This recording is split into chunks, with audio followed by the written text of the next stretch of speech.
Test 1 2 1 2.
Check, check.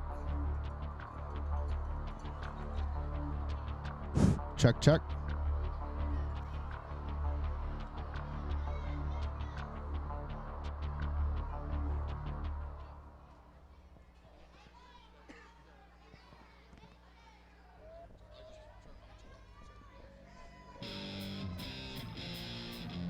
Check, check.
Yeah, check, check.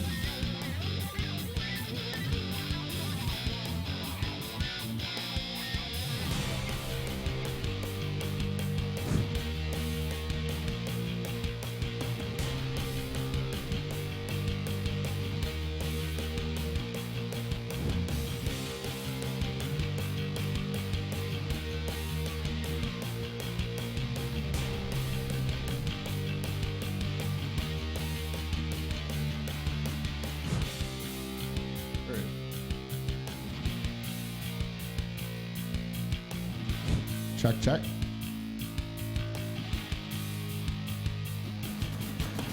Good morning, everybody. Welcome to 2016 Provincial Championship Sunday. First off, we've got the Pee Wee Falcons facing off against the White Rock Titans. That's it? Come on. Championship Sunday, we got the Falcons, the Titans. Make some noise for the boys. Introducing first, from the Falcons, number 2, Jace Poeto. Number 17, Braden Tuchera.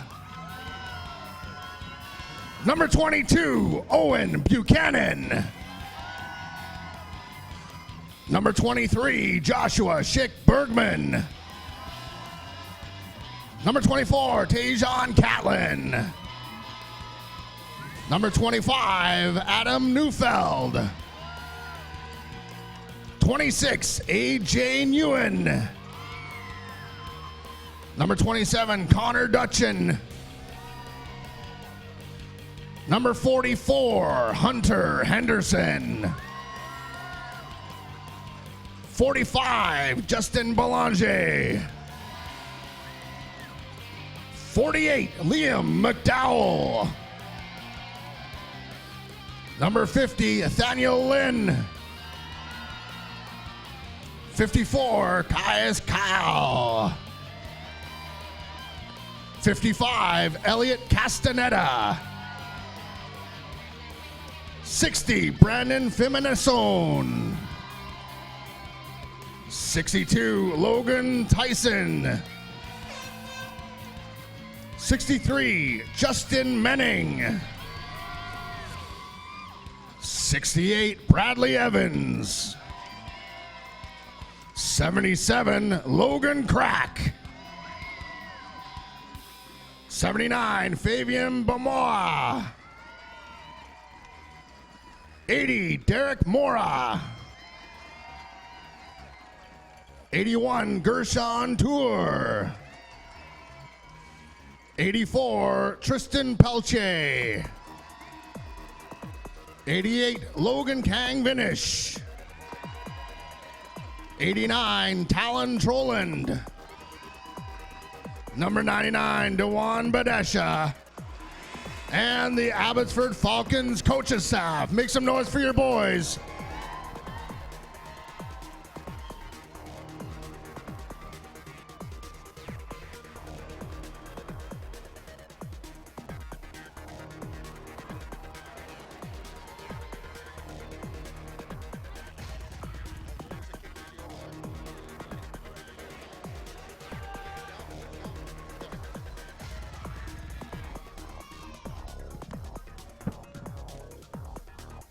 Introducing the White Rock Titans, starting off, number 3, Jack McMillan.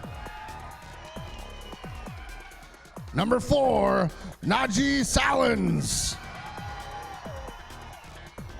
Number 5, Sam Fleur. Number 6, Reggie Quintana. 7, Jacob Knowles. 8, Hudson Bromley. Number 10, Sam Michaluk. 12, Owen Cranswick. 16, Sebastian Masonville. 17, Bud Beliveau. Number 18, Max Reefer. 20, Zach Sir. 21, Amir Gill. 22, Nicholas Christian. 23, Nicholas Scouts. 24, Marley Reefer. 25, Nick Napper. 28, Logan Jessup. 31, Ryder Cush. 33, Nathan Kuhn. 34, Mitchell Hyde. 35, Alexander McCrank. 41, Declan Smith. 42, Tanner Dreger. 43, Kai Nagamatsu. 46, Alex Lally.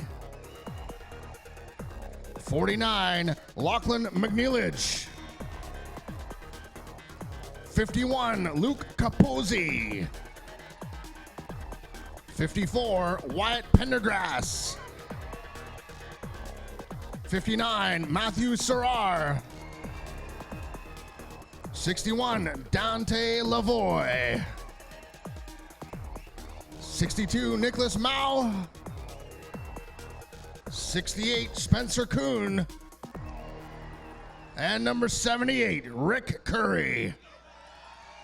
And the White Rock Titans coaching staff, make some noise for your boys.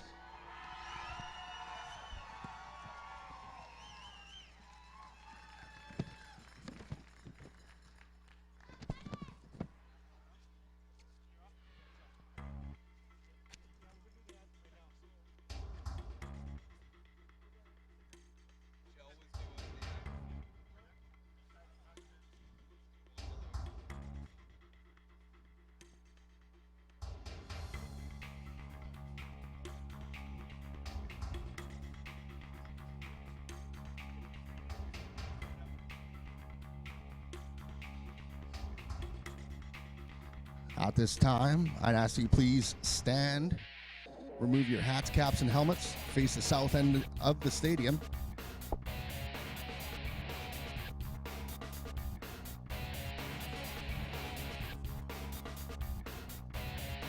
Introducing Miss Mena Karitsia for the singing of our national anthem.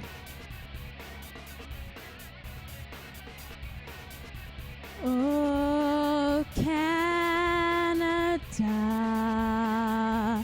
our home and native land, true patriot love, in all thy sons command, with glowing hearts we see thee rise, the true North, strong and free, from far and wide. O Canada, we stand on guard for thee.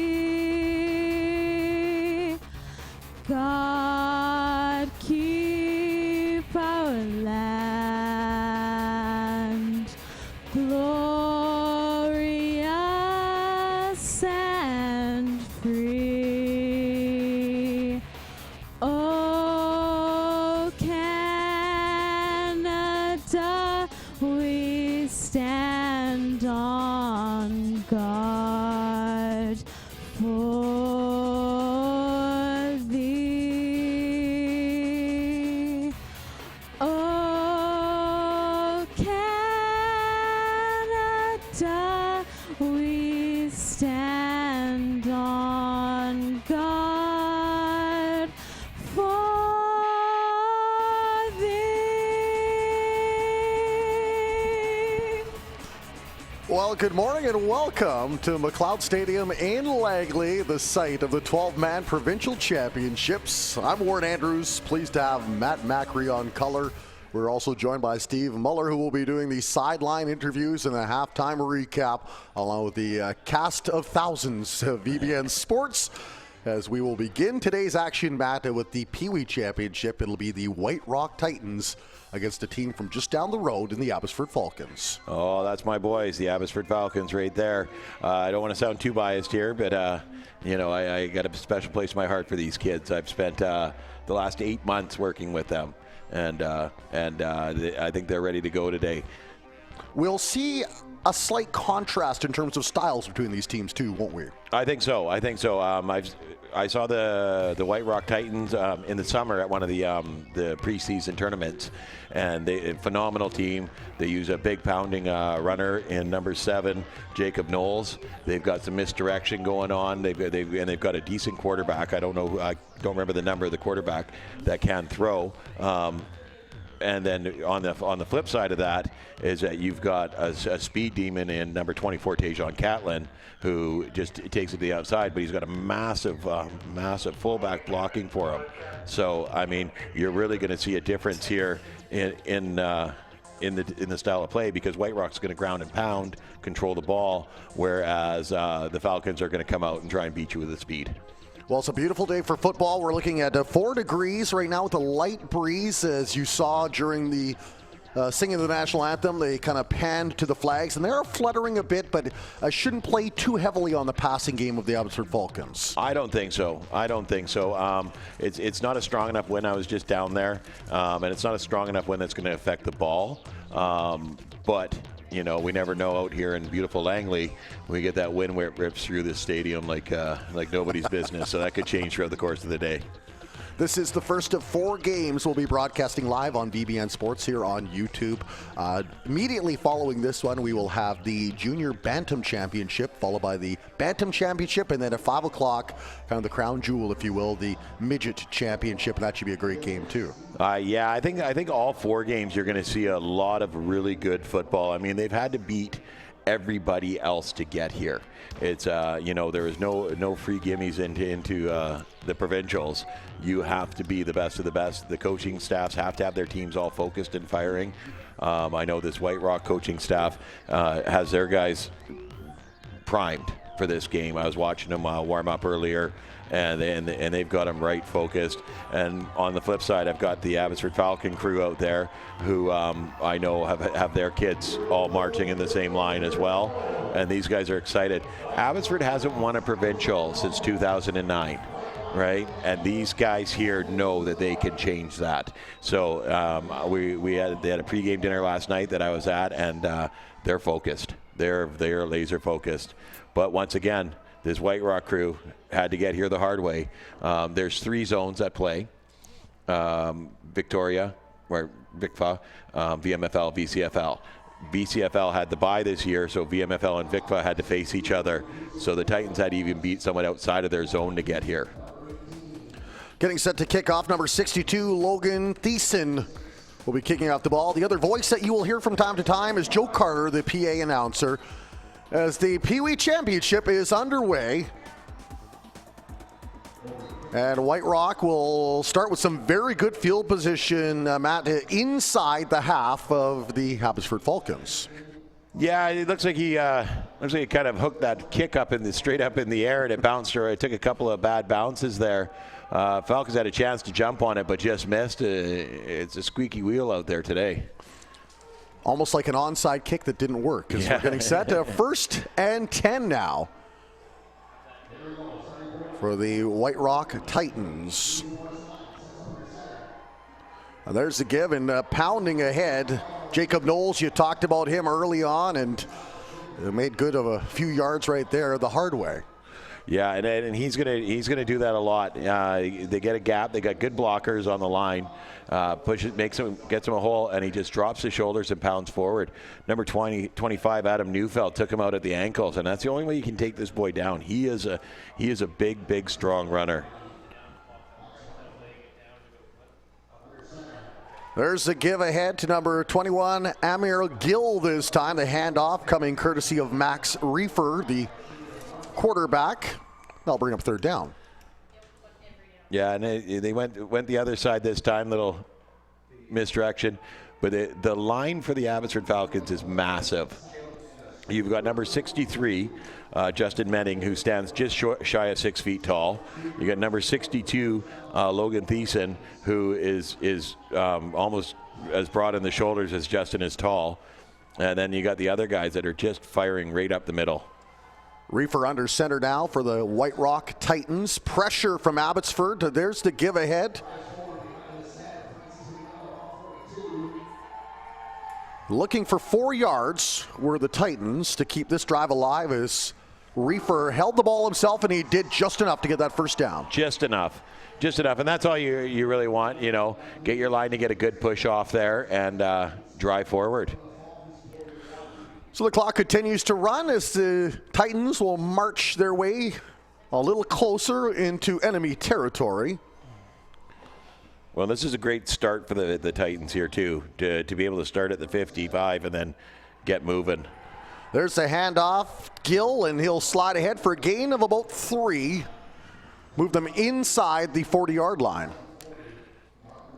A little pitch out here to the outside, and Gill turns it upfield. I think a little bit too soon here. I think if he kept going outside, he had a block there, and he could have gotten a bit more yardage if he kept going to the sideline. But at this age, they're looking at the end zone, right? And then they see that hole, and they take it. But those holes close up pretty quick out there. 0-0 here in the first quarter, the 12-man Pee Wee Provincial Championship. White Rock with the ball. Max Reefer under center, 2 lined up in the backfield. There's the give now to the big boy, Jacob Knowles, and he will barge ahead for some more hard yards. Yeah, and once again, they're tackling him the way they need to. They got to take him out at the ankles. He's a big, strong runner. You're not going to tackle him up high. Even around the waist might be a bit of a losing proposition. But if you get down low and take out those ankles, that's the way to do it. Most legs weigh about the same. Mm-hmm. Ball now on the 33-yard line of Abbotsford as White Rock up to Knowles again, and definitely not a transformer. There's no deception in his game. He just takes the ball and pushes it ahead, and there's a 1st down. Well, and that's one of the things that I think that White Rock does very well is that they're not going to try and trick you on these plays here. They're just going to try and beat you. And he runs well. The line's getting a great push to open up that hole for him to shoot forward. And he's not trying to score a touchdown on every play. He's just trying to move that ball forward. Those bruises are going to hurt a little bit more on both sides of the line as they continue to bear. And there's Knowles once again bashing his way up inside the 30-yard line around the 24, I believe they'll mark him down. Yeah, and here, like I said, this is just a perfect example. We got to see it. It's been on the other side of the field, but here it is. It's a misdirection, and then he just runs one guy over and takes out 3 guys on the way down. Unbelievable. And that's, 24 and 25. We got Tajon Catlin and Adam Neufeld. Those guys are good linebackers. I mean, they've laid a licking on most of the other runners in the league, but this Knowles is just phenomenal with the way in dropping the shoulders the way he does. Facing this time the give to Gill, and he will go nowhere, wrapped up like the Christmas present you'll hopefully get in less than a month, Matt. Well, yeah, he kind of got stumbled up here. If you watch the handoff is crisp, but his own guy's in his way, and that's number 28. Logan Jessup throws a block on 62 Logan Thiessen, right? And Logan Thiessen keeps him in place to shut that hole for the running back. There's nowhere for him to go but into his own player's backside, and then the linebackers came around the outside and took him down. Logan Kang-Vinish with the tackle in the backfield is moved ahead now, and he is quickly stopped. Number 6 for the White Rock Titans, Reggie Quintana. Yeah. So they tried a personnel change and maybe to put a little doubt in the minds of Abbotsford, but it didn't seem to work. They weren't fooled. Well, and that's one of the things that Abbotsford does very, very well is they contain the outsides. They've got a really good contain. So if you're going to try and sweep it outside on them, you got to be quick about it. And number 6 there, Reggie Quintana, just wasn't moving fast enough. And they got a hold of the back of his shirt, and that's all they need. There's a handoff now, and number 24, Tajon Catlin, will slide his way ahead. Well, and this kid can run. He's got an older brother who's a running back as well, who's done a lot of touchdowns, cuts well, moves well, and he has big guys running for him. 63, Justin Mennings is fullback, and he's going to punish anybody that gets in his way.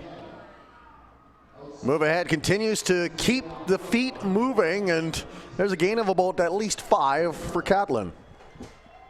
Well, it gets him a first down, too. I mean, and you watch here, Justin gets up the hole, picks up the linebacker. The block, the tackler comes off the block, but Catlin's still able to move 3 yards upfield after he's wrapped up. They dragged Max Reefer for about 2 yards after he had the tackle on him. Tucksher now with the handoff and working the other way, and a gap opens up, and he'll move it all the way past the 50, close to the center mark. What a great run there for AJ Nguyen. Yeah, AJ's is their change of pace back. Give it to Catlin, then flip it over to AJ. Gets the hole here, gets around, get a little bit of a stiff arm there and breaks free, but they get a hold of the back of his shirt there and just keep riding him. But he's still going. 3 yards, 4 yards, still going. And you love how he changed the ball as he was running to protect it, and that's very smart for an 11 or 12-year-old kid to be doing. Well, and then we work on that a lot. Get the ball to the outside. You don't want it on the inside. You want it on the outside. Here's Tucksher now under center. The handoff, and that was read by White Rock, and he's under trouble, and he's brought down for a loss of about 5. Joshua Schick-Bergman, if we see on the replay here, he starts sneaking over a little bit too soon and kind of telegraphs his play. Hyde there gets around that outside really fast and breaks it up, and then number 21, Gill, brings him down way back in the backfield. A great tackle, too. He got that hand on the jersey he was not letting go. No, and that's the thing with you got these fast guys. It's Joshua Schick-Bergman's a speedy guy. I mean, you got these fast guys here. You got to get a hold of something and just hold on. Hopefully he gets him back up in quickly. Tucksher now 2nd and 15. Played ahead, but a slight gain, and White Rock clapping their hands on the lovely tackle there. Yeah, number 63, Justin Menning, tries to power it through. And right away, he's got his legs wrapped up. I don't see It was Napper. Napper gets his legs wrapped up right away. And you can't run if you can't use your feet, right? Big third down here now for the Abbotsford Falcons on their first offensive possession. Mired around the midway mark of the stadium.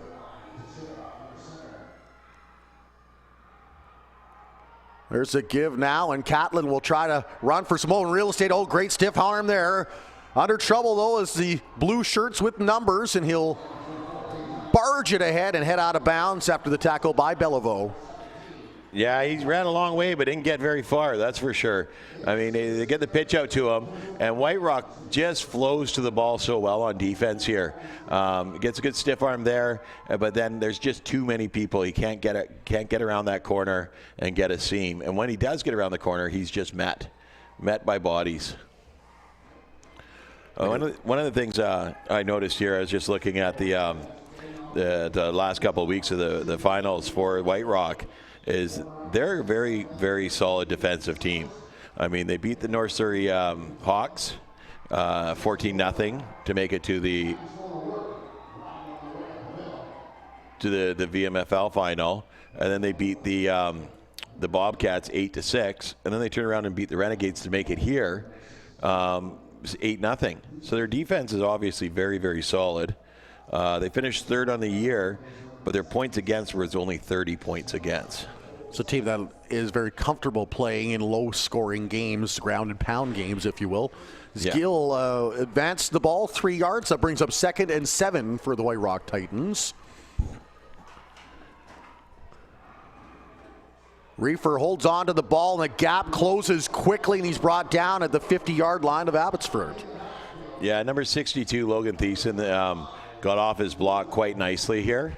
Watch on the replay as he comes up the field and he gets double blocked, but comes off of it and still gets over there to get into the play.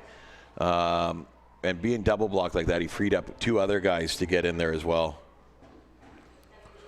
Neither team going to the air as of yet. It's both of them been testing out their running game so far. White Rock seems very comfortable to play that way as Max Reefer under center, 2 in the backfield. There's the pitch. And he will bust ahead. A big run there for the White Rock Titans, Jessup. Well, it was a great play here because they got the misdirection happens to start. So they kind of get, oh no, it's just a straight pitch.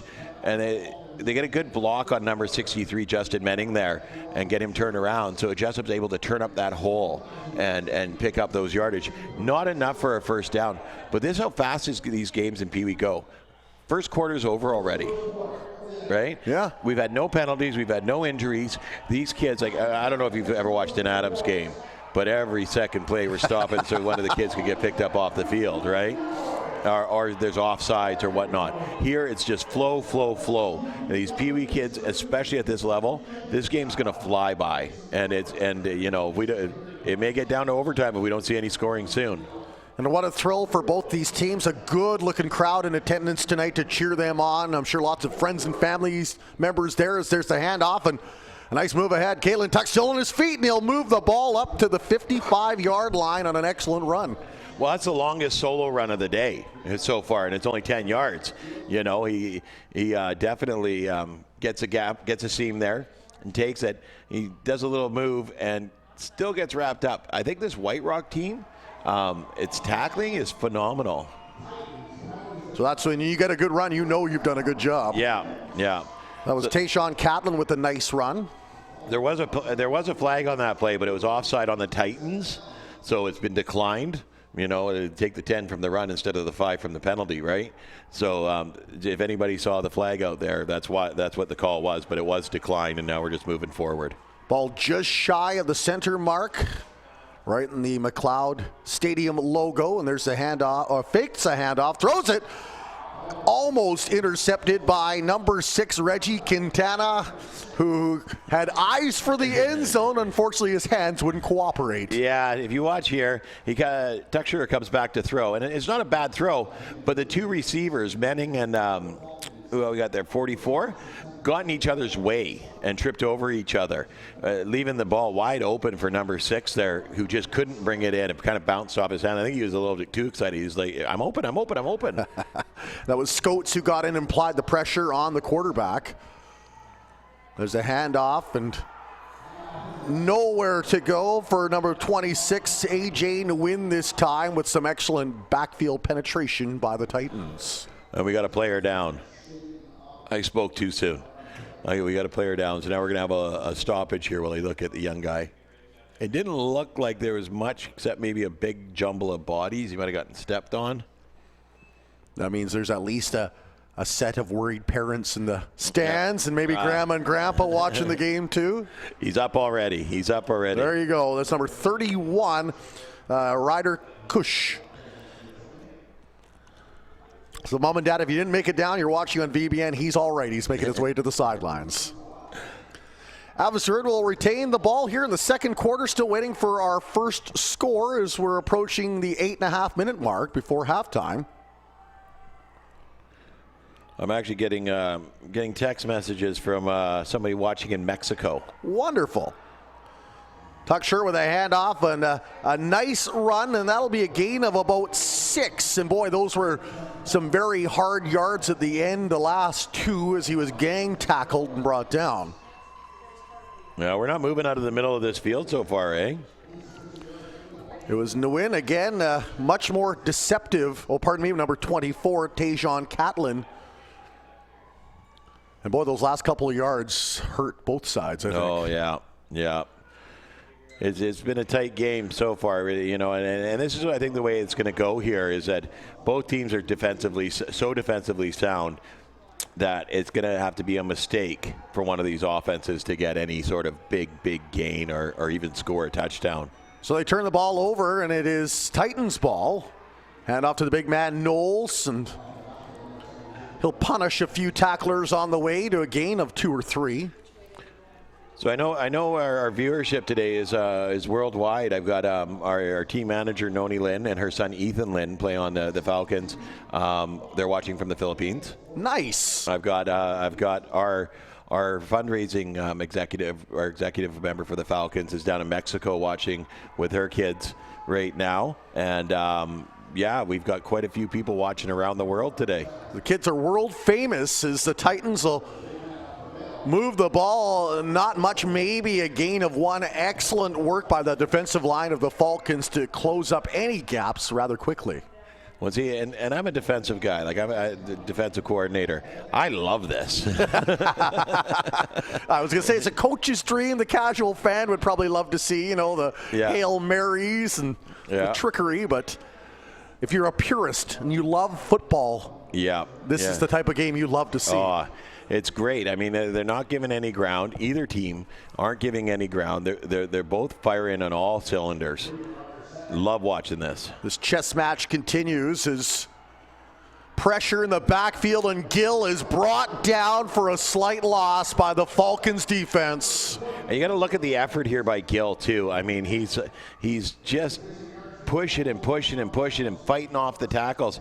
Gets the ball, first tackle, steps around him, second tackle, third tackle before he finally gets. It was Kang Vinish who actually applied the initial pressure, got a hand on him, may have disrupted him enough to allow the rest of the Falcons to get back there. To push him backwards, yeah. Yeah, and then you got big Justin Menning coming at you, so it's gonna cause you to stutter a little bit. Falcons retain the ball, 1st and 10, 2 in the backfield, and there's the give.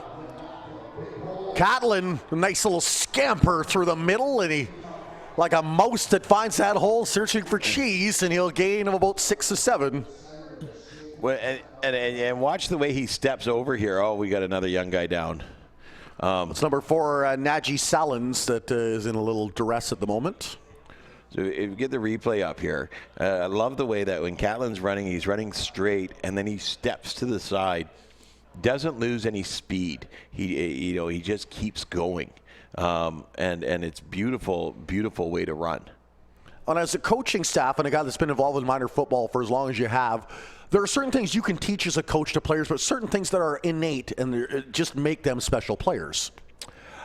Yes and no. Yeah. I do have to agree with you there. You get an athletic boy who, and you can see him at the young age. They like to run, they like to throw, they like to catch. They're always in the yard throwing the ball around. They're definitely going to have a skill set that's trainable. And if you train it at a young age, it's fine. Some kids get it. And what I mean by that is like when they watch the game for the first time, they understand it. Whereas other people it has to be explained a bit more too, so they see the nuances. In hockey, it's a lot the same, right? He sees the ice so well, right? It's just the vision out there. He just understands what's going on, right? Tajon's one of those boys that gets it. He sees the field well when he's running. He sees the holes. He's got a good change of pace too, right? And then you look at the other side, Jacob Knowles, number 7. He gets it. you can tell by the way he runs. He sees the hole, doesn't try to do anything fancy. He knows he's a big, strong body, right down the middle, right? So you get these boys, and at this age here, unfortunately, there's a lot of them that don't get it, right? They like the sport, they enjoy seeing what they're doing, and they enjoy doing it, right? But they don't get it on that level. It doesn't mean that after years of doing it that they won't. But you get at this young age, and it could be, I know Tajon's dad's a big football guy. He's got an older brother who's played football. He's been at the field since he was knee-high to a grasshopper. I bet you Jacob Knowles' dad is a football guy too, and Jacob's been watching football since he was a little guy too. So. Speaking of which, while we wait, as they're about to get out there, for maybe kids that are watching this and thinking, I don't play football, this looks like a lot of fun. When does football start up again? Practicing will start in June. Registration will be sometime in the fall, in the new year. But if you're looking at getting into football, spring flag is where to start. You get your ball handling, your running, your positioning skills right there. Abbotsford with the ball now. There's the give to the big man. Oh, and he will barge ahead. Looked like a scene out of the movie Speed as he just crashed into a few bodies and picked up a gain of about 6. Well, he doesn't even make the effort to move around here. He's coming. Nope, you're getting out of my way, and you can take him with you, right? But you see the guy that he ran down grabbed his ankle. As he was getting hit and getting run over by the freight train, stuck his hand out and made sure he got a hold of that ankle and took him down with him. That's football knowledge right there. Menning with the gain there as he's the lone back, or pardon me, they go with the second back now, and it's Catlin moving ahead. Dropped down on an excellent tackle by number 28, Logan Jessup, who refused to let go of him. Yeah, and you see it here, like this defense knows what it needs to do. And then you can see it here. Menning gets out there, gets past, and Jessup just grabs a hold there and holds on and pulls his body weight down, knowing that he outweighs Catlin. He's going to pull him down and be the anchor there to keep him from running and not letting go. Jessup's a strong boy, and great tackle. Second down and about 2 as the Falcons march down the field, and there's the handoff, and he sees nothing but end zone to the 5. Touchdown, Falcons! Great run here by Menning, and this time here, as you watch, this is where the high knees drill comes into play here, because they try to do the same thing as go down low and grab his ankle again, but he pulls his leg up out of it this time. So he gets the ball, he's got the hole there, and they grab a hold of him, they go down low, and he didn't really get a hook on it. That's what happened there. And Menning just kept moving those feet, kept driving those legs, and there he is. Now it put some points on the board. Well, you'll have to see, too, he didn't rub it in their face. He didn't do a little tricky dance in the end zone. He quickly handed the ball to the official and said, let's keep this game rolling. And that's the thing. Great that's block. The extra point is blocked, and so it's a 6-0 lead for Abbotsford. We get a number on that one there that blocked it, number 24. Number 24, got to give you props on that one. Marley Reefer, one of the Reefer boys. Yeah, he got in there nice and quick, got his body out in front of it, and blocked it quite well. I say the word Reefer boys sounds like I'm talking about Team Jamaica, but not the case. It is spelled differently. Yeah. No, one of the things with Justin is, he scores a touchdown, he runs back, hands the ball, gets back into the huddle, and gets back to play. I've worked with Justin for a number of years.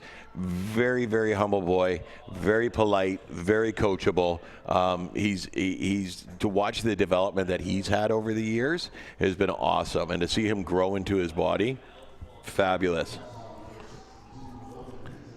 So I just had one of the guys that are watching down in Mexico, one of the boys, his name's Logan. He's played Falcons for years and years and years. Just informed me that the Falcons scored a touchdown. Very nice. Thiessen with a kick, and this time a little bit deeper as it'll be picked up at the 38.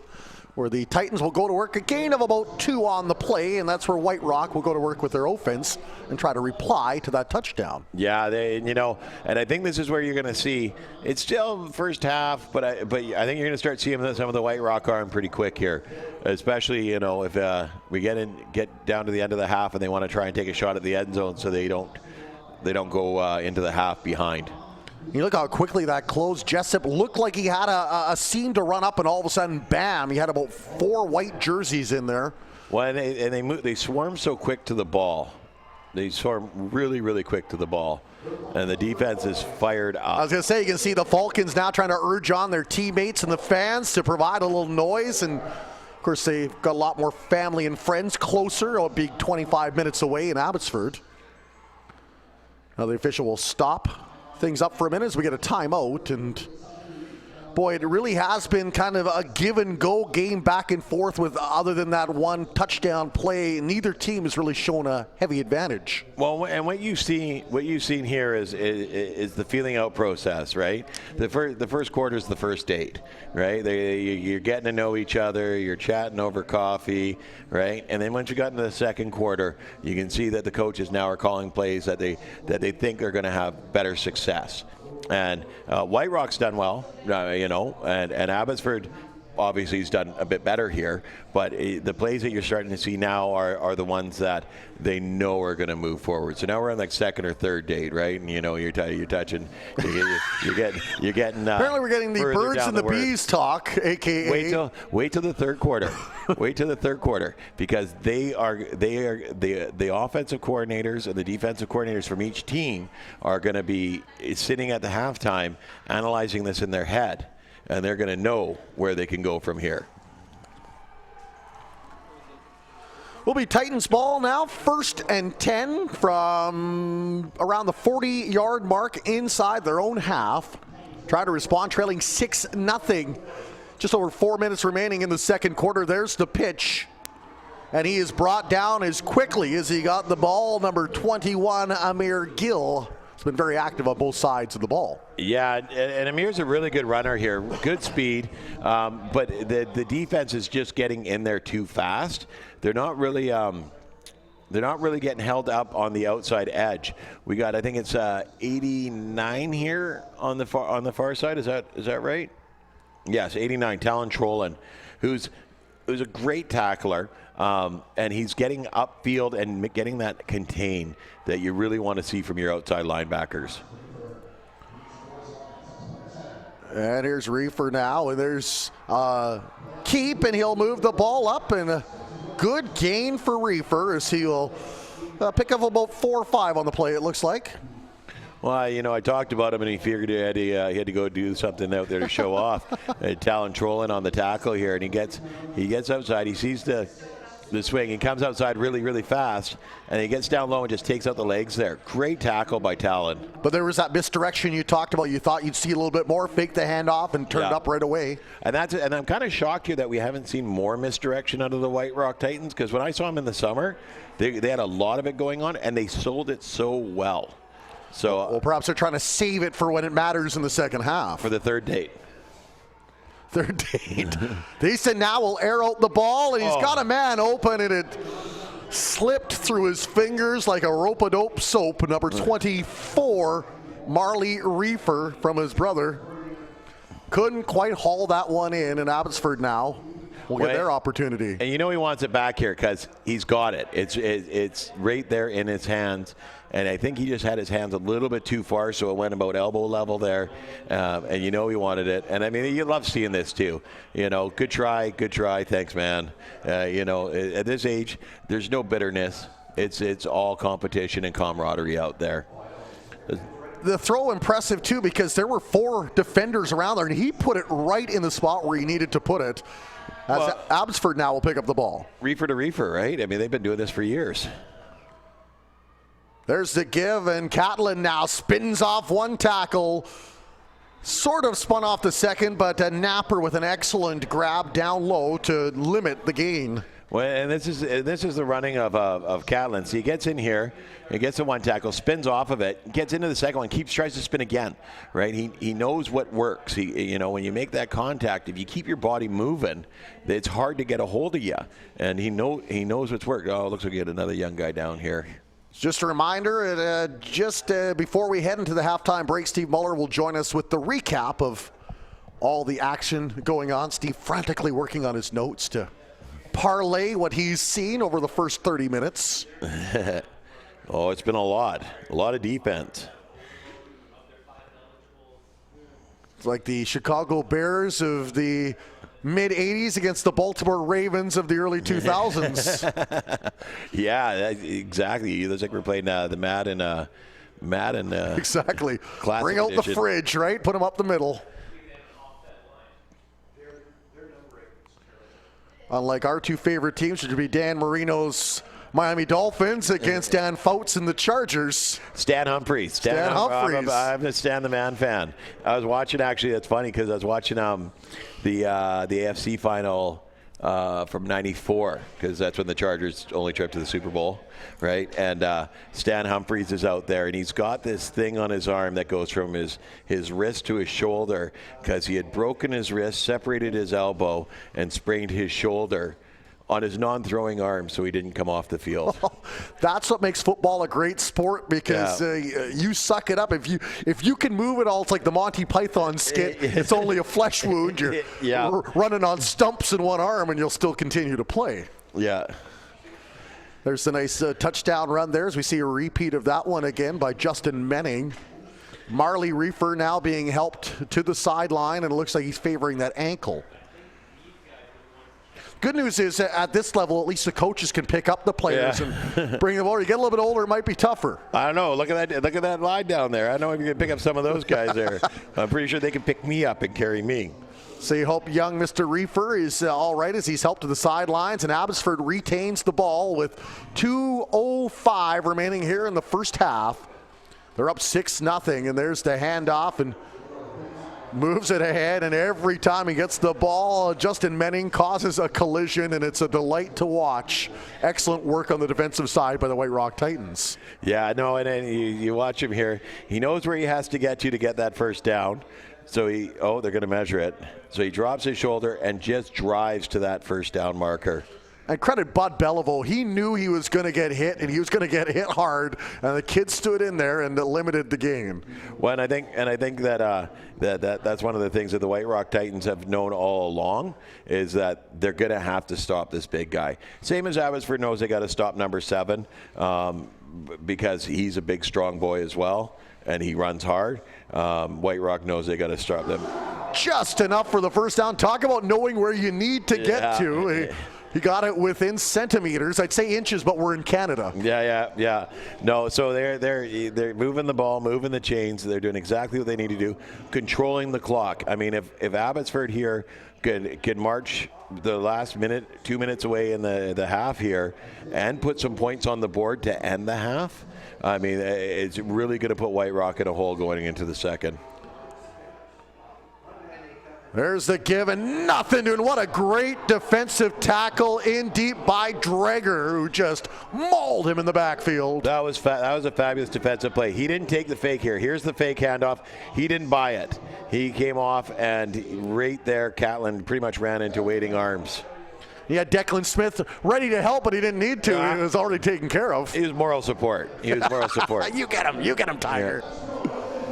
Second down to 16 now for the Falcons. We'll see if they'll air out the ball here or go to the big man again.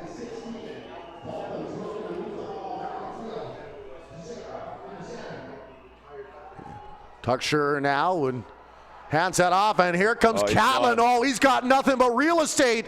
Driving down, taken down at the 5-yard line, and a quick little scamper became a romp all the way down inside the red zone. Well, and here the White Rock's been doing a great job of getting a hold of that jersey and holding on here because he gets the handoff.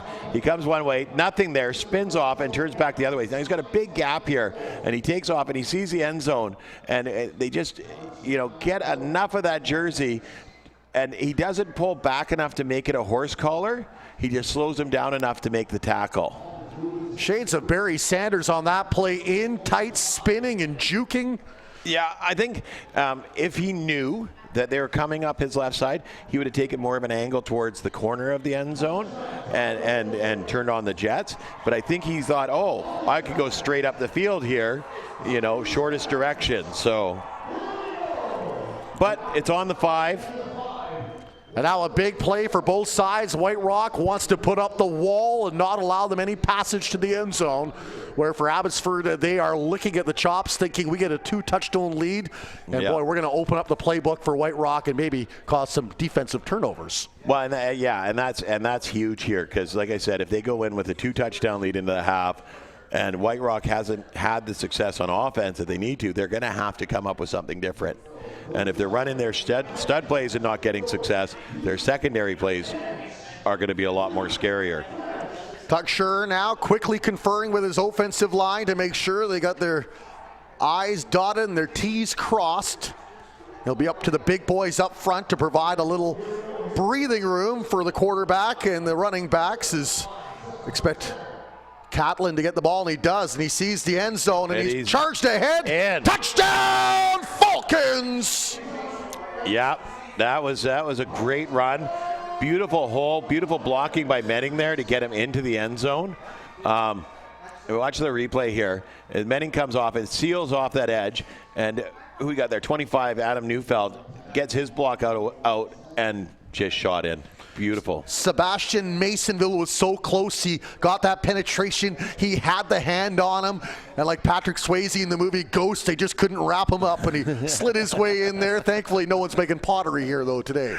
Yeah. No, and you know, the funny thing is saying earlier that the Falcons had a pregame dinner last night, a team dinner, and I stopped by and wished them luck and gave them a little speech. And I said, who here scores lots of touchdowns? Right? And Tajon puts up his hand. So I'm like, really? You're going to throw your hand up like that? Because do you do it by yourself? He's like, well, no. And I said, well, where does the ball start? Starts at the center, goes to the quarterback. Then it comes to you, and you need blockers to make you holes. Right? So I said, who scores lots of touchdowns? The whole team throws up their hand at that point, right? And that one just showed right there that it took 4 guys to get him into the end zone, And those are great little lessons you teach these kids that they can take with them as they go to realize the value of a guy that doesn't hit the stat sheet but does all the little things that makes you look good. Exactly. There's no me in this team, that's for sure. Last time White Rock blocked the kick. This time it's up and it's good, and it's a 13-0 lead. 14. 2 points on the kick at this level, 1 point on. See, I knew we brought you in here for something. Yeah, and Logan Thiessen's pretty happy. He got the first kicks blocked, and he's their kicker, and he's pretty pleased with himself here. Watching his little jump. Yeah. Fist bump. Yeah, good job, Logan. And Gill got in there, and he was very close. He was about a second too late to blocking that kick, so a big 14-0 lead for the Abbotsford Falcons. Team White, as there's a couple of teams in the association. We got the two Pee-wees, White and Black. White had a great year. Black, we didn't do so well. But I was the coach, so well, at least you can take it honestly on yourself, which is wonderful. Yeah. So I'm going to give a shout out here to one of my favorite players from my Pee-wee team. She's down in Mexico getting ready to go swim with the Dolphins, and she's watching and texting me, and go Falcons go. And Brianna, Muppet, you have fun down there. Enjoy the game. You're going to win this one for you. Chance for the Titans now to respond, and boy, if they could get a touchdown here, all of a sudden the complexion of the game would change completely. Well, it'd be huge. Yeah, I mean, you hate going to the half trailing at all, but trailing by 2, you really don't want that to happen. But once again, we got a hook shot on the kick here. Good height, but not the good distance. Like one of those Aussie rules passes as they do, a short little shank kick right into the arms of the waiting defender. Got some good height on it. Really good height. And I think that might be a part of the plan here is kick it high and let our their own guys get down there and get after the ball. But White Rock was just right there waiting for the kick to drop in his arms. That Dreger, I do believe, caught that. And smart play. Didn't try to run with it. Knew he was surrounded. Drop down and just get the ball, get good field position, and let your team get out there.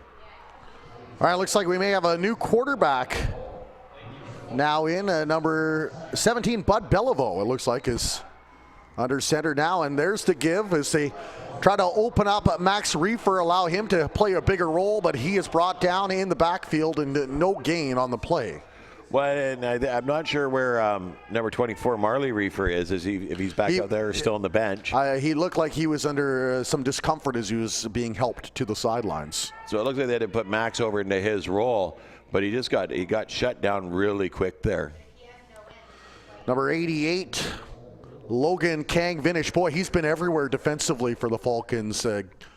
Able to get into the backfield quickly. Okay, so Logan Kang-Vinish, we call Squirrel. Right? He said he wanted to be called Squirrel, right? And so he goes to get the nut, which is the football, right? So the squirrel goes to get the nut. They were explaining this to me the other day, and I was just like, okay. You picked the name, not us. Yeah, he wanted to be called Squirrel, and they wanted to call the football nut. And you'll watch throughout the course of the game, he goes for the nut really hard. He's really good at it. He's a good tackler, fast runner. But, yeah. See the coaching staff, one of the coaches there for the Titans in there trying to rally the team and draw perhaps one or two last plays to get them close to the end zone, or perhaps even punching in there and get some confidence for his team heading into the break. Well, and that's huge too. I mean, you're only down by 2 scores here, and you can get 2 scores really quick in a football game. Trust me, the Chargers give them up in the fourth quarter quite often this year. But so you don't want your team getting down. You want them to have some success heading into the half here. You got 57 seconds left. Even if you don't score, having the success of moving the ball and getting the momentum coming into the second half is going to be huge for the Titans here. And same for the Falcons. I mean, they've got this cushion, and if they can stop White Rock here and get the ball back and get into the change room at halftime up with 2 scores, they've got the momentum now. So this is a key series. This is a key minute of the game right here, and it's going to be huge for both teams. 2 in the backfield for Beliveau, and now he'll send them up, and it looks like they're going to go to the air, but a bad snap. Flag is thrown. And we'll see if Abbotsford maybe jumped the gun on the defensive side. Well, it's on both sides there, and I think it's going to be on Abbotsford. It kind of looks like they were lined up a little bit too far ahead as is. So, and I think I would go down rather quickly if he saw number 62, Logan Thiessen, barreling down on me. Yes, for sure. Now the officials conferring. Yeah, so it was on the defense. It's going to be 5 yards. So they're going to bring it back here almost to the original line of scrimmage. Still going to be second down. So that helped the Titans out a little bit, move them up the field a little bit here. Second and about 8. Good news, though, the clock did stop for the Titans, so that allows them a little breathing room to drop their next play. Falcons defense trying to urge on their teammates and the fans to generate a little energy for them, and the Titans would love to just generate some offense, as Beliveau now will move both backs up and in the gun, throws a wobbler and it's intercepted. And number 50, Ethaniel Lynn with the pick, and he'll move the ball, I think, up to around the halfway mark, and that's where the Falcons will go to work. Yeah, and this is huge for the Falcons. He gets back to throw, and he just gets hit as it comes out of his hands. It was actually a tip after he threw the ball, about a second later. And Nathaniel's just waiting there. It sees the ball coming, waits, and it drops right into his arms.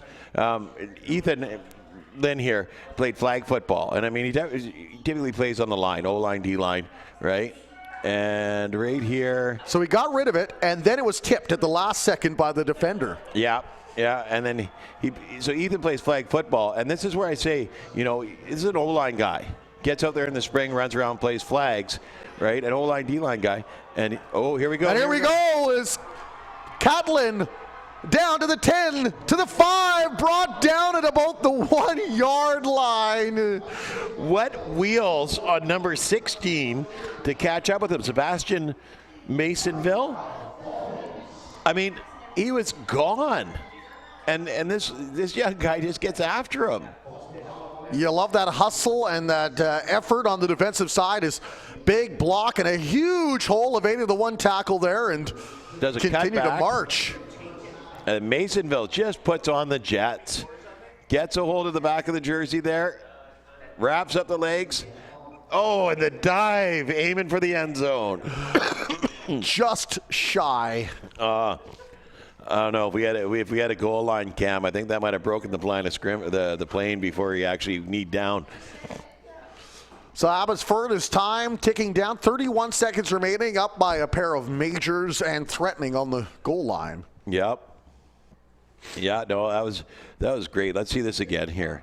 You get the handoff, and he's cutting to the outside. Oh, there's people there. Cuts back inside, turns around the defender, and he just puts on the Jets. What a run by Masonville to catch up with him, though. Get a hold of that jersey, pull him in a little bit, and big tackle. Nice dive. That was a phenomenal play. Here's Abbotsford now on the 1 yard line. No, I guess are they on the goal line? They'll be on the goal line. You can see where the ball is there. Oh, they are on the goal line. Didn't quite break the plane. And there's the handoff and a touchdown. Falcons. Catlin with another major. Well, and watch the replay here. He starts to come sweep to the right a bit here and realizes that there's nowhere to go. Right, gets the handoff. They're going that way. Nowhere to go there. But there's a big hole here, so he's just going to take that hole and once again just wills himself into the end zone. And credit the offensive line, boy, those unsung heroes up front just doing everything they need to do to open up those little seams and crevices, allowing the running backs to do their work. And yeah, the O-lines are hardly ever given the credit that they deserve for being a contributor to the touchdowns. Like you say, it never shows on the stat sheet. But you don't have an O-line, you don't move that ball. Trust me, 2 years of Bantam, no O-line. Easton will get that up. That's blocked again by the Titans. So Titans have come up big on those extra points, blocking 2 of those and keeping it a 20-0 lead for Abbotsford with 26 seconds to go. That touchdown though scored in about a span of a minute of game time. So scored rather quickly. And and it's like I said earlier, 20 points isn't tough to get either. 20 points isn't tough to get. If you look at it, Abbotsford did it in this half. White Rock could do the same thing in the second half. Their defense has been solid. It's only been 3 plays that Abbotsford has really had a lot of success off of. Okay, maybe 4. They got on the Menning touchdown, they got a big run, and then they got a second big run to get him in, right? But on the 2 Catlin plays, they're 40-yard runs, 35, 40-yard runs. So it's not like the defense can't tighten up and shut out Abbotsford in the second half. There's no complacency here at this point. You wonder if the loss of Marley Reefer will be significant to the game plan if the White Rock Titans have had to shuffle things up a little bit on the offensive side, as there's a rolling kick, and right away, as soon as Gill picked it up, he went down, making sure that his team had possession with 23 seconds to go here in the first half. Well, and this is what I think that Thies has been trying to do the last 2 times, finally gets it and just drives the ball there. And Gill goes to field it, but he doesn't field it cleanly. So the smart play there is to just get on the ball, get possession of it, and now don't give it up. Schick Bergman was there in case he decided he was going to go for a romp. Yeah, and Schick Bergman, he's fast boy, gets down the field well. They've recovered, I know the Falcons have recovered a few kickoffs deep because of the speed of their guys that can get down the field, and Schick Bergman's one of them. White Rock Titans with some questions now, trailing by 3 majors. Do they have answers as they will shuffle around players on the offensive side, allow Belleville maybe some time to throw the ball, and he will go to the air. A nice spiral just out of the outstretched arms of number 18, Max Reefer. And here, a great throw, good blocking here, gets time to get the ball away. But the thing that I'm going to point out here as a coach is number 18 stops running. He gets the ball off. It's a really good throw. See how he's turned sideways, looking back at the quarterback with his hand up in the air. Keep running. Look over that shoulder. Take the ball in stride. If he's running forward there, he catches that ball 3-4 yards down the field, and he's behind everybody. Trust what your teammates will do. Yeah. Trust in their abilities. There's a 2nd and 10, 18 seconds to go in the half. 20-0 lead for the Falcons. As White Rock sensing movement on the defensive side. Well, And that's, you know, I don't know if they got drawn offside here, but no, that's just going to be a procedure call. There's more finger pointing than the kid that throws a spitball in class. Yeah, you know, you watch the replay here, and he didn't even move. Number 62, Logan Thiessen, is like, am I getting a penalty? Why am I getting a penalty? I didn't move. But no, it wasn't you. You're okay. So a lot of yardage to make up in a short amount of time. 2nd and 15 now. There's the handoff and moving up the middle. Reefer will make his way up to about the 44-yard line, and that'll bring up 3rd down. Good run here. Gets a seam. Good blocking. And just drops his shoulder here and pushes forward. And it's actually a body on the ground that he trips over. Number 25, Adam Neufeld, working as the speed bump there. It was Logan Thiessen who came from behind to bring him down. 3rd down and 7 for the White Rock Titans. Last play of the first half. There's the handoff in the backfield, and he is going nowhere as he is dropped down by Reggie Quintana. Yeah, the defense, the contain on the defense there was just too good for that play. If you watch here, he gets the ball, gets the handoff, and they kind of stop on the handoff. They get a little too far, too deep. But then we got number... Pardon me, I thought it was Reggie Quintana. It was... number 6. Number 80, Derek Mora. Oh, yeah. In the backfield. Yeah, Derek Mora got back there and so quickly and just shut him down. We'll let you take a break, Matt. We'll bring in Steve Muller now with a recap of what happened in the first half, and we'll get your thoughts beginning at the beginning of the 3rd quarter. So, Steve, first off, let's get to how we got to this point in a 20-0 lead for the Abbotsford Falcons. Well, when it started off, it looked like it was going to be a defensive battle, and for those of I heard Matt mention it, for those of us that are defensive players at heart, man, it was a great first half for both teams. Basically, the entire first quarter, I should say, was played between the 35-yard lines. There just wasn't much that was breaking open for either team. Abbotsford solved number 7, Jake Knowles, fairly quickly.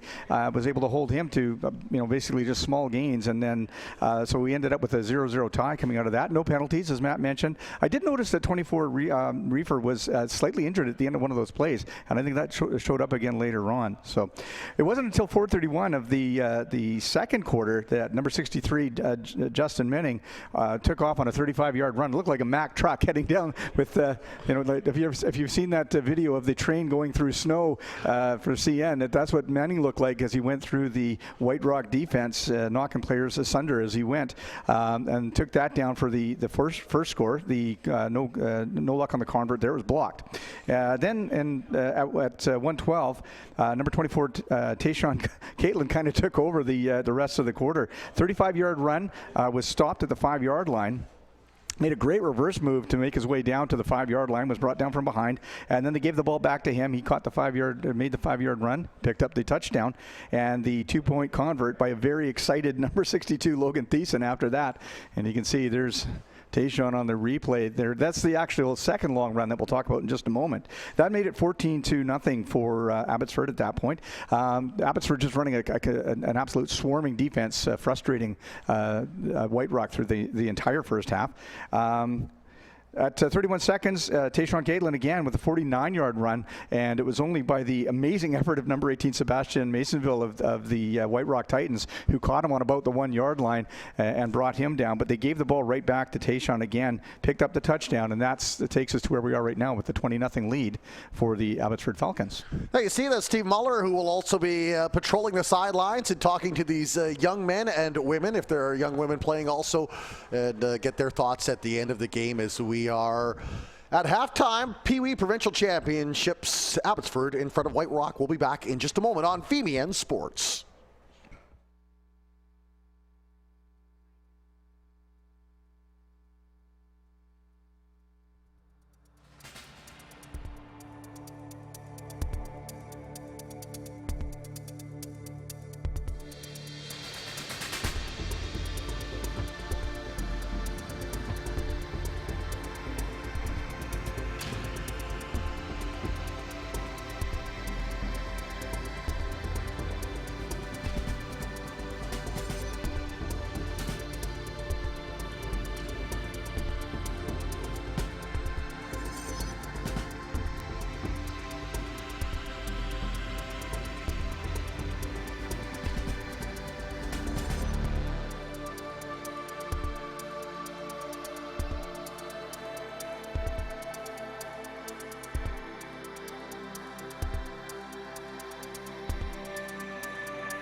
All right, we're getting set for the third quarter here as both teams conferring with the officials right now. If only my kids were this well behaved, sitting there quietly listening to what the official has to say. 20-0 lead for the Abbotsford Falcons. Pair of scores from their quick back, Tayshaun Catlin. The other touchdown coming off of the big body of Justin Menning. Rumbled his way through the middle, through a couple of tackles in for the score. So we sit right now, 20-0. There were a pair of blocked kicks by the White Rock Titans. And hopefully whatever the coaching staff said to them, or perhaps some of the leaders on the team said, will spur them on and make a meal of this game. As we are set, and Matt Macri now in between bites will get set to provide a little color commentary. Well, it's been quite a game so far, and I love these kind of games. Good defenses, a little bit of offenses. The offense hasn't been a huge part of either of the teams. They've just made a mistake and paid for it. If you want to let us know where you're watching from, you can do it a couple of ways. You can do on the YouTube channel underneath, make some comments. Hey, I'm watching the game from so-and-so. You want to tweet me directly. My Twitter handle is @some_sportsguy. That's @some_sportsguy. And I'll have a look at that in between games and give you a shout out. And we'd love to have you along wherever you're watching, coast to coast and across the World Wide Web. As off the kickoff, the Titans Quintana will bring the ball just shy of the halfway mark. Another high chopper. This one rumbled down at about the 50-yard line where it was picked up. And we got one of the Falcons players went down here. He actually had Justin Menning trip over top of him. That's a big load to your own teammate. Oh, that would hurt me, I think. I worry about being a little 10-year-old. Kind of clutching, and you hope, if nothing else, it's just the wind maybe knocked out of him. Yeah. It's cold out there as well. I mean, we just took a break there, and I stepped outside, and it's not windy, it's sunny, it's clear, but it's still really chilly. And as soon as we can find out who the number is, we will let you know. So while we have a second, if you're the White Rock Titans, you're the coaching staff of the White Rock Titans, what are you telling your boys to prepare them for this second half? Keep doing what you're doing. Keep playing hard on the defense. Their defense has been good. Like I said earlier, it was 4 plays really that kind of got them, into the end zone. Besides that, the defense has been solid. With the offense, they need their blocks there. They got to have their blocks. They got to trust their blocks and follow their blocks, and they've got to get it done with speed. It's Derek Mora who's down and slowly collecting himself with the help of the training staff, and now young Moore looks like something with his arm is kind of favoring that at the moment. Well, and Derek's a really tough player. This is it's surprising to see it when he stays down. You know that he is hurting because he's a very, very tough player. But that Justin Menning went down over top of him, and Justin's a big boy, so it's gonna hurt. And like I said, it's really cold out there, so everything hurts a little bit more. The second half brought to you by our great sponsors, Skyline Athletics, Barron Rings, and Sandman Inns of BC, as the Titans will go to work 1st and 10 at the 46-yard line. Back with Reefer under center. 2 in the backfield, Jacob Knowles and Amir Gill. Receivers on both sides, and the fake handoff, and that one read like yesterday's newspaper by the Abbotsford Falcons, number 62, Logan Thiessen with the breakdown. Well, and Logan's got a nose for the ball. I mean, he doesn't buy on any of the fakes here. You watch him; he comes right off and sees that nope, you don't have it, you must have it. Takes him out at the ankles. Great job. And it wasn't the cleanest fake exchange either, as Reggie Quintana ran into Reefer, and that actually slowed down the play more than aided them. Well, and what you're seeing here is when the Marley Reefer went down, they had to switch quarterbacks too. Is Jacob Reefer back in there? Jacob Reefer is back, number 18. Yeah. So I mean, and that was causing some issues. I think at the later part of the first half was that it wasn't their regular. And Jared Knowles, gain of about 4, maybe 5, depending on where they mark the ball down. And expect to see, I would think anyway, the big man pounding that ball down there and hopefully punching them into the end zone to get them a little confidence. Well, they were having success with him running early in the game, and then they moved away from it. And I think they really need to just get back to doing that. He's a tough guy to stop. And if you get that 5 yards at a time, that's all you really need. These quarters go quick, so you don't want to be getting too fancy and giving up the ball. If you can get that 5 yards a down from him, stick with it. Like the old Kansas City Chiefs ground and pound game with the big men barging up the middle, a little nightmare action. And now Bud Beliveau under center ahead to Knowles again, and he will move it, and I think he's got enough for the first down. He needed 5. It's going to be very, very tight here, depending on where they mark the ball. We're kind of at an angle there where it's not. Kept those feet moving. Excellent work on both sides, because you could see his teammates pushing him from behind as there was a little tension coming from the other side of the ball. And they didn't get quite enough for the first down. They were short about a half a yard there, so it's going to turn over and be a Falcons ball going the opposite way now. Big stop for the Falcons as they will take over just on their side of half. Leading 20-0. Pair of touchdowns for Catlin. 1 touchdown for number 63, Justin Menning. Very successful on the ground have the Falcons been so far. Thanks to some good work up top by the offensive line. Tucksher now under center. There's the handoff, and there's Catlin juking his way up for a nice gain of about 4 or 5. Well, a little confusion here to start this play. And he goes to go. They didn't really know where they were supposed to line up, who was getting the ball, what direction they were running in. So Catlin kind of had to just make do here. And he does a great job of getting off a couple of blocks. But then Mick Crank gets a hold of him and takes him down. One of my favorite names in this game, McCrank. I was hoping he was on defense. If McDonald's sponsored football, that would be the tackle, I guess. Alexander McCrank.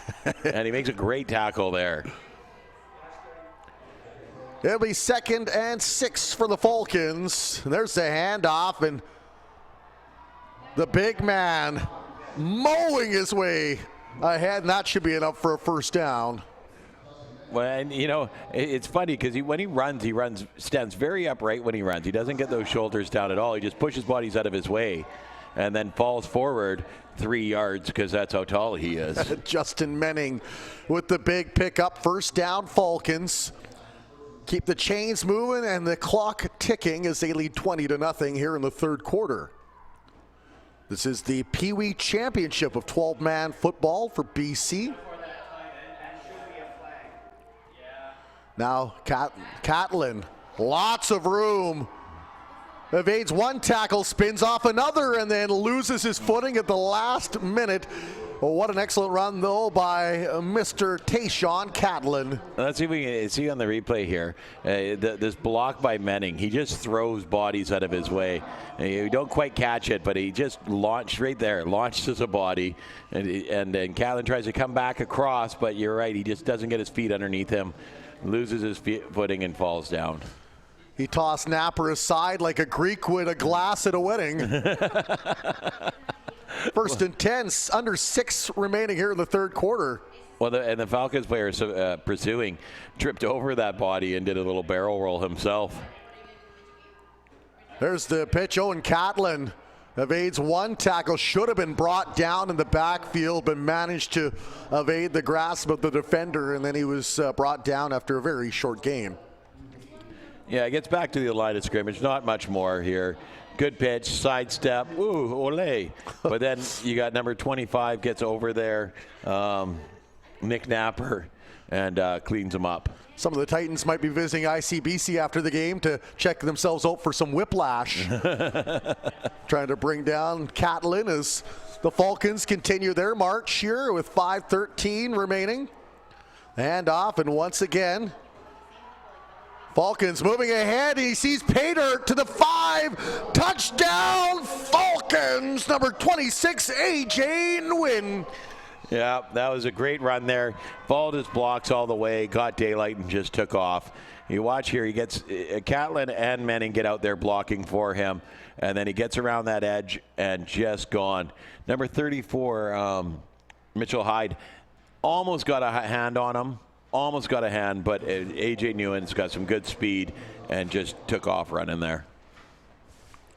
The change of pace the Falcons are showing in this football game. They'll bang into you a little bit with the likes of Manning and then come back with the slick running of Catlin and Nguyen, and they lead by 4 majors here as we've got 5 minutes remaining in the third quarter, and the Titans continue to scratch their head looking for something to jumpstart them on offense.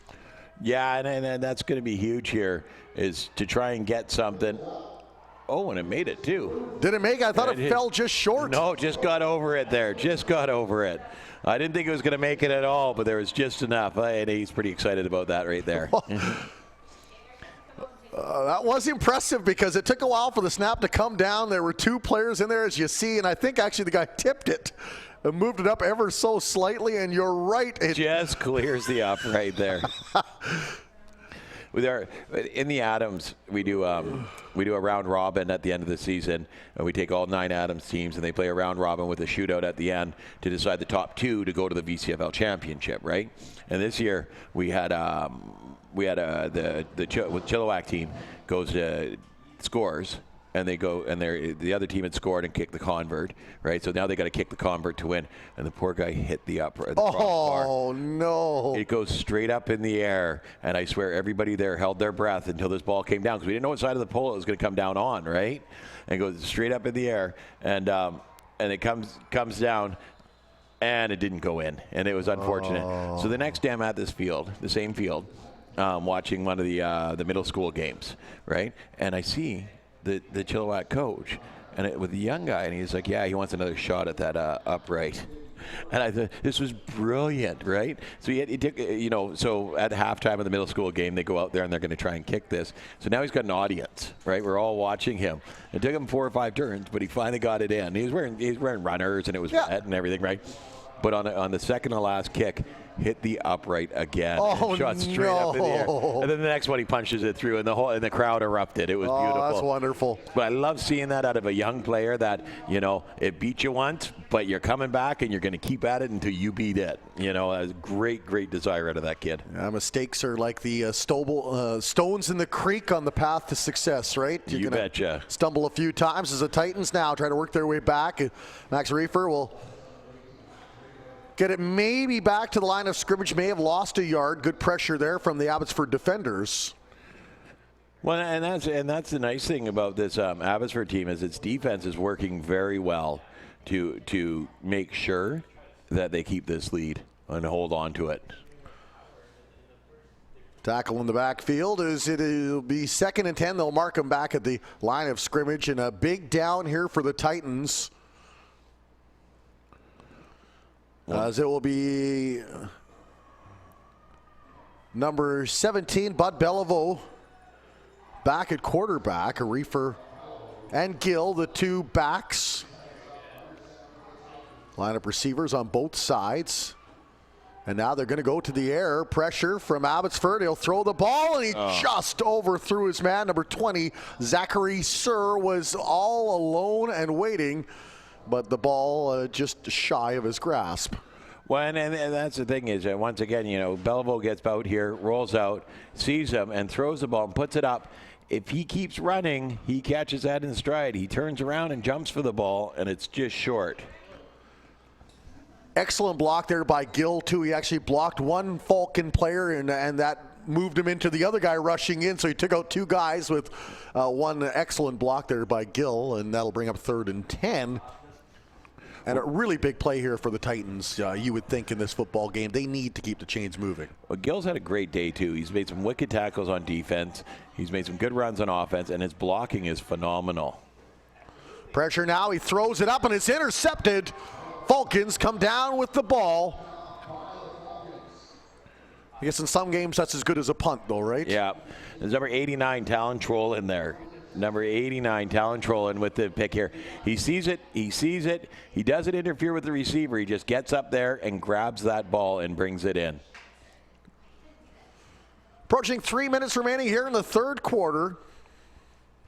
Big lead for the Abbotsford Falcons, up 28-0. Surprising because the White Rock Titans, we talked about it coming into this game, where they had played some very close football games, but this one starting to elude their grasp a little bit, although there is still time for them to claw their way back in there. They'll need some help on the defensive side. They definitely will. Their defense is only given up 30 points on the season. I mean, I'm looking at the sheet right now here that's got the standings, and I mean, it's interesting. The teams have a lot of similarities. They both finished third. The Titans were 6-1, and the Falcons were 6-2. Falcons had scored 182 points. Titans had scored 140. They both only gave up 30 on defense, and so we're really seeing that today, that these are both two solid defensive teams. But the interesting thing is that the Falcons have almost put up as many points on them in this one game that they gave up the whole season. So, I mean, you're just seeing that difference, at 182 to 140 on points for is really, really coming to show here. Titans looking to buckle down on defense. The Falcons would love to put this one to bed late in the third quarter. Up 28-0, and they'll take the ball over on the 51-yard line inside their own half. Well, and they put another score on the board, and it goes to run time as well, because the mercy rule's at 30 points. It switches to run time at that point, and that really limits what the Titans will be able to do. Braden Tucksher spotted his man through it. It kind of grazed off, I think, the shoulder pads of the receiver, and so that'll go to second down. Well, it's nice here that they're going to put the ball into Braden's hand and let him throw a bit, because he is a good quarterback who can throw. I mean, when you have the tools in your toolbox that you don't need to, you don't. But you also want to give him that opportunity, because that's why you're quarterback. You're not quarterback to do handoffs. Fumbled off. The snap still loose. But I believe the officials had blown the play dead. Well, and Tucksher went down on that ball really quick, and I think that was third down too, wasn't it? Oh, no, now it's third down. Or second down, and thought he had it, and it squeezed out of his grasp, and the Titans must have thought, oh, it's a gift for us, but all for naught. They'll bring up 3rd and 12 now, and a good defensive stance so far for the White Rock Titans, trying to get their way in this late in this third quarter. Tucksher under center, 2 in the backfield, another missed snap, and this time Justin Menning will waste little time and dive on that, but that'll bring up the ball over to the White Rock Titans, and a great opportunity for their offense here now with a little confidence gained by that defense.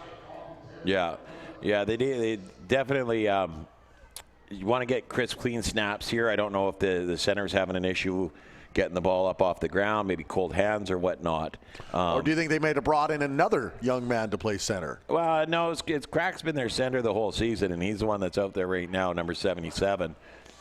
But he's just having a bit of trouble getting that snap off. He'll shake it off. I mean, I've seen it before. He's had a series or two where he gets a bad snap, but he comes right back nice and strong. Chance for Beliveau and the Titans to go to work here now with 2 in the backfield, Knowles and Gill. Actually, 4 in the backfield. Beliveau, as the flag is thrown, and he will overthrow Reefer, but we'll see if there was holding on the line or maybe somebody jumped the gun offside. Yeah. Flag was thrown basically right after the snap.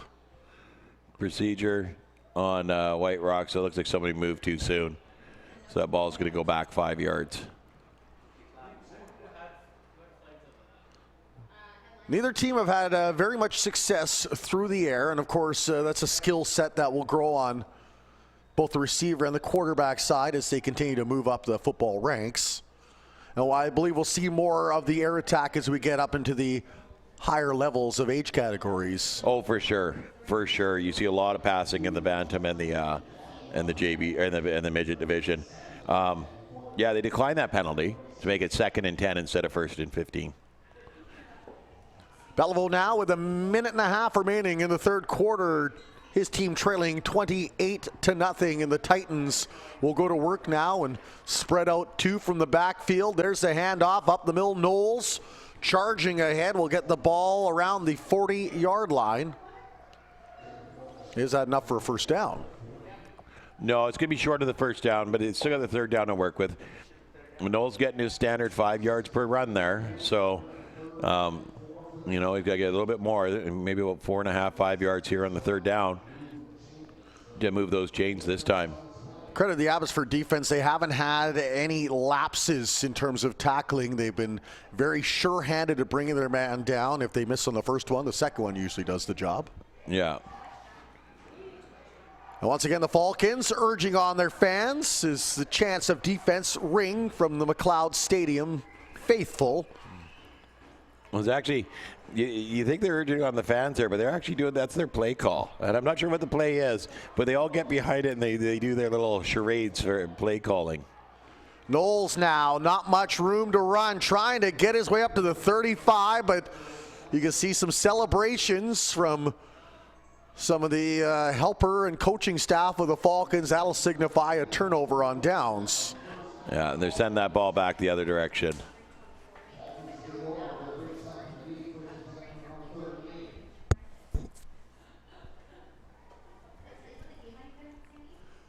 There'll be a first down, 17 seconds remaining in the third quarter. A comfortable lead for the Abbotsford Falcons, trying to be crowned provincial champions. Now, is there anybody? We've got 1 touchdown by Nguyen. We've got 1 touchdown by Manning. We've got 2 by Catlin. Is there anybody else in the backfield that you think the coaching staff would love to see get a score?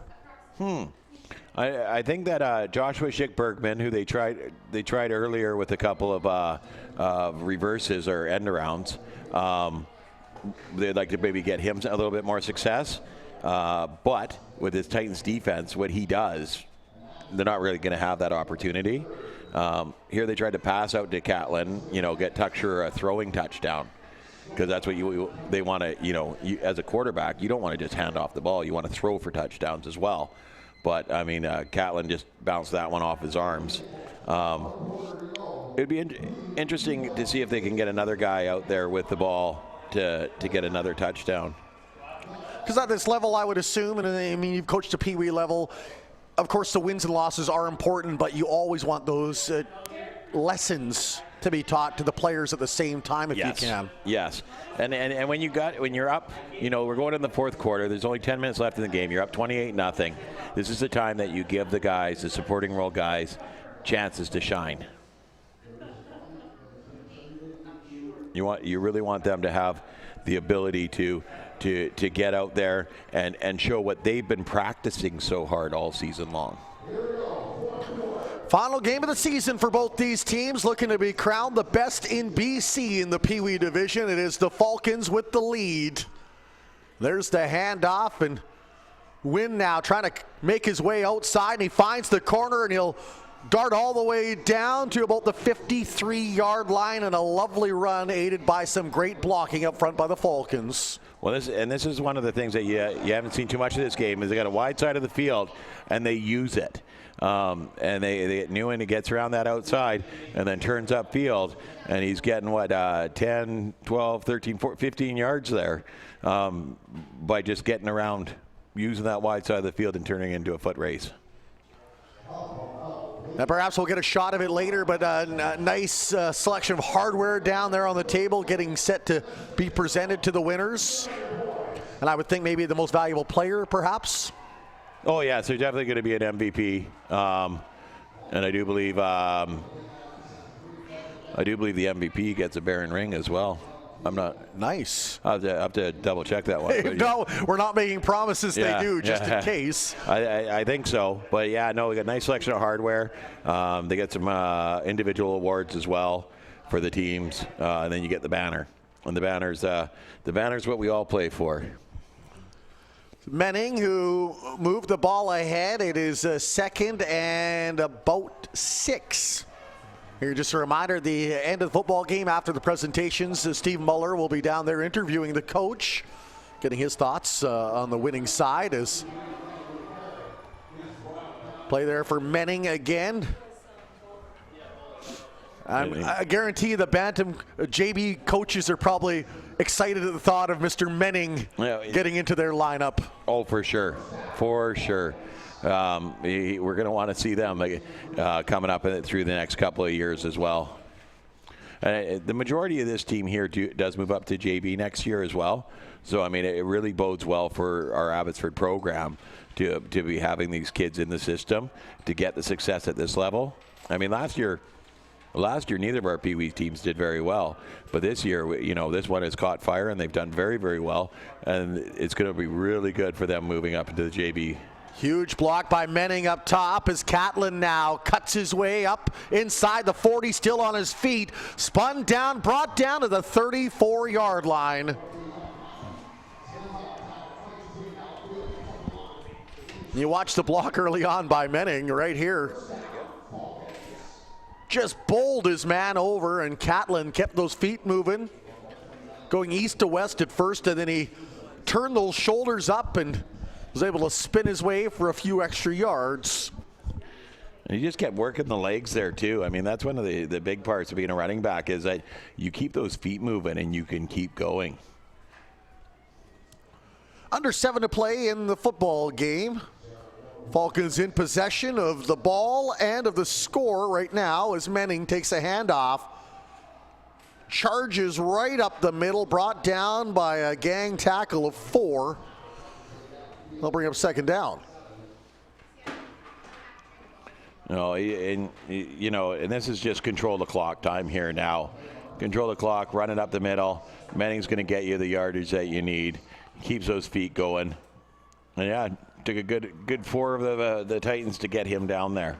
Jessup and Dreger had the initial contact on him, but boy, you could see in slow motion the angst on their face when he barreled over them as the quarterback, Braden Tucksher, under center. There's a give on the runaround, and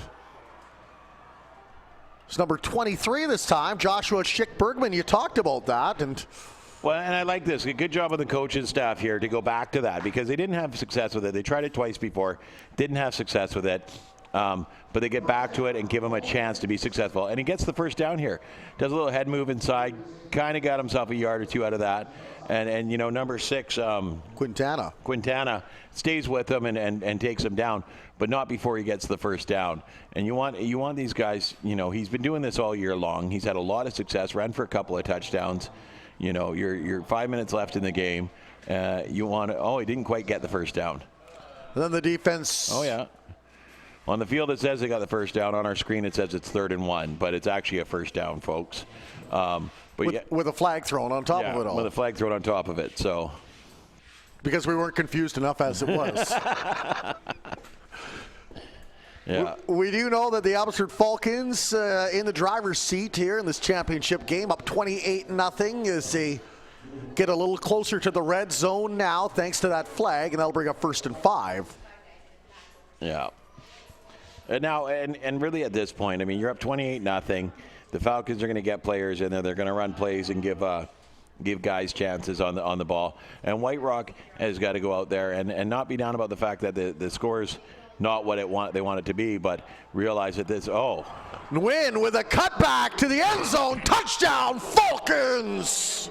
Wow, great cutback there. There was the seam opened up, and he cut back into it, and there nobody around. I could have driven my car up that hole there. Holy smokes.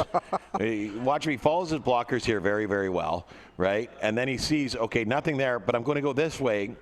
Everybody's going right. He goes left, you know, and it's nothing in between him and the end zone.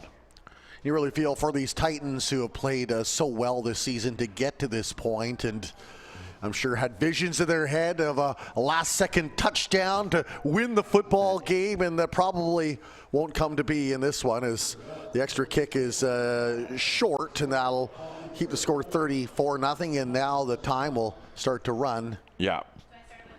So, and then we got a player down here. And I think, but the thing to think about with the Titans right now is, right, you're playing football in December, right? Nobody else in Pee Wee but these 70 kids is playing football right now, right? Enjoy it. Enjoy it. You get the last football of the year for the Pee Wee division. Go out and have some fun with it. And, at this point, I'd say it's pretty much out of reach to come back. So the coaches need to get out there and let the kids go and ball. Just play football. And this is where you really see the true measure of a young athlete, not how they do when they're successful, but how do you cope with the failure? How do you cope when things don't go your way? And that's what shapes you and molds you. And some of the greatest athletes on the planet have suffered heartache early on, and that's helped drive them and motivate them and make them better players as they get older. Yeah, exactly. So, so White Rock's just going to opt to take the ball on the 45 here. Once they get the young fellow off, the clock will just run. And what I'd like to see here is White Rock out there having some fun with it. It's a long off season. Well, as you mentioned, this is the first time since 2009 for Abbotsford, so it's not a guarantee every year that you're going to be in this game. So make some memories of it, right? Yeah, we've been in this game, but this is the first time we're going to win a provincial since 2009. So I think at this point, we're pretty happy about the fact that we're just here, to tell you the honest truth. And then to actually have the success that they've had today is phenomenal for these kids. As White Rock will take the ball, you mentioned the 45, and steaming his way ahead, number 23, Nico Scoats.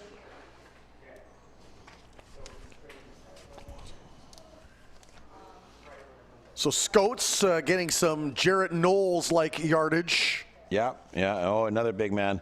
And they help him up off the field there. And he's just going to try and power ahead here. Gets a couple of yards. Not a big pickup, but he gets ahead enough that he can just keep moving forward.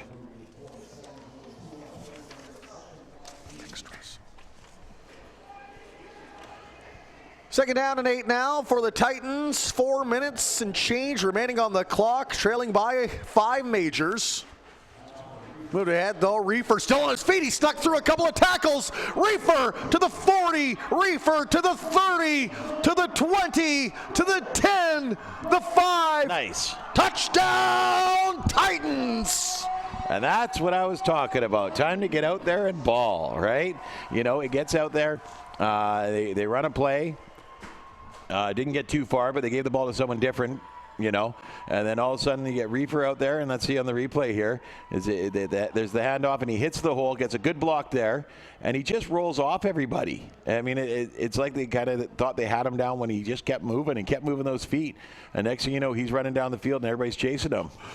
You see number 23 there, Joshua Schick-Bergman. If there were about 5 more yards of real estate to contend with, he might have brought him down on the 1. Yeah. Well, number 27, Connor Dutchin, was chasing him, but he knew that he wasn't catching him. But yeah, Schick-Bergman wasn't giving up to the bitter end there. Now they'll look to put on the extra points, and but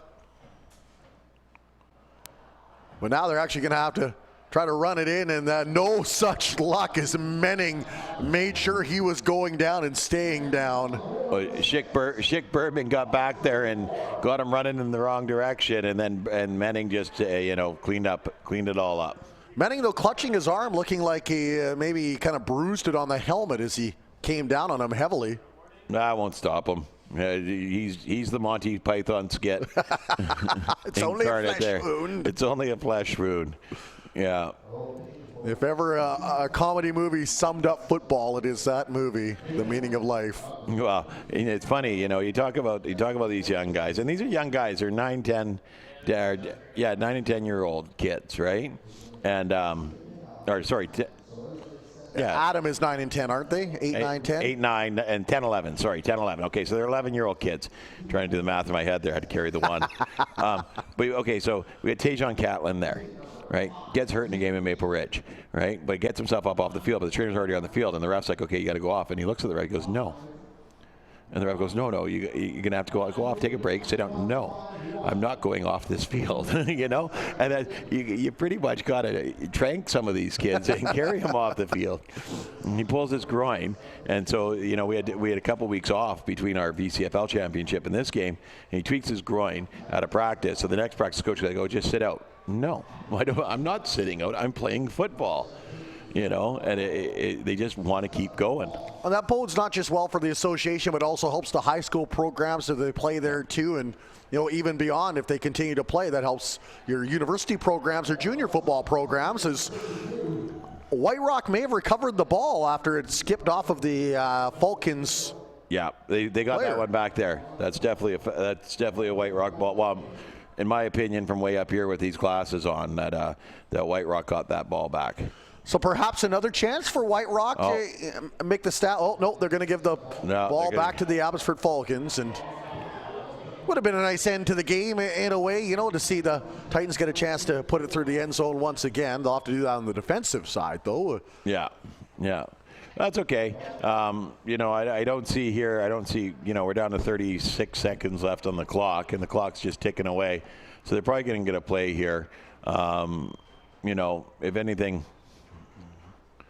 kneel down would be probably the best way to go about it here.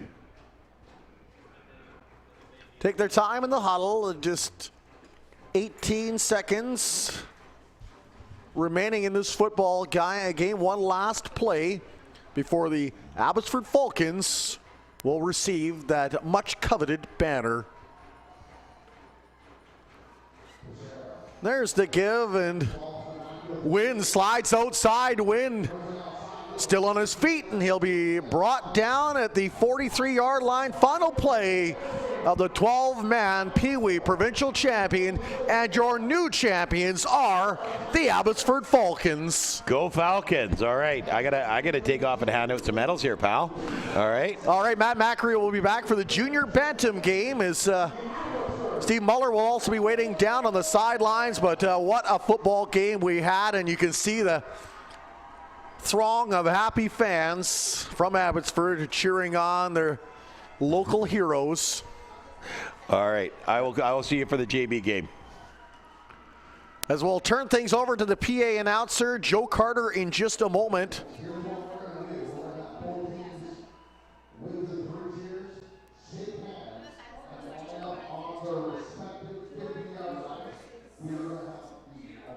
If you can't hear what he's saying they're going to have the handshakes coming up first, and then the trophy and other presentations. And Steve Muller will have an interview with the coach, setting things up for what will be the junior Bantam game between the Island champions, Victoria Renegades, and the Chilliwack Giants JB team.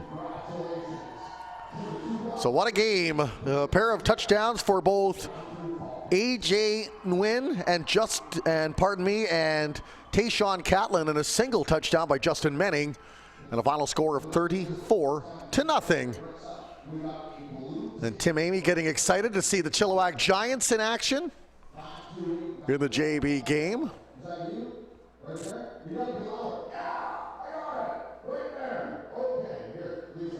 Now, this is the only game you're watching. We do appreciate you tuning in to VBN Sports. Hope you enjoyed the Pee Wee Provincial Championship game. Abbotsford crowned champions for the first time since 2009. We've now got 18 minutes and change on the clock in between this game and the next football game. Thank you, ladies and gentlemen, for coming out today to watch this tremendous event, the 12-man football championships. Again, two teams that work real hard. Their parents work real hard. The coaches work hard. The organizations work hard. And thank you very much for doing that, because without you, we couldn't be out here today enjoying this great Canadian game. I'd like to thank the sponsors, Skyline Athletics, for the MVP awards, the t-shirts, and the footballs. I'd like to thank Baron Rings for the MVP ring. Each team gets an MVP award. Each MVP person will get a championship MVP ring from our sponsor, Baron Rings. Kevin Parks, the president of VMFL, told me that we should thank him for arranging this sunny day because he said he's the closest thing to God that we'll ever see. And I said, oh God, there he is.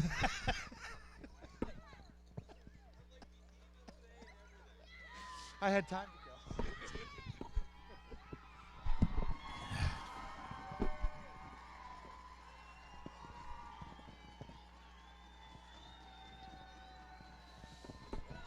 The order of the awards will be the Sportsman Award, then the MVP Awards, the Participants Trophy, and then the BCCFA Championship Trophy, and then each team will receive gold and silver medals.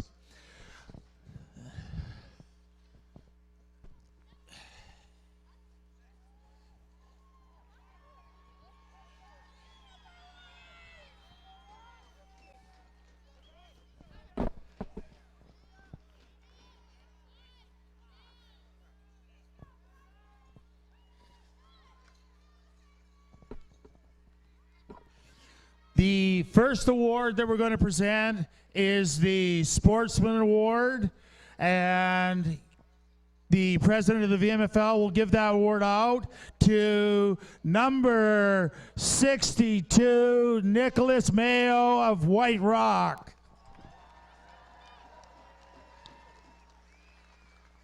Can you take your helmet off?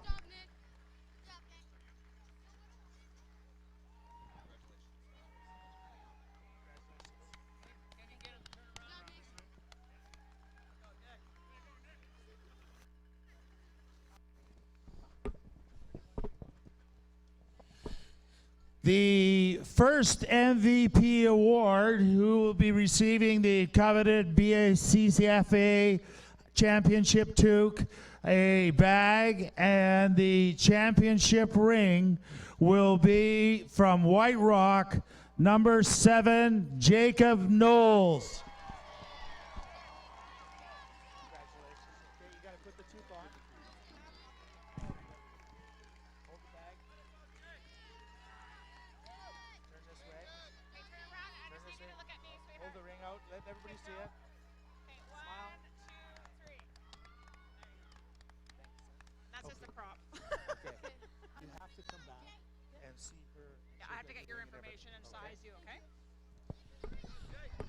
The MVP from the champion Abbotsford Falcons, number 24, Tejan Caitlin.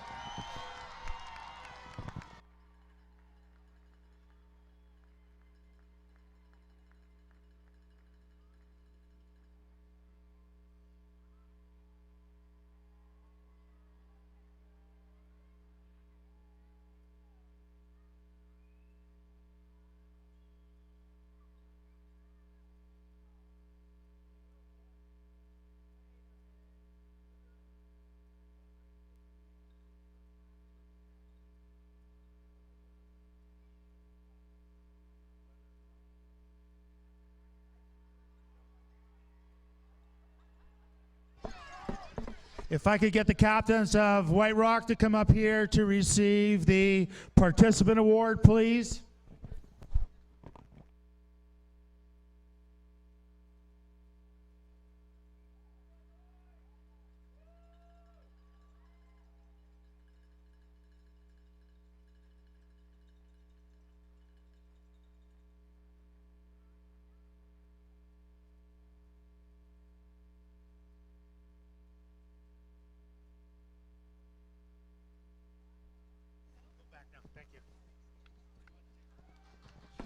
If we could get the captains from the championship Abbotsford Falcons to come up here today. And we have the president of the Provincial Association, the BCCFA, Frank Nazo, presenting the banner, the trophies, and the plaques.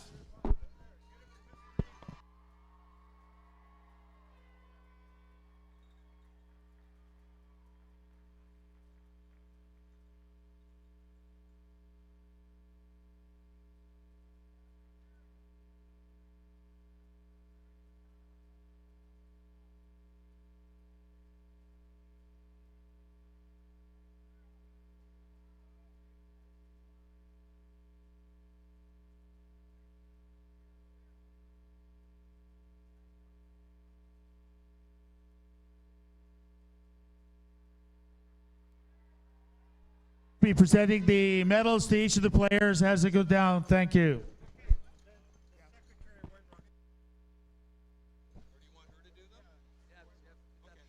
Yes. Coming down, Dave? Yeah, no, it's just we can get.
We're speaking with head coach Chris Bedore of the Abbotsford Falcons. Chris, convincing 34-6 win here to take the provincial Pee Wee championships. Try and put into words how you're feeling right now.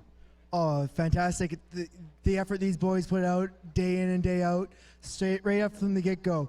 Their total effort, the total package, they just intensity, focus, and played their butts off. So proud of these guys. Can't say enough. It's awesome. Coach, I know it takes a lot of work to put this together, so you got some help. Maybe just quickly name your assistant coaches for us. I got Brent Buchanan, Jason Henderson, and Mark Thiessen are the assistant coaches. Nani Lin's our super manager. She did a fantastic job for us all year. And Christine did a great job as a trainer. I also forgot about Brad almost, but he's awesome job, came out. One of our newer coaches did an awesome job. Well, congratulations again to the Abbotsford Falcons and head coach Chris Bedore. Chris, go enjoy this with your boys. Thank you. We'll be back shortly with the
coaches from the Renegades, coaches from the Giants, let's move your players off the field. We're about a minute away from introductions. Coaches from the Renegades, coaches from the Giants, let's move your players to the tunnels, please.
Good morning, everybody. Welcome to McLeod Athletic Stadium 2016 Junior Bantam Provincial Final.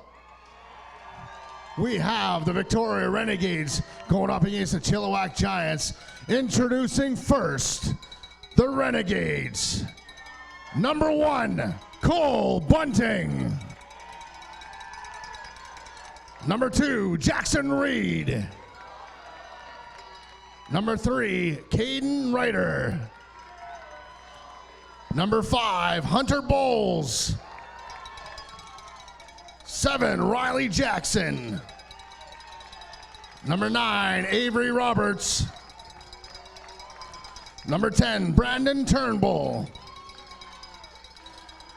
11, Ty Albrecht.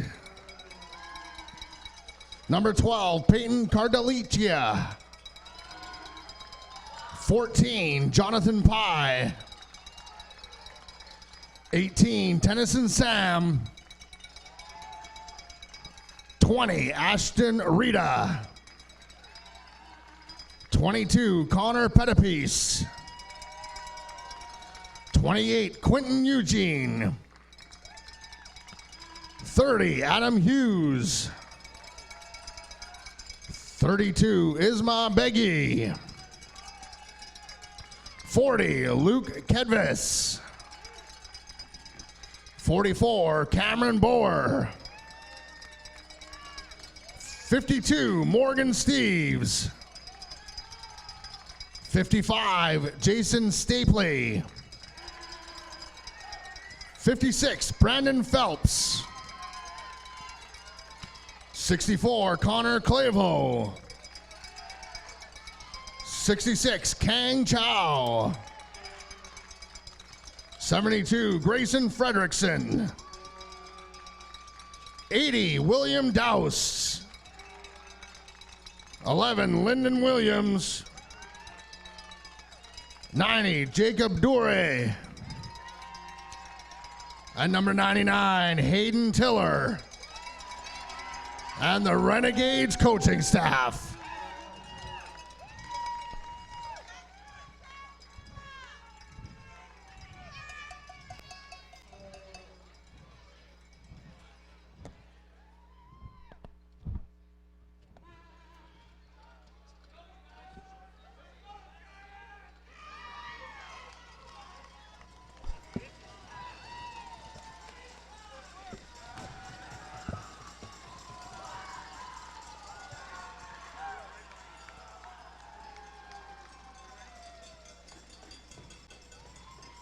Introducing the Chilliwack Giants.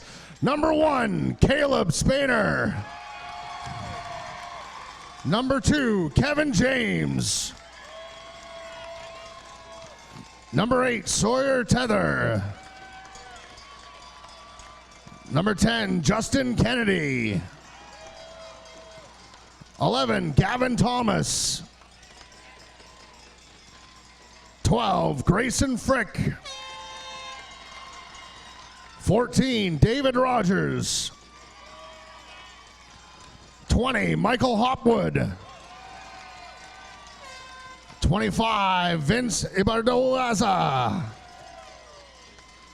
33, Josh Caverly. 34, Jackson Wilkins. 36, Davies Mitchell. 43, Braden Struxma. 44, Aiden Saunders. 48, Jackson Webster. 55, Hunter German. 60, Tyler Kelly. 61, Shirley Gonzalez. 63, Blake Goward. 65, Braden Dyke. 72, Sebastian Gonzalez. 74, Arden Lowen. 80, Cohen Foreman. 88, Logan Bookwitz. 92, Nick Beck. Number 99, Kai Manning. And the Giants coaching staff.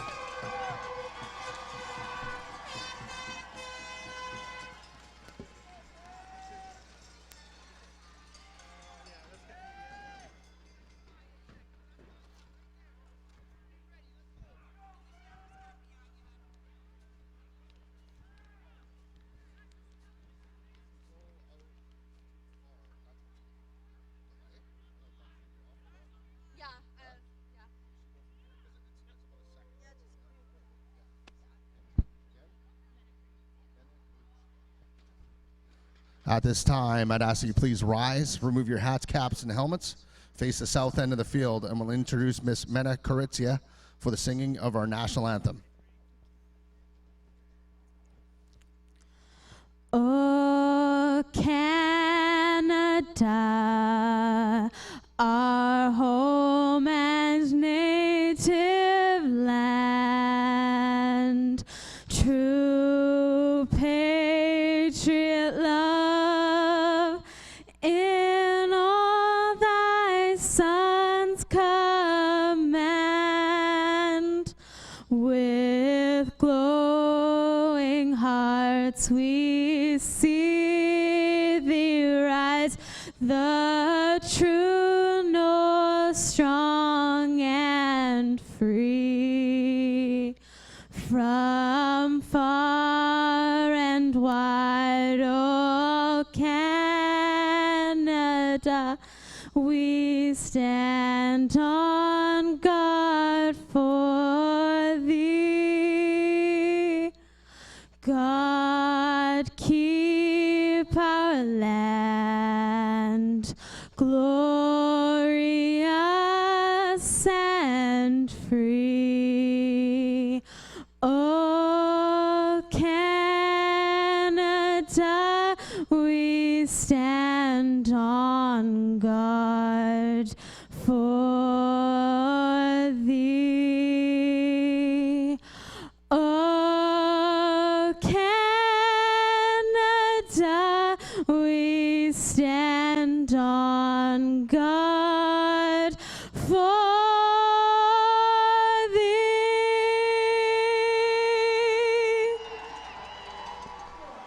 Well, good afternoon and welcome to the Junior Bantam 2016 12-man Provincial Championships.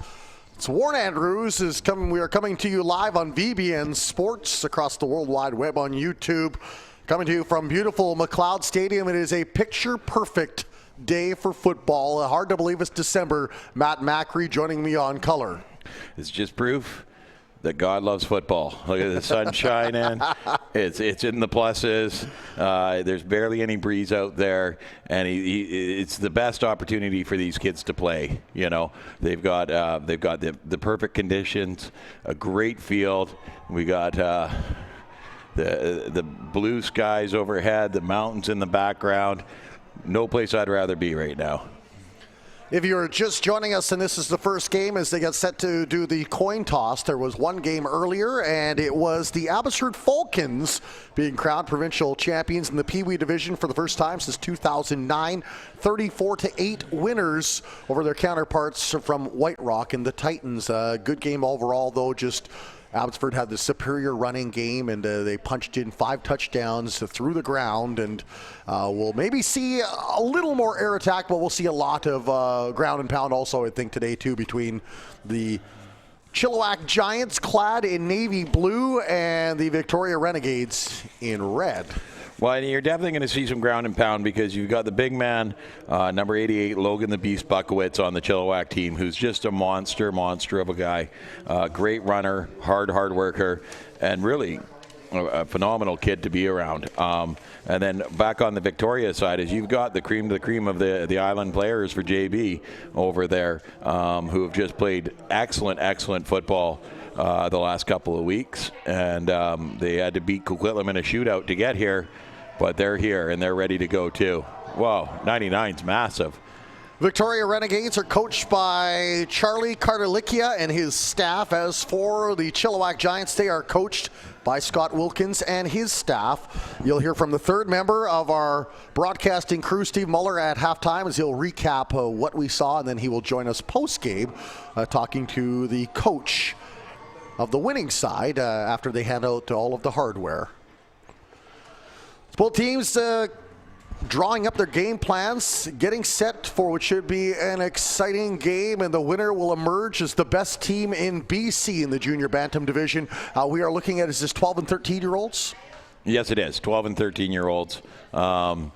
Grade 7, 8. And this is just before they go to high school football. You know, some go off to high school, some move up onto Bantam and Midget, which we'll see later. But these guys here are the best of the best in the JB division. will be Aiden Saunders to kick off for the Giants, who play from our broadcast left to right in navy blue. Renegades with 3 back to receive the kick. As a low short hopper, and that will go out of bounds at about the 43-yard line. Did graze off of a player on the way out, and so it will be the Renegades who will start in their half. You know, it's a trend that I'm not too fond of is the onside kick. I'm a field position guy, kick it deep and trust your defense. But I've seen it quite a bit this year with the onside kick and teams going to get it back. And one of the teams that has been very successful with that has been the Chilliwack Giants. We've done the Friday Night Lights game out in Chilliwack, so I've seen this Giants team a couple of times and very impressed with their ability to make that onside kick and get the ball and start with very, very good field position. Renegades will scrimmage starting at their own 45-yard line.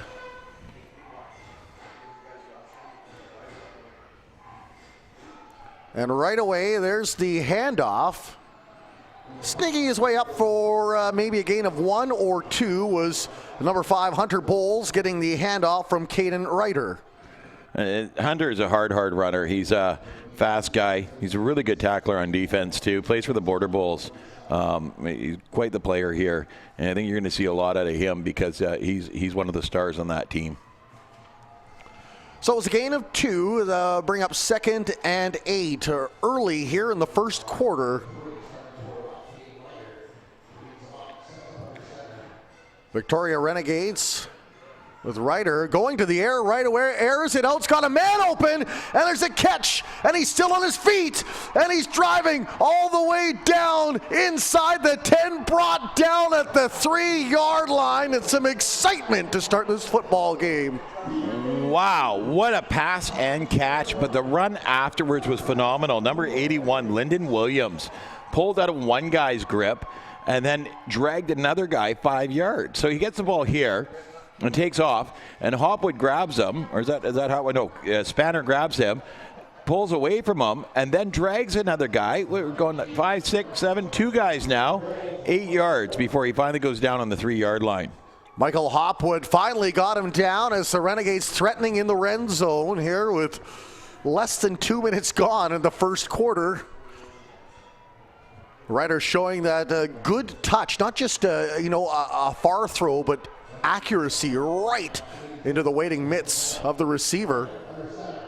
There's the give, and he is dropped down. Great defensive play is Cole Bunting looking to the end zone, but he'll have to look once again thanks to the defense of the Chilliwack Giants. Yeah, no, good run there, but a good defensive play to stop him. Number 25, Vince Ibardolaza. Got in there. Ibar Dolaza, I believe. Ibar Dolaza. And now they'll swing it in, and a touchdown, but a flag is thrown at the same time. And we're waving that one off already. He's waving it off.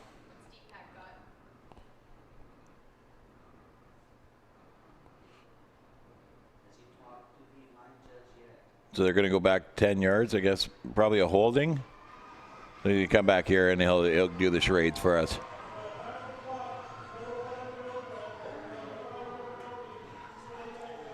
Tandem buck. Can't push your own player from behind forward. It's a very obscure rule here, but look at he shoves him from behind without anybody else touching him, and you're not allowed to do that. It would have been Caden Ryder with the touchdown. That is waved off. That'll bring up 3rd down now, it looks like, and goal, 6 yards of real estate to try to make up. They'll actually bring up 2nd. The 2nd or 3rd? It should be 2nd. Ryder now with the pitch to the big man, Braden Turnbull, and he's turnbuckled. And that's a Hopwood on the tackle there, and I like the way that he squares up to the guy here, and then the guy makes a move, but Hopwood just goes low and takes out his legs. He squares off here, and then bam. Go ahead and try and make a move, but he's going to take you out.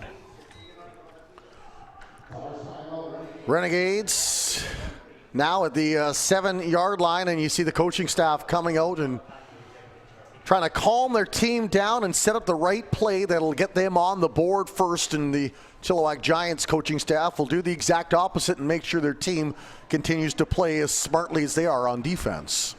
Well, you got a win-win scenario here for the Renegades.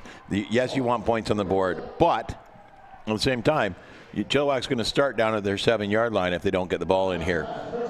But the coaches, like you said, settle them down, make sure they're going to run the right play, give them the best chance to have success and getting the ball, putting some points on the board early. Joe Carter doing a great job of whipping the crowd into a frenzy, the PA announcer extraordinaire. These parents out here today, I don't think they need much whipping, that's for sure. Caden Ryder now will head under center. He's got 2-3 in the backfield. Now two of them will peel up and Ryder will hold. He's under pressure, floats it up and it's intercepted. And here come the Giants the other way. He's at the 50, he's at the 40, the 30, the 20, the 10. Touchdown, Giants, Gavin Thomas. Well, and that goes from a win-win to a complete loss scenario for the Renegades. That's exactly the only thing you didn't want to happen, right? I mean, even a pick and a tackle would have been better there, but well, it was lobbed up so high, it looked like he was shooting from the 3-point line. Yeah, and Thomas just comes in here and just grabs it. I mean, a great interception by Thomas, and then running down the field. You know, he gets all the way down. And there was no one within a country mile of him as he made his way into the other half. Yeah, and you know, that's awesome when you're down on like their 20-yard line. When you're on your own 7 and you do something like that, that's a phenomenal play. So that was what, a 97 or 96-yard return after the interception. Yeah. So no, that was a great catch, great run, phenomenal play. So we saw both sides step up. We saw the offense with a gorgeous catch and run to set up them in the red zone. And then the defense responded not only by stymieing them on 2 attempts to run the ball into the end zone, but then a big pick. And that's got to get the boys in blue really fired up against this Island team. It is. I mean, and that's, you know, they were looking at worst case scenario, giving up a big play and having the other team on their doorstep and going to get points on the board in the first drive of the game. You know, we're 3 plays in and they got someone sitting on their 3-yard line, and then they had a couple big defensive plays and nothing bigger than that interception. Thomas just turns around and runs it all the way back for the score. They'll set up now for the kick, and is this also a 2-point convert or just a 1 point at this level? It's still 2 point at this level. It goes to 1 point at Bantam. Will be number 44, Aiden Saunders with the kick. He rolls it up and it hits the upright, and that will stay out. Yeah, and you know, you got to get it. You got to get it down the middle. You don't want to be banking it off the end zone. So we see a shot, upright. A panoramic view painted by Norman Rockwell here at McLeod Stadium, as mountains in the background. Mostly clear skies, a light breeze blowing, and a perfect day for football in December. To all of our friends in Alberta and Saskatchewan, wherever they have snow, we feel sorry for you, but not that much. Not at all. No, we're getting threatened with it for tomorrow. That's what they're saying on the news. I won't believe it. I don't think I've seen snow in 2 years out here, but you know, it'd be a welcome change, that's for sure. And it will be Saunders once again to kick off with 3 waiting to return. We'll actually march the ball up, though, a little closer, and it'll be all the way up to the midway point. Well, there was a penalty on the extra point try there, but they went again. They kicked again. So why is it? Maybe perhaps another infraction, but there's a reason neither of us are wearing the zebra stripes. Yeah. They know more than us about football. Here's Saunders now with the kick. A good one as he gets that fairly deep back down to the 20-yard line. Cutting his way up, number 10, Brandon Turnbull still on his feet. Turnbull all the way up to around the 40-yard line, so a return of about 20 yards. Yeah, and you see this time they didn't want to chance it. They saw how fast the Renegades ate up the field on the first drive. They weren't going to do it again. They were going to get it down the field, get the ball as far down as they can, and make them work for every inch that they get. And so starting on their own 40s, not a horrible spot, but it's definitely nothing like they did on the last one where they're starting way up the field. Turnbull showing he's very elusive for such a lanky, long fellow. Well, he ran into that crowd hard, too, and moved body. So, obviously, I mean, for being tall and lanky, he's still got some size and some toughness to him. Ryder with a handoff, and once again, Brandon Turnbull slipped around one tackle, but then runs into a wall of Navy, and that will be a very small gain. Yeah, very, very, very small gain on it. Maybe 1.5 yards, almost 2 yards there. This Giants defense is good. They tackle well, they work together well, they swarm to the ball. So I don't think you're not gonna get any easy plays out of them.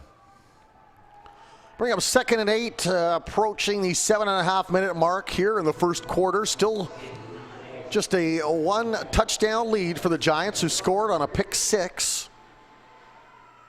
Ryder with a give now, and a seam opens up, and 22 tries to stiff arm. It was Connor Pettipiece, brought down though by a pair of Giants defenders. Well, it's Michael Hopwood on the initial tackle here, and he reads the field very, very well. And then just gets across and gets a hold of him, brings him down, and then gets back up in there as well. And you saw Thomas, who had the interception, toss aside the player that was trying to block him and went in to aid on the tackle. Yeah, and you know, Thomas is playing the corner here, and he knows that if the receiver's trying to block him out, the run's going to go inside, so he's got to move a body and get after it. So it looks like a punting situation now for the Renegades, and that will go high and short. Rolls down, though, and flag, you think no yards play is... Yeah, number 22 played that like it was a live ball on the punt, unless he was the onside guy. I'd have to see the lineup again. I didn't see if he was onside, but he played it. There is somebody back there. Oh, yeah, is that number? It was 22, so he was onside. So, I mean, he could have gotten that ball. So that was a smart play by him. He just squirted out of his grasp, but then number 81 there got tackled quite well. And a gutsy coaching move early on to try to shuffle the chess pieces the way you want them to go, down 6-0. Well, and some of these kids play both high school and community, and it's a different rule. In high school, right, you touch the ball, it's down. You don't have to give 5 yards, you get right close. Here, you have to give a 5-yard buffer to let them play the ball. There's a handoff up the middle. Big 88 Logan the Beast Buckwitz will punish some defenders on the way up, and we may have enough for a first down. You've got to watch this young man here. Logan Buckowitz is a phenomenal player to watch run. He runs over bodies. He runs through bodies. He does it with a big smile on his face at all times too. He's just one of those kids that you love to have on your team and you love to coach, because he's just got such a great attitude and he just wants to get out there and play. So it is Grayson Frick, the quarterback, that give to Caleb Spanner, still on his feet, cutting outside, and then brought down around the 45-yard mark. So Spanner uses Buckowitz here as his lead blocker, and Buckowitz just punishes some bodies, throws some people around here, and clears the path for him to get up there. But then he gets cut off, and he has nowhere to go. It's the sideline or a bunch of red shirts, so he has to cut it back in. Just short of a first down, about a yard short. 2nd and 3, 5.5 remaining here in the first quarter. 6-0 lead. Giants, they have the ball. There's the give now to the big man, Buckwitz, and should have enough. It was a 2nd and 2, actually, and he probably gained about 3 on the play just by lunging forward. Well, yeah, he's another one of those boys. He just falls down and he gets 3 yards. And a good play call here, because he is big. He's going to get back to the line, and all he has to do is step through the line and fall forward, and he's got that first down. You see number 99, Hayden Tiller, tackle him and give him a big pat on the head after bringing him down. That brings up 1st and 10. Giants. Ball placed at the 41-yard line. It's where Grayson Frick will go to work. Hand off and moving the ball up the middle for a gain of 1, maybe 2. Is number 1, Caleb Spanner. And Caleb's a really good runner. He's got some speed. You get him to the outside and he can fly. I think they're trying to trick the Renegades there with a quick handoff to him and then the fake to Buckowitz. But the D-line wasn't buying it, and they tied him up pretty quick. It is Spanner and Buckwitz in the backfield. Frick goes to the air, throws it up, and it's caught. He will slide his way down to about the 31, maybe the 32-yard line, and the Beast with a first down. Well, and Buckwitz here, he just goes up over top of the other boys there because of his height and his reach, and then gets another 7 yards after he catches the ball too, before he's brought down. And it's not going to be one person taking him down. He runs too hard. He's too strong on his feet. And it's going to take the team's going to have to work together to bring him down. Inside the 30 for the Chilliwack Giants. 1st and 10, handoff. Buckwitz knifes his way up for a gain of about 4. We'll bring up 2nd down. If it ain't broke, don't fix it. Yeah, no, and they'll keep doing the same thing all day long. And this is one of the things that I really like about this Giants team is that they push that ball forward so well. 2nd and 6.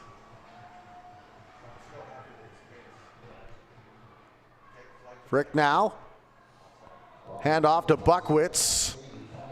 I think I saw a flag back there too, though. I do see a flag there on the near side of the field. Yeah. Was it holding? Offside on the offense. So that's going to come back 5 yards and still be 2nd down.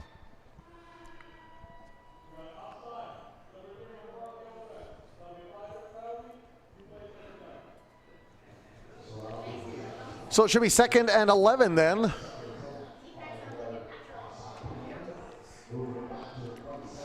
I'm going to give a bit of a shout out here. Number 34, Jackson Wilkins. He's the head coach, Scott Wilkins' son.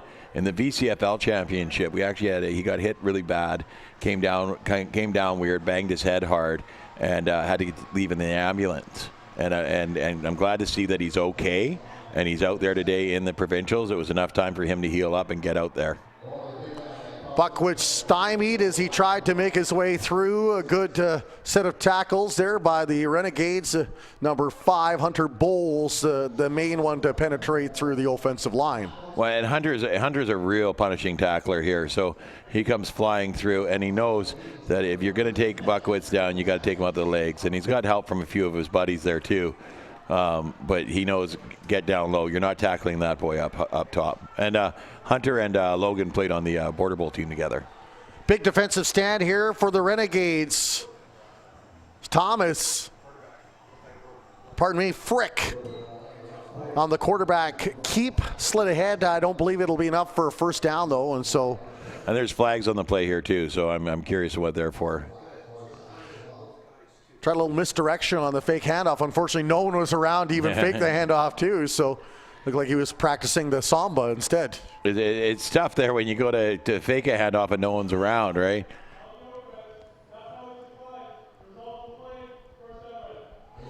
So the Renegades with a nice job on the defensive side. You got a big stop there. You'd like the ball to be further down the field, but at least you got to move down a bit. You're going to be working. They're going to be working from their 20-yard line. They got a long way to cover, but like I said, in that first play, the second play of the game, they covered off about 60 yards really quick, so they can. They have shown that big playability, and Caden Ryder's got the arm to do it. And right now, he'll direct traffic down there, talking with his team. These young men, 12 and 13-year-olds, looking to be crowned the best in BC. Member of the Chilliwack Giants now being helped off the field. Just having to look to see who the number is if mom and dad aren't in the stands and watching on TV. It looks like the player is okay. The number 14, David Rogers. No, it's number 12, Grayson Frick, the quarterback. Hope he's okay. They're going to need him. That could change the complexion of this game in an awful hurry. Well, Spanner does step in at quarterback a few times too. So, I mean, they do have other options, but Frick is a real good player, and you want to make sure that he gets out there. So we're going to get that blindside block called there. As the give back to number 81, Lyndon Williams will be all for naught. You can hear the collective ooh on the block, and we'll see on the replay. That was well, and this is they've decided, or not decided, but they said we're going to call this. No more blindside blocks. They're hurting too many kids. When you drop that shoulder, and you got an unsuspecting tackler is running in, and the blocker comes in and drops the shoulders. It's not that hard to get your hands up and put a proper block on them. We don't have to lay them out. It's fun to watch in the NFL. These are grown men making millions of dollars. It's not so fun to watch a child get just ear-holed, in a game of community football. On that same play, too, what made it more painful for the Renegades is Buckwitz came in and threw down number 81 Williams. So Ryder and company will start again for the Renegades. He'll go to the air now, throws it high. 2 defenders around, though, and a good effort for Lyndon Williams. Couldn't bring down the ball, though, under defensive pressure. And we've seen a lot of this today, is that he gets turned around and he jumps for the ball. Instead of keeping his feet moving and looking over his shoulder, he's turning his whole body around, and when the ball's over his head, he can't really do much about it in that case. Once again, more lessons for these young men that they can take as they move forward in their football careers. They'll line up 5 up top for the Giants. Pressure. He's got a man wide open, though, and he catches the ball. He's moving ahead. Jackson Reed with speed. Darts away from one defender. Makes his way down to the 20, to the 10, to the 1. He's in. And he's in. Touchdown, Renegades! And we got a flag back here on the field, so I'm not sure what this is going to be. I wasn't looking that way about the 50-yard line. So great breakaway speed, though, for the big man and Jackson Reed, who it was a great, got the rock and ran throw. with it. So here he comes. He gets back and he throws the ball, and he turns around and he's running forward, turns his upper body and catches the ball, and then just gets into stride here. And I think it's a great job here just to keep away from Spanner, who's reaching for him. He's trying to get a hold, finally gets a hold and pulls him backwards. Enough, but not enough to stop him from getting across that, breaking that plane. Have the officials called it back, though? There's the question they're now conferring with both teams.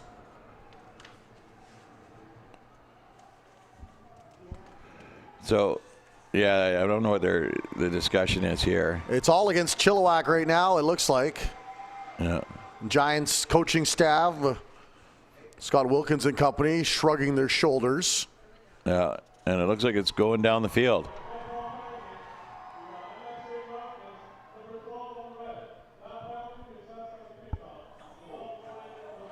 So unnecessary roughness, 12 on red. That is Peyton Kartalikia. Well, and it's unfortunate here because you see on the Chilliwack side they're getting a little frustrated, but it's a dead ball foul. It doesn't affect the play that just happened. It's the play's done, right? So I mean, I can understand why they're upset, because a penalty happened on that play, but it doesn't negate the play that happened. Renegades will take the lead as Jackson Reed will knife that through the posts. 8-6 advantage now for the Renegades, and a good played and exciting first quarter. Yeah. So far there's been a lot of action in this game. Remember the first game, we didn't see anything happen until halfway through the second quarter. Now it's 8-6. We've had a score on the first drive with a defensive score, and now this big play here. I mean, it's been a fun game so far. I think the first game was for the coaches and the football purists, and this one's for the casual fan. Well, this is the edge of your seat type of games. These ones are always fun. I prefer a defensive game, yes, but the shootouts, good shootouts, good once in a while. This is a little more reminiscent of a BC Lions game from this past year, where they could put up points with the best of them, but also give up points with the best of them too. Yeah. And a great effort by Spanner here, too. Gets a hold of the jersey, pulls himself in tight, wraps him up, but it was just a little bit too late because when he went down, he broke the plane as he went down. And he probably had about 3 or 4 inches at least on Spanner on that play as Reed will kick off. There is 2 waiting to receive the kick for the Chilliwack Giants in blue. And a nice kick by Reed. And that will continue to roll and be picked up by Davies Mitchell. Mitchell now as the Renegades converge on him. And they will stop his advance up at about the 34-yard line. Well, this is a great kick. Good distance. Takes a bounce, a Renegades bounce here, and rolls back. Mitchell gets the ball and turns upfield, and he's trying to get across to get that outside ledge. But number 22 there, Connor Pettipies, just sticks with it and brings him down at the 34-yard line. So now, and this is what I like about the deep kicks, is that the Giants have to start at their 34-yard line and march the length of the field. Giants now will go to work. There's the give. Busting up the middle, still on his feet. The beast advances the ball all the way up to the 50-yard line. Logan Buckwitz punishing defenders on his way to a first down. Yeah. So you only got to about the 49 there, but I mean, pretty darn close. But he's just fighting his way. And he's pushing bodies and he's moving bodies. And it's not until we get this guy here, number 22, Connor Pettipies, that takes him out at the ankles that they finally bring him down. If you're going to try and wrestle up top with Buckwitz, he's going to beat you every time. You got to take him out low. That's the end of the first quarter. 8-6 lead for the Renegades, but Chilliwack advancing, and I counted no less than 4 times that the Renegades had a hand on him, and he just kind of shuffled them aside or stepped away from them. And an elusive run for such a big player. Yeah, and it's his strength. His upper body strength is phenomenal. He's just going to shove you out of the way. And he just pushes him to the ground. He's got good balance, stays on his feet. And I mean, and I can guarantee you he's got this massive smile on his face right now because he always does. I haven't seen a boy that has such joy in playing this sport as I have with Logan. Spanner is in at quarterback as they're resting Frick at the moment with the give there to Buckwitz. And that'll bring up second down. Well, Spanner's a good quarterback. Like I said, they have options here with the Giants. I've seen them use 3 or 4 different people under center. The flag goes up as Buckwitz goes right up the middle, still on his feet, brought down at about the 39, maybe 38-yard line. We'll see if that will stand. Well, it was a really early flag, so I don't know if it was an offside, if someone crossed too early or took off too soon. So that will stand as too many men, and even with the extra bodies out there, they still needed each and every one of them to bring down Buckwitz. Yeah, they got 2, 4, 6, 8, 10, 12, 13. Yeah, one's got to go. Ask the Saskatchewan Roughriders from a few years ago about making sure you have the right amount of personnel. Yeah. I've got a wife that's a Roughriders fan, and anytime I want to rub it in, I make sure a reminder of that fact. There's the handoff, and Buckwitz this time, he's got nowhere to go as no less than 4 red jerseys converge on him. Well, and you know, as strong as he is, you don't want to go to this well too many times in a row because they're just going to start keying up on him. You see the one guy go down low and the other 2 guys push him up tall. It's just like cutting a tree. Number 66, Kang Chow, just, you know, straight down and take him out at the legs. He's figured out how this game works. I'll bring up 2nd and 9 now for the Chilliwack Giants inside of the Renegades 40. Spanner with a handoff. They go back to Buckwitz again and plows his way up for a gain of about 4, maybe 5, still short of the first down. Well, and I love this on the replay. If you watch, he gets really low as he goes around the corner, like he's sneaky. Get down, go down there. I can sneak around. You can't see me. I'm as short as everybody else. Oh, now I'm back. Oh, here I am. Hello. And then once again, you got Chow down there at his feet, wrapping up his ankles. Chow's figured this out. We ain't taking him down arm wrestling with him. We got to take him. We got to take those ankles out. Giants now sitting at the 34-yard line. They've got 4 more yards to gain if they want to keep this drive alive. Caleb Spanner fakes the handoff, and he will keep, and things will close up rather quickly, and he'll be dropped about a yard or 2 shy of the first down. Credit the Renegades with a fine defensive stand there. Well, and it was really good because Spanner comes around here. He eludes one guy. And he starts to get around a second guy, but Bunting's like, no, I'm done. You stop. And it just wipes him out. One-on-one. Number 1 versus number 1. And that turns over the ball, and now the red team's going back the other way. And now let's remember here, like the score that the Giants have is a defensive score. They haven't had much success on offense here today, and the Renegades have. They got down to the 3-yard line before they gave up that pick 6. They scored from their own 20-yard line, you know. They're starting in the best field position they've had in a long time. Could be a time count violation. It looks like that's what it is, and they'll move the ball back on the Renegades. Well, you mentioned this at the start of the game, Matt, that for Victoria, they can draw on kind of the pick of the litter in a very large city in Victoria, whereas Chilliwack, you've got the best players split into 2 teams. Yeah, and it's a lot about volume in Chilliwack. They get a lot of players out there. Football's really big in Chilliwack. They've got a really good program, really good club. So they do have good teams. Whereas Victoria, I think, is more along the lines that. Oh, that was a backwards pass. That was a live ball. I don't know why they were bowling that dead. We'll see on the replay here if. Yeah, but Victoria, yeah, you got a big city with not a lot of that's throwing behind them. That's a live ball. Yeah, I'm not sure why they were blowing that one dead. Young officials get a mulligan, I guess, also, just like we would in the booth. Yeah, true. Call the wrong player's name. Yeah, and they're going to talk about this here about quick whistles, but. Yeah, so like I was saying, Victoria, I don't think they have much of a JV program over on the island. So they definitely, and the Renegades got a good reputation. They won the provincial a few years back as well. So I think they definitely got a very good crew out there.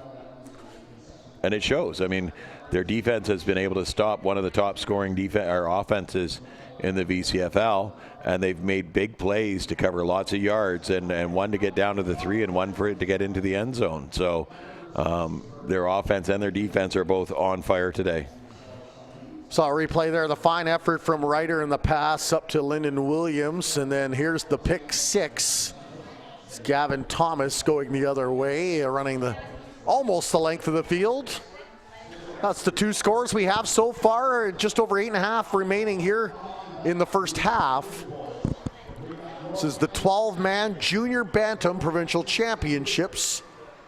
Warren Andrews, Matt Macri, Steve Muller, along with the Robbie Snooks and the crew, VBN Sports. Pleased to be bringing you this game. The ball thrown up and caught again. Oh. Lyndon Williams lost a step at the last minute, but he leapt into the air like a young Barishnikov and came down with the ball. Barishnikov. Awesome. No, if you watch it here, I think Wilkins gets enough of him coming down, flails that arm out, and it gets enough of his foot that he doesn't get a good footing and kind of barrel rolls there. But I mean, he's got a foot on Wilkins there, and he used it, jumped up, caught it way up over his head, and came down, and Wilkins did all he could with just knocking that feet up underneath him. I think the player that was the most happy that he fell was Spanner, who was the lone man between him and pay dirt. Thinking, oh great, I'm going to be running and dragging him from behind like I'm riding a sled here once again. Oh, it's almost Christmas, red shirt, yeah. Another backwards pass. This one's caught this time, though, and the big man, Brandon Turnbull, still on his feet, makes his way past the 55. up to about the 48-yard line inside of the Chilliwack Giants territory. Well, you're going to mark that pretty much right on the 50. I guess he must have gone out of bounds right on the 50-yard line there. So it's going to be short of the first down, but great job here of getting that extra yardage and fighting his way through.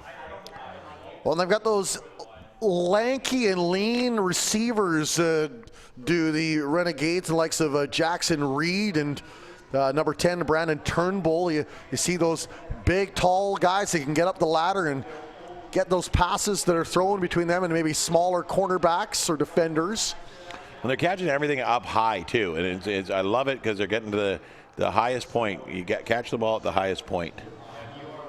Looked to be a promising start to a run for Hunter Bowles of the Renegades, but he was spun around, and that'll limit the gain. Well, actually, they'll call it the first down. Yeah, he got up far enough that it was going to be a first down. And then he tried to get more out of it, and the Giants just shut the door on him there. Yeah, he hit the hole so quickly, so we get a nice shot at field level. And it will be Caden Ryder and the Renegades offense looking to build on their 8-6 lead. Receivers in motion on both sides. One in the backfield. It's Hunter Bowles. He'll now peel off, and they'll go to the air again. And hey, why not? It's worked so far. Throwing up great defensive play by the Chilliwack Giants. Number 20, Michael Hopwood. Well, I want to watch this one on the replay before I talk, because he throws it up here, and he goes up for the ball. And perfect timing. I was worried Hopwood might have been a little bit too early there, but it was, once I saw the replay, the ball touched his hands and Hopwood hit him. And that's how you knock a ball free. Number 11 there, the Gavin Thomas, kind of ran for or spun off and tried to get the deflection. But, that was a great job by Hopwood to time that one. 2nd and 10 in the handoff, and Bowles now's got a lane, and he'll move the chains up with a great run here, and another first down for the Victoria Renegades. Yeah, no, he hits the hole well. There's an opening, gets one hand up just to block the tackler, and then just keeps pushing forward. Great job. Good tackle there, too. I didn't catch the number on the tackler, but good job on the tackler there to wrap him up and just ride him down and keep that from being more than it was. Looking like Charlton Heston playing the role of Moses as the Red Sea parts. First down for the Renegades. Clearing out the backfield. Ryder again to the air. Throws up and is intercepted. And here come the Giants back the other way. Number 20, Michael, the real deal Hopwood, with an interception. He tried to lay that one up and over, and he got a little bit too much underneath it this time. It cleared his receiver and right into the hands. So we got a...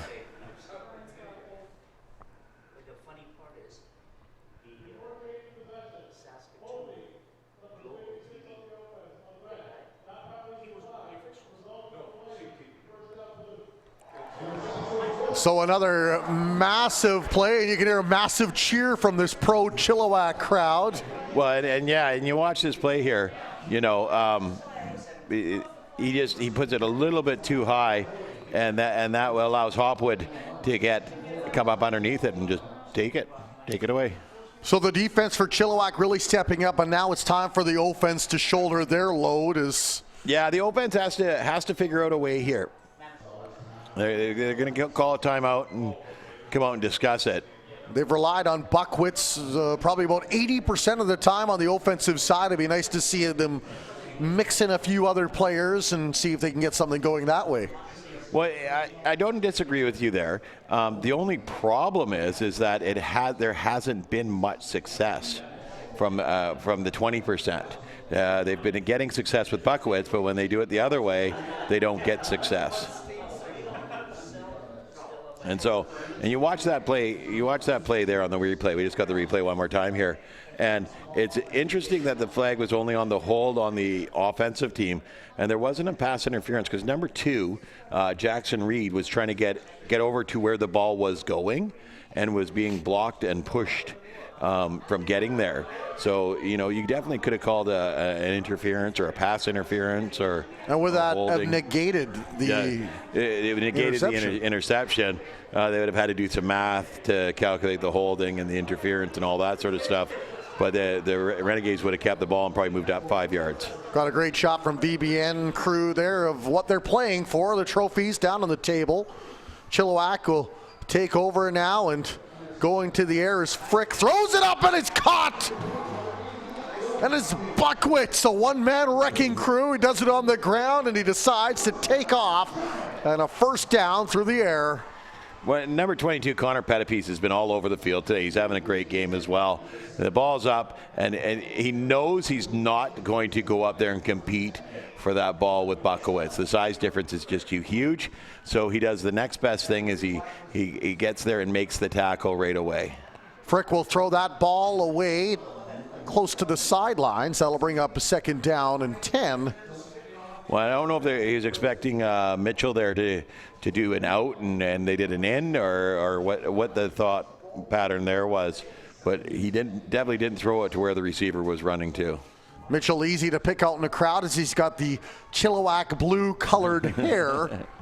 Yep. So I'm quite excited as he made his way out of the tunnel during the player introductions. Frick now will clear out the backfield and he's going to go to the air again. Batted down. Good defensive play by Jackson Reed using that lanky reach to swat that out of harm's way. Yeah. And they definitely a great job here. Gets up and just bats that ball. Unfortunately, he batted when he deflected it. It went to where nobody was. So you're not getting an interception there or anything. And it was almost like he used the offensive lineman as a piece of leverage and almost catapulted himself up a little bit higher on the play. Yeah, knocked that out of the air. Just over 3.5 remaining here in the first half. An 8-6 lead for the Victoria Renegades. A handoff and taken down. And somewhere Hulk Hogan is smiling on that takedown. Jackson Reed one hand and limited that gain to a loss. Well, I think that was Jackson or Davies Mitchell that they gave the ball to. 36, yeah. And almost tripped the ball off his hand if you see on the replay. Yeah, and Jackson Reed wasn't being fooled by that one at all. Got right in it. And now they've got the ball back right in midfield, right in the middle of the field.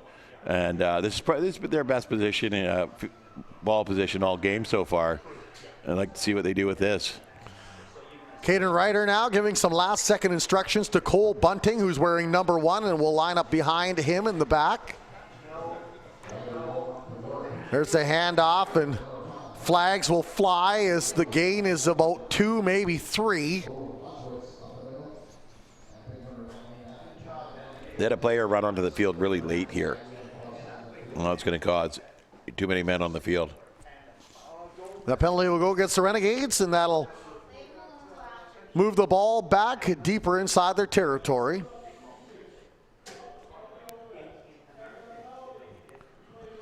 And boy, he did not have much real estate to run in there. As soon as he got the handoff, there were some big boys in blue closing the tomb door rather quickly.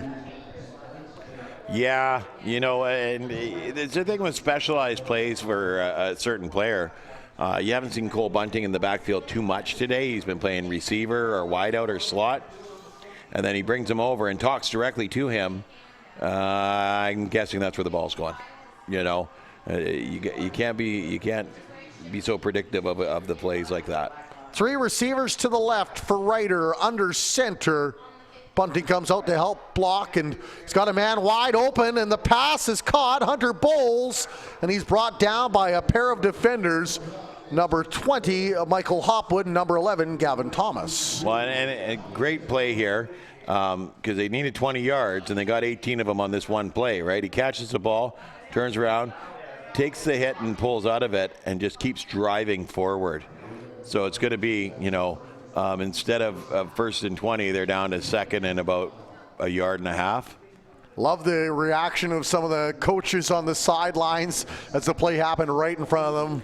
Absolutely fired up and delighted at that catch. Yeah, and it's definitely what they the Renegades got on a boat early this morning to come over here for, is that they wanted to come and compete.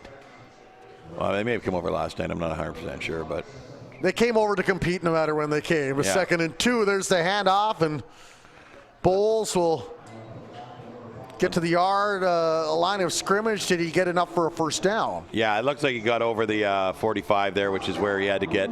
He had to get just short of the 45. So I think he's got more than enough to be a first down.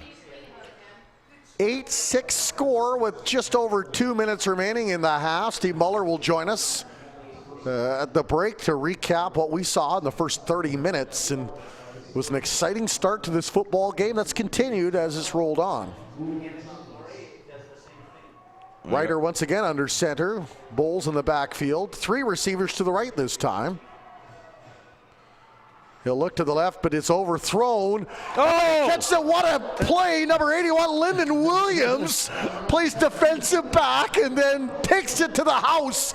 Touchdown, Renegades! We got to watch this replay because it looked like he jumped up there and he knocked it out of the defensive back's hand and then brought it right into his own hands. That was phenomenal. So he gets up there.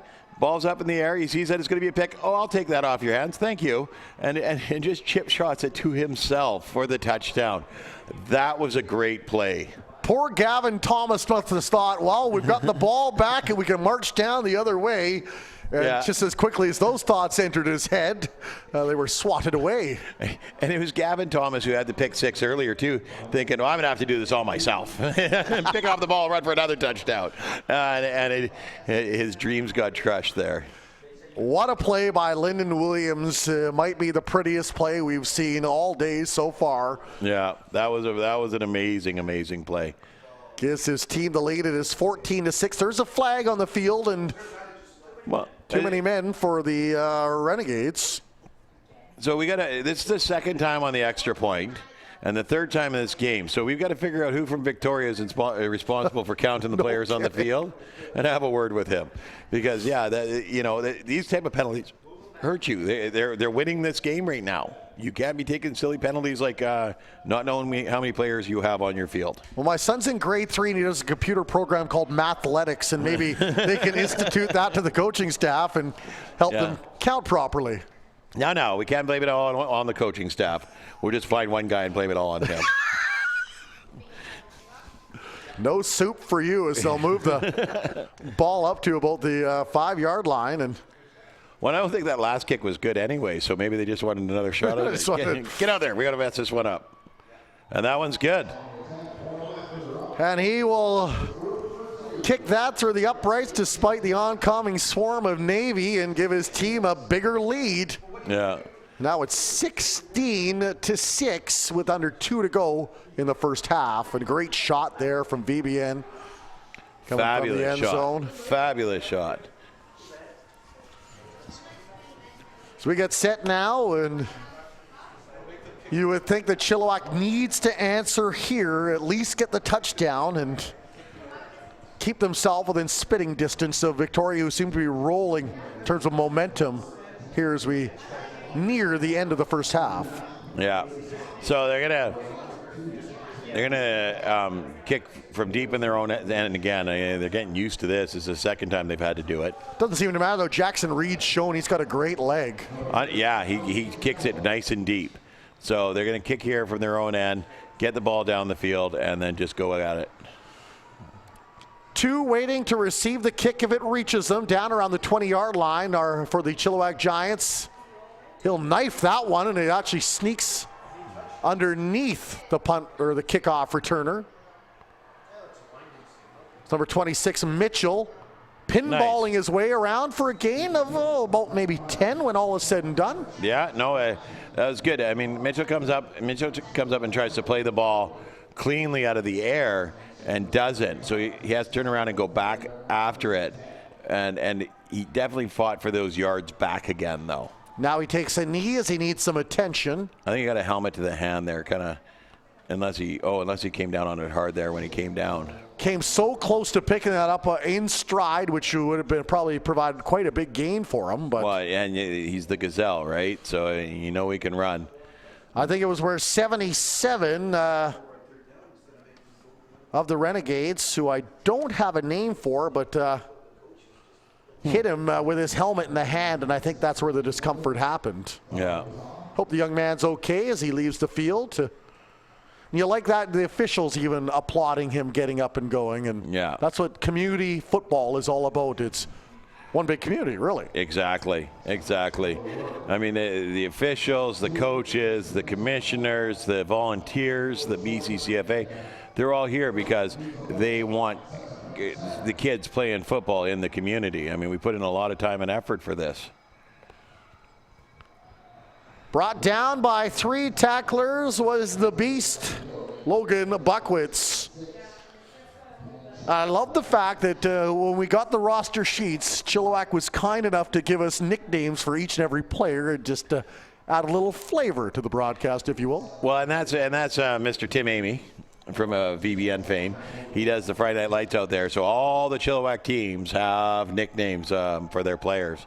The unfortunate part is he lets the kids give themselves the nicknames. It's like letting a child dress themselves. I know. You gotta give them the nickname. You can't let them pick it. Caleb Spanner, the quarterback keep, will scamper his way and tiptoe up the sidelines. With 1:12 remaining here in the first half, and a nice. Well, and you sell to Buckowitz, and you're going to get most people are going to buy on it. And Spanner's got some wheels himself. He gets around that outside edge, turns up, and just steps out of bounds. And he gave Connor Pettipiece a little head fake, which bought him maybe about 2 or 3 extra yards. Yeah. And Connor's played a great game today. Kind of bit on that one there, but besides that, he's been fabulous on defense today. Chilliwack looking to respond as time winds down here in the first half, trailing by 10 points. Spanner, the handoff. Buckwitch bulldozes his way down inside the 50, around the 46-yard line is where they'll mark it down. Yeah, stick with Buckwitz up the middle. 4 yards of play. March the field. Still plenty of time. 1 minute to go on the clock. Spanner has done a nice job in relief of quarterback Grayson Frick. He's injured in the first quarter. And now Frick actually comes back into the game, threw the ball, but he was hit as he threw it. That'll be 3rd and 5, and Frick having a rough game today. He's having a rough time of it. It's number 1, Cole Bunting, that comes through and hammers him just as he's about to release that ball. Right down around the rib cage. Yeah, and you can see Frick was getting up, and he's wincing a little bit there, but that was a good hit by Bunting. Sure, a touchdown would make him feel a little bit better. As the Chilliwack Giants have 40 seconds left here in the first half to get their second major of the game. Renegades were like nothing better than to stunt that. But a good cut back now, and it is Caleb Spanner spinning, making his way to the first down. Excellent effort by Caleb the Cannon Spanner. Well, and here you can get some defensive critique. We'll get the replay up here. He comes in here, and he does a good job, takes the pitch, gets outside, and then cuts outside, and the first guy comes in and doesn't wrap up. Okay, you're not going to get him. The next guy tries to lay a shoulder. It's not until Bunting gets in there and he actually puts a shoulder into him and takes him down, right? You can't just throw a shoulder at him. You've got to get in there, your shoulder, your arms, your whole body, and take these runners out. If you're just trying to throw a shoulder, you're going to bounce off and you're going to be giving up some big yardage. You'll be making the highlight reel for the wrong reasons. Exactly. 31 seconds remaining in the half. Chilliwack starting to threaten now. They have the ball on the 40-yard line. They've gone to the ground with a lot of success in this game, but have yet to reach the end zone through that method. For the Renegades, they have found their thrills via the air. Well, they've had a great throwing day so far here. They've thrown and caught very well. They get up nice and high. Here we are in the replay with the great run there by Spanner. He just keeps his legs moving, spins around, and he sees that they're not coming in with their arms to tackle him. They're coming in with their shoulders to bump him. So spin off of it. Just roll with it. There's that football IQ that the good players have. Exactly. Exactly. 1st and 10 on the 40 for the Giants, playing in front of a pro-Chilliwack crowd here on a beautiful Sunday afternoon. Early December, McLeod Stadium in Langley. You're watching live on VBN Sports on YouTube. And there's the handoff now, and lots of real estate for Davies Mitchell. And he's still on his feet. Mitchell taken down to the 15-yard line with a high tackle. It was definitely a high tackle, but all they really had time to do was get a hold of that shirt and stop and pull him down, because they call him the Gazelle for a reason. Look at him run here. It's great stride, tucks that ball away, drives the arms and the legs, cuts back outside, freezes number 9 there, and 81 Lyndon Williams just gets a hold of that shirt and pulls him back. Flag thrown up as the ball's in the air. Man wide open to the end zone. Touchdown! Chilliwack Giants. We'll see if it stands. No, they're waving it off right away. Flag on the play. So I think it's more than likely going to be a hold. Jackson Wilkins. We'll see his dreams of glory dissipate quickly.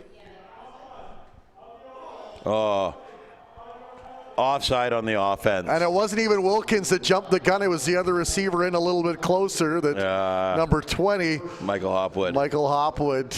Yeah. Who's done so many good things today. Yeah, no. And you know, it's nothing more than a mental error or a little mistake like this that negates a touchdown like that, because I definitely would have put some spring in their step. 14 seconds left going into the half. Funny thing was on the Renegades defense there is number 22 Petitpete was just left wide alone with 2 guys to cover, and I mean, and again to the air, man wide open. Great defensive play. Number 9 Avery Roberts coming up to break up that effort. And this is the rope-a-dope defense that I love. Watch here. You get the throw happens, and number 11, Gavin Thomas, thinking, oh, I've got this, and then Avery comes in the last minute and knocks it out. So he doesn't jump for it or anything. He's like, I got it. There's no one around him. He doesn't think he's being covered. Avery's waiting for it to get there. Bam, he strikes like a snake. Maybe time for 2 more plays if they don't reach in. Overthrown though, and a pick by the Renegades, and running back the other way, a man that's having a big day today, Lyndon Williams, all the way up to the 32-yard line. Well, and that's the half, and that's the way to shut him down at the half. The Renegades did a great job here of shutting him down on the doorstep and taking the wind out of their sails, per se. Well, Matt, we'll let you get some lunch, take a break. We'll bring Steve Muller in now to get his thoughts and get a recap of what happened in the first 30 minutes to play here in the 12-man Junior Bantam Provincial Championship held here at McLeod Stadium in Langley. See you in 10 minutes.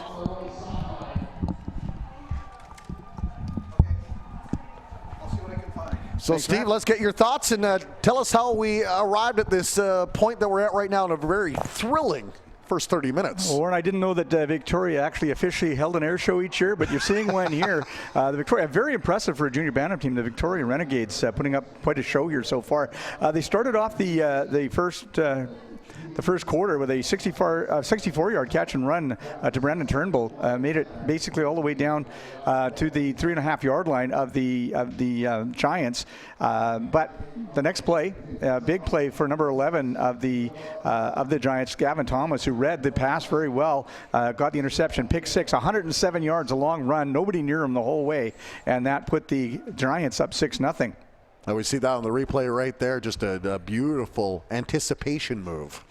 After a good stand by the Renegades, they picked up their first touchdown of the game on a 95-yard catch and run by Jackson Reed, number 2. There was a flag on the play, and there was a little bit of controversy. I was listening to some people talking up here as there was a unsportsmanlike penalty on it, or a roughing penalty. The referees elected, though, to add that penalty to the kickoff, and so the touchdown stood. There was a 2-yard convert by Reed, who picked up 8 points in 2 plays, and that, coming out of the first quarter, left the Victoria Renegades with an 8-6 lead. Going into the second quarter, the a good defensive stand by the Renegades. And then with Riley Jackson of the Renegades, once they got the ball back, Riley Jackson looking for a secondary receiver. He was a bit delayed throwing that ball. Number 20, Mike Hopwood make that, stepped up for the Giants and shut down that drive. As we went on, though, 45-yard touchdown for number 81, Lyndon Williams. Took it all the way to the house, as I say, a 45-yard touchdown. I think we're watching that go on right now. The Renegades did pick up the 2-point convert, and we're going to go into the second half with the Victoria Renegades enjoying a 16-6 lead here over the Junior Bantam Blue Giants from the Valley. The Giants, though, have been pressing. This game's closer than the score looks, and it should be an exciting second half, Warren. Wonderful, Steve. We'll hear some more thoughts from you talking with the winning coach, and I'm sure both coaches would like an opportunity at that interview at the end of the game right after we present the hardware. We'll take a short break here. You've got it on VBN Sports with the Victoria Renegades in front of the Chilliwack Giants, 16-6.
All right, and we're back as we're getting set to kick off the second half of this Junior Bantam Championship game.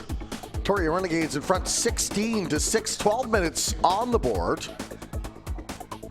Big play by Lyndon Williams to end the half. Well, Lyndon Williams has had a great day all around. He scored a touchdown. He made a big play to start the game. He made a big play to close out the half. He's been just having a phenomenal day today. It will be the Renegades kicking off to the Giants. If you're just joining us, the Giants are clad in the navy blue with the red trim. Running from our broadcast right to left, the Renegades, of course, or from left to right, pardon me, and the Renegades in red and black from our right to left. The big leg of Jackson Reed getting set to deliver this kick. He sends a high one, and it's caught right over the shoulder by Mitchell on a nice play, and he's still on his feet. Mitchell down the sideline, brought down at about the 50 as a swarm ensues on both sides to try to either bring him down or aid his progress. Mitchell showing some good prowess in terms of returning kicks and punts. Well, he's got such good speed. He once he gets the ball and he gets that stride going, but at number 7 there, who we got there, Riley Jackson, just gets a hold of him and slows him down enough that the rest of the Red Tide can move in and just pin him up. Grayson Frick back under center at quarterback for the Giants. There's the pitch, and going outside, Caleb Spanner on his feet. Eludes one tackle, cuts to the middle, still on his feet. Caleb Spanner now gets a block. Caleb Spanner to the outside. Caleb Spanner to the 30, to the 20, to the 10, the 5. Touchdown, Giants! That was a great run by Spanner. And I'm going to love watching the replay on this one. It's just beautiful because him and Buckowitz draw everybody over to the far side of the field. And then he reverses field and turns on the cannons, and he's gone. Here he goes. He gets them all over that way, and he sees that, oh, I'm tied up here. I got nothing. I'm coming back. Nothing there. All right. Well, look, all of you are here. I'm going over there.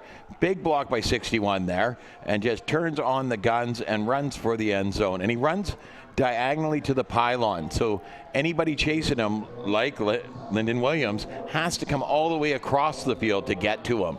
Fabulous run. Shirley Gonzalez was number 61 that threw that big block that sprung him free eventually, and now the 2-point convert, and hello, we've got a brand new football game here. Well, and you know, the Giants were pressing at the very end of the half, and threw that interception, and you could kind of see the wind go out of their sails.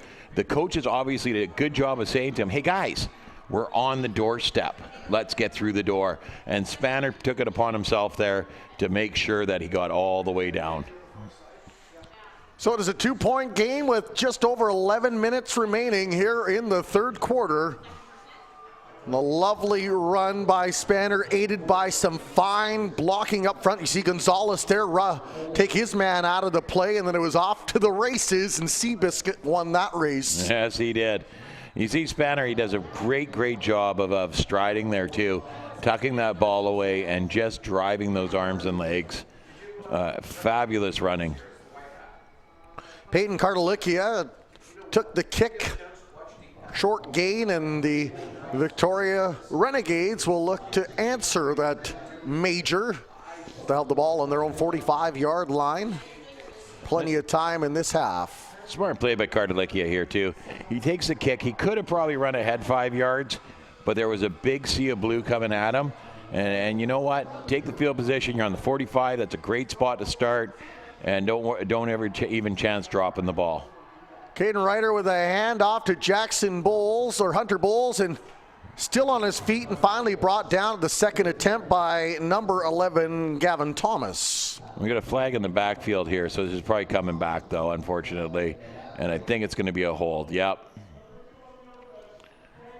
Oh, yeah, that was a bear-like hug right there. Yeah, he got his arms right around him. He can't do that. And you know, it's unfortunate because Hunter had such a good run there with a great second and third effort to move the ball up to a first down, and now they're going back and they're starting 1st and 20. If you're the Victoria Renegades, though, you got to be feeling confident because Caden Ryder has shown he's got that deft touch in the big arm that with the receiving core that he has, he can get them out of a jam in a hurry. Well, and that's the thing is that you've got a good receiving core with height and length. So he's putting the ball up high, and they're going up high to get it. 3 receivers, so to the far side, said he'll throw it over to the near side, and a catch is made by big number 81, Lyndon Williams. They actually had a mismatch on the other side with 3 receivers against 2 defenders.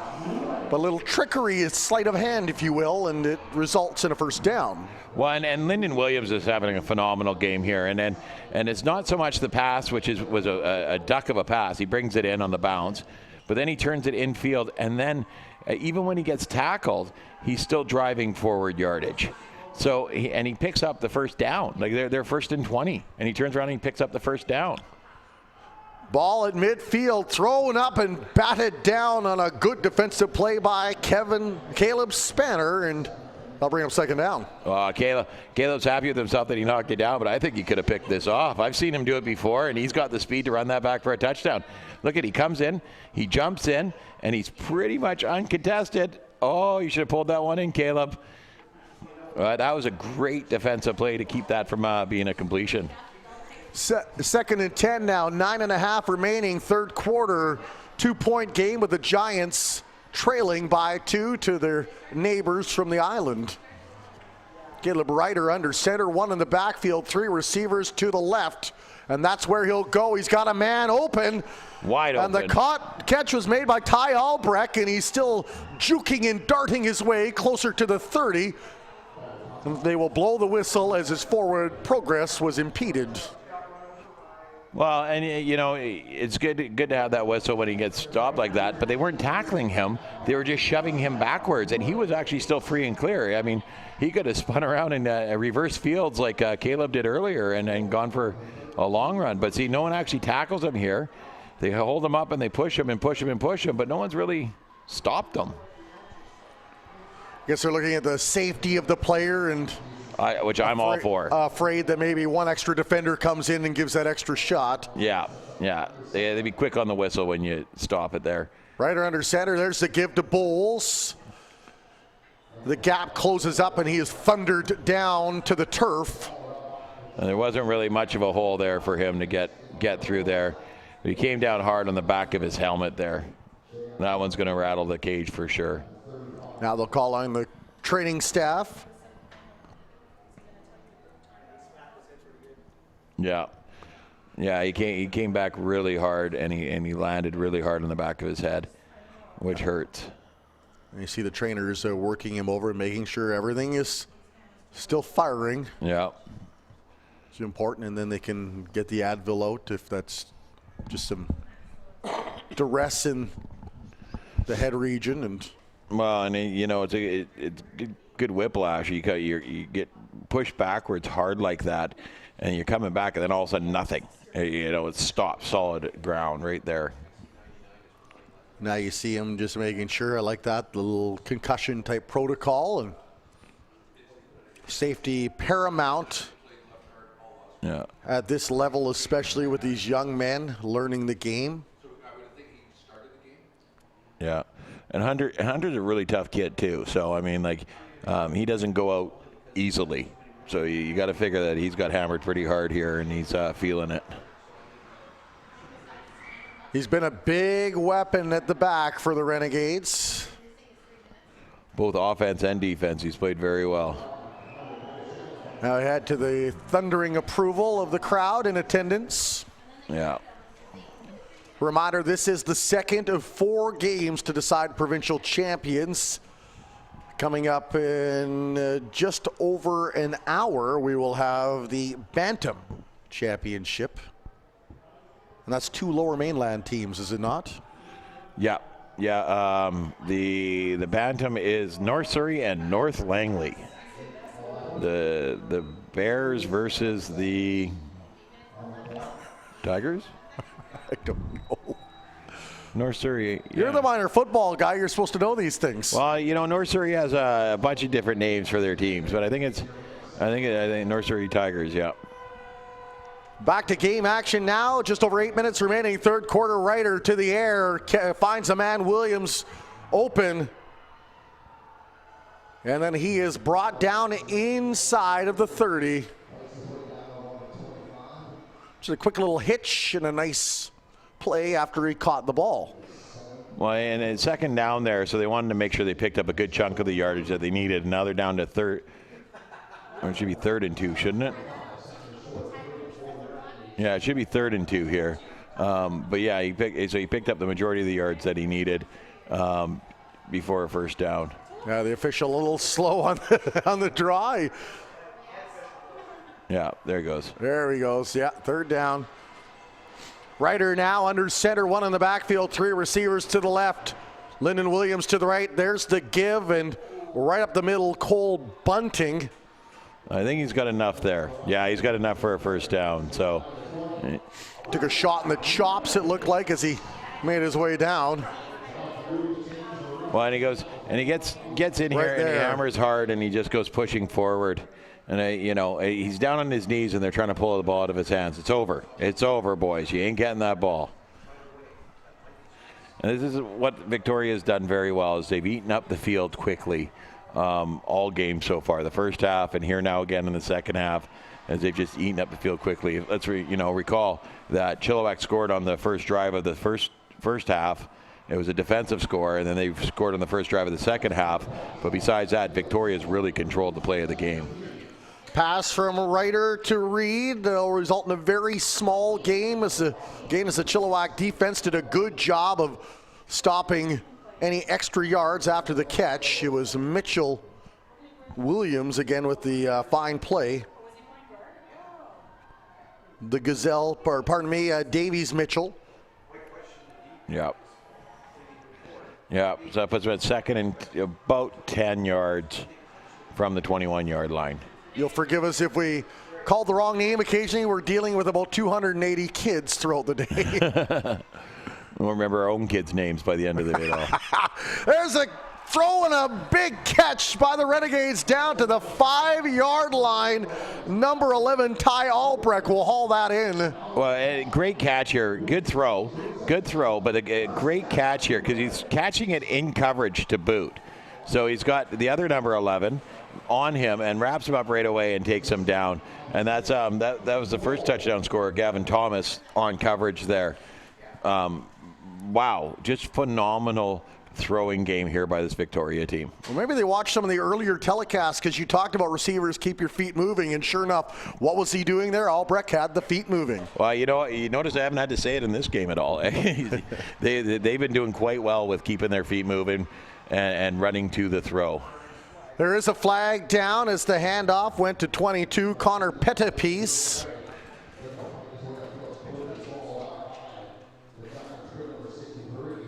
So it will still be Renegades ball. However, will they inch closer after the flag or will they be sent further back?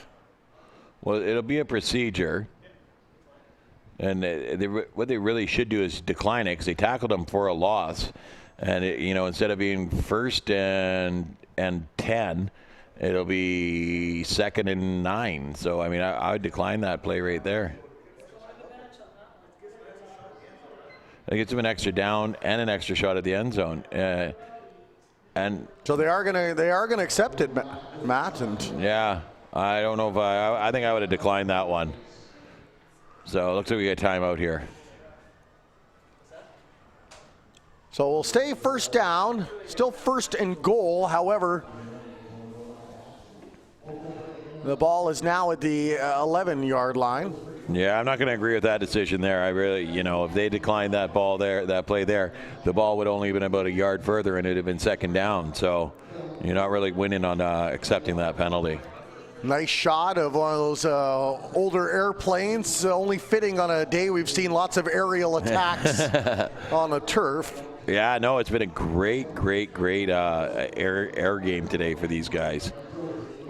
This kid, Caden Ryder, has shown he's got the right stuff for sure. Oh, for sure. He's throwing a ton. Looks really good out there. You look at him, though. He only comes up to about the armpits of that old line. So he's throwing blind on top of it, too. He's not a big guy, but he knows where he wants his receivers to be, and he's just putting the ball there, and the receivers know where they're supposed to be. There's a little fellow by the name of Doug Flutie that did just fine not being very tall, as Ryder will throw that away, and they'll bring up second and goal. Well, he had number 44, Aiden Saunders, right in his face there, and I think he just really wanted to get rid of that ball and get another shot at it here. Because, yeah, Aiden's on him fast, and he pulls up. And he had a guy back there who was open that was going to the corner, but he just didn't get enough on the ball, didn't get himself set. Then the ball thrown over the middle is Jackson Reed looks at the officials and asks for the call. He must be a Seahawks fan because they do that after every play, too. You want to alienate the viewership, do you, Matt? This early? We've got 2 games left. Well, and that's the thing is I don't like that. You go out there and you play the game. If there's a penalty, there's a penalty. There's not a penalty, there's not a penalty. You don't be asking for them, right? I really don't like that at all. Thankfully, it's been one of the rare occasions where we've seen that happen as it brings up third and goal now for the Renegades. Ryder heading to the air, flag thrown as the ball is batted down at the line.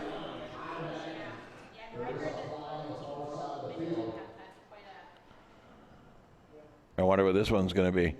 And I think it's going to be offside on the defense. Offside on the offense. So obviously the receiver crossed the line, took off a little bit too soon there. So that's perfect for the Giants. I mean, they are starting on their 10-yard line, right? It's not a great place to start, but it's better than getting more points on the board. They're only down by 2, and we're halfway through this third quarter. So it's a good break for the Giants. 4:18 left in the third, 16-14 lead for Victoria. Chilliwack with the ball on their 10. There will be Grayson Frick under center. 2 in the backfield. There's the pitch. Spinning away is Caleb Spanner, but only so far to spin is no less than 3 red shirts in the backfield to bring him down. Well, he's kind of coming up a little bit lame there, too. It's not good news for the Giants because Spanner's been a big piece of their offense. When you watch it here, he pitches to him, and the defender gets in this time and squares up to him and doesn't give him that option to turn back upfield. He did spin off the first defender, but he spun off of it right into another defender. So it's a good defensive play by the Renegades there. Frick with the quick give and moving up the middle, and it looks like we've got a first down and then some for the Beast. Buckwheat still on his feet. 2 trying to take him down, 3 trying to take him down, and he will finally come down at about the 40-yard line. There is a flag on the play on a late hit. It looks like a member of the Renegades scraping himself up. Yeah, and it looks like it's going to be a late hit way in the back behind the play. Completely unnecessary here. I didn't see it myself. All I saw was the aftermath. But if that's the case, there's no need for that. The play's already happened. You guys are.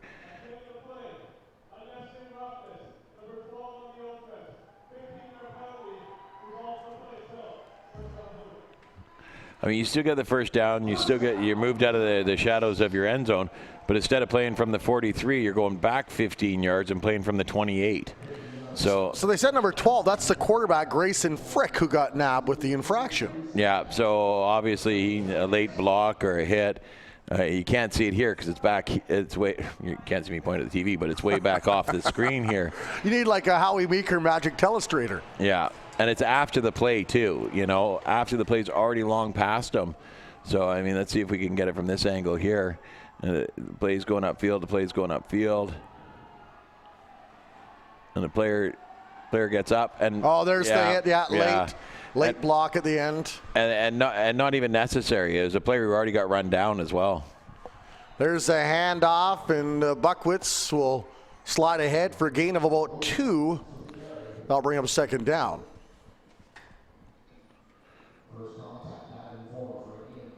Giants with a big defensive stand earlier in this quarter, trying to answer back on the scoreboard, down by 2. It's time winding down, 2.5 remaining here in the third quarter. And the Giants have got to consider themselves pretty lucky here to only be down by 2 at this point. I mean, I think Victoria's been down on their doorstep a half dozen times in this game and have only put 2 away. Their defense has really stepped up for them. It could be a lot uglier. I mean, at the half, it could have been 24-0 if not for that pick by Thomas there. So the defense has come up where they've needed to. They've kept their team in this. Now it's the offense's turn to try and put some to get some successes out there. So Buckwitz moves the ball to within 2 yards of a first down. As Frick under center, 2 in the backfield, receivers in motion. There's the pitch. And Caleb Spanner, I thought if he had turned the corner right away, would have been guaranteed a first down. Not so sure here.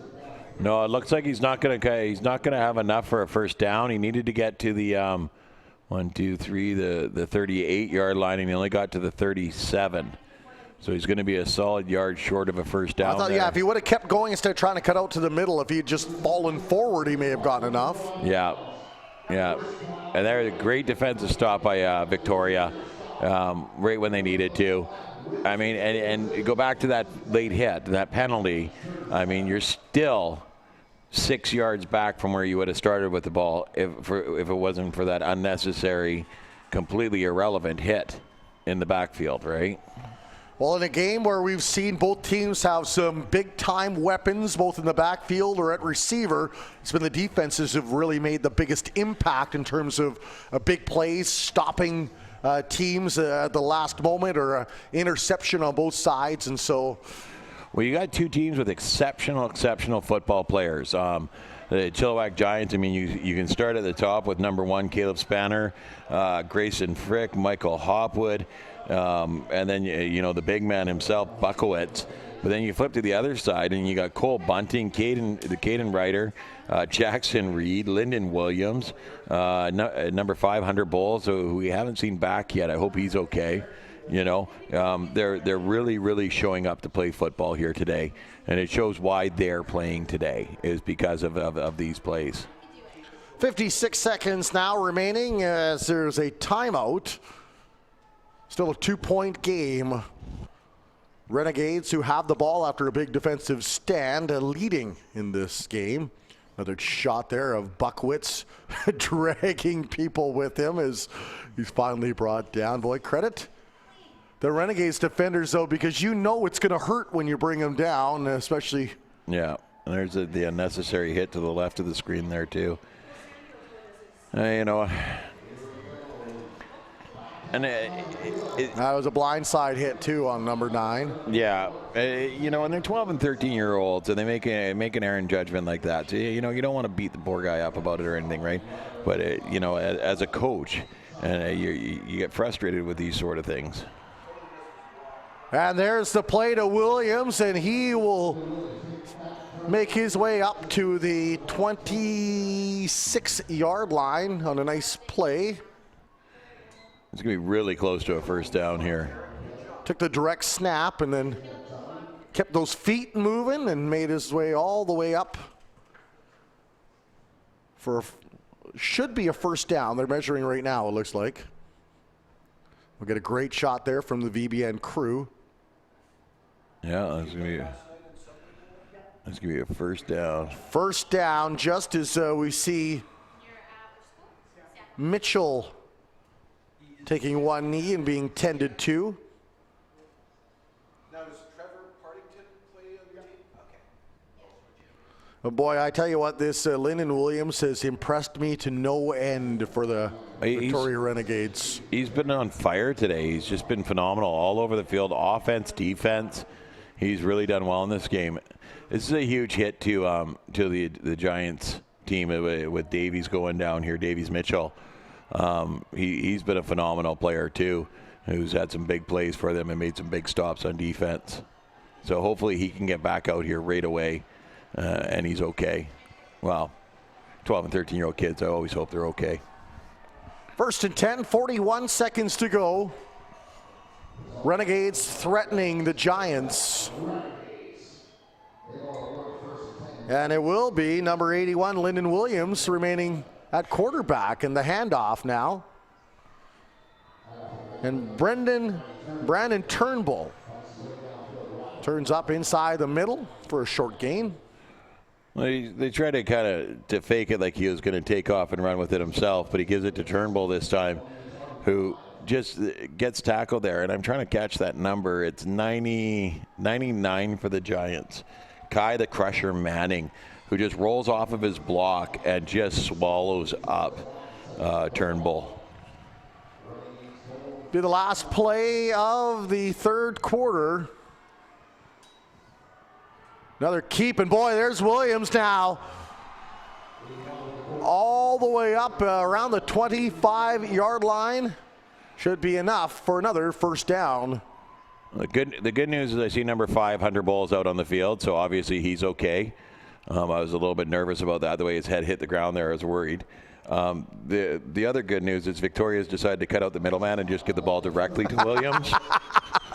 Because that's what they need to do, and not a shot against Ryder at all. He's had a great game. He's having a great game so far, and he's made some brilliant throws. But if they're going to run that ball with Williams, might as well just put it in his hands early, and that'll make some magic. That'll be the end of the third quarter. Still a 2-point advantage for the Victoria Renegades, up 16-14. For Andrews, Matt Macri, who will be joined by Steve Muller at the end of the fourth quarter to head down and talk to the coaches. Does a great job of recapping the game at the half also. I just want to point out here, Warren, that we have up here in the booth with us is provincial championship Mark Fontana, who won a provincial champion with Seaquama's varsity team last night, and then came out here to referee community ball today. And here's a guy that loves football. Here's Williams now, cutting his way through to the 5. Touchdown, Renegades! Well, no need for the middleman. Let's just give the ball to Williams. Should Nick change his nickname to Wholesale? You don't need the middleman. Yeah. Lyndon the Wholesaler Williams with another great run, and this time he'll punch it in for 6. When he just takes the snap and he's like, okay, I'm just going to run this myself. Let's go. And no one really even gets a hand on him. Makes a couple of little moves in and out, but he just takes off with that ball. Well, the thing I notice, he keeps those feet churning as he's making those cuts. He's not stopping to make the cuts. He just keeps him going. Like a sports car shifting gears and driving up the Autobahn. Yep, I agree. So a very important touchdown there for the Renegades, who now find themselves out in front by 8, 22-14. Which, if they don't make this 2-point convert, will put a lot of pressure on Chilliwack should they score to have to make their 2-point convert. Yeah. So they're going to call an offside on the offense here, and they're going to move it back 5 yards, so they're going to kick from the 10 instead of the 5. We've seen though Jackson Reed's got the big leg for this age group, and he'll line up to try to put this through the uprights and give his team even some more breathing room as we are early into the fourth quarter.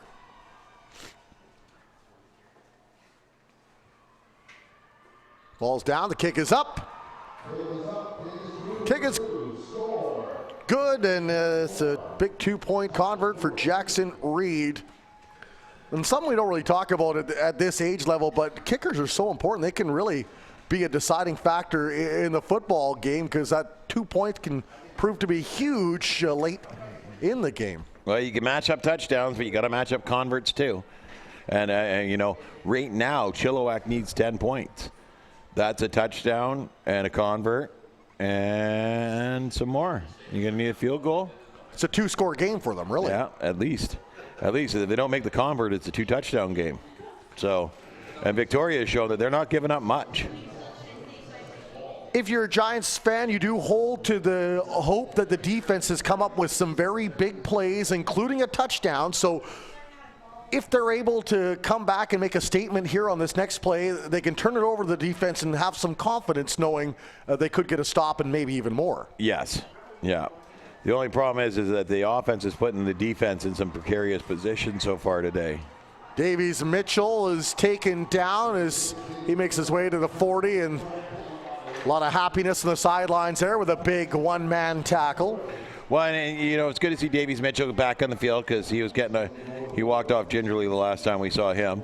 And he gets turned up the field here, and he's got a good head of steam, but the tackler just comes in, takes him low. It's Hunter Bowles, who's a very, very, very tough tackler, and he just breaks down, cuts up at any ability to run anywhere else, and takes him out. Davies Mitchell did the Superman as he was tackled. He was straight out there. So Chilliwack Giants will go to work at the 40-yard line. 11:25 left as the clock continues to run. Frick to the air, throws it up in coverage, and it's picked off by the Renegades. Yeah, and this one hurts here. He threw it as he was getting pressured, and he put it just too far over Buckowitz. And what they did here is a good defensive play is they just put bodies in front of Buckowitz. They don't touch him at all. They just don't run as fast as Buckowitz can, right? So, you know, they kind of tie him up. It's like trying to get over the Portman Bridge at rush hour. Just everybody's in my way. And then the defender just goes out there and plays receiver. And it was a great catch. Now they got the ball back. And I mean, you can consider that a good punt because now the ball's back in the Victoria end of the field. But, oh, look at that. Magnum PI's coming. Someone cue Higgins. Yeah. They need a detective work to solve this Renegades defense.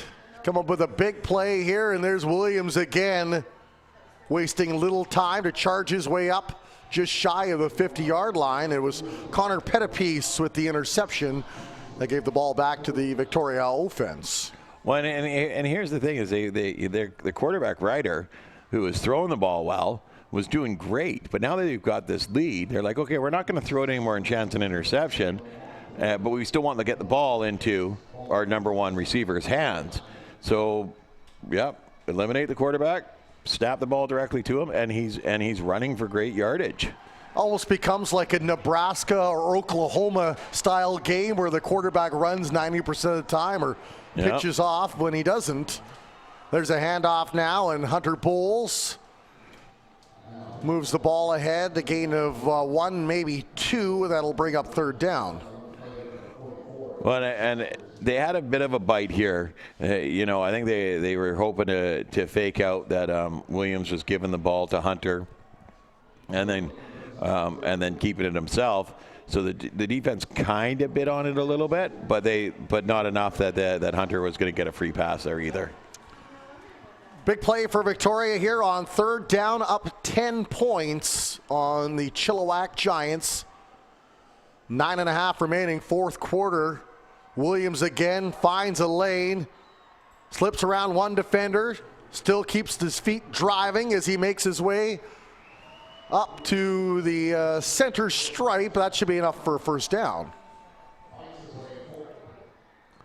That's a big play for the Renegades. Well, I like this here. You watch this, and it's a low snap, so he just keeps it himself, and he takes off running, and he gets around there, fights upfield. He knows he's got to get to the 55 for a first down, so he fights there and then goes down. But here's the part I like, is right there, we got Mr. Bunting is showing the referees, yeah, we got the first down. We got this. Let me take that for you. Just in case you were wondering. Yeah, we got this. All right, as Williams remains at quarterback, and another draw right up the middle, splits to the defense like a hot knife through butter, then fumbles the ball. And I think they got it back. The expression of the bench tells me that they got it back. So My goodness, so that burst at the line for Williams and 2 defenders lying in his wake. This kid is fun to watch play. Like, he gets the ball here and he just takes off running straight up, and people are grabbing at him. They're grabbing at him, and here he tries to swing the ball over, and I forgot that. I need that back. Give me that. Give me that. And it was Hopwood in there causing all sorts of havoc on the defensive side. Well, and Hopwood's had a phenomenal game too. Hopwood's such a good player, both defensively and offensively. Handoff and a flag. I think we're gonna get a hold here. Looked like someone got too many hands on there. It was Hunter Bowles, I believe, that took the handoff from Williams. 7:42 left here in the fourth quarter. Number 2, Jackson Reed. He got the last holding call too. Jackson, he's hugging out there instead of blocking. Well, that'll make the Chilliwack Giants happy and perhaps make their job a little bit easier if they can make a good defensive stop here. Well, the last time they went to 1st and 20, they got an 18-yard play in the very next play, and then the touchdown the one after. So I don't know if this is a good thing. We've not seen Williams go to the air as of yet, though. It's been strictly running, although it's been very effective. And he's lined up in the gun, fakes the handoff, can't elude the defenders, and he is caught and dropped for a gain, if there was any, maybe 1. Yeah, I don't think he may have been a loss actually here. I think he might have moved back even further. But Saunders steps up here and just meets him at the line. And you see Saunders' glasses got knocked right off his head. He hit him so hard. But I mean, at this point with Victoria, I know they probably don't want to put the ball in the air too much. But the surprise of Williams getting the ball isn't shaking the Giants anymore. They know where it's going. Yeah, and you see Fricka's another handoff there, and Williams with the ball trying to bounce outside, and he is met by a swarm of blue and dropped down. And you gotta watch too. Is like they're teeing up on him here and just driving him backwards. He's not having any success because they know exactly what he's going to do. Before earlier, they were with the pass. They were getting the room to run because the defense had to spread out to cover the pass, which was so good.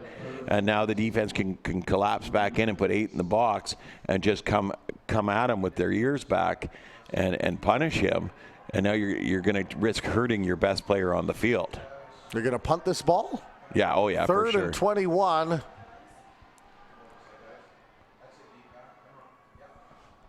Punted by Brandon Turnbull right into the waiting arms of number 20, Michael Hopwood. He's brought down at about the 46-yard line. The Chilliwack Giants trailing by 10. Just under 6 minutes remaining in this championship game, trying to pull to within 3 points. Well, 2, I guess it would be. Yeah, if they can get the extra, they'd be pulling up within 2. But at this point here, you know, the Giants got to think we've got to score twice, so they got to score quick here, which means they're getting their hands forced for them, and you never want that. I wonder if they'll go to the air to their big man, Logan Buckwitz. Fake the handoff, and Frick slides ahead. Gain of about 4. Time the enemy right now, though, for the Chilliwack Giants against these Renegades. It definitely is. It definitely is, because they don't got a lot of time left. And, you know, they're running plays in here, and it's eating up time off their clock, and they've got to score twice. You know. So that'll bring up a 2nd down and about 7. So we got a 50-50 winner down there that's getting a little bit too excited. Davies Mitchell now with the ball, trying to go outside. He does, and then he is dropped down. Another big tackle on Davies Mitchell. Yeah, I think this was Bunting here that just torpedoed the legs out from underneath him. So he comes around here, and he gets past the first guy. He kind of manhandles the first guy a little bit, steps past him. But then, oh no, it wasn't. It was number 4? He has had some spectacular tackles Yeah. against him today. Yeah. Davies Mitchell, number 36 in blue. His team trying to get back into the end zone, down by 10. Little deceptive handoff, and look at Buckwitz. Still on his feet. Buckwitz for the first down all the way to the 40-yard line. Yeah, first down plus a lot. I mean, he just powers through here. This is what Buckwitz does best. Hits the line, steps over the one guy, drives him back. These are big boys that he's just pushing around. And number 22 again, Connor Pettipies, gets down there and takes him out, tabletops him, feet right out from underneath him. My goodness.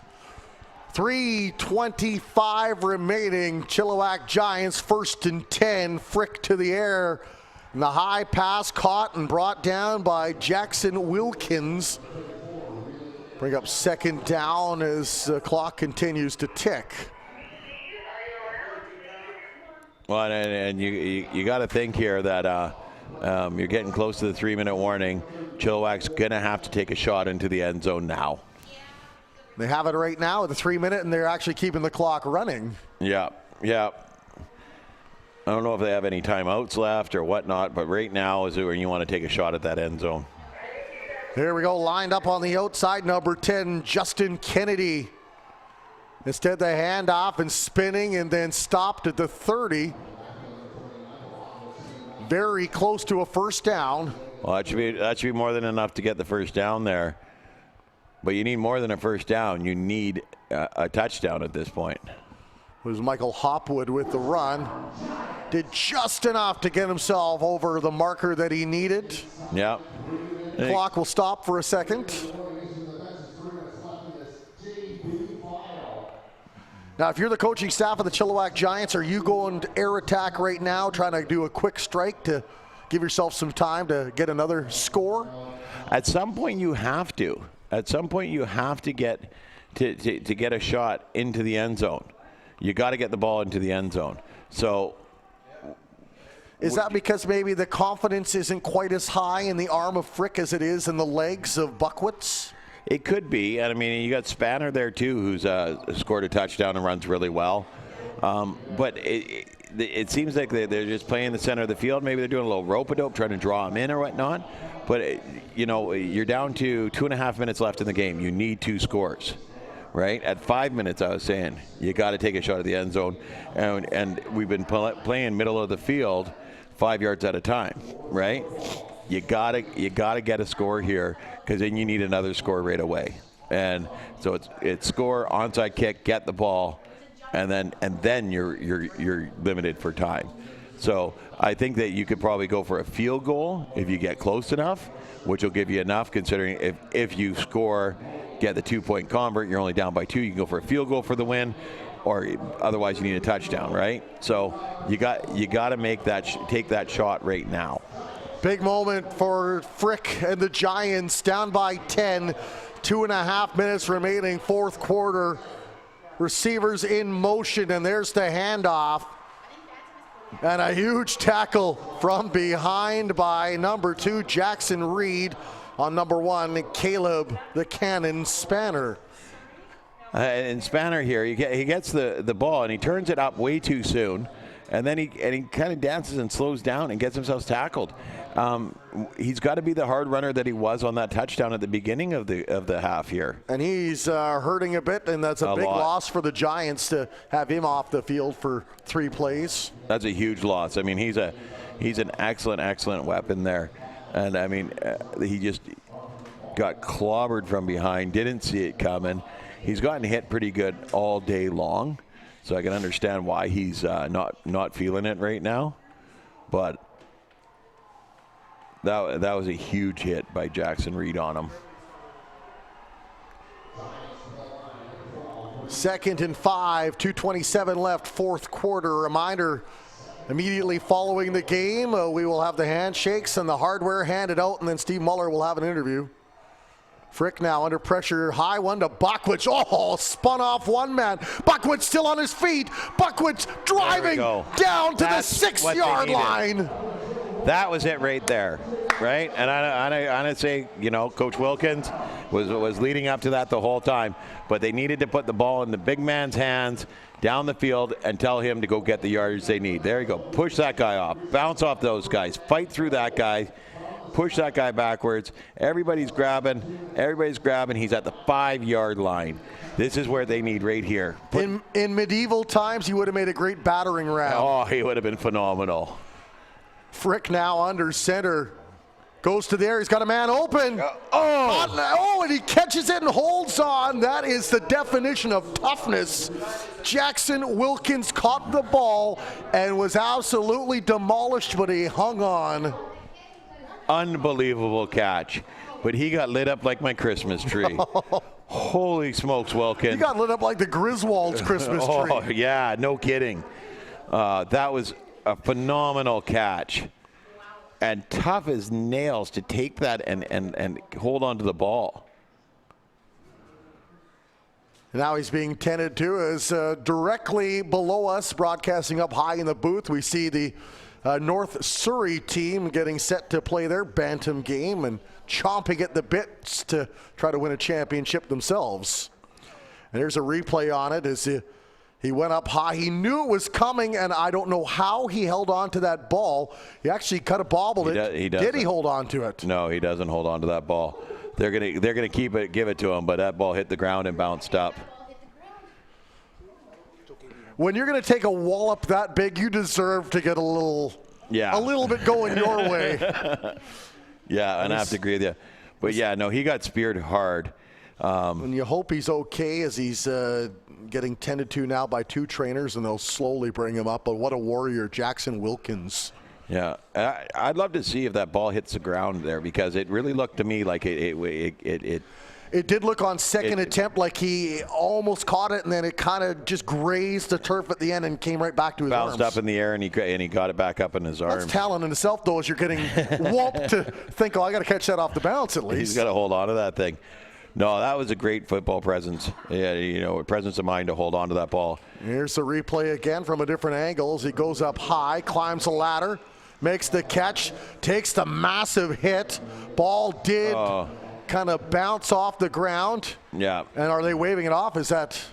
It looks to me like they've placed it where the catch was, so it's hard to say whether they're going to get it one way or another. But it's good to see he's back. He's up and walking off the field. He's going on his own steam, so that's a good sign. And they're placing the ball there, so I mean it's one of those situations where you want to give him the benefit of the doubt. Grayson Frick in the offense now, trying to punch the ball in and pull to within 4. Handoff right up the middle, number 63, Blake Big Rig Goward was going nowhere. And now I've got 1:37 left. Setting up what should be Mr. Buckwitz and an effort to the end zone. Yeah, that's definitely where I'd be going with it. It was a good misdirection to go with Big Rig there, but now give it to the big man. And there's Buckwitz, flag down.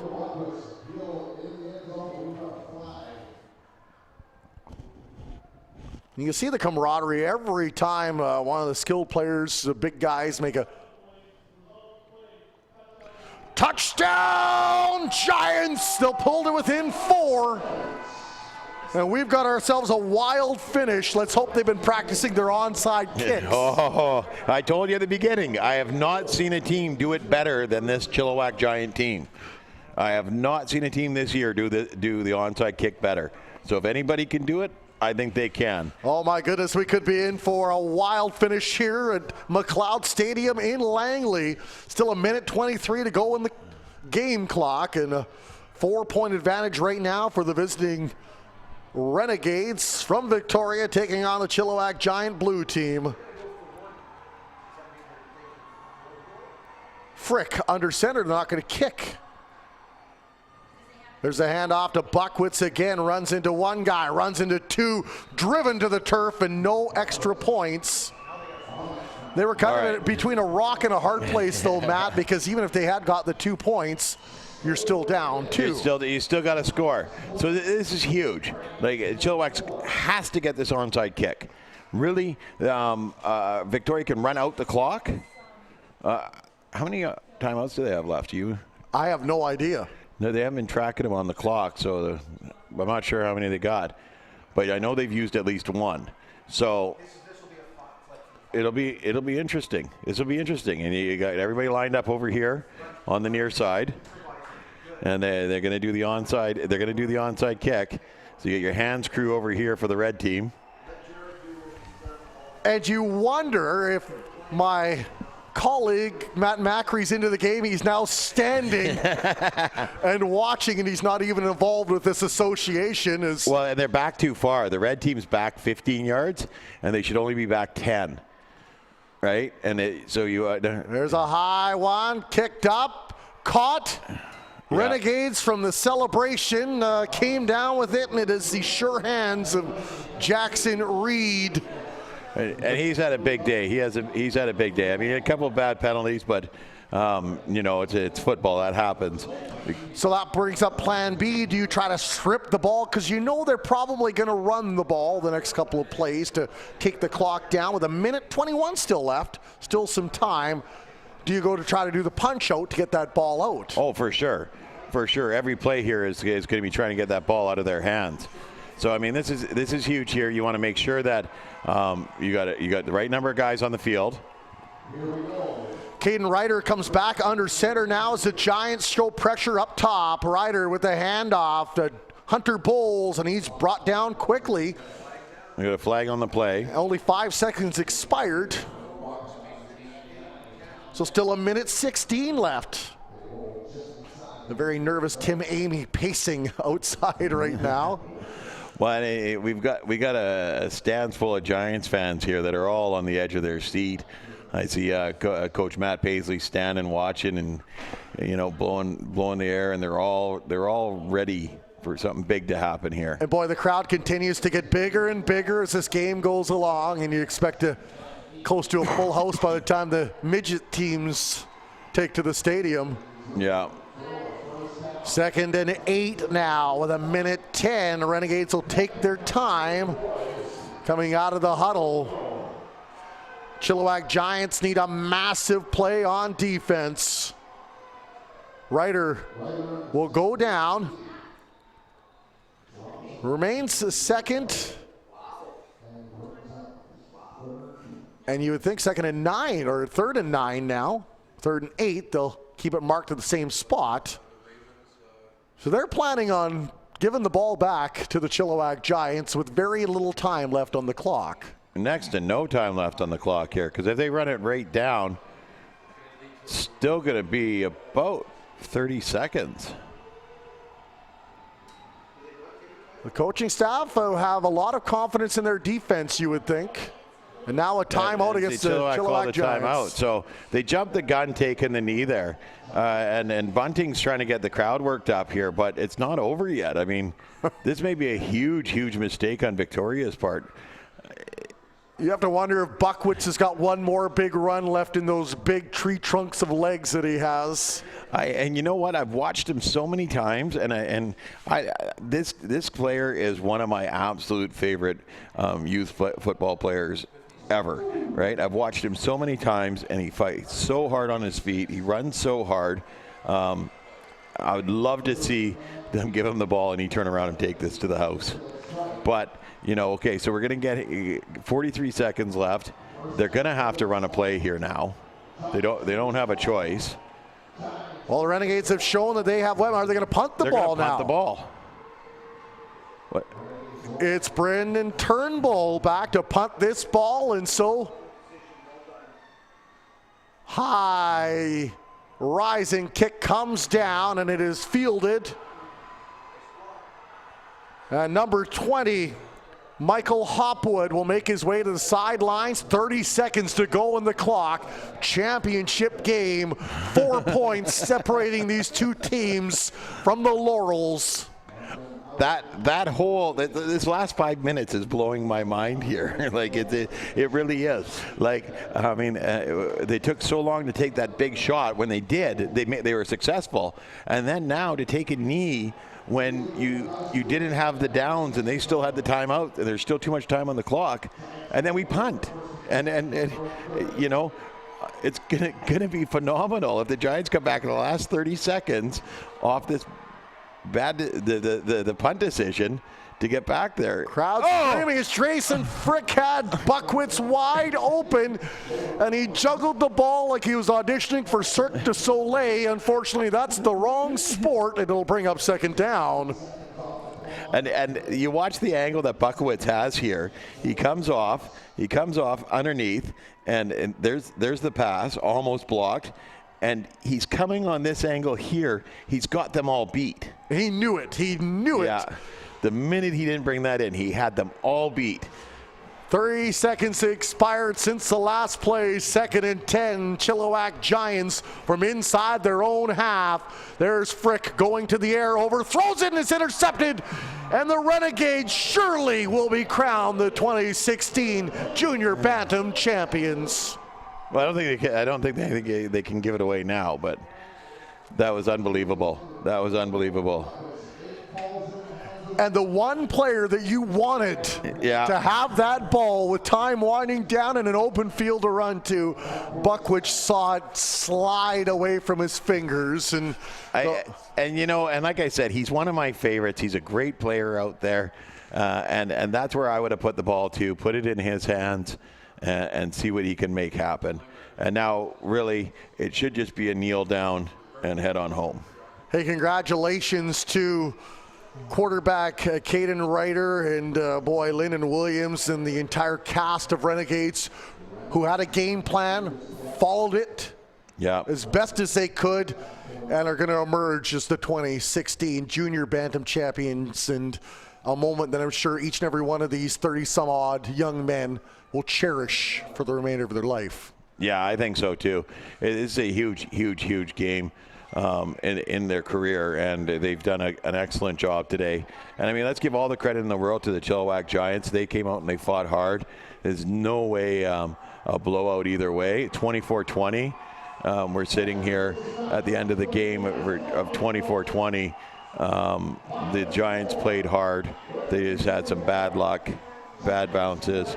Great plays, though, too. I mean, you got to think number 11, Gavin Thomas, with that pick six in the first drive of the game. Caleb Spanner on that huge run in the first play of the second half. Buckwitz asserting his authority out there and just, bending the team to his will. They really did a good job today. Congrats to both teams. Victoria, you're the champs. We're going to turn things over in just a moment to the PA announcer, Mr. Joe Carter, and he'll set you up, and then Steve Muller will have an interview with the winning coach.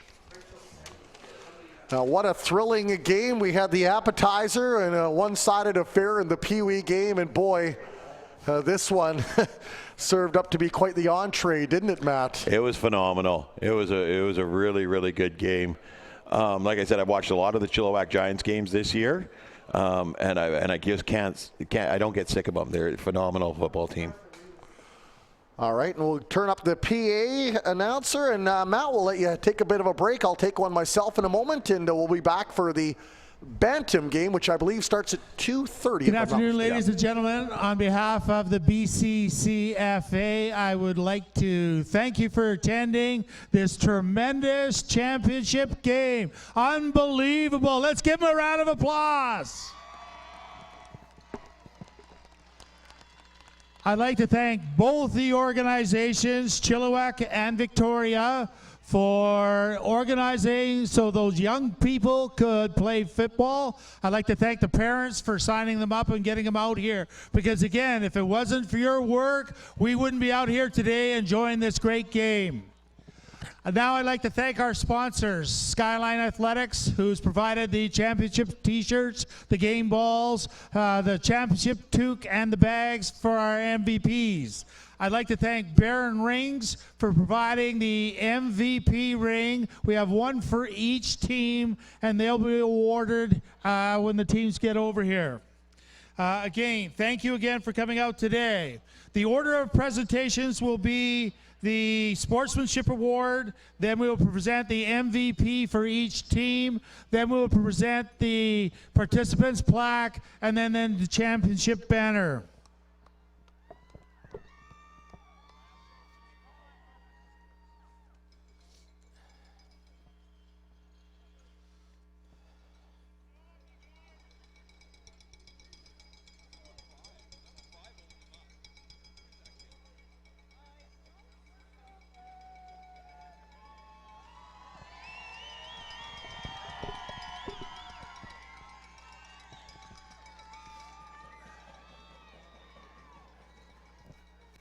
guys. Come on, come on, come on, come on.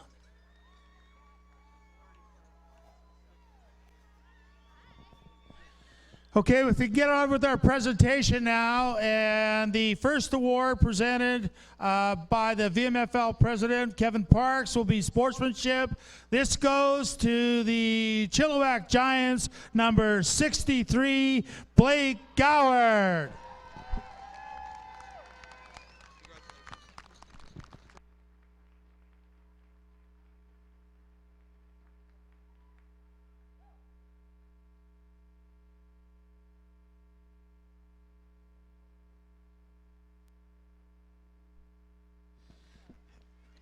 Now we go to our MVPs. The first MVP from the Chilliwack Giants will be number 88, Lauren Butchwitz.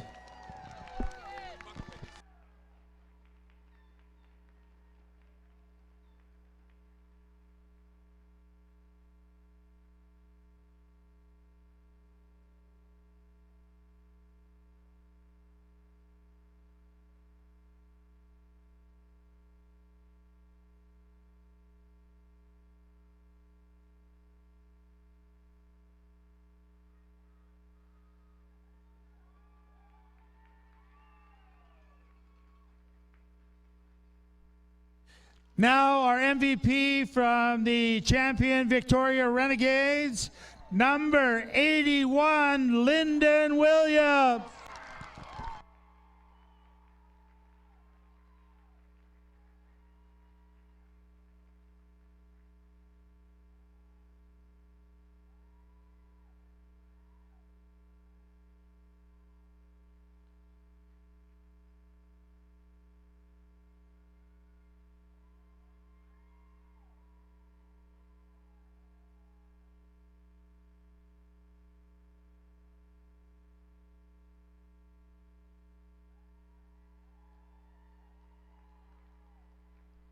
If we could get the captains from the Chilliwack Giants to come up here and receive the award. And presenting the award is Frank Nazo, the president of the BCCFA. Thank you, Frank.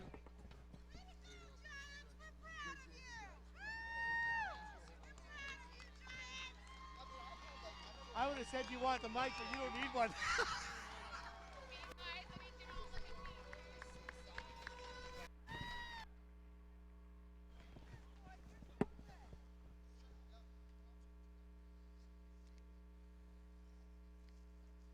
Thanks, guys. Okay, now if we get the captains up from the champion Victoria Renegades, again, Frank Nazo representing the BCCFA banner, trophy, and we have the participation plaque.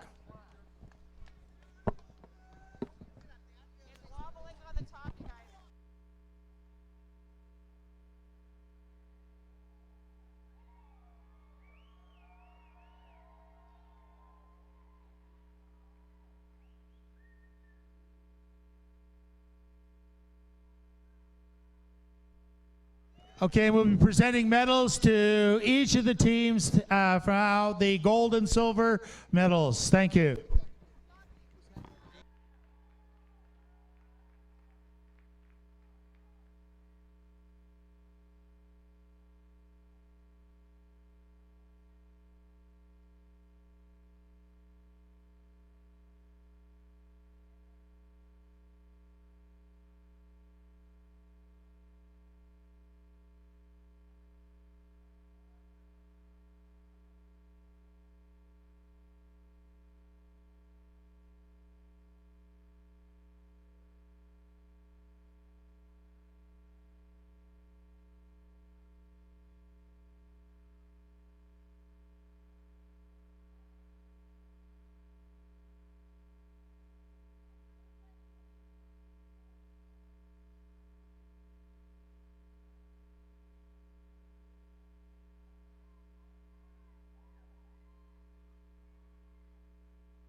Just waiting for Coach Kardalickia to join us here.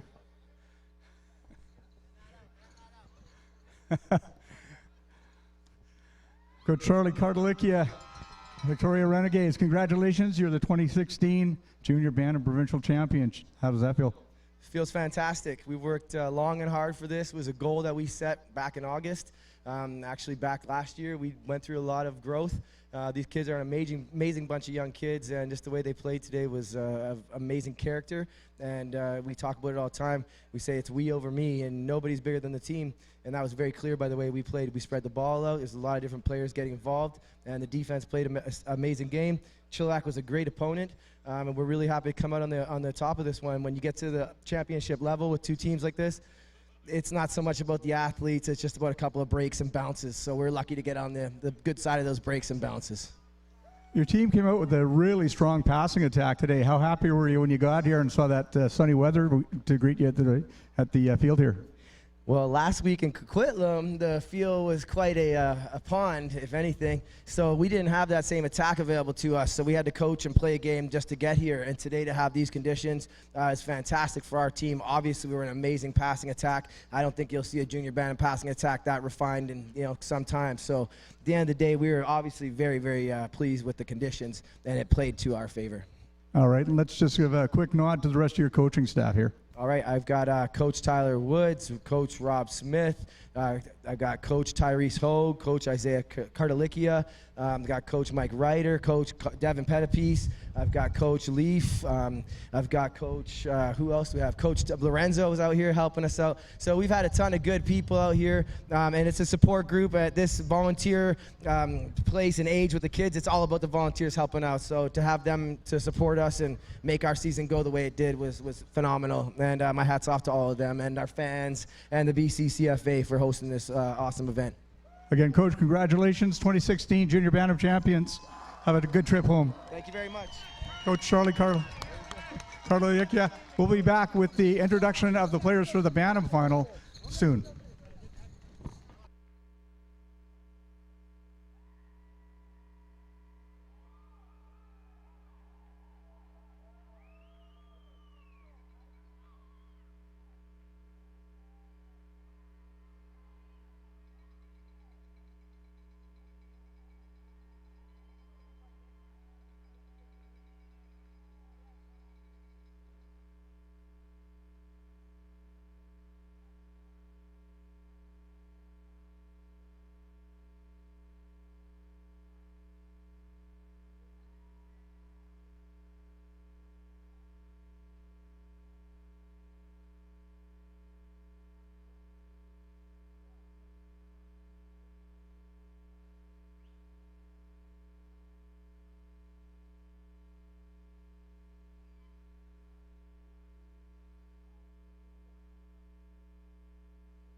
Check, check.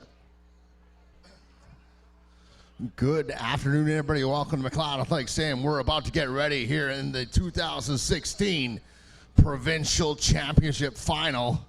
We've got the North Langley Bears going up against the North Surrey Tigers. Introducing first, from North Langley, number 4, Alex Ronald. Number 8, Isaiah Key. 10, Jesse Nielsen.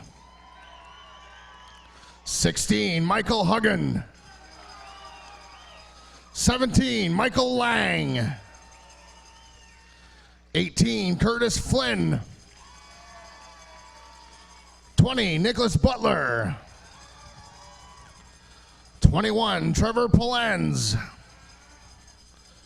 24, Jacob Kinnan-Merriam. 26, Ethan Bernardin. 30, Cole Burgoyne. 31, Ronil Chand. 33, Wesley Begg. 34, Jacob Ronald. 43, Brody Tarling.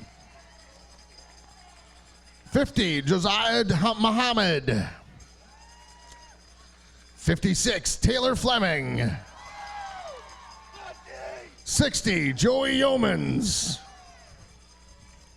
64, Kevin Morrison. 68, Ethan Kroom. 70, Mitchell Ray. 72, Nolan Spears. 82, Tyson Fetty. 88, David Weigert. And 99, Dylan Black.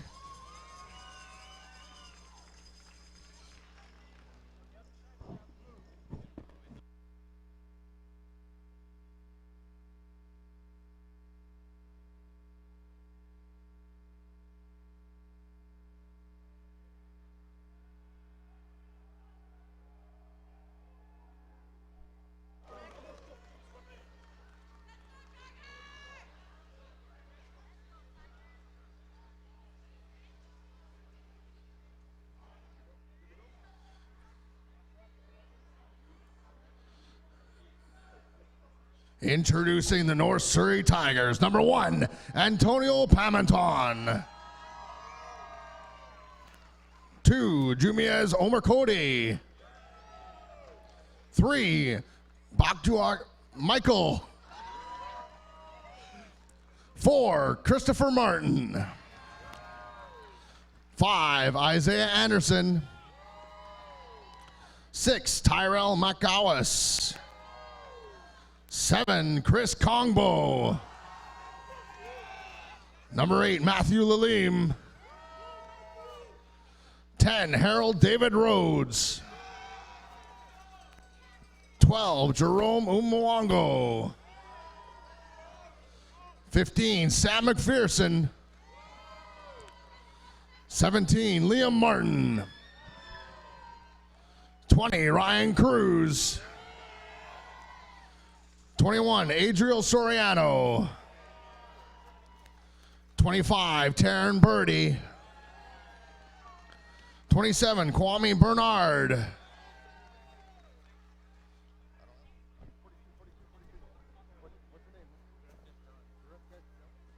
Number 42, Garepdesh Dillon. 47, Brody McDonald. 51, Nico Pavicic. 52, Daniel Morales. 55, Sahil Bambra. 57, Logan Kreiser. 58, Manraj Sahota. 60, Noah Jaggard. 61, Adriano Mori. 64, Azar Aka. 66, Dalen Cuisino. 68, Quentin Warren. 75, Stephen Sharma. 80, Ethan Yip. 87, Gibran Khan. 88, Jack Deacon. And 99, Jello Watko.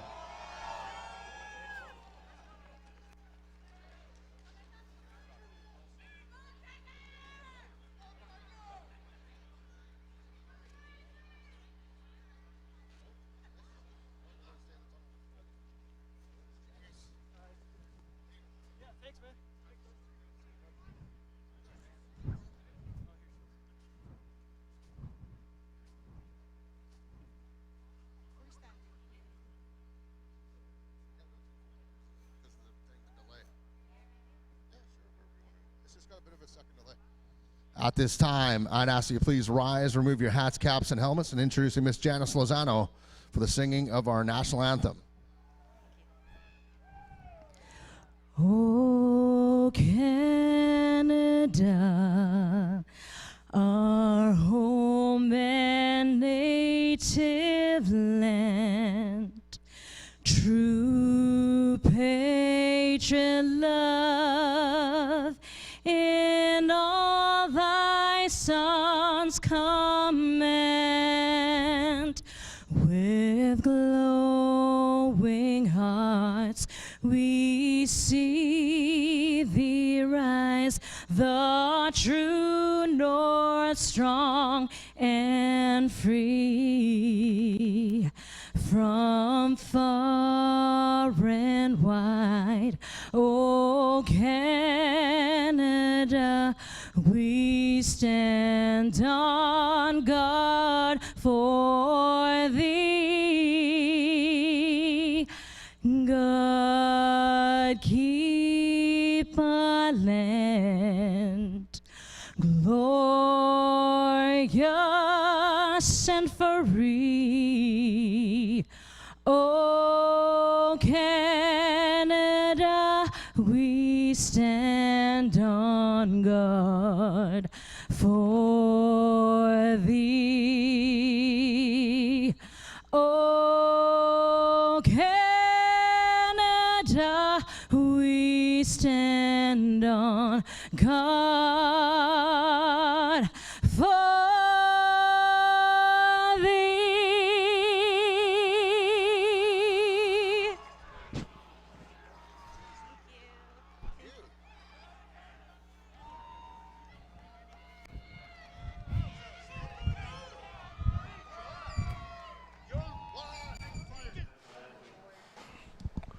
Well, good afternoon and welcome to McLeod Stadium. If you're just joining us, Matt Macri on color, Warren Andrews calling play-by-play. It is the Bantam final. It will pit the North Surrey Tigers against the North Langley Bears. Steve Muller, the third member of our broadcasting crew, will join us at halftime and post-game with some intermission interviews and also get his thoughts on the scoring recap of what happened after the first 30 minutes as we see the North Surrey Tigers in the black jerseys with the yellow trim and yellow pants. They will take on the North Langley Bears, who are in gold with the black pants and black trim. We've got the coin toss, and Matt Macri, we were expecting quite a smash-mouth game with some very, very good football talent on both sides. Oh, these two teams are both phenomenal. I've watched them both play a couple of times throughout the course of the year. Undefeated until they faced each other the last week of the season. North Surrey came out on top on that game. It was a tight one, but North Surrey came out on top. I've actually coached a lot of these boys, whether it be the Bantam Star Bowls the last couple of years or in Border Bowls, and I know quite a few of them, and they are phenomenal football players. Great attitudes on these kids, and they just play hard. It's excellent to watch. This is the third of 4 provincial championship games going on today at McLeod Stadium. It's been a great atmosphere with lots of fans in the stands. Very vocal, but very supportive at the same time, which is what you love to see at the minor football level. In the first game, it was the White Rock Titans over the Abbotsford Falcons to win their provincial championship. Flip that one. Abbotsford beat White Rock. Oh, Abbotsford, sorry, Abbotsford. Shame on me. Abbotsford won that one. Matt, of course, from the Abbotsford Association. They beat White Rock in a whitewash, so to speak. I think it was, what was it, 30? 4-0. No, they did get one touchdown, 34-8. 34-8, that's right. The second game was an absolute barn burner. The junior Bantam championship decided as the Victoria Renegades edged their counterparts to the Chilliwack Giants 24-20, a thrilling game that came down to literally the second to last play of the game. And we're hoping for a repeat today here under some somewhat blue skies, although we do see a few gray clouds rolling in to litter the skyline, flanked by mountains around us and the airport just to the south of us, I believe. And both teams getting set, hoping to put on a bit of an air show along with some ground and pound. And you were talking to me before the game, one fellow to really watch for off the North Surrey Tigers, the black team, number 99, Angelo Watko, nicknamed Jello. You said he is quite the phenomenal talent. He is. He's actually a really, really good football player, both on the offense and the defense. He's a lot of fun to watch play, let me tell you. As the North Langley Bears will kick off, it is Surrey first to the attack, number 1, Antonio Paminton,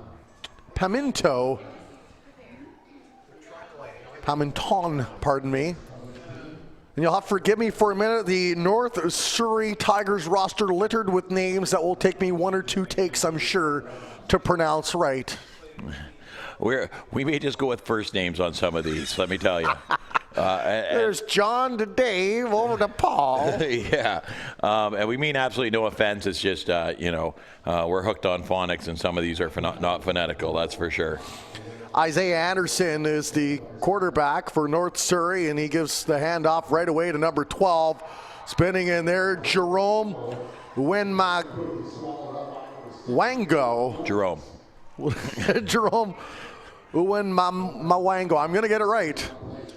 If he makes spin moves like that, I'll be calling his name a lot today. He's got the short gain, tackled by a few big boys up there, including Joey Yeomans, the North Langley Bears. Well, this North Langley Bears defense is a very, very solid defense. The defensive coordinator, Mark Woods, keeps them all firing forward and swarming to the ball. And so it's going to be very, very difficult for Surrey to get anything. Michael Huggin with the defensive play as the pass was intended for Christopher Martin, but broken up. And here is what I love about this play right here is you see Huggins doesn't overcommit to this ball, and he waits the last minute, so he's got Martin kind of flat-footed, thinking, "Hey, I got this," and then flies in there and bats it out of the air. Phenomenal defensive play, and I think Martin thought he was a lot more open than he actually was. All right, 3rd down and 11 in North Surrey in the punting formation.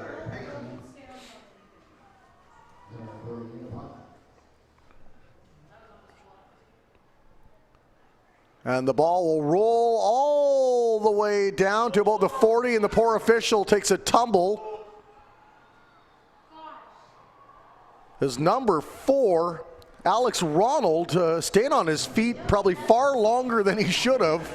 Well, and he ran backwards with that ball too. So, I mean, even if he had just jumped on it where it was, he's 5 yards up the field here.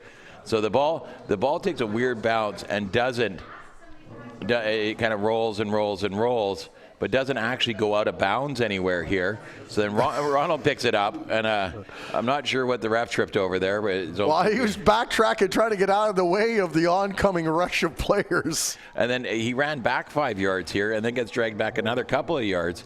So he started in way worse position than if he just fielded the ball.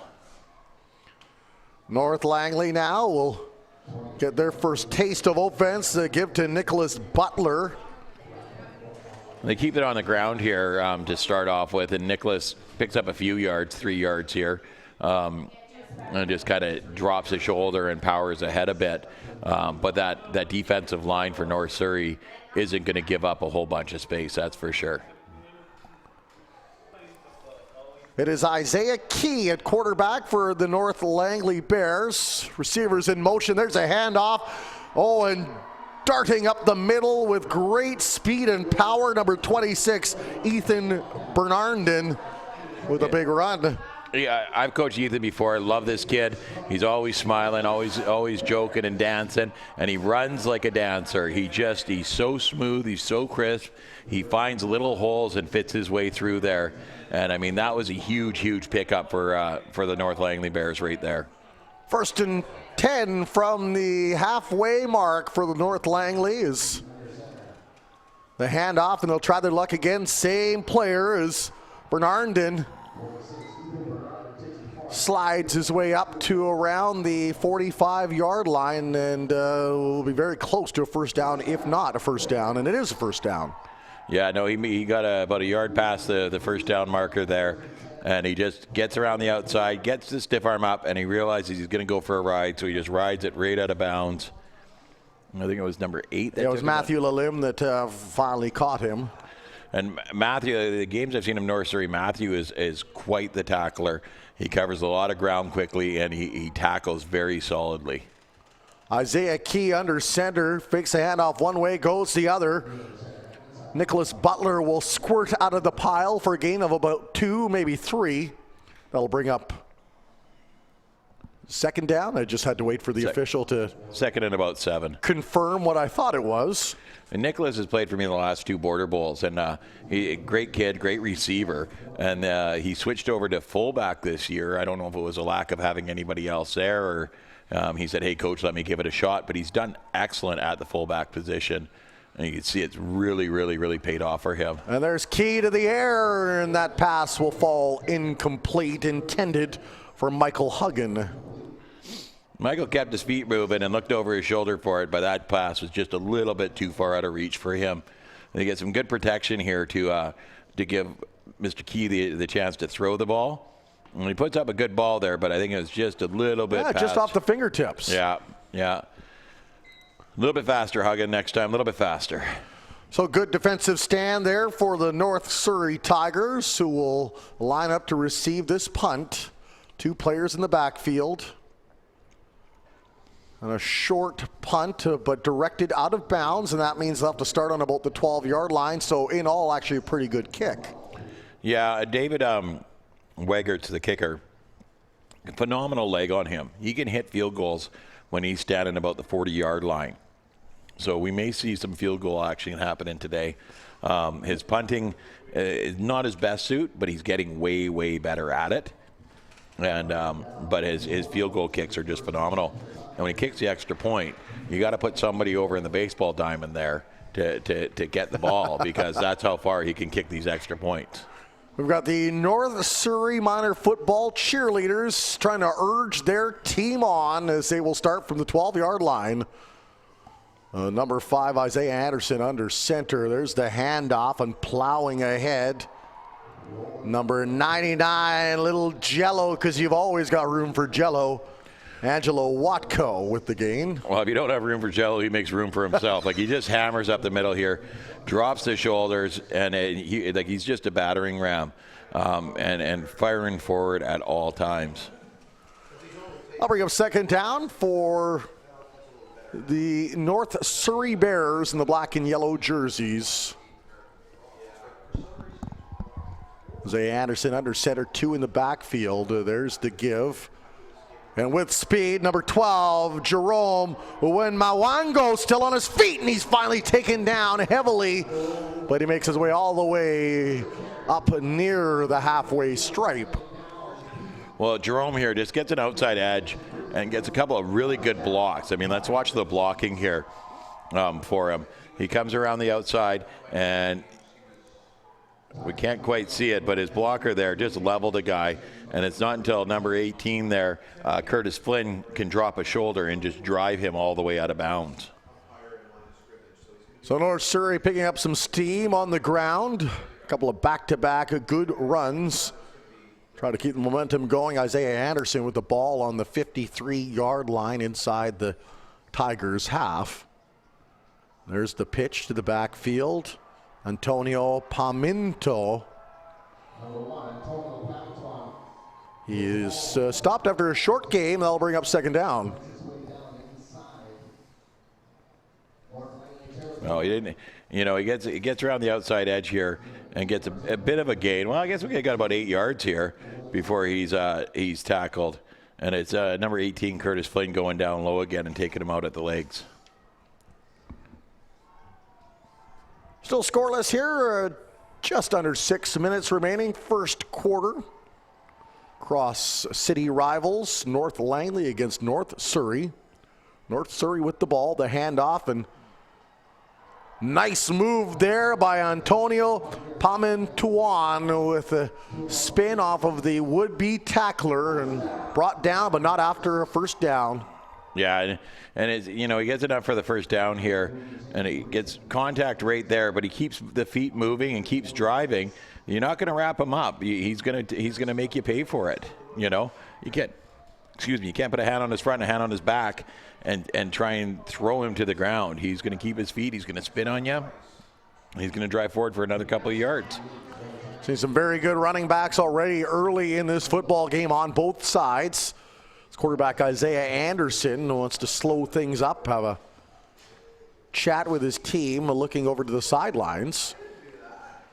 And this is a timeout, I believe. Yeah, North Surrey's taking a timeout here. They're getting down there. They want to make sure, you know, there's only 5 minutes left in the first quarter.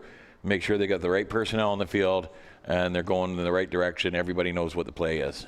These games have absolutely just zipped by today. We started broadcasting at about 10 this morning with the Pee Wee Championship, and it just feels like every game has just gone by in the blink of an eye. Thrilling game last game, the Junior Bantam Championship. Yeah. Won by the Victoria Renegades on a very late play to seal the deal. And now the Bears and Tigers meeting again after, I believe you said it was in North Surrey that won the last game by a single point, 7-6. No, that's the North Langley game coming up later. I'm not sure what the final score was. I don't remember what the final score was on this one, but it was the last game of the season, both undefeated, and North Surrey came out on top, but I heard it was a very, very tight game till way late into the game. So, I mean, we may be seeing 0-0 at the half on this one. Defenses are solid.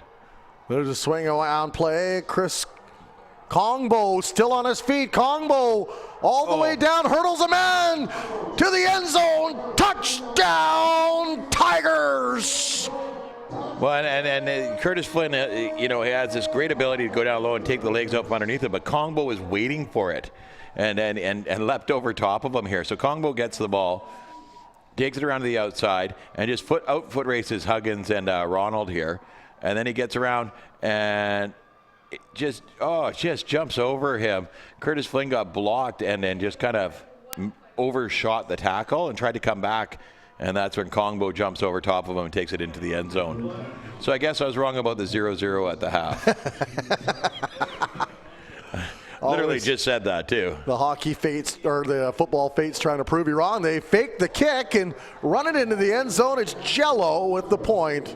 We got a flag on the play here, so it may be coming back. And Jello Watko has that frame that Jerome Bettis had. Oh, yes. Jump aboard the bus. That bus. And you watch him, and the thing is that you think that, okay, the big guy like that, he's just going to be a power back out the middle. But they get him sweeping out to the sides, too. And he's got speed behind him. And once he gets a full head of steam, you don't want to be the guy stepping in front of him.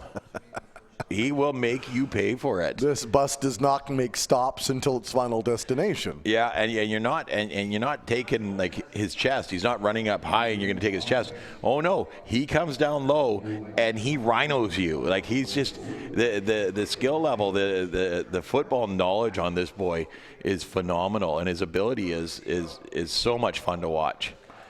Coaching him for Border Bowls last year, I just had a great time with him. Quiet, very polite, right? And you would think that he, big teddy bear until he gets out on the field. And then he makes them pay. There's the kick, despite being moved a few yards back, put through the uprights by number 75, Stephen Sharma. So now we're to the 1 point for the kick and the 2 point for the run and the pass. 7-0 lead for the North Surrey Tigers. 4:49 remaining in the first quarter. It was a high snap and a great job by the placeholder Jack Deacon to bring that down and get that in place quickly before Sharmas moved the leg in motion to put that through the uprights. So I'm just getting a notification here from Mexico. Actually, the final score was 33-10 for North Surrey when they beat North Langley. So it's good to have knowledgeable fans watching in. We do appreciate that. He's a bit of a know-it-all, but he's all right. I like him. There's Sharma now. He'll kick the ball off. We've got one receiver deep, one receiver short. It goes to the short. He loses his footing and then may have lost the ball. Yeah, lost his footing, lost the ball. And it's unfortunate. Ethan's usually pretty sure-handed here, but he decided to make one too many cuts. And as soon as he cut back the other way, I was like, don't do that. That was Bernardin who over the ball, and then it's picked up, and so momentum swung in favor of North Surrey.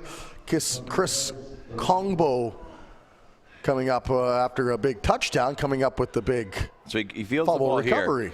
Here, and he's coming our way, and then he stops. Oh, no, I'm going to go that way. And then he falls down, and as he's going down, the ball gets ripped loose. So Congo made the tackle. Did he recover? I believe he recovered the ball also. Yeah, because he kind of can-opened Bernard in there, and the ball came out behind Bernard, and Congo was looking right at it. So he jumped on it, and now North Surrey's in scoring position, really. The quarterback Isaiah Anderson once again leads the charge, hands that off to Mr. Jello Watko. He will only gain about 2 or 3, brought down by some equally large defenders.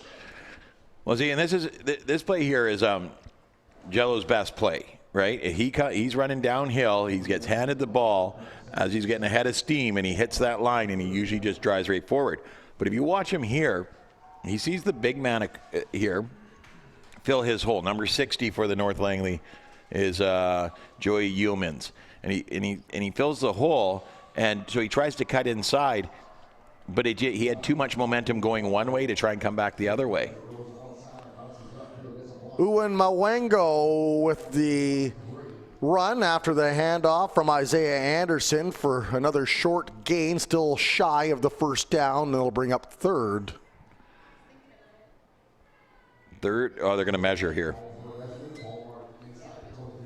They're very close.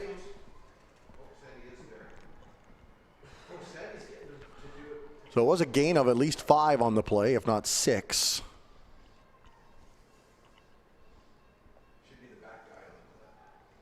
And now they want to bring the chains out to see if this drive will continue with a fresh set of downs.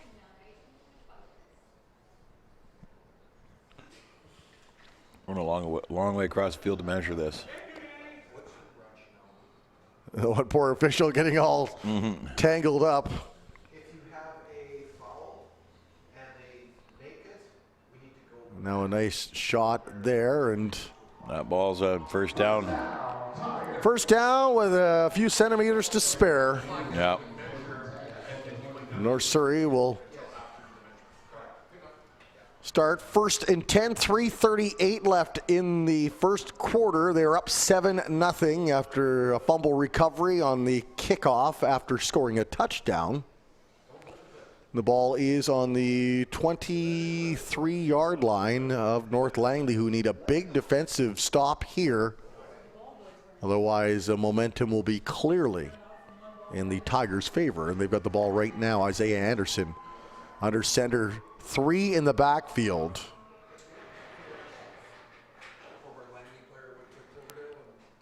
And everyone kind of looking at the officials, waiting. Yeah, it was kind of interesting the way they did all that. It's usually a bit different. I mean, you had the stick, the chain, and a ball. Pa Min Tuan made his way up, and that'll be a gain of a couple more. Will bring up second down. Well, you got Ronald Chan and Jacob Ronald getting in there on the tackle too. Jacob Ronald's a real success story. Him and his brother Alex are both on the team here, and had them a couple of years back on my Border Bowl team, and they were both a bit undersized, but they loved the game and they played really hard, and they've really grown into it, and their football knowledge has increased underneath Coach Mark Woods, and Jacob's turned into a great linebacker. Here we go. Owen, he'll make his way, but he fumbles and then recovers it at the 1 yard line. That's Antonio Pamintuan. Once again, back-to-back runs, and he inches his team closer to the and great end run zone. here. Great run here. Takes it and does a cutback and stretches out when he gets tackled too. Fumbled, the best thing could have happened. He gained an extra 2 yards on the play. Well, and the thing is it's down. The ground can't cause a fumble. So when he came down with that ball and it hit the ground, it's down there. So they're actually back at like the 3 yard line, but they give him the ball and just let him run it in. And into the end zone. Touchdown, Tigers. Antonio Pamintuan. And a great off tackle run here. You know, everybody kind of collapses in, and he just sort of steps out, takes the handoff here, and everybody's in the middle there, so he just runs off the side of it, you know, stays away from all the bodies. Doesn't have far to go. Great nose for the end zone. Excellent touchdown. So far, the North Surrey Tigers jumping out with lots of momentum late here in the first quarter. Just over 2 minutes to go. And the kicker, Stephen Sharma, will attempt to put his team up another point, and he does, and it's 14-0 Tigers over the North Langley Bears, who need to respond, and they need to do it fairly quickly. Down a pair of majors early in this football game. One, you know, they gave up the one touchdown, which okay, fine, and then they get the kickoff to them, and fumble that in their own end on their own 30-yard line to put the Tigers in really good position to get another one. They've put themselves behind the 8 ball here early. So what they have to do is they have to, you know, number one, field this kick cleanly, get good field position, and just work the field like they can. You're not gonna tie it up on one play here. So one play at a time, move the ball down the field, get some points on the board. Although, could you imagine the spark that the North Langley Bears would get should this be returned all the way to the house? Oh, for sure. For sure. They'd be unbelievable. I mean, and you know, like I said, both these teams are undefeated until the end of the season. So they're not used to playing from behind. Well, the deep returners, and they'll cough it up again, and it's another recovery by the North Surrey Tigers. Smart coaching play there as they did basically almost an onside kick and caught North Langley unawares. Well, and they, you know, the front guy raises his arms at the ball, but then this guy here tries to field it instead of just jumping on it. Trevor Pollins unfortunately had to go off of his mitts. Yeah, and he, you know, instead of just dropping on the ball, it was almost like he's trying to field it. And you can't, in this situation, you can't give up that ball again. They're starting, the Tigers are in the North Langley end already. And North Langley's only had the ball for like 3 offensive plays. There's a handoff now. Uwen Mawengo will make his way up and gain a few more yards with 1:40 remaining in the first quarter. And they're saying a 13-0. I thought he punched the last one through the uprights, but I guess he missed, so it's 13-0. Yeah, I think it was just a little bit wide. Mawengo took a bit of a rough ride there from number 43, Brody Tarling. And now Isaiah Anderson under center for North Surrey. He's going to go to the air. Goes up a soft pass. That one caught. Spun around was Christopher Martin. And there was Michael Huggins on the tackle there. He just gets a hold of the back of the shirt and brings him down. Just softly laid that up there where only he could get it. Yep. Yeah, you know, keep it only catchable by the receiver. And that way, if it's it's caught, great. If it's an incomplete pass, it's an incomplete pass and not a pick. Isaiah Anderson, who's had great field position each time he's had the ball, except barring, I think, one play in deep after that good defensive stand. There's the handoff now, and Mawengo all the way down inside the 20-yard line. North Surrey knocking on the door again. Well, and you know, Isaiah Anderson's a really good quarterback. He's in there, he's calm, delivers the pitches nicely, the handoffs are crisp, but he can throw well too. We saw that on the last play there where he put the ball exactly where it needed to be. But when you've got running backs of the caliber that the North Surrey team has, do you really need to throw the ball? You know? Just to keep them guessing a little bit, I guess. Isaiah Anderson once again under center. He's got 2 in the backfield now with 3 receivers in motion to the right. There's a handoff and a big lane opens up, and then number 20, Rion Cruz, is wrapped up by 34, Jacob Ronald. Yeah, that's the end of the first quarter.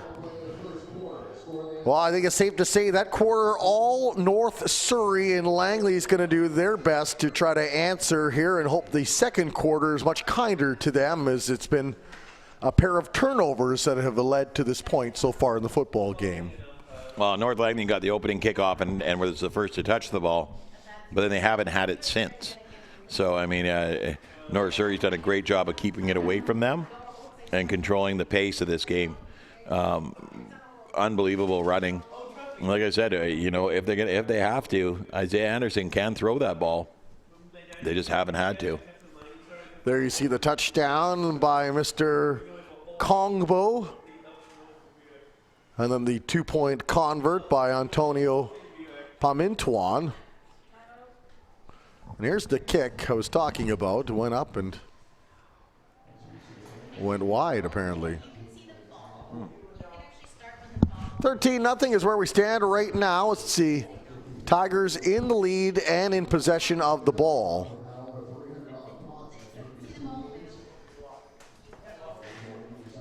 Those fine runners, they've been alternating between a couple of them, including Antonio Pamintuan and Angelo Watko.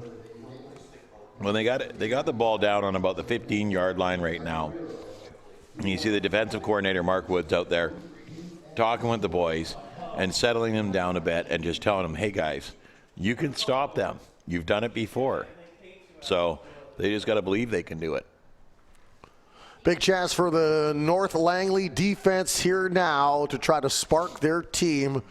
They've been asked to shoulder a lot of the load here early in this football game. The timeout will come to an end. Both teams have plans percolating, and we'll see which pot boils over quicker here. Isaiah Anderson now under center. He's got 4 in the backfield right now. 2 of them will peel off as receivers on alternate sides. There's the hand up, off, and Jello Watko will move it ahead about another 3 hard-earned yards. And that's what he needs there to get the first down. So, you know, to get it in his belly, he pushes forward and drives the tacklers back far enough that he gets the first down, and they move the sticks. Now it's going to be, well, you can still get another first down here before they get a goal, but they have to get about the half yard to do it. So it's going to be tight. A shot of Antonio Pamintuan making his way back into the huddle. Has one of the touchdowns this afternoon here at McLeod Stadium in Langley. So you would wonder if there is a little more of a pro-Langley crowd. And there's the handoff, and making his way close to the end zone was the aforementioned Pamintuan. I say that you wonder if it's a pro-Langley crowd, but Surrey just a hop, skip, and a jump away from Langley. Well, and funny, I just said that they had to get to the half-yard line to get that first down. Well, they got to the half-yard line and they got the first down. And I get 3 cracks in the cat here to try to punch it in, and the running game's been very good. Well, you know, it's you're 3 shots from the half-yard line, and you got Jello. Yeah. I mean, and you got Jello. There's a handoff to Jello, and charges out ahead, and he will be stopped a hair shy of the goal line. And it's going to be really exactly that, a hair shy, because he went down, and as he went down, he reached out over the goal line too. Get a great shot here from the end zone, and Yeah, you see his hip was down before he stretched that ball over. If he was stretching it over as he was coming down, he would have broken the plane. Anderson under center, 2 in the backfield. There's the give. Pamantuan makes his way in, thought he was going to have to dive, and then decided, hey, I can walk in like a statue and hold the ball out. So second touchdown of the game for Antonio Pamantuan. 1-yard plunge, and that will give the North Surrey Tigers not an insurmountable lead, but boy, the molehill is slowly becoming a mountain. Mm-hmm. I mean, we're at the end of the first quarter, and it's 20-0, 19-0. And their offense hasn't touched the ball since the first series in the first quarter. So North Langley's got to field this ball here, and they got to hold on to it, and they got to start playing their game. Their offense has been standing on the sideline for most of the first quarter and all of the second so far, and they're icing them really. And they've taken one of the best players in Bernardin off the field. Sharma with the point after attempt. It is good, 20-0 lead. And you have to wonder what doubt is now in the minds of the North Langley Bears on this kickoff, as the last 2 have not gone their way. And they have given the ball back to Surrey both times. Yeah, no. Got to come up with a better game plan. Maybe jump on the ball and make sure you hold on to it. Just get on top of it. You don't want to be messing with it. You see that ball, get your body over top of it. And if you are North Surrey, you got to be feeling proud as a peacock right now, because everything you're doing, you've got the Midas touch. It literally is turning to gold. Well, and that's the thing. Like, you can't get too high here if you're North Surrey. It's only 20 points. It's only 3 scores. Look how fast they did it. There we go. Now we got the ball. Now a chance. Number 26 on his feet, trying to make some more yards. And Ethan Bernardin, you talked about him, and a nice play there to give his team good field position, and then a flag is thrown. Well, and this is just a poor play here, and I'm going to have a word with this young man. I work with his uncle, and we're going to have a long talk about this. We need to have a talk. Yeah, because Bernard makes a great play here. Surrey hems him in great. Good play.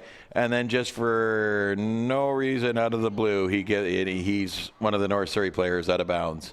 Block in the back, shoves him out of bounds. That ball's going to go back 15 yards now.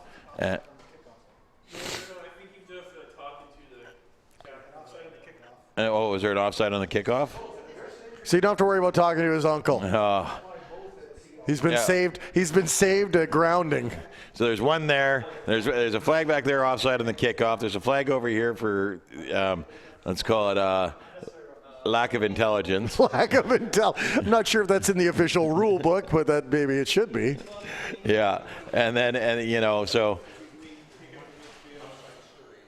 Now the officials coming to inform the crowd, and it is getting rather brisk out there right now, and so they're not really sure where the ball is.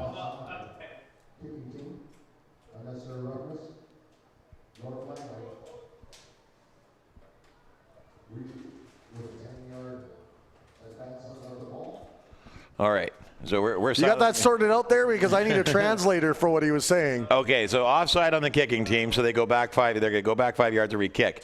The unnecessary roughness with a dead play foul, so that still is in effect.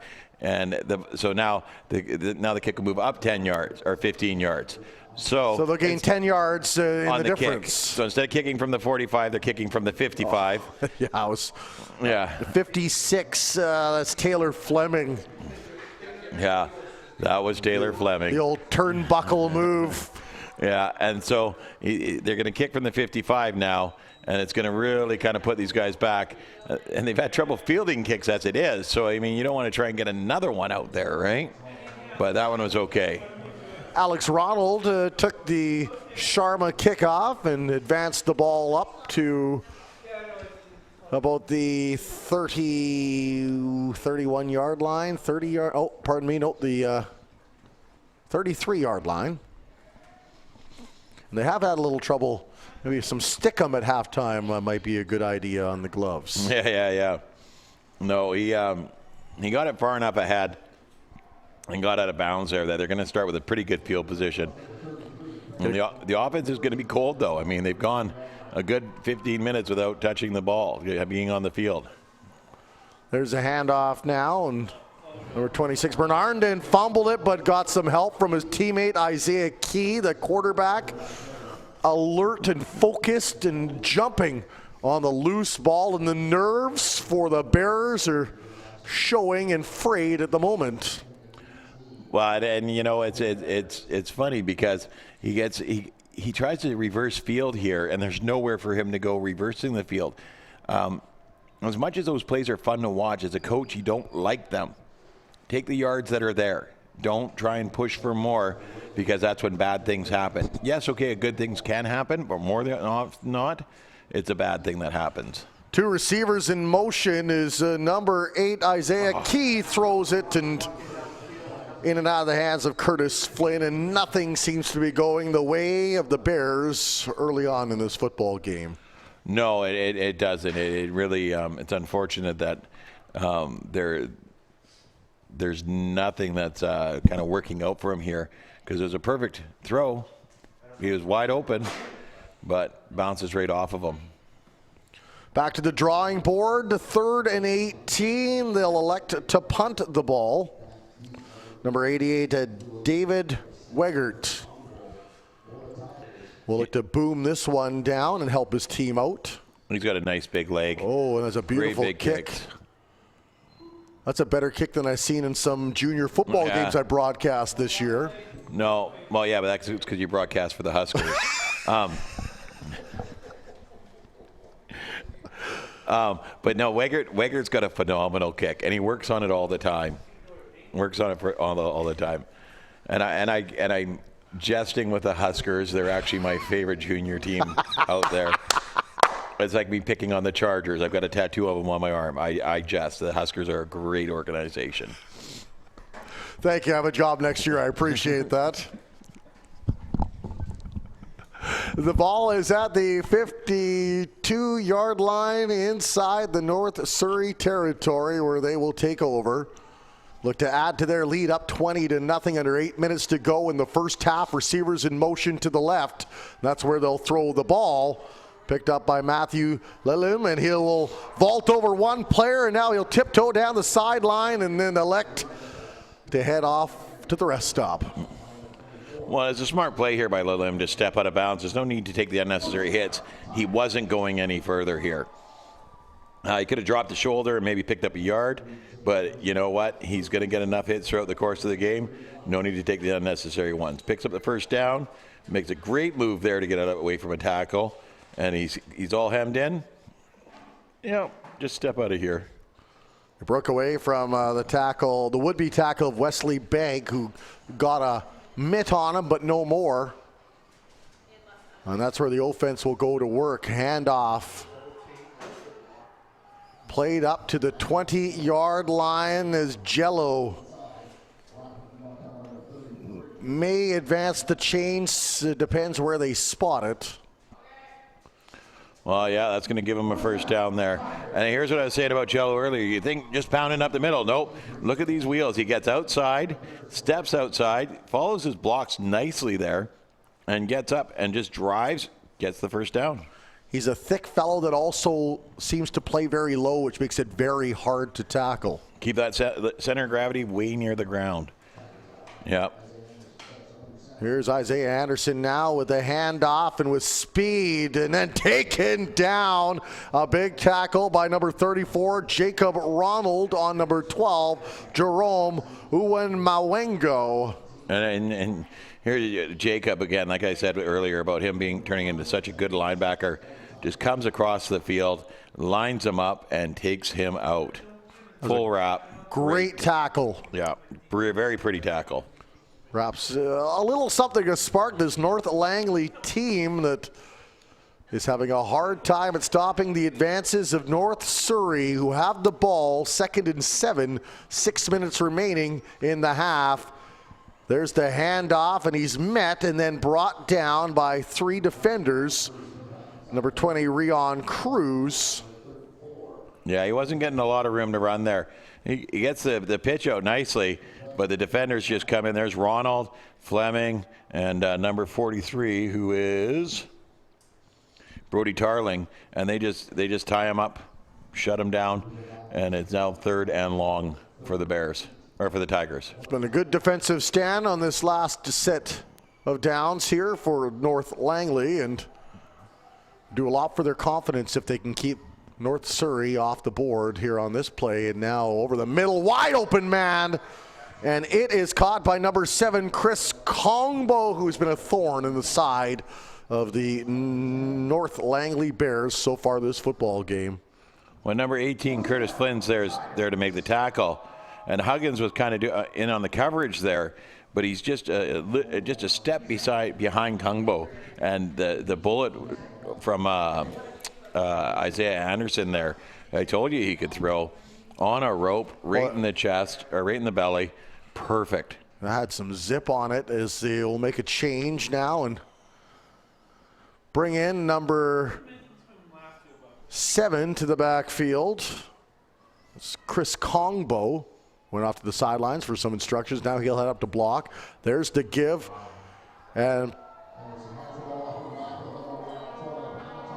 another touchdown for the Tigers, and the 3rd touchdown of the game for Antonio Pamintuan, and he just walked in so unassumingly. I wasn't sure if it was actually a score.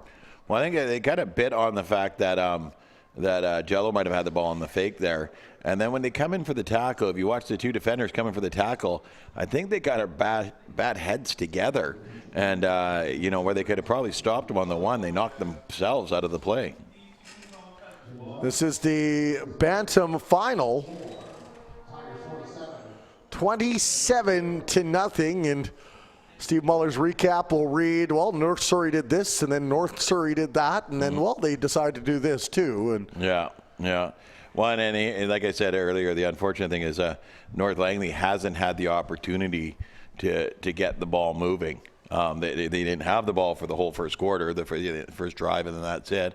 And then here in the second quarter, they've had it for the possession of the ball for one drive as well. I mean, if North Surrey's game plan was just not let them have the ball, they're doing a great job of it. The coach, I can see the coach on the chalkboard. All right, here's the ball. We're going to keep it. Yes, we keep this. They can't score. And they're right. That's it. North Langley looking for an answer, looking for a spark as we approach 4 minutes and 26 seconds remaining here in the first half. And I have to wonder if the young cheerleaders are helping spur on North Surrey to this big lead so far. The only team I've seen that has cheerleaders. Well, there are a couple other ones. Chilliwack Giants do have a program too. Meadowridge Knights have a program with the cheerleaders. It always strikes me as funny because you see them at the tournaments in the summer, and they're all smiley and cheery and in their shorts and in their dresses. And you see them in December, and they're like, "This was a good idea in August." Can we just stop cheerleading once fall hits? Yeah, and luckily enough, it's not raining today. Yes. Those poor little girls in the pouring rain. Some of the Friday night light games that we did with the cheerleaders out there in Chilliwack, I felt sorry for them. I really did. Well, it looks like they got some cozy sweaters on at least, which is good. So, and of course, mom and dad there to encourage them along and take the pictures. Yeah. I don't know if the cozy sweaters are happening, you know. It looks chilly out there. I mean, I know I'm relaxing up here in a hoodie and shorts like I usually do. And we got Kevin Parks, the blue snowman down there. He's got snow pants on and a toque and a couple of jackets now. Here's North Langley in a nice run, and he's swarmed, though, still on his feet. They couldn't bring him down, but they did stall his progress. Number 26, Ethan Bernardin, with the nice run there. Yeah, and Ethan is a really good runner. He gets the outside well. He's got some good breakaway speed, follows blocks, strong upper body, but he just gets wrapped up here, and he doesn't really get tackled, but he keeps getting re-wrapped. One guy wraps him and he slides away, and another guy wraps him and he slides away. But no, he's a lot of fun to watch run when he gets into open field. Pamintuan was the man with 3 touchdowns today. Also a good defensive stop there. There's the handoff and a short gain right up the middle for Number 20 this time, and that's Nicholas Butler. Yeah, Nick runs very well as well, but they just converge on him so fast here, and he just has nowhere to go. Well, this North Surrey defense has been a real story. They haven't had a whole lot of time to be out on the field, but when they have, boy, they've done a nice job of limiting what North Langley can accomplish. And I think for the whole season, the North Surrey defense has been very, very solid. You see a lot of the same faces out there that are on the offense because they're football players. I mean, we've got our 3-touchdown guy, Antonio Pamanton, out there. We got number 7, Kongbo, out there. But either knew what he had to do there to get himself a first down, and he went out and did it. That was a good job. Bernardin trying to spur on his team, and a couple of good runs for him. But he knows that he's just got to get so far up the field here, and there's no sense taking those unnecessary hits. So he's heading out of bounds there, and that's a smart play.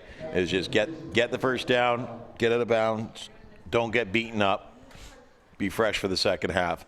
Because really at 2:26 left in this quarter, in the half, North Langley is going to have to go back into the dressing room, hit the drawing board, and come out with a better plan. 2:26 remaining before half, still a 27-0 lead for the North Surrey Tigers. The play is blown down right away. This is the third of 4 championship games you will see here on VBN Sports, coming to you live from McLeod Stadium in Langley. There wasn't a flag or anything. The play just hadn't been blown in yet. They jumped the gun. They were a little bit too eager. You know, they got a first down there and got excited, so they wanted to run a play right away. Let's keep this momentum rolling, boys. North Langley with the ball now at the 50-yard line. I guess I should watch what I say when you're having a spoonful of chili. Yep.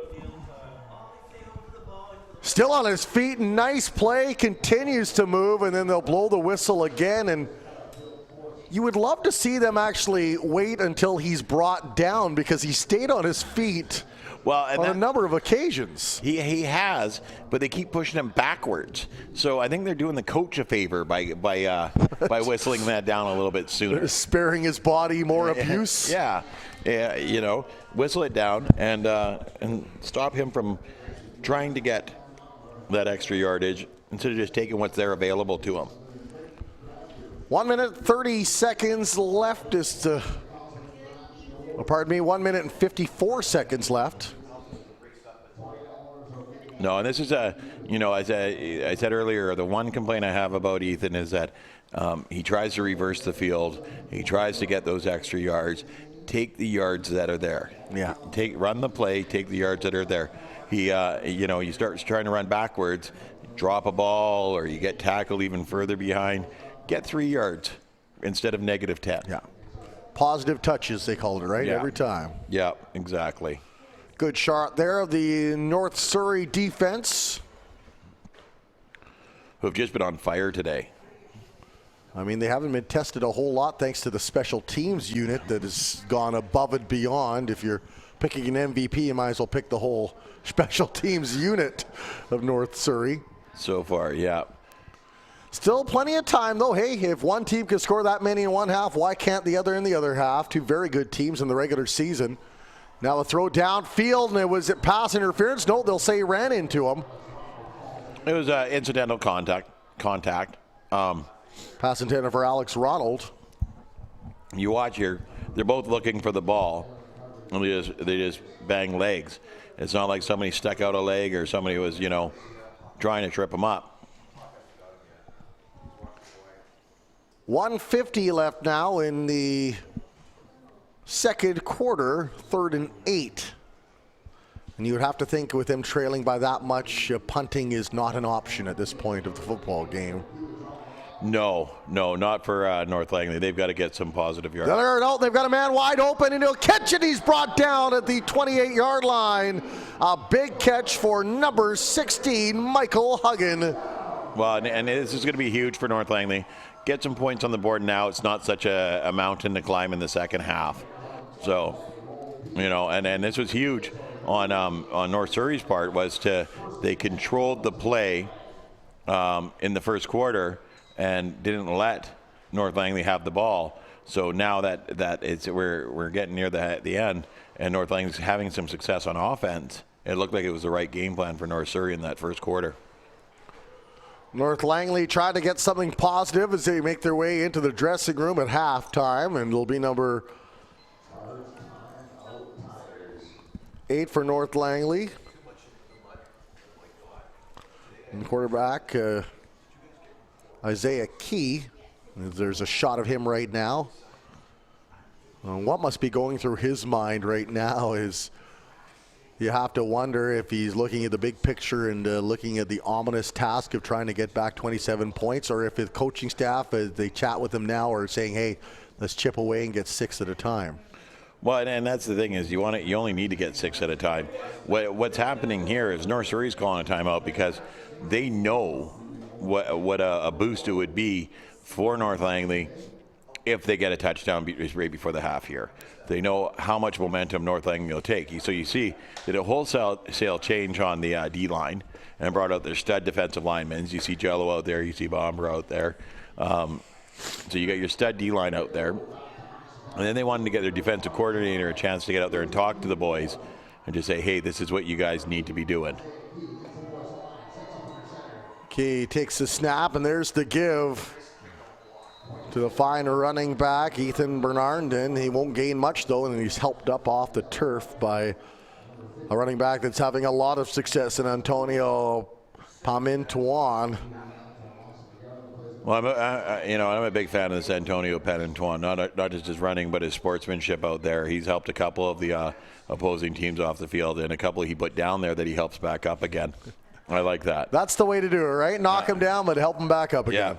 Yeah, that way you get to knock him down one more time. Ball on the 35, 2nd and 11, Matt. 2nd and 11. So, North Langley here, they gotta put it in the end zone. Isaiah Key with a handoff, and he'll move one way, but not the other. Number 20, Nicholas Butler, and that'll bring up 3rd down with 51 seconds to go here in the half. Yeah, no, and they're not buying any of these fakes here that North Langley's trying to sell. I don't know, maybe they're going to go for a field goal here because they've got a leg and David Wegert that can make this field goal. So I'm not shocked that they're going to try and put some points on the board here and get away with something. 27-0 as we speak, as the clock rolling down, now approaching 40 seconds. And David Wegert set kick this ball as Michael Huggan is the placeholder. There's the snap. Puts it up. It's wide. And so they'll come away with nothing. Well, there is a flag on the play. And a run back here by number 8, Matthew Lalim. But we'll see. Will North Langley be getting the ball back off of the flag? Guess it wouldn't matter with the extra point. There's going to be procedure on North Langley, so they're going to wave that off and just move ahead. So unfortunate for them that they possibly won't get on the board here in the first half, and we'll have to go back to the drawing board and see what other schemes and plans they can come up with. It's not looking good at this point. It's not. I'm trying to paint it as positive as I can for the North Langley fans, but... And they appreciate that. They appreciate that. Not looking as beautiful as this picturesque image we have right now on our screen. It's football in the country. Football. Welcome to the Valley. Yes. You need some piano music in the background and the rolling hills and the barnyards and the animals. Laura Ingalls tumbling down the cornfield. Yeah. You're dating yourself on that one. I am. Hey, they're still in reruns. only on the Women's Network. Great, you've outed me out 2 ways. My age and channels of choice. Thank you, Matt Macri. No problem. Glad I could help. I'm feeling rather masculine at the moment. You know what? That was a great show way back in the late 70s there. Well, we only had 2 channels. And the rabbit ears. The rabbit ears. Tinfoil on it. Yeah. Well, we had that when we were kids. Me and my brother would have to take turns. You got to pick your show, and the other guy had to hold the antenna. Well, the scoreline, not funny here, at least not as funny as the conversation. It's a 27-0 lead for the North Surrey Tigers over the Bears. Matt, we'll let you enjoy your chili. Get back to your black and white TV with the tinfoil rabbit ears, and we'll bring in Steve Muller with a recap.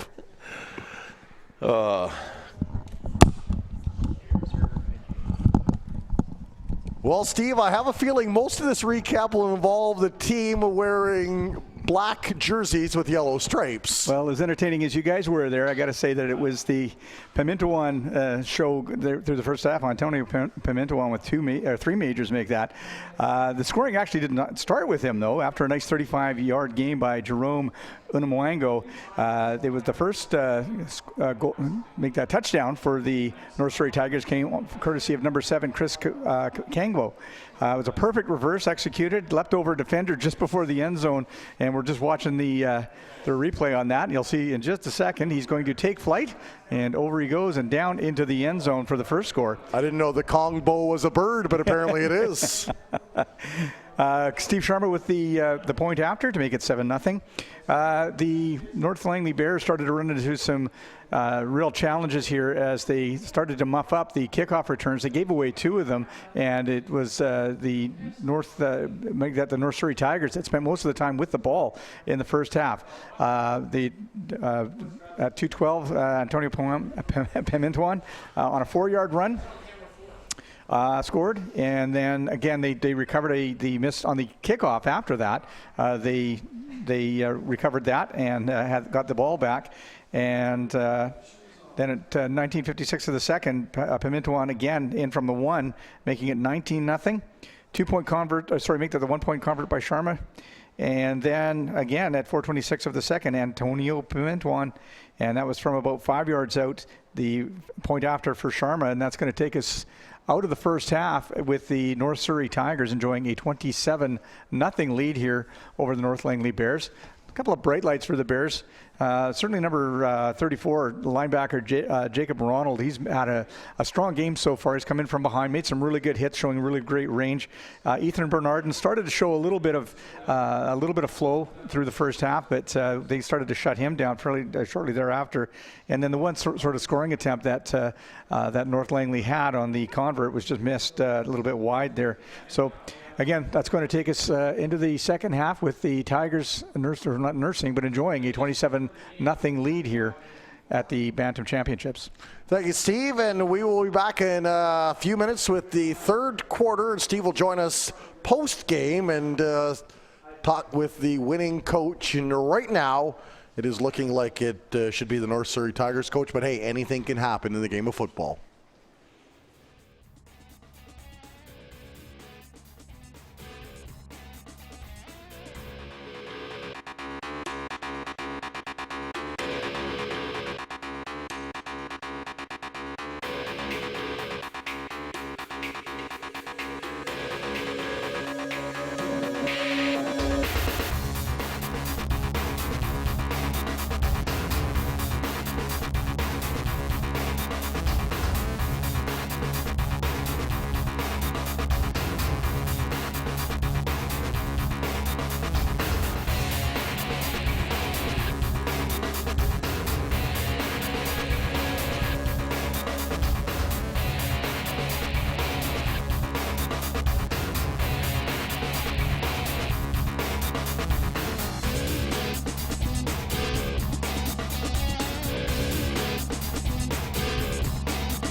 Well, welcome back to McLeod Stadium as we're getting set for the third quarter to begin, and it has been all North Surrey Tigers to this point, leading 27-0. Antonio Pamintuan has got 3 majors, and Chris Kongbo also has a touchdown too, and that's where we stand right now in terms of the scoring.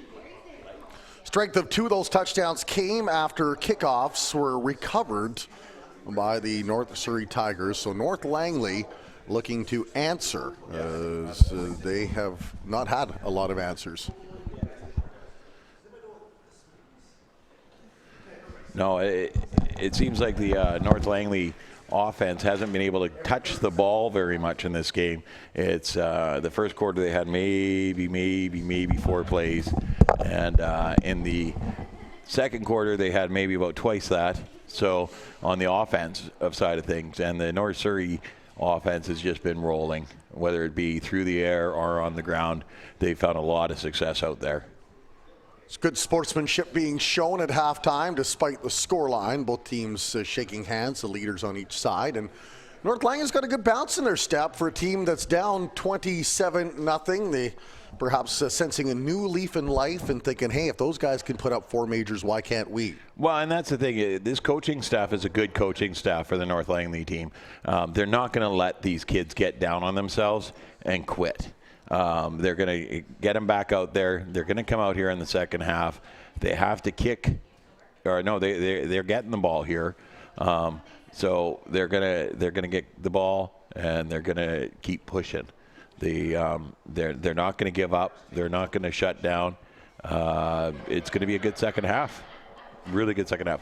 If you're the North Surrey Tigers, you're up 27-0. Is there any reason to think that complacency might set in? What? No. Once again, another good coaching staff, and the North Surrey coaching staff isn't going to allow that to happen. If they find some of the guys laying back, they're going to definitely be pulling them off and putting on the guys that want to get out there and compete, because they're not going to give up anything easily here either. Third quarter is underway. Alex Ronald takes the kick and moves the sticks ahead, and North Langley will have decent field position to start this third quarter. Well, and they got the ball here. Ronald gets it, and instead of trying to go outside, he was thinking about it. He's like, no, you know what? I'm just going to take it upfield and get some positive yards, and that's what we want to see out of the North Langley Bears in the second half here, is get those positive yards. Quit trying to get the big play. You're not going to hit a home run every time you're up at bat. So you might as well focus on getting the 5 yards at a time, moving the ball, and keep the ball out of North Surrey's offensive hands. Isaiah Key will hand the ball off, and a nice run now by Ethan Bernardin, and positive yards. Looks like he's got a first down, or if not, he's very close to the mark. And it's positive yards. That's what he wants. That's what the coaches want to see out of him, is positive yards. He had a chance to break out to the outside there, and instead of taking him, he stayed with his blocker and pushed up. And what has he got? 9 yards on this. And when they're at this age level, this is where the scouts will start, I would think, taking a look at them for CIS schools. And still a bit on the young side for that. These are grade 9s and 10s, so they're the junior varsities. The midget ones, you get more of that. But a good scout always has his eyes on the lower and sees what's coming and how they develop over the years, right? And so you can make mistakes here at this level and still correct them as you go forward in the next levels. But when you've got that raw ability, like a Bernardin does, I mean, his change of pace, his running ability, he's got some special abilities there. Now he's got to fine-tune them if he wants to be looked at for stuff like that. I remember talking to Coach Neil of the UBC Thunderbirds, and I asked him, what age are you really looking at these kids? He goes, quite honestly, when they're in Bantam, we're kind of keeping an eye because the really talented kids, everyone's looking after them and trying to, spot how they do in the future. Yeah. And so you kind of make a mark of kids you think might be good, and I hope they continue to progress, and hopefully they'll choose your club in the future. Yeah. Yeah, and Bantam, I guess, is the age but the real good kids at Bantam you've already seen, over the years come on and on and on. He's going to give them an intentional grounding on this. as there was no receivers within the vicinity of the throw. But he gets, watch him here. He gets out of the pocket. I'm surprised he got an intentional grounding because he wasn't about to be thrown down. Yeah, and he throws the ball, but it doesn't get back to the original line of scrimmage. That's the problem. Did hit the clipboard, though, of the volunteer of the North Surrey sidelines. So we got the lights coming on now, which is a good thing because it's going to start getting dark really fast here. 10 minutes remaining here in the third quarter, and a nice run now right down near the sidelines all the way up near the 40-yard mark, and it is a guy they will lean on heavily the remainder of the football game, and Ethan Bernardin. Well, and they're giving him a hole that he can take and run with, which he absolutely needs to. If he's gonna get any positive, well, if he's gonna get anything good here, he's got to get some positive yards. So he absolutely needs to keep pushing forward. Well, North Langley will stay on the field on the offensive side. And is he just shy of the first down? I think that's what they're trying to mark right now. Yeah, just shy of the first down. So it'll be second and about a yard.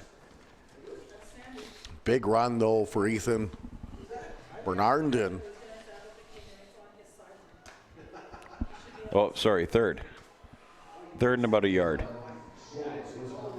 Big play here for North Langley as the Bears looking to get a first down. They get it back in the hands of Bernardin, and he will bust that up ahead. And is that enough for a first down this time, Matt? I think so, because if you're looking at the yard marker here, it's right on the 48 or the 43, and that ball's right on the 43. So it's going to be close enough that they're going to bring out the sticks and take a look at it. He did a nice move there at the end to kind of spin away from the tackle. That allowed him, I think, to get an extra yard as he was falling down. Yeah, and that got him that one more yard that he needed there. I think the spotting of the ball here, a little bit short of where it should be, but, I mean, they've been doing a good job all day on making sure the ball's pretty precise. So here we go to see one of the biggest plays of the football game, really, with the North Langley team trailing by 4 majors. Need to keep possession of the ball, need to keep advancing it down deep. And now, and do they make it? That's going to be a first down. Yeah, that's definitely going to be a first down. Not a regular hair, that's by a nose hair on that play. That's a little one, that's for sure, but that's okay. It doesn't have to be a mile, it just has to be a moment. Big pats on the back from the North Langley team to their teammates as the quarterback comes in with the instructions. Well, and you want to get those little victories here, you know. First down, move the ball. Complete a pass, get a good run. Little victories at this point. Get yourself down the field. Isaiah Key under center, 2 in the backfield, receivers in motion. There's a handoff. Bernardin is swamped by a pair of black jerseys who got through the offensive line, and that will be no gain on the play. Well, I think they went to the well on the same play too many times. They went off tackle to the far side of the field a couple of times there, and the defense knew just to come swarming in. You're not going to fool Niko Pavicic was the man that got in there, number 51 first. Well, number 1 was there again, Antonio Barmantuan. He is in on almost every play, offense and defense, for the North Surrey Tigers today. Key now barking out orders, heads back, throws it long. He's got a man open. Over a great defensive play there by North Surrey's number 3, Batuch Michael. Almost came down with the interception. Yeah, he's kicking himself. I think he thought, I could turn around and run with this, but he didn't get the ball first. Oh, no, I can't. Yeah, no, great play, great over-the-shoulder attempt at a catch there. Just a little bit short by Isaiah Keys to get the ball to his receiver, who was wide open. Well, if picture paints 1,000 words, that picture of him with his hands on his helmet, the words would not be very pleasant or family-friendly. Yeah, no, we definitely don't want to be doing that. There's a punt now, and North Surrey will get the ball at about the 22, 23-yard line. They'll put their vaunted offense back to work. They've been as advertised of these North Surrey Tigers. Well, they have a solid team top to bottom, and they're showing it here today. The one thing that I really saw that impressed me was that towards the end of the second half there, the North Langley Bears were pressing, and North Surrey wanted to make sure that they kept any points off the board. So they swapped out their whole defensive line. When you've got you do a wholesale swap on your defensive line, you know you have depth on your roster. Well, and we're looking at the roster and even the size. There's quite a significant amount, probably about 10 more players on North Surrey than on North Langley. Run ahead by number 20, Rion Cruz. I'll bring up second down. And Rion here, he just powers forward. Like I was saying earlier, positive yardage, keep the feet moving, drag as many bodies as you can. And, I mean, it's only second and about 2.5 yards now for him.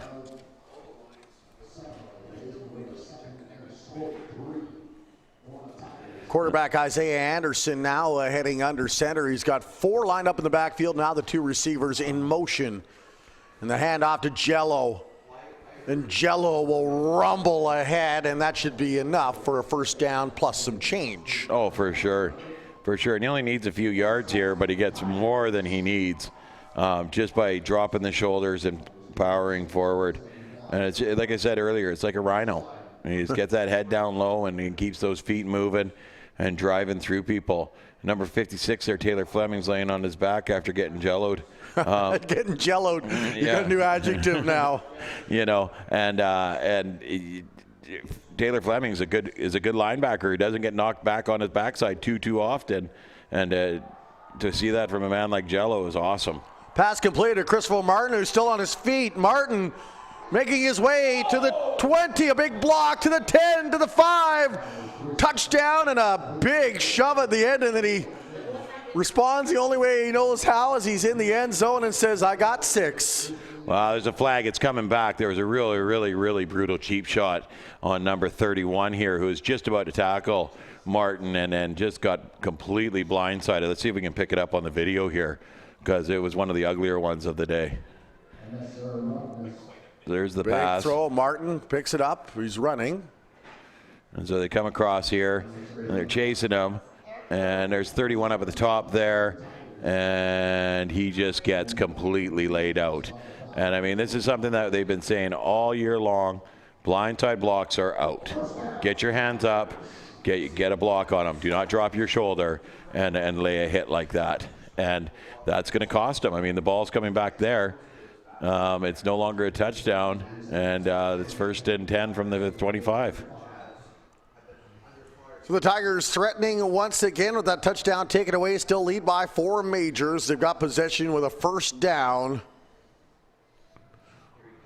And here's the pass, kind of fumbled it, but then had the wherewithal to go back and scoop it up.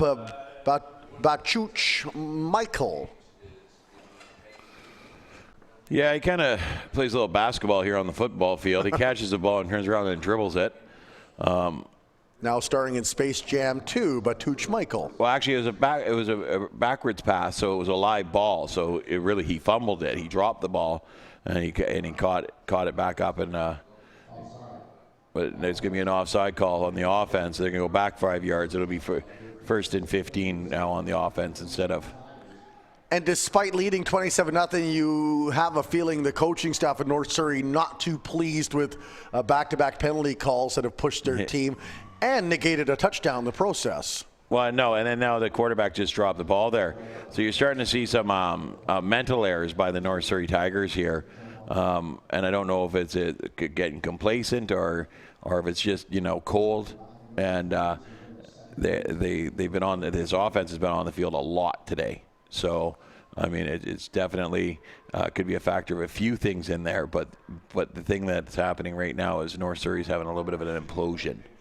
And you don't want that to happen because there's still lots of time on that clock. I'm going to say that's got to kind of spark North Langley here as there's a give to the backfield, and now sprinting up is Jerome Uhuamawengo, and he'll be stopped, and I believe he will be short of the first down still. Yeah, great block by Jello there to pick up the first guy. But, the guy that they blocked came off of that and went over number 72. Nolan Spears comes off that block, rolls out, and still makes the tackle.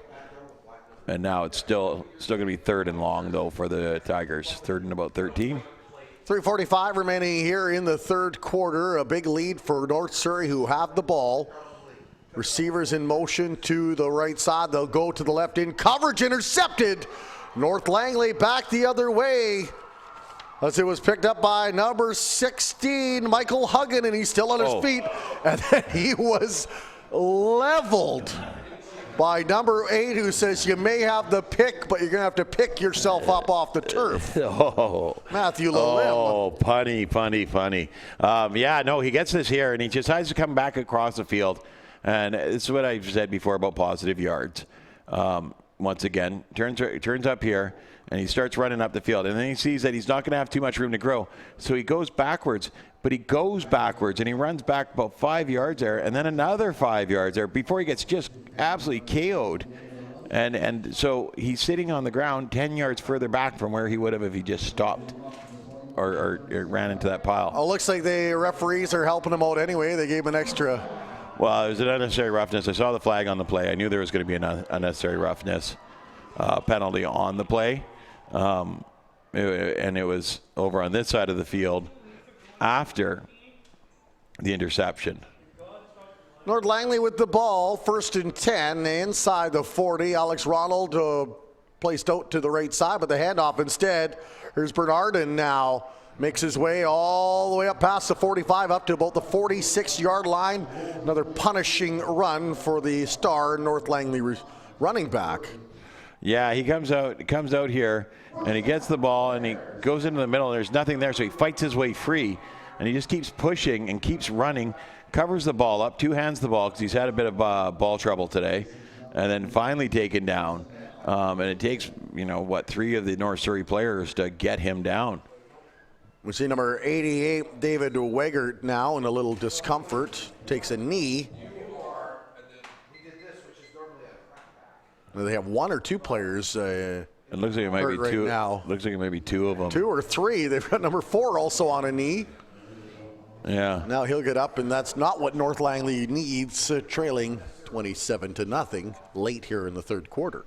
Well, I think maybe number 4 just needed a little rest, but the other 2, 16 and 88, are heading off the field. So, like, if the rest of you doing it, I'm doing it too. Yeah.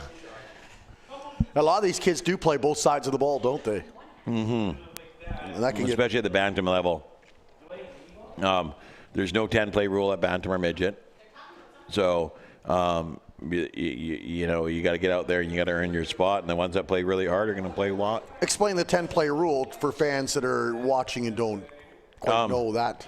Adam Pee Wee JB, we have a rule in place that all children registered get a minimum of 10 plays per game.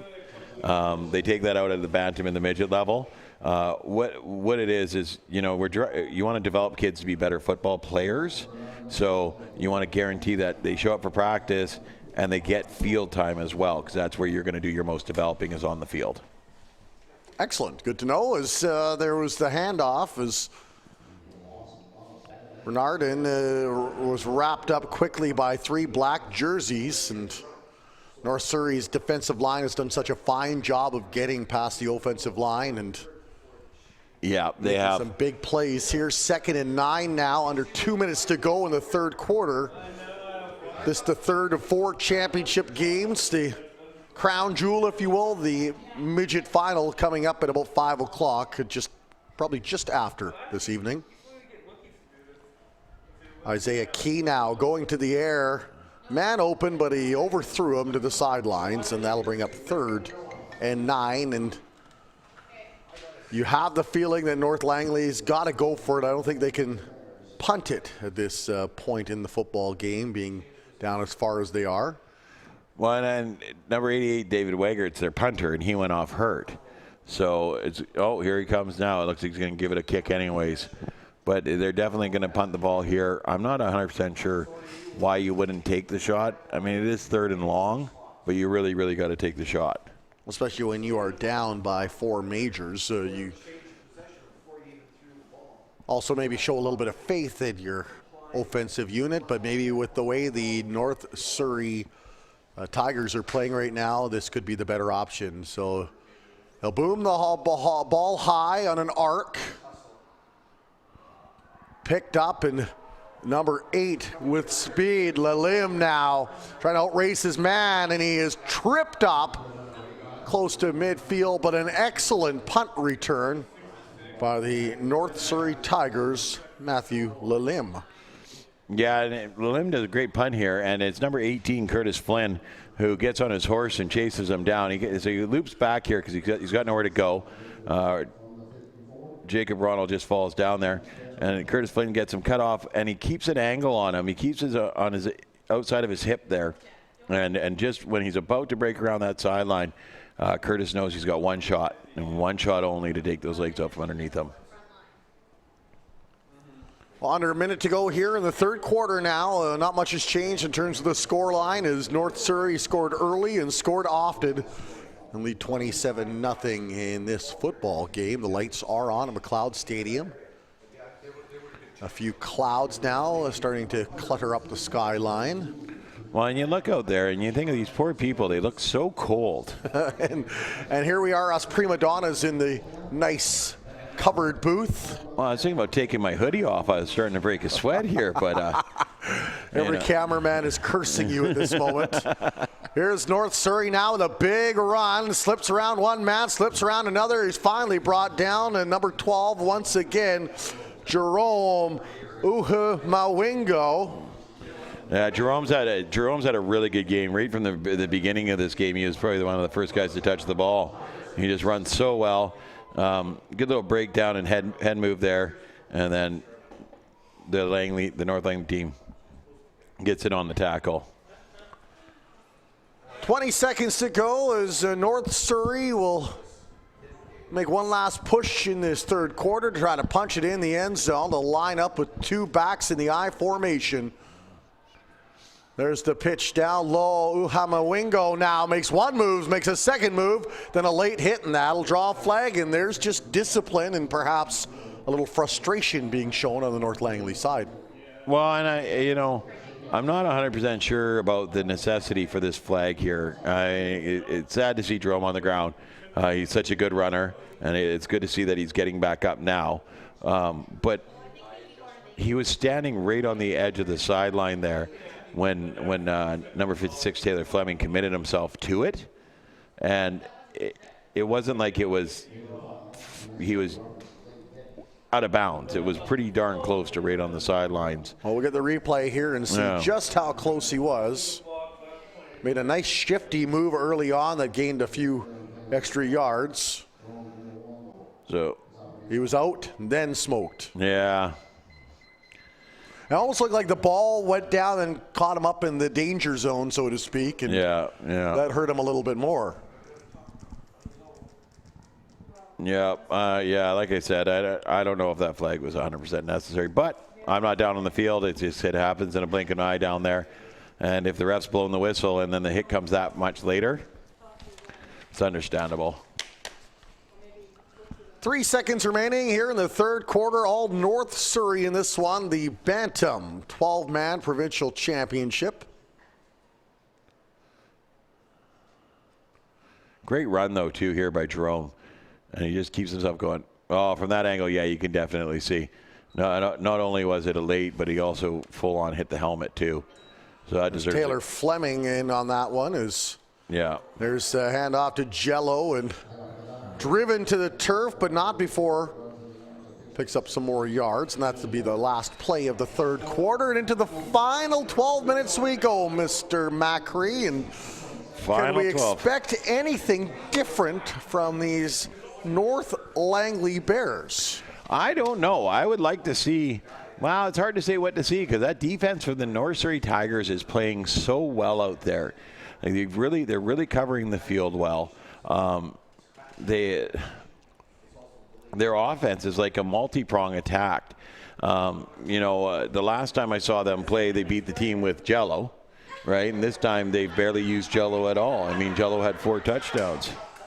And some merriment and mirth as the people, the officials holding the chains, continue to stumble and fall over. And trip each other.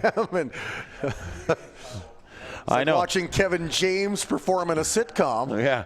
Wait, did you guys get Larry, Curly, and Mo doing the chains down there today or something? I don't know what's going on. Yeah.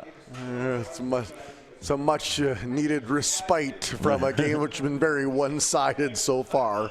Yeah, I know. It's funny. We were talking in the drive-in today too. We're talking about the parity in the games, and this was not the one I would have picked to be so one-sided. I thought these teams here, especially looking at their records and their points for and their points against, were going to be a lot closer. But North Surrey did a very good job with ball control in the first quarter. And they've gotten the points that they needed to on the mistakes that North Langley's made.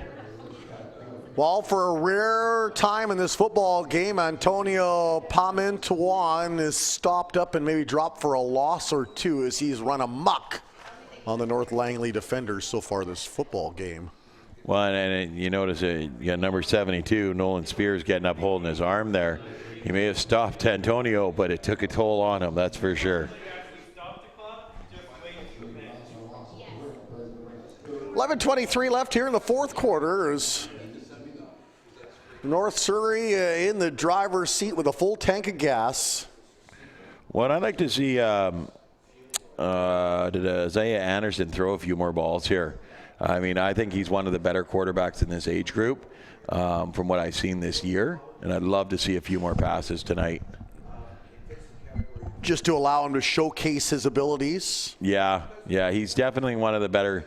He's got a good drop.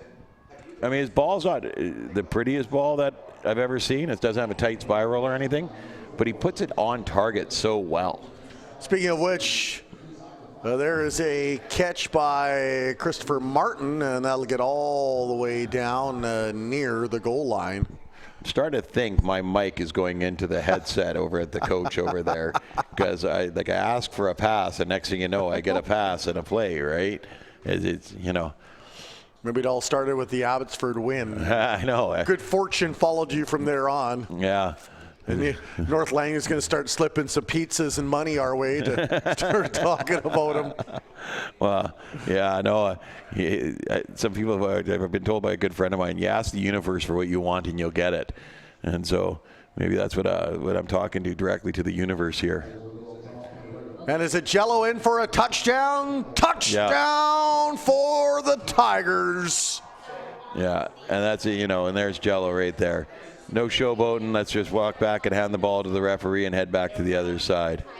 He just barreled his way in. Another great shot from the goal line and fumbled the ball, but it didn't matter. He picked it up again before anyone else could get it. And this game becoming a romp, 33-0. Not the game I'm sure North Langley envisioned. Hey. Yeah, those are for the announcer. That's his spot. All right. So. And here's the kick, and it goes. Was that one through? Yeah, that one looked good to me. So it's going to be 34-0. 34-0 for the Tigers. 10-11 remaining now in the fourth quarter.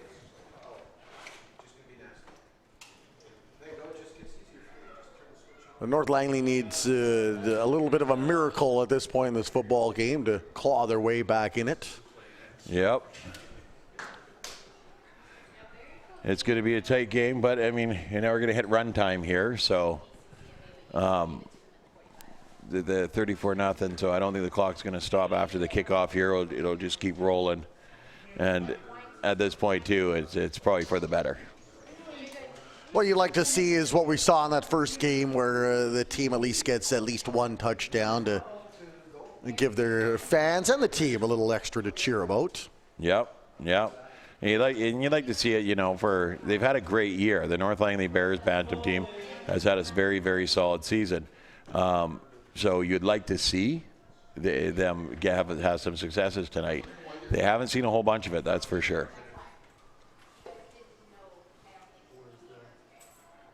9.5 minutes remaining now as North Surrey will kick the ball off. One man very deep. They'll kind of squib that one, though. Nice catch by the big man, number 56. That is Taylor Fleming. Caught it on the run and barked his way up to a very good field position for North Langley. Get it back about 10 yards.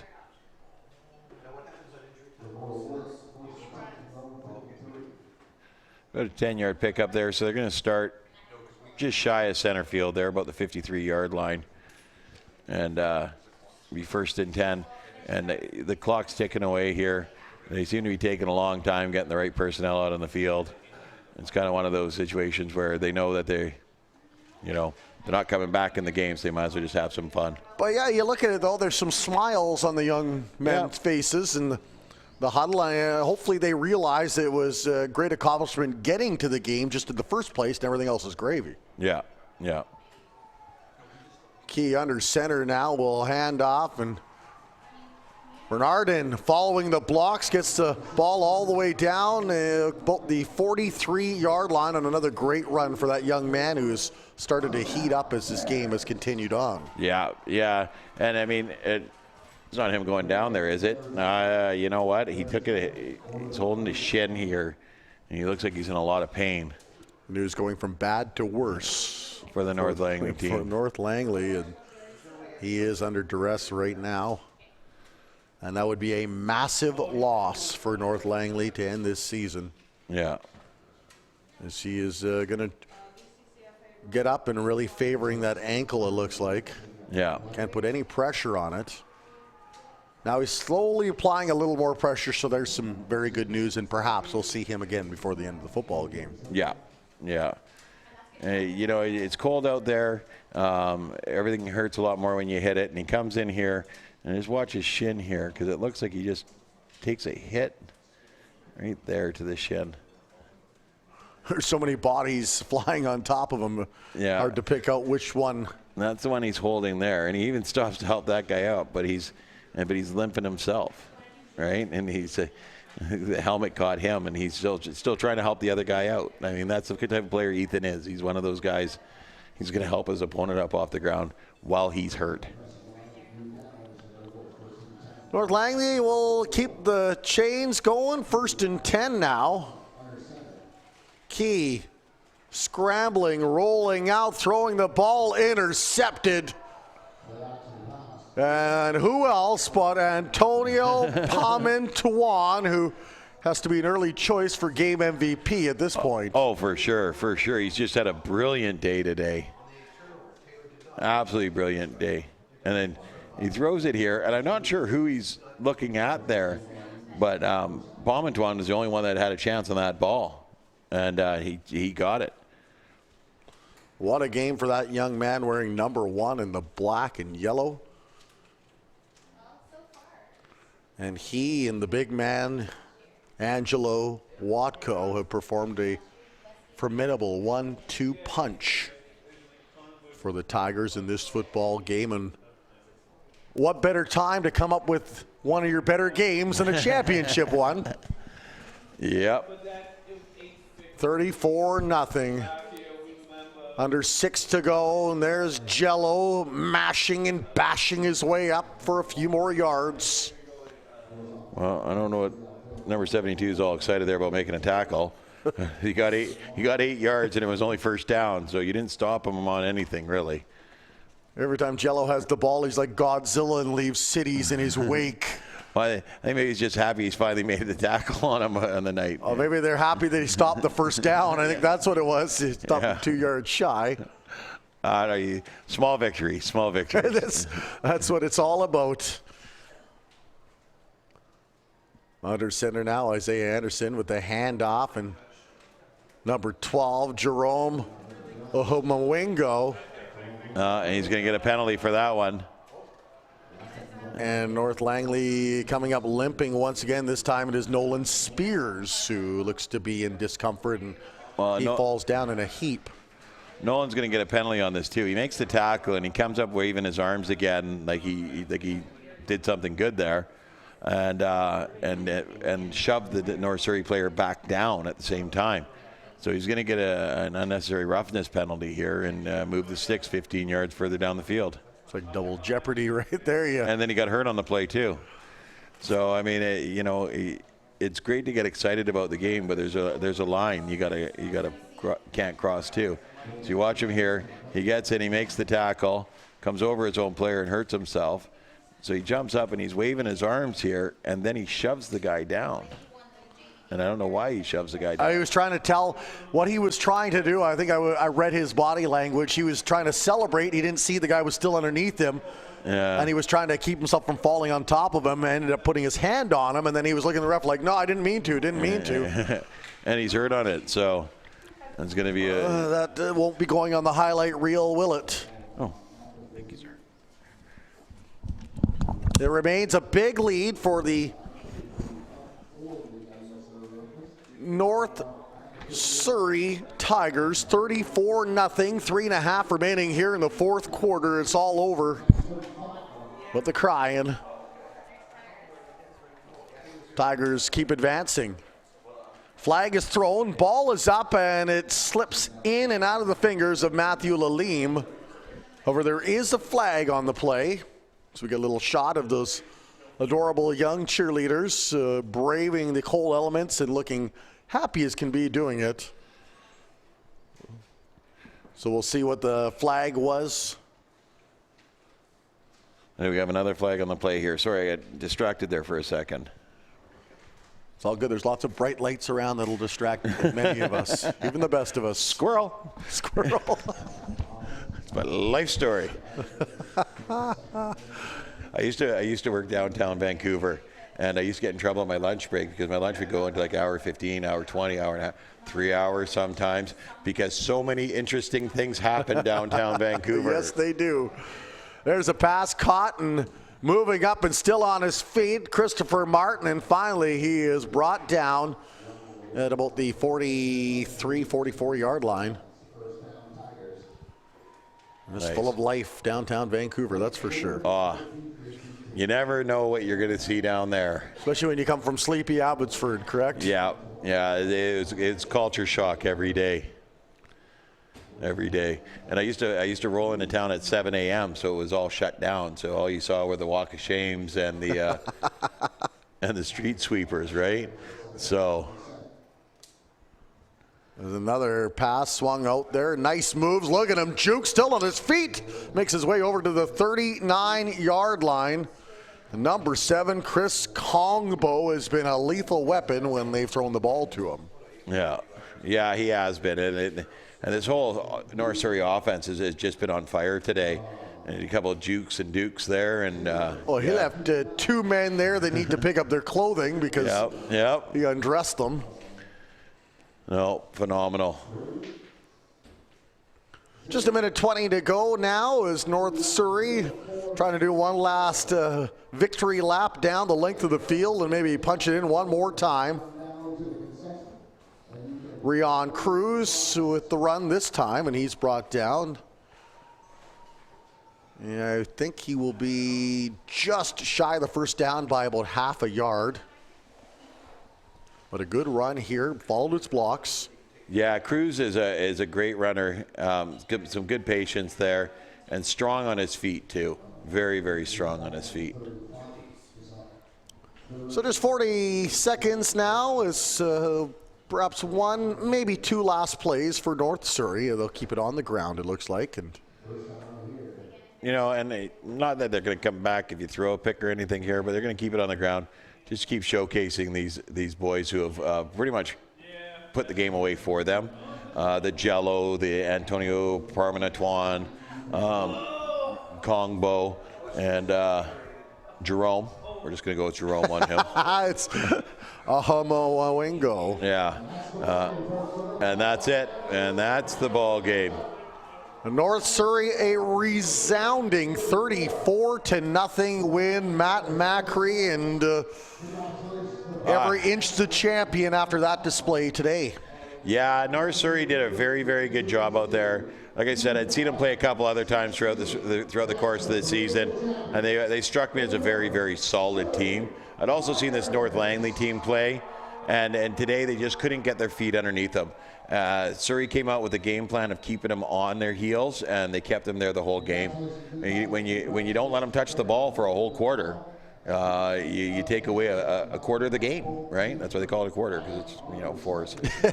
Well, thank you for the math lesson. But they take away a quarter of the game from them, and in that time they put up 3 scores. So, all right, we'll turn things over down to the PA announcer. And we'll be back for the final game coming up rather shortly, and it'll be a good one, the Midget Final, to decide the final provincial champion of 2016. Beautiful. For coming out and watching this great game in the championship. We saw 2 teams that worked real hard out there today. Let's give a big hand to the players and the coaches. Thank you. Again, I'd like to thank the organizations and the parents for making sure that their athletes get out and signed up for football, and the organizations for putting their programs and getting everything up and running for the great football season. I'd like to thank our sponsors, Skyline Athletics, for the championship t-shirts, the MVP toques and bags that we award to the MVPs, and to each team we have an MVP ring sponsored by Baron Rings, and that will be awarded as well. The award ceremony will be a sportsmanship award, an MVP for both teams, the participant award, then the championship trophy and banner. That will be presented by Frank Nazo, the president of BCCFA, which is the provincial body.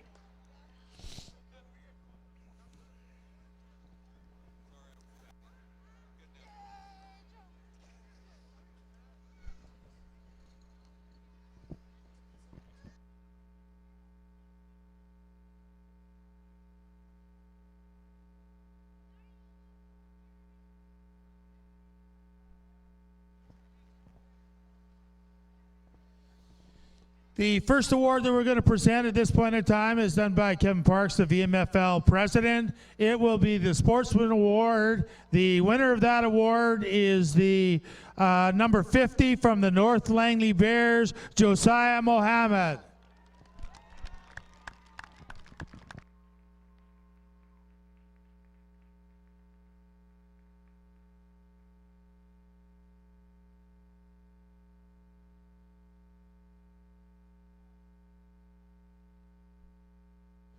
The first MVP will be from North Langley. Today, the North Langley Bears MVP is number 26, Ethan Bernardin.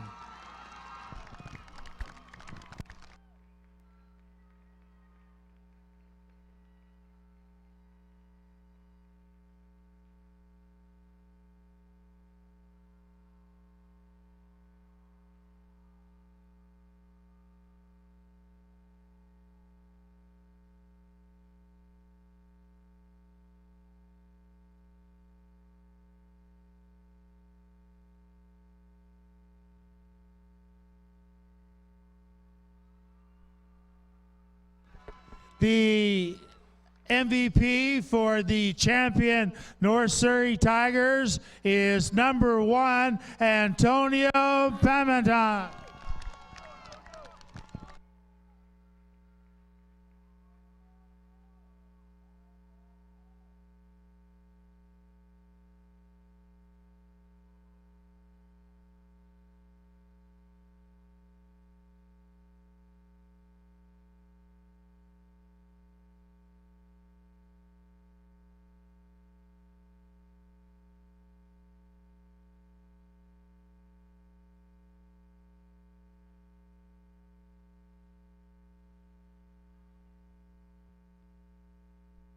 The captains from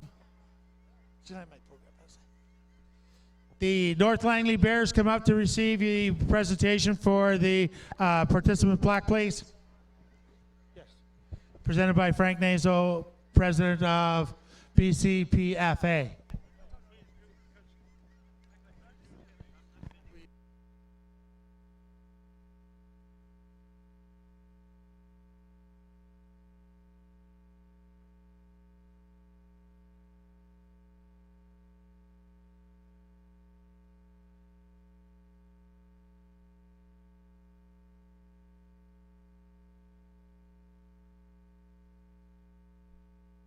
Okay, if we could get the captains from this year's champions, North Surrey, to come up here for the trophy, the banner, the plaque, and presented again by Frank Nazo, President of British Columbia Provincial Football Association.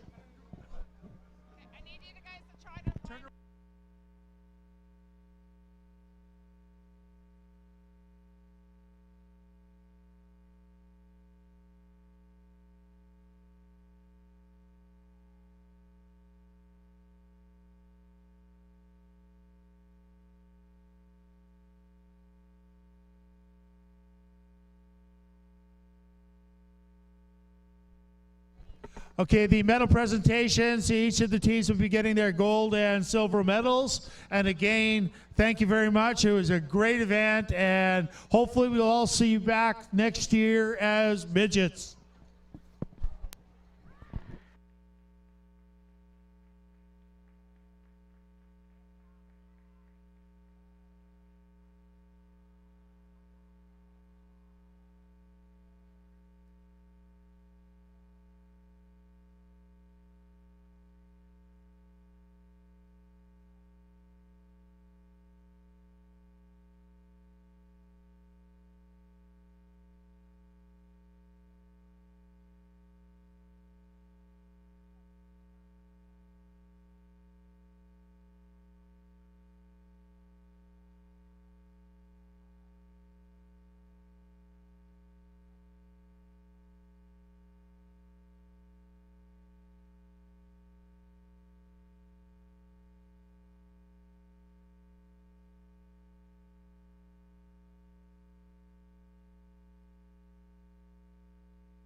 Hey, we got an official team photo now. Bob. All right, come on over, Coach. All right. We got head coach Bernie Marquardt, North Surrey Tigers, 2016 Bantam champions. Congratulations, Coach. How good does that feel? It feels really good. I was quite pleased with the team and how everyone played today. It's a fine season. We managed to go undefeated, and a great way to cap it off. Yeah, I was looking at, it looks like a 12-0 season for you guys. At what point did you realize you had something special going on? Day one. Good team right from the start. Yeah. Great athletes. All right, and we'll just give a real quick shout out to your assistant coaches and staff, and we'll let you out of here. Okay. My assistant head coach, Bill Mills, defensive back coach, Justin Mills, Gordy Bond, defensive line coach, Brandon Vieira, offensive line coach, and Carson Marquardt, receivers coach. Excellent. Thank you very much, Coach. Congratulations. Go get warmed up. And we'll be back in just a few minutes with the introduction of the players for the Midget Championships.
Chuck.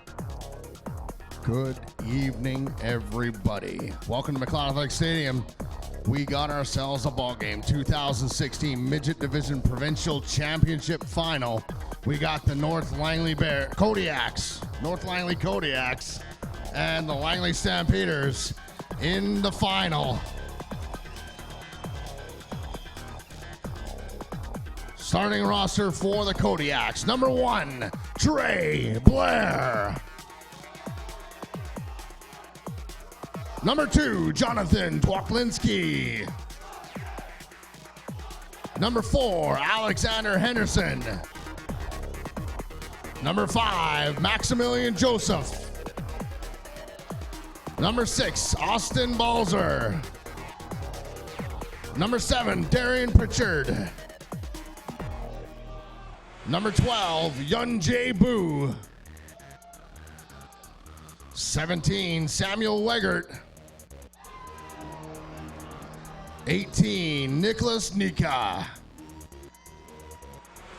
20, Nick Lacroix. 21, Charlie May. 23, Ryan Barthelson. 24, Timothy Janke.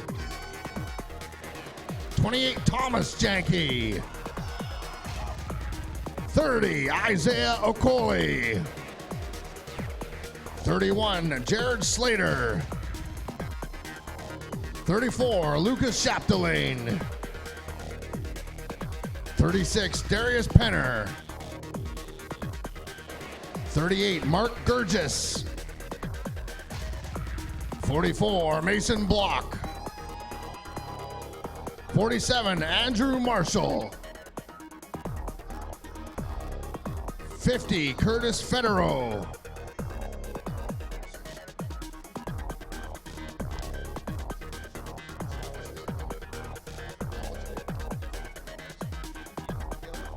Number 46, Caleb Nielsen. I don't have, let's see that now. Number 52, Ryan Taylor. 55, Kevin Solaris. 58, Jacob Pukila. 60, Eric Hawkins. 62, Caleb Paraboo. 66, Devin Cuna. 67, Andrew Canning. No. 70, Shane O'Brien. 81, Luke Chalk. 82, Adam Brass. And number 85, Daniel Evanow.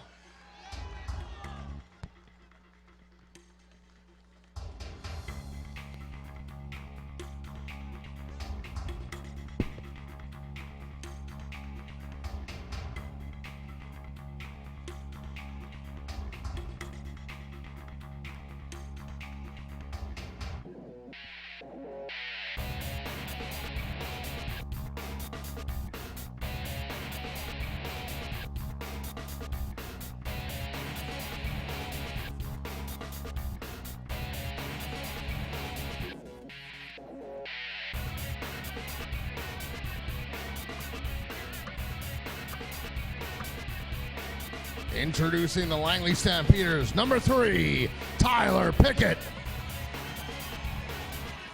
Number 6, Justin Swartz. Number 8, Victor Belanger. Number 10, Ty Many. 11, Azuka Okoli. 13, James Clifford. 15, Devontae Wilson. 20, Nick Lakatos. 21, Kyle Clarat. 22, Colton DeJong. 23, Tynan Akasanza. 24, Sheldon Gangloff. 26, Bill Wiles. 27, Wes Foss. 28, Josh Fletcher. 29, Joe Nickel. 30, Austin Penner. 31, Damon Minhas. 34, Nathan Murray. 36, Drake Kindred. 37, Lethem Bright. 38, Nathan Warren. 42, Josh Cook. 43, Damon Norris. 47, Nick Thomas. 50, Ryan Keese. 51, Ross Bakey. 52, Armand Dami. 54, Owen Jenkins. 55, Travis Evans. 56, Kai Somerville. 57, Scott Knutson. 58, Chris Dirksen. 60, Mason Parsons. 61, Zach Jansen. 62, Jacob Butler. 64, Eric Vanderwerf. 80, Marius Angle. 81, Brendan Pikesa. 84, Adam Rottenstein. 85, Connor Johnson.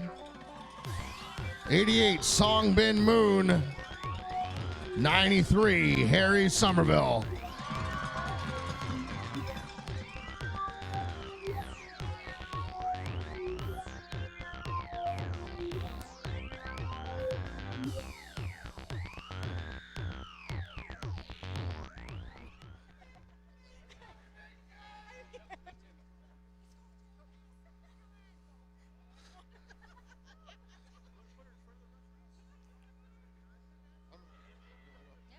Let's get her up front.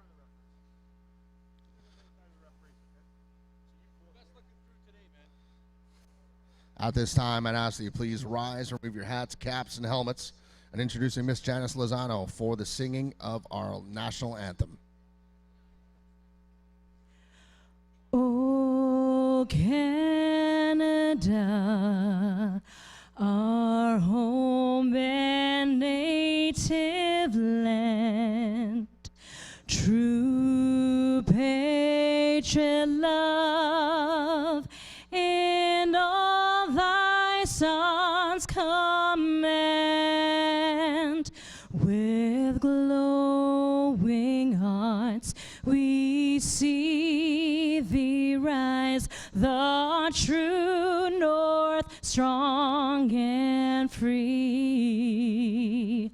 From far and wide, O Canada, we stand on guard for thee.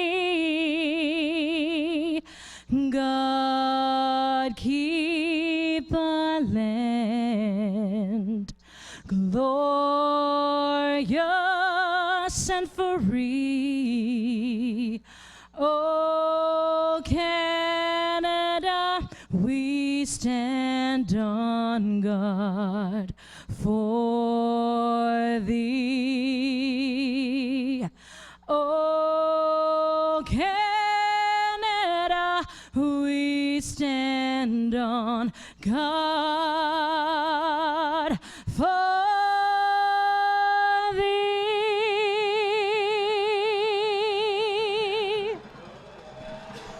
Well, good evening as we get set for the final championship game of 2016, at least when it comes to community football, and it is the Battle of Langley held here at McLeod Stadium in Langley early December, and the skies have remained nice and clear for us for the most part today. It's Warren Andrews and Matt Macri, Steve Muller, the third member of our broadcast crew, all of the wonderful camera people that have braved the elements out there, giving us great video footage, getting set for what should be a monstrous midget championship game in the 12-man provincials.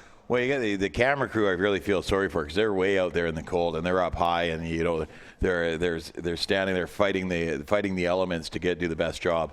It's the guys down the sidelines that I don't feel sorry for, and I like to point and laugh and point out that we're in a heated booth and they're bundled up like it's cold. It looks cold. And when you can see that breath coming out, there's a nip in the air. The North Langley Kodiaks are in the gold and navy jerseys and the black helmets. As for the Langley Stampeders, in their CFL counterpart jerseys, the black jerseys with the red trim. You would expect a very vocal crowd tonight as more and more people continue to filter into the stadium. And when you've got a battle of two teams that call this area home. Well, and I was standing outside just before the game started, talking to some people, and you see a lot of ex-Stamps, ex-Langley players, ex-North Langley players are here to watch this. This is huge. I don't think these two teams have ever met in this type of scenario before, and it's pretty massive for both teams because this is the first year the Kodiaks North Langley has had a midget team. And Langley is trying to repeat as the provincial champion, which I don't think has been done at the midget level in a long, long time. So it'd be very interesting to see this battle here. The other interesting thing is the coaching staffs. On the one side, you've got Chad Henderson, longtime North Langley coach, and that has been coaching in the North Langley program for years. And then on the other side, you have I can't remember his last name, but the head coach Keith, who has been running this Langley team for years, and a lot of Keith Pickett. Thank you very much. He's been running this for a long time. He's had a lot of success in the Langley program, and so it's two coaches that have a lot invested in these clubs. The flip side of that is that you've also got Mike Dirksen over here, who is the longtime Chilliwack Giants midget coach. And they didn't have a team this year, and he had some players that wanted to play, so he brought them to Langley, and he's, I think, coaching the running backs for them. So he's a BCFL coach that's now over in the VMFL coaching. And so you got a lot of intricacies here. You've got some BCFL players over on a VMFL Langley team, and then you've got longtime BCFL players who have come up through the system over here on the North Langley team. So there's a lot of these guys are very familiar with each other. This in-season game finished 7-6. It was a heated contest, right down to the wire, and this rematch is gonna be phenomenal. Final of 4 games that we have broadcast today here on VBN from McLeod Stadium. Abbotsford Falcons won the Pee Wee title. That was over the White Rock Titans. In the junior Bantam game, we had a very close one, 24-20, with the Victoria Renegades eking out a win over the Chilliwack Giants. And then we just witnessed a game between North Surrey and North Langley, and North Surrey emerged the clear-cut victors in that one. Yeah, it's been a good day of football so far today, and this is already looking to be a really good contest. The kick by number 21, Charlie May, all the way into the end zone, but brought back out by number 6, Justin Swartz, to about the 17-yard line. And Steve Muller, our web detective, tracking down some stats, and these teams met twice in the regular season. Stamps emerged victorious both times, winning 7-6 and 22-7. But then the Kodiaks defeated the North Surrey Bears 17-7 to get to the finals. Yeah. So, there was a second game. I didn't realize that there was a second game. Thank you. And there's the pitch outside, and a nice run up to about the 20-yard line by number 11 of the Stampeders, Azuka Okuli. Yeah, and Azuka is an excellent runner. I've seen him play a couple of times, and he runs like a beast out there.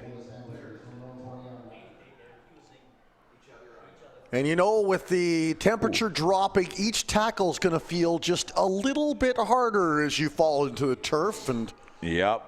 Yeah, it's going to sting when you hit that hard ground. There's the handoff, and Okili is going nowhere. He is wrapped up by number 85, Daniel Evanow of the North Langley Kodiaks, along with a little help from his friends. And, now the Stamps are going to get out there and punt this ball. So Max Joseph, number 5 for the Kodiaks, is going to back up here and to return the punt. Dre Blair was the other player that actually made the initial contact in on that tackle. Is good defensive stand by the North Langley Kodiaks. And you don't see that often, a running punt.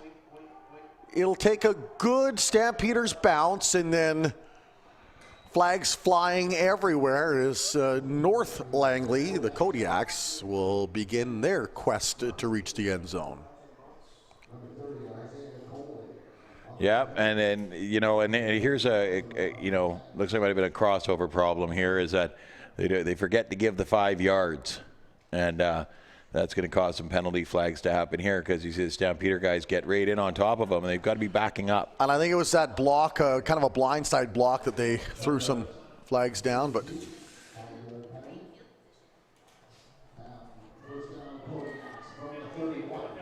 and the Kodiaks are going to start here with great field position. Another stat, 2 brothers playing against each other. Number 11, Azuka Okoli of the Stamps against Isaiah Okoli, number 30 of the No Kodiaks. way. That's kind of cool. That's kind of cool. Mom must be having a rough night tonight. She's got the half and half jersey as they'll go to the air. Man open. He catches it. And all the way down to the 1 yard. I was waiting for those hands to be raised for a touchdown, but boy, what a play from the Kodiaks to start their offensive charge. Luke Chalk. Yeah, Luke's a great receiver here.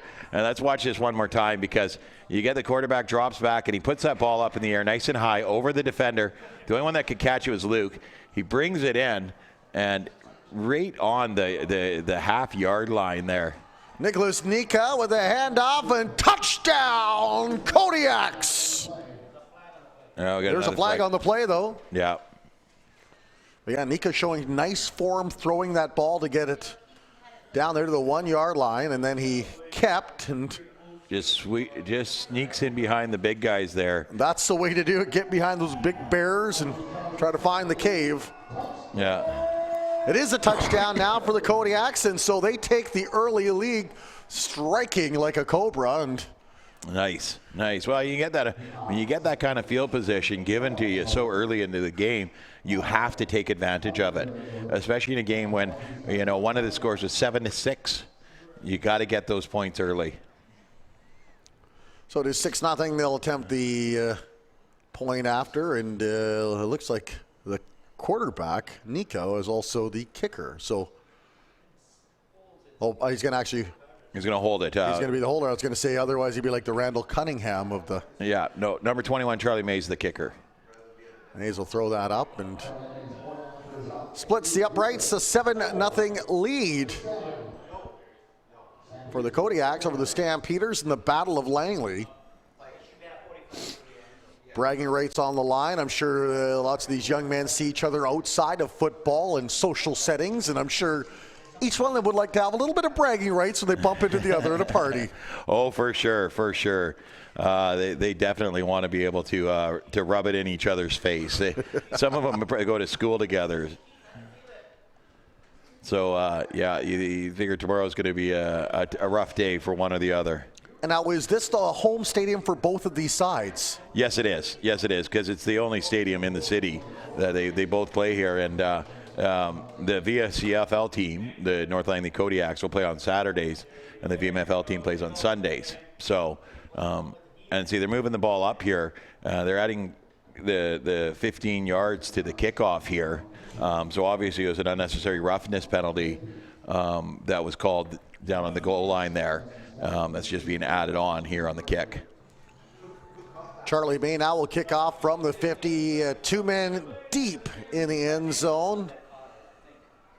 The Kodiaks off to a great start in this midget final. And Charlie's got a heck of a boot. He played for me in the Falcons and the Bantams the last 2 years, and then also on my boardable team the last 2 years. And he's a heck of a kicker. Good focus, great big leg.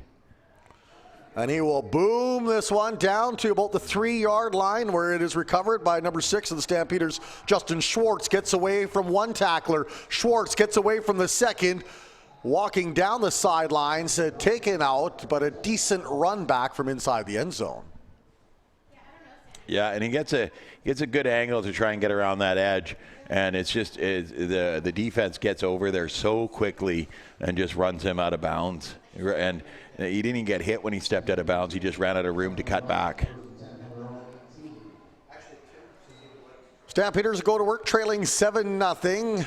9:15 remaining here in the first quarter of this final game of 2016 for both of these teams. Some of these players will go on to play in the ABC Border Bowl, which will take place next Saturday in Chilliwack. Pass incomplete. We actually have four guys playing on the Langley Stampeders team that'll be playing next week, and I'm just trying to find the names here because Jacob Butler, Eric Vanderwerf, what was his name? Tynan Aksenza. Aksenza. Half the fun for me is going to be seeing you pronounce some of these names. Yeah, and then we got another guy, and I can't find his name on here. He's a big goal line guy. And I think it might be Travis Evans. Under pressure, taken down and dropped at the 10. Ooh.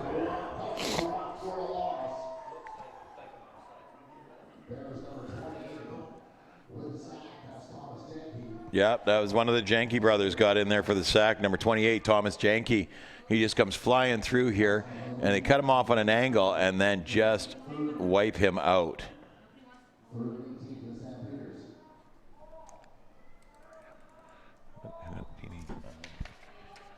Quarterback, 18. Now a punt out of the end zone.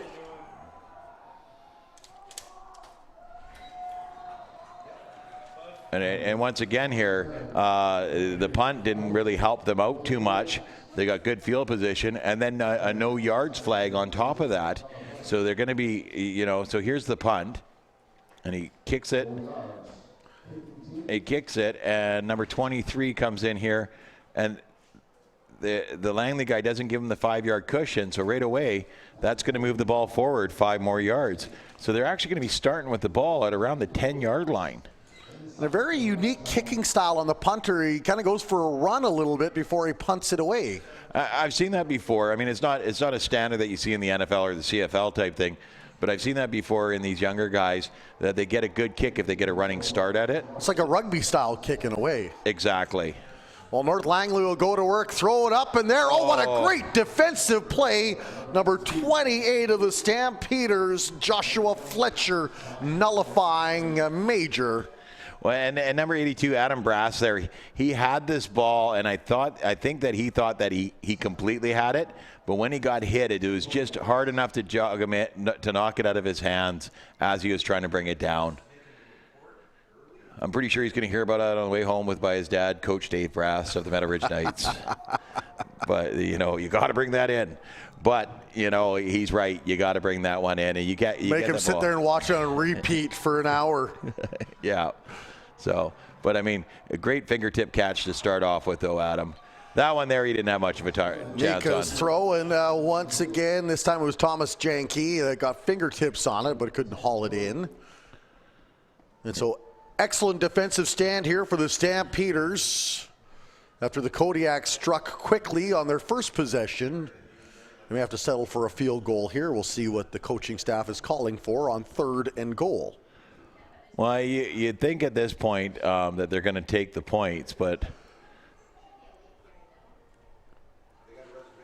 there you go. There you go. Yeah, so we got number 21, Charlie May, is going to take a kick at it here.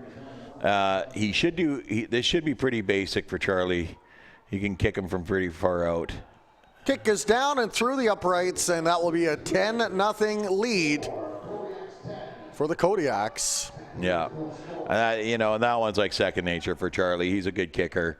I think he's kind of silly wearing that hoodie out there on the field. That's going to get him. That just says, please grab me and bring me down. You don't get any protection for being cold. Let me tell you. You got to either tuck that up under the helmet or just not wear it.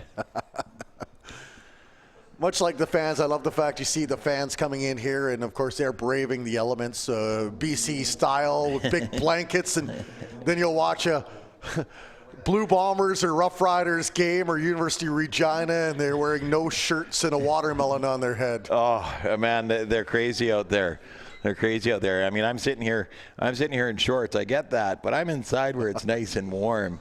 I saw some guys out there in flip-flops and shorts earlier today, and I thought, wow. You're brave. There's the keep by the Stampeders quarterback, Wilson. And he's brought down heavily after a nice run to begin. He only really got back to the original line of scrimmage. Ran a long ways under a lot of pressure not to get too far. So great pressure on him right away. And then they keep fencing him in there until number 44, Mason Block, gets his arms around him and brings him down. Langley will go to work, trailing 10-0 in this football game. Monte Wilson with the handoff now, and then making his way up to the 39, maybe the 38, depending on where they spot him. A nice run there for the Stampeders running back. Well, they're starting to get a little bit of success here, getting moving the ball forward. I mean, their last two series, they had to punt, and they gave the Kodiaks a really, really good field position. I'm not sure if they're going to punt here again. They are down on their side of the field, and it is still the first quarter, trailing by 10. I don't think you panic at this point. I think maybe you punt the ball away and just and try and get good field position. I think they are going to punt it away. Yeah. The running kick in this one will soar up nice and high. Tried to stay with the no yards, and then a thundering hit. 47 of the Stampeders. Nick Thomas lowered the boom after he caught the kick. Yeah, and we got another flag on the sideline here. I don't know, someone was saying something, and they're probably going to see an unsportsmanlike conduct on it as well. You can see the Stampeders trying their darndest to get on away from the no yards, and maybe it's the extra little drive at the end that drew a flag, not sure. Well, and you watch here, and something's going on there between 24 and 23. 24 threw his arms up in the air afterwards.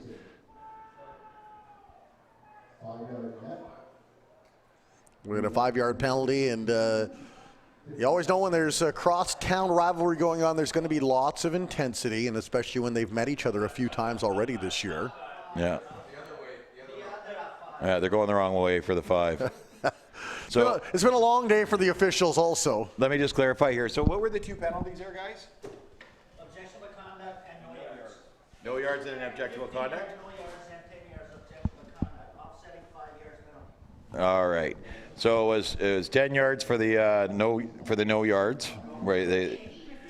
15 for the no yards, and then 10 for the objectionable conduct. So net is North Langley moves the ball 5 yards towards Langley's end zone, and they're starting right on the 55. Here's Nika now. He'll step back and deliver a strike up high, and that one will fall short of the target around the 30-yard line. Unfortunately, the receiver, number 2, Jonathan Chwaklinski, was at the 20, and so it'll bring up second down here for the Kodiaks. He doesn't get his feet set well on this pass here. He's kind of up on his toes, and you can see it fall short too.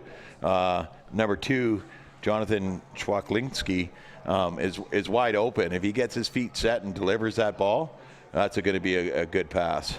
There's a handoff and a thundering hit in the backfield on Dre Blair. Great defensive play by number 56, Kai Somerville. Yeah, number 47, Nick Thomas, in there as well with the initial contact. He came in and then right into Kai Somerville, who puts him down on his back. So the Kodiaks will be forced to punt the ball away here as they lead 10-0. Approaching the 4-minute mark of the first quarter. And a beautiful kick all the way down near the 10-yard line. The Stampeders underestimating the leg of the Kodiaks kicker, and they may not do that again next time. Well, and it's number 21, Charlie May again, and I'm really impressed with his punting ability. He's always been a good place kicker, but I've seen him working on his punting a lot, and that was an impressive kick. So they're really playing the field position game, and not letting Langley get past midfield. They haven't been on the other side of midfield yet today, and we're 4 minutes left in the first quarter. You become a real good punter. Some of them in the NFL making $4 million a year. Not too bad for a guy that... And never really getting hit. Exactly. Because that would be my fear of playing in the NFL. Some of them, though, like North Delta's Mitch Berger, an awfully big fellow that probably could have played a different position also. Of course, won a Super Bowl with the Pittsburgh Steelers, I believe it was. Yes, he and did. It's nice to see guys like that can be inspirations for players that a guy from Canada, from BC, can go on and play at the highest level. Well, and of the sport. You don't get a lot of them. I mean, there are a few out there from Canada that play and play well. One of the ones that's given a lot of inspiration to the kids these days. I think Langley here got enough for a first down on their run, which is a really good run. That was Azuka Okoli with the big run. Yeah, Azuka just gets around the corner here, tucks up all the way, does a little spin there, and just keeps driving himself forward.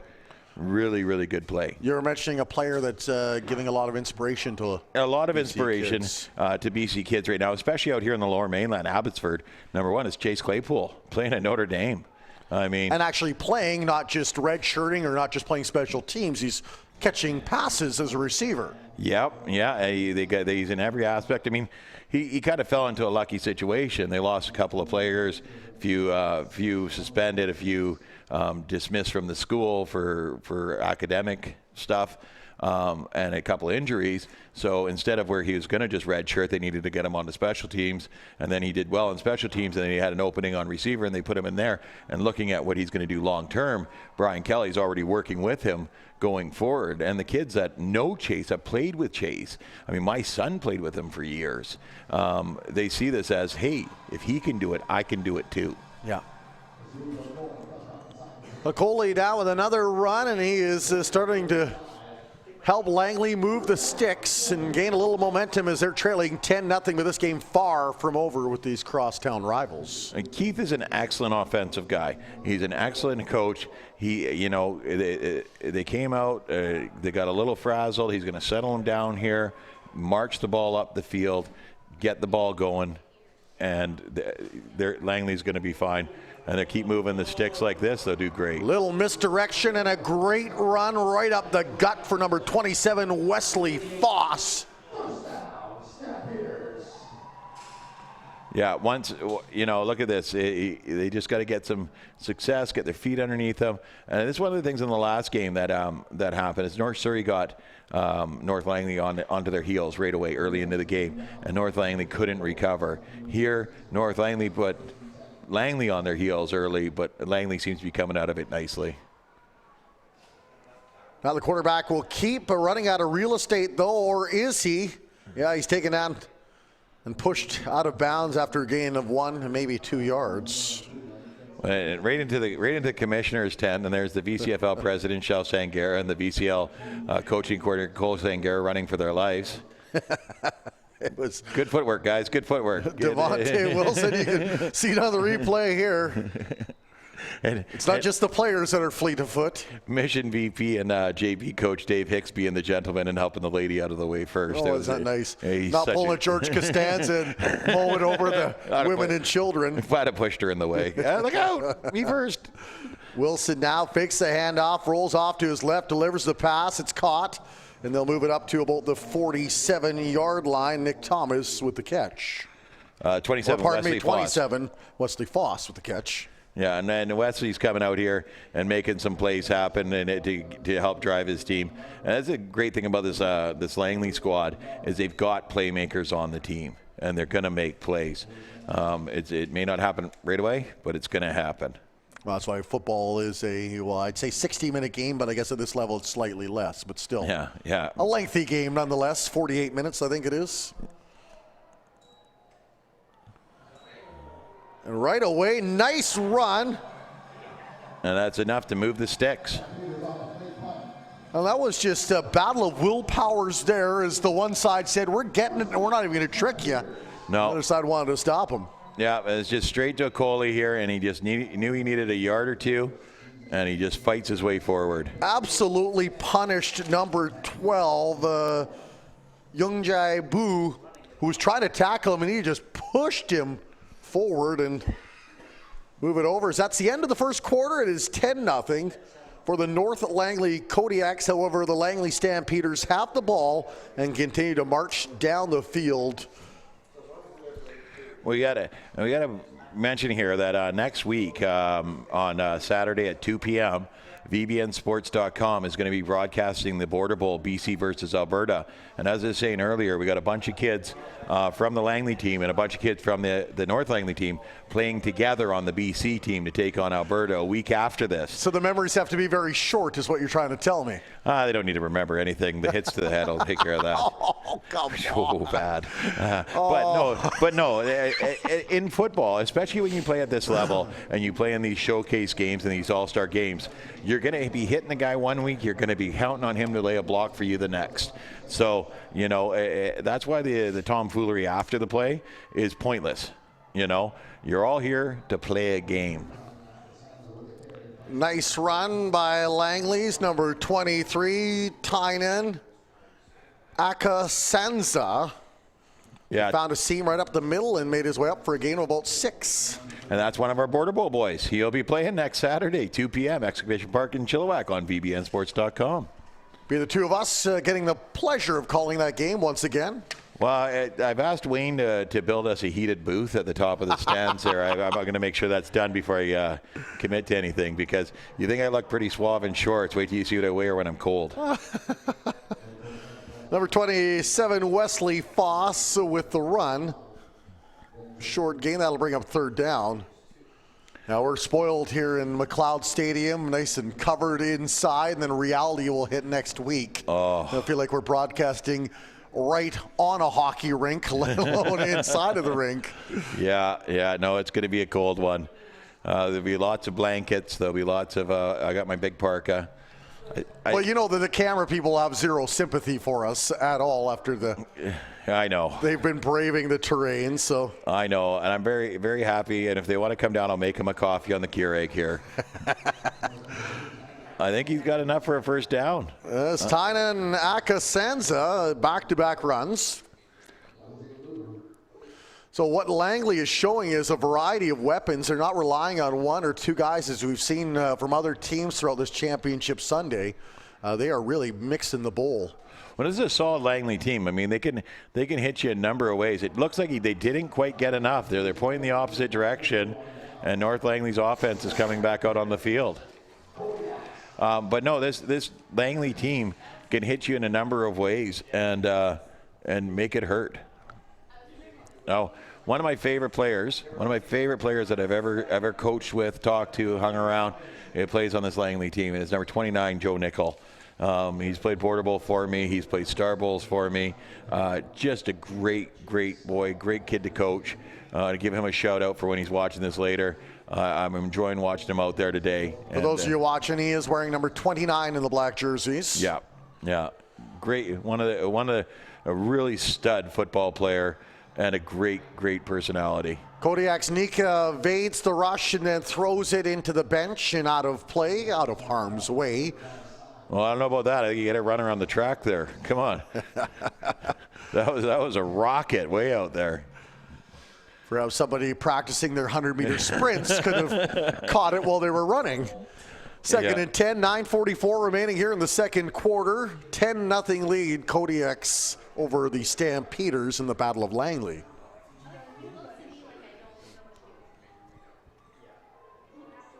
No.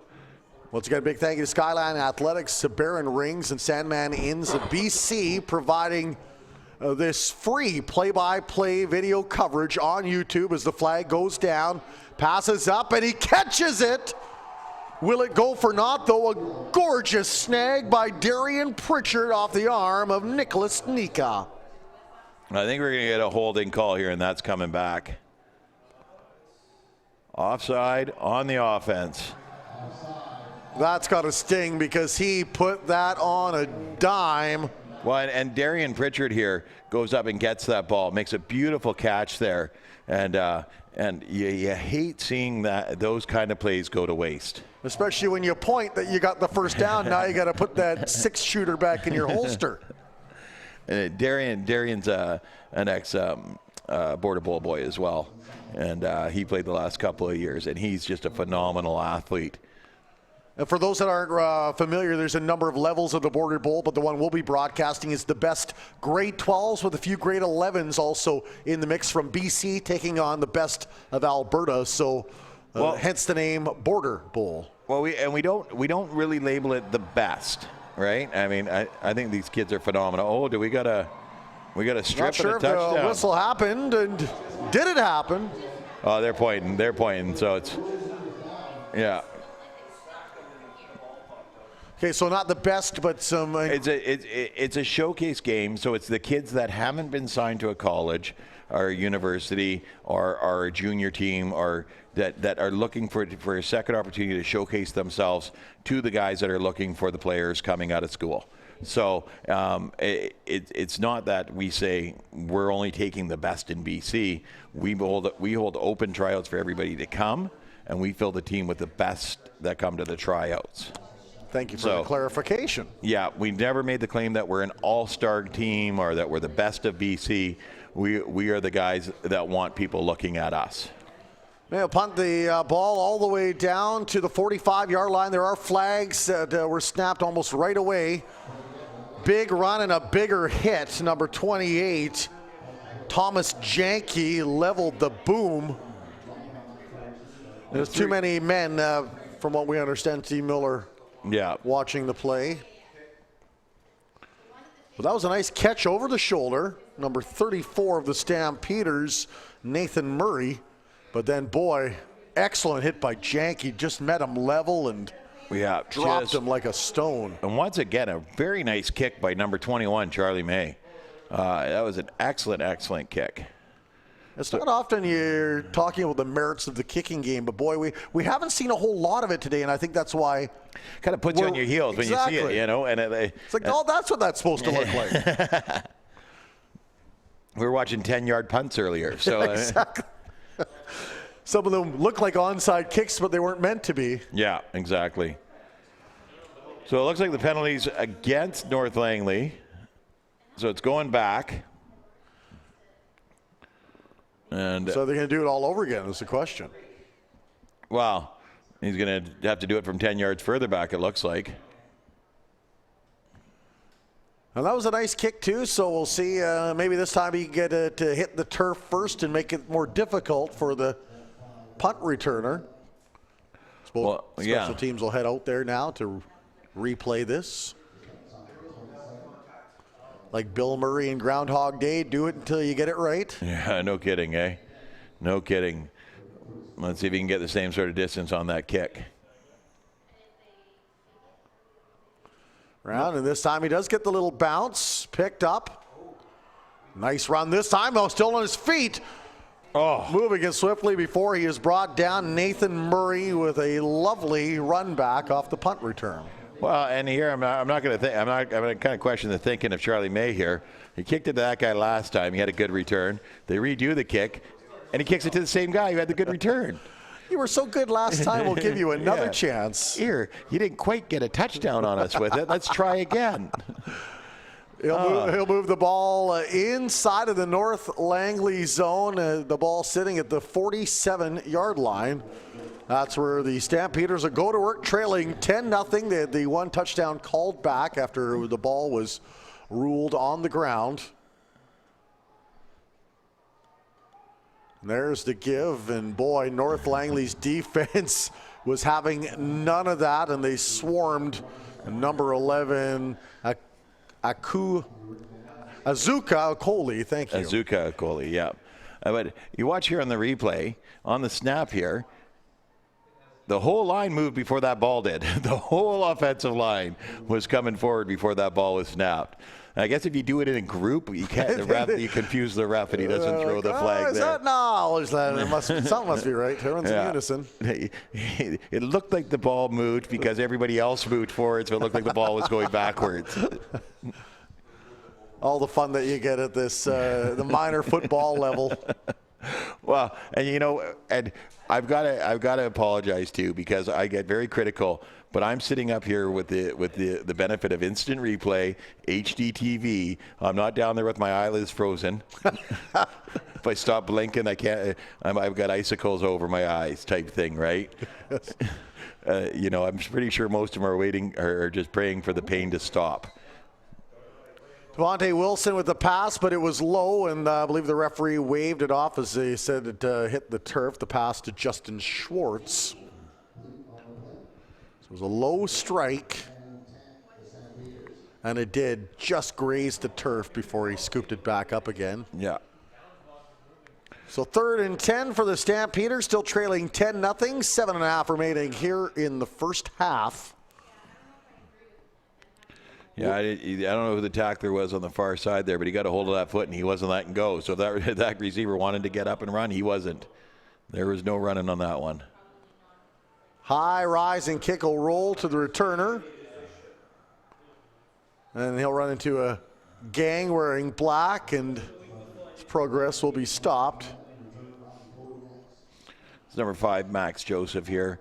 And a really good football player. I've seen him play a number of roles on this team here. But yeah, he fields this here. Doesn't have a lot of room to run, but he does get a couple of yards out of it before they just drive him out of bounds. We got a chance to see him in the Star Bowl earlier this year in the summertime, and Maximilian Joseph was one of the better players that we got the chance to see on the midget game, in the team white. Yeah.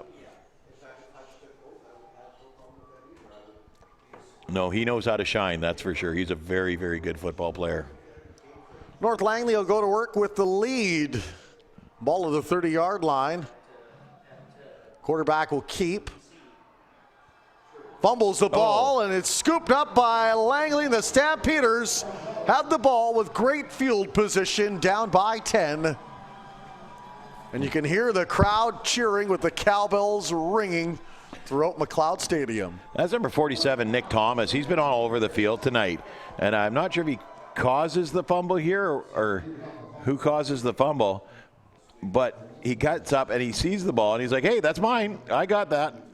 And he wrestles it away from number 30, Isaiah Coley, and comes up with that ball. Great job, Nick Thomas. It almost looked like number 21, Kyle Claret, also in there, causing a little disturbance. Just getting a little swat in on the ball carrier. So a break here for the Langley Stampeders. The quarterback looking, and Wilson still on his feet. Boy evades 1-2 tackles before he's pushed out of bounds, and he gets that first down marker and steps out of bounds. Move the sticks, get closer to the end zone.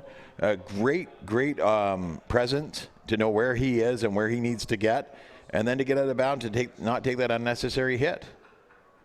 And I like this more and more every time I see it, is avoid those unnecessary hits. You know you're not getting any further up the field, get out of bounds.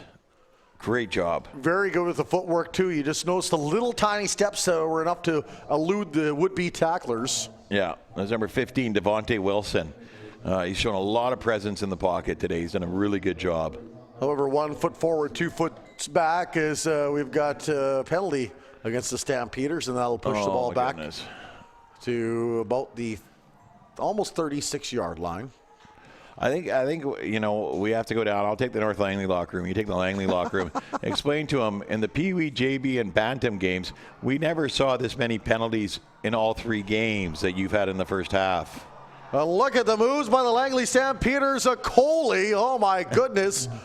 Gaining back a big chunk of that penalty yardage with some fine juking. Yeah, no, it's excellent work there, but there's a penalty on the play. Again. And, great job just juking everybody out here. A little stiff arm there and takes out another defender. I was going to say, I love that play. Not only stiff armed the one guy, the guy became a blocker. Yeah. But we've got it. So it's after the yards were gained, though, but a holding, so it brings the ball back, and it'll be 1st and 10 from the 27-yard line. So luckily it was after the yards were gained this time, but it's still, you go from first and 10 from the 11 all the way back to 1st and 10 from the 27. Or no, not the 11, it would have been the 16.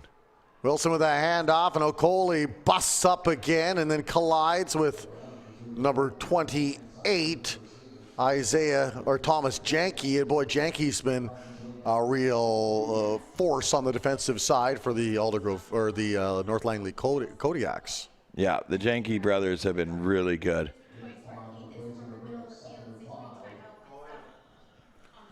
We have 2nd and 5 now for the Stampeders. We're going to try to put some points on the board before the halftime whistle.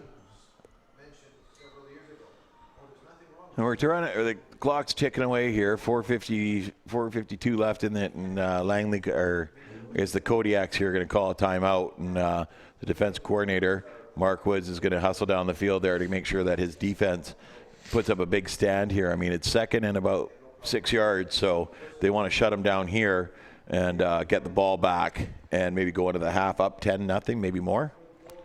But with all the players congregated together, almost looks like a sauna in between them with the breath look at that, yeah, flying up. Man, it must be really cold out there. Yeah.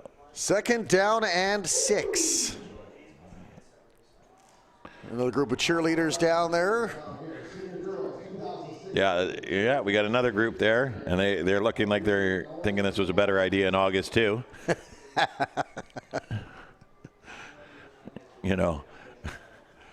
I didn't know cheerleaders wore snowsuits.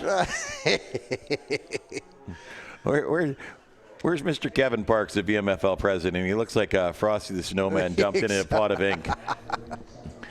Every game he's put on one more coat to the point now that he looks like he could barely keep his arms down. So the update is 2 degrees as the quarterback Wilson holds and moves, and he's brought down. And does he have enough for the first down? That would be the million-dollar question. He's going to be really close here, really close. Wilson really making some good decisions under a lot of pressure up top. Evaded the 1 tackle there and a 2nd one. Finally, the 3rd tackler, number 30, brought him down, and that is O'Coley, who's apparently, that is the other O'Coley. Yep, the other O'Coley. Isaiah O'Coley. And Devontae Wilson really came to play today, and you can tell I haven't seen too much of him play throughout the course of the season, but he really, really, really wants this title this year. Nice handoff. There's a handoff, and he'll make his way all the way up to about the 3-yard line on a lovely run from number 27, Wesley Foss, who's been very active in this first half. Wesley Foss has, every time he's had the ball in his hands, he's made something happen here, and he's no difference in this play here. Follows his blockers, great patience, sees the seam, steps off to take it. Number 21, the kicker, Charlie May, gets him down low and takes out his ankles, but great job by Foss. 1st and goal from the 4-yard line, 3.5 minutes remaining here in this 2nd quarter. And now I think there's a timeout for the Kodiaks. Chance for both teams to collect their breaths. Go ahead. And here comes defensive coordinator Mark Woods. I guess they didn't listen so well the last time he was out here telling him what he wanted them to do, so he's going to try it one more time. Well, you watch the Stampeders are really starting to build a little confidence, especially on the offensive side of the ball. Yeah, they really recovered. They knocked back on their heels to start off with, and they've really recovered. I'm going to have to express to Mr. Woods there as a parent of teenagers that it doesn't matter how many times you tell them, they don't listen. Unless it's got a $100 bill attached on the other side of it. Hey, I've tried paying them, but it doesn't work. Not the kids, not my kids, not the kids on the field. Well, I was going to say, you're not giving me much hope. I've got an 8 and a 5-year-old, and I'm about to curl on the ball and cry here. Yeah, no, I just talk to myself now. Me and the dog, me and the dog get along. He'll listen sometimes. Yeah. Well, the reason I'm wearing socks and shoes today is because he ate my sandals, so he doesn't listen that well. Yeah. Such as the trials of Matt Macri. I had to leave him at home alone for about 5 hours yesterday. Ate my sandals, the lights off the Christmas tree, and the garbage. He wasn't happy with me, obviously. Kodiaks look like touchdown. they jumped the gun, so it should be a touchdown, Stampeders. And in that touchdown stance, it'll be Wesley Foss getting his team on the board. It looked like the Kodiaks jumped the gun, but were they drawn offside is the question. Well, once again, the ball's in Wesley Foss's hands, and good things happen. He's had a great game so far, and he puts the first points on the board for the Stampeder. So it's going to count. So it's now 10-6. Mr. Joe Carter down there on the sideline, that's the most enthusiastic touchdown he's called all day. Of course, Joe works with the Langley Stampeders Association. You know, you got to cheer for your boys, right, Joe? He does a great job with the announcing. And was that extra point blocked? Yeah, it was blocked. Great play by the Kodiaks, waving that off, and you see him coming in. Boy, a high snap, and excellent work. Blocked by the back of number 22. Is it 23? Ryan 23. Barthelson with a fine job as. And it is Ryan Barthelson. He's a converted hockey player. We know how crazy those guys are, right? They'll block shots, and the football feels a lot nicer than. Yeah, it's easier than what they do on the ice, and they stop in front of that little hard puck. Yeah. And it's great to see the growth of football here in the lower mainland, and kids from other sports coming to give it a shot, no matter what part of their life they're in. Well, I've always said there's a spot for everybody in football, but football's not for everybody, right? If you want to play, there's a spot for you, right? And it doesn't matter your body size. It's one of the only sports that it doesn't matter if you're big, you're small, you're hefty, or you're skinny. There's always going to be a spot for you in football if you want to play. But at the same time, football's not for everybody. Some people don't like the hits. Some people don't like the hitting. And some people don't enjoy the weather that you play football. It's an all-weather sport. This is number 5, Maximilian Joseph, off of the kick return. Advances his team up near the halfway mark. Big return here by Max, too. He fields it down around the 35-yard line here, and then brings it up. And a nice move there. Yeah, good step around. Drags number 24, Sheldon Gangloff, another 5 yards there, and goes out of bounds just shy of their 50-yard line. Great return. 3 minutes and 15 seconds left here in the first half. Steve Muller will join us with a breakdown of everything that happened in the first 30 minutes here at the intermission. There's a handoff, a good defensive play, though, and the ball looked like it was loose, but smothered up. Number 31, Jared Slater, comes up with the ball. Yeah, I don't think it actually came loose. I think they were just trying to make it come loose. But he got a big stop by number 54 there, Owen Jenkins. And he was being blocked. He was engaged by one guy, and he reached off of him. And number 29, my guy, Joe Nickel, in there helping out. Good work, Joe. Truly could be the nickel defense, couldn't it? He is the nickel defense. That's a good shirt for you there, Mr. Nickel. Kodiaks maintain possession. Nika under center. 2:44 left, 2nd and 10. He'll throw the ball. He's got a man open. Oh. Then a heavy hit. Not enough for a first down. The catch made by Jonathan Chwatlinski. Well, Jonathan makes a great catch here and gets upfield, and then he turns on Dance Dance Revolution. And he stops running. Big hit there. He stops running and he just keeps dancing, and they're having nothing of it. Number 20 is Nick Lakatos, and number 47, Nick Thomas. He got double nicked on that one, and you can't stop moving if you're running that ball. You got to keep your feet going. Moves like that only work at the high school sock hop. Do they still do those anymore? No. They're all too cool for that. They just sit on their phones and they got these group chat things. And use strange cat filters on their faces. You know, I walked into the room. Here's Charlie Mays get another good kick here, and just puts it out of bounds about the 30-yard line. Yeah, well, the 29. Yeah, around there. I walk in the house the other day, and my son and my daughter are sitting. They're twins. They're sitting on either end of the couch, right? And they're both on their phones. What you guys doing? Oh, we're having a house party. There's no one else in the house. And they're like, no, this app we have, we can sit and chat with 8 of our friends simultaneously. Or you could get off your butts and go visit them. Actually go meet them. No, that's not as much fun. No, they put their headphones back in and stopped listening to me at that point. It's you and the dog again. Me and the dog. Run around, and he'll slip one tackle, slip a second tackle, brought down by 5. Yeah. Number 34, Nathan Murray with the run. Ran a whole lot east to west, not as much north to south as he would have liked, I'm sure. And number 30, Isaiah Coley, just gets up there and makes him have to bounce back even more before the rest of his crew comes in and helps clean up. So approaching 2 minutes remaining here in the first half. It is a 10-6 lead for the North Langley Kodiaks. However, the Langley Stampeders do have the ball, and they have a bit of time. They've got quite a length of the field to go, though, as the ball is on about the 36, and now a short handoff, and it doesn't look like there'll be any gain as there's a great defensive stand there and a pumped-up number 44, Mason Block, leading the charge. I've coached Mason a couple of times in Star Bowls and whatnot. Great kid. But he gets fired up when he's out there. And he made a great play here, wrapped up those legs, dumps them down, and he's happy with himself.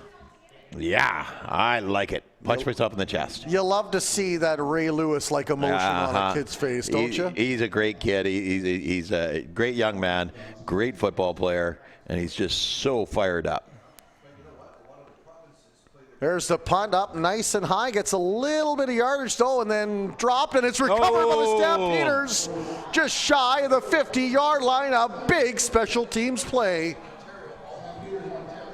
27 for the Stampeders, Wesley Foss, we've mentioned his name many occasions tonight. Wow, and number 1 here, Dre Blair, he's coming up the field and he's going to feel, and it's just off his hands. And Wesley, so quick down on that ball. He knows it's a live ball. Dre touched it. It's a live ball. And he gets it back for his team. And he puts his team, it's a minute 27 left. He puts his team in a position to get some points here right at the half. There's the give now, and another big run by number 11, Azuka Okoli. And he has just been very consistent. You're looking at, I don't know what his average is, but it's got to be at least 5 or 6 yards every time he touches that ball. Yeah, and it is. And he gets behind his blocker. He rides the big man, Ross Bakey, there up the field, and it's perfect. He gets enough yards to almost get another first down. Is that, yeah, number 51, Ross Bakey. Also another guy that's played for me before, needs a haircut. But great lineman, great blocker. If I tell you, if I'm running down the field with the ball, I'd love to have Ross in front of me. He just runs people over. Pass incomplete by the Langley Stampeders. 56 seconds remaining, and just a pass I'm sure the quarterback would love to have back as he underthrew his man. Well, and he hasn't made too many bad passes yet tonight, but it was there. He knew it was there, and it was just in the dirt.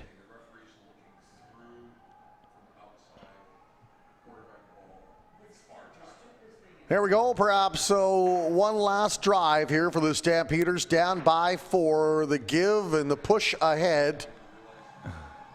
And the big man, number 54, Owen Jenkins, plows his way through. Well, and it's awesome here because he hits the line, and he gets up here. They give him the ball. He gets the ball. He hits the line, and then he just rolls over them, and he doesn't touch the ground until he comes over the other side.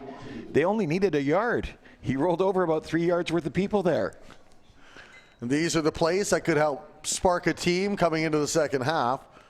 Well, and they, neither team has had great success moving the ball. The defenses have played very well. They've played a bit conservative, and there's no rush to this game yet. 10-6. There's no rush to this game yet. Second half, they may have to start opening it up and taking some chances, but right now, they can play the field position game and just make plays. And it's like I said, it's the first 8. First 8, first half. Except nobody brings flowers. Okoli with the run. Nobody brings flowers anymore. Oh, I'll text you a picture of some. Thanks, man. You don't bring me flowers. there's the head coach, Keith Pickett's coming out to have a chat with him now. You know what they means business when the head coach comes out. It's not. He didn't send an assistant this time. He's like, there's no OC, there's no DC. The head coach is coming out. Don't send a boy to do a man's job. Isn't that the old saying? Yeah. So the Stampeders looking to get back on the board. As for the Kodiaks, looking to make a big stand here on the defensive side. In a very tight football game between these crosstown rivals. I hope those water bottles are filled with hot chocolate for those poor kids down there. Look at that steam bath going on. Trying to get a drink and it's a block of ice. Ice spray into the face. There we go with 24 seconds remaining on the clock. The Stampeders with the ball down at the 34-yard line. Kodiaks will show a 4-man front here. 2 in the backfield, fakes the handoff, slips the pass through, and it goes in and out of the hands of the intended receiver, the number 27, Wesley Foss, who's had more good moments than bad tonight. We're going to give you a break on this one, Wesley, because of how well you've done so far. Everybody makes a mistake once in a while, but catch the next one. You got to catch the next one. 3. Yeah. And it was a great throw, too, because he was in motion, and he just found the perfect seam to locate the receiver. Yeah, and Wesley's doing the right thing. He's coming across the field with his quarterback, but the quarterback threw it where he wanted Wesley to be, and that was in that gap. And now he'll go long and just out of the reach of number 24, Sheldon Gangloff. And that'll, I believe, bring up 1st and 10 for the North Langley Kodiaks. And you have to wonder, will they take a shot at the end zone with 12 seconds remaining? Well, I mean, you could. You really could. I mean, look at number 2 here, Jonathan Chwaklinski. Perfect positioning there. He wasn't going to let that guy catch the ball, but he knew not to pick off the ball either because they were getting the ball 20 yards further down the field.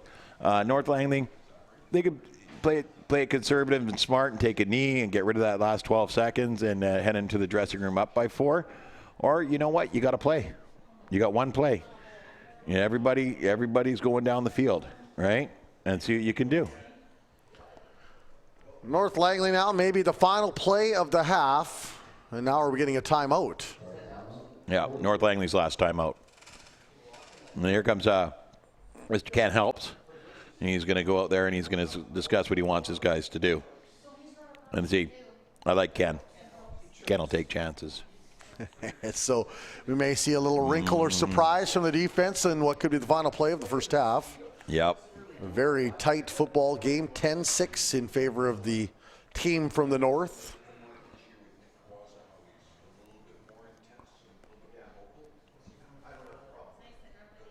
Been a great day of football here at McLeod Stadium in Langley. A big thank you to Chelsea Angara and everybody involved with the BC community football. Well, we started at the top with Joe Gluska, and then we got the zone presidents in Shell Sangara, BCFL, Kevin Parks, VMFL, Lisa Warner with the interior, Southern Interior, and Don Williams with the Northern group, and Cindy Bowles with the Island. They really put in a lot of work to make these things happen. Takes a village to raise a child and also run a community football association. Yes, it does. 5 seconds remaining here in the first half. North Langley, one final play here, and everybody will kind of gather around, expect this one to stay on the ground. Oh, and don't let me forget Valder Belgrave. He's the vice president of the BCCFA. He's the one that really does a lot of legwork in these things. Here's a run now and a good one. Dre Blair brought down by 2 members of the Stampeders, and that's the final play of the first half, a 10-6 lead for North Langley, trying to unseat the defending BC champions. I'm getting a little trash talk from Mexico here. He's like, good thing it's not cold here. It's not cold in here either. No, not in the booth. Well, Matt, we'll let you take a short break, and we'll be back here to start the third quarter and bring in Steve Muller, the third member of our broadcast crew, to recap how we got to this point. All right, talk to you soon. Thanks very much, Matt and Warren. Well, it was the Langley Kodiaks that got into this game very early, struck early. About 2 minutes and 5 seconds into the first, quarterback Nick Nika found number 81, Luke Chalk, with a pass and run play. Chalk able to get that down to the Langley Stampeders 1 yard line. And right after that, Nika kept the ball for himself in a 1 yard plunge to put the make that the Kodiaks up 6-0. A successful convert by number 21, Charlie May, put it to 7-0.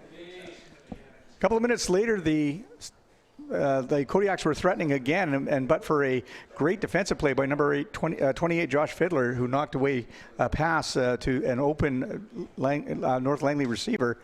And the Kodiaks were forced to settle for a field goal by number 21, Charlie May. That gave them the 10-0 lead.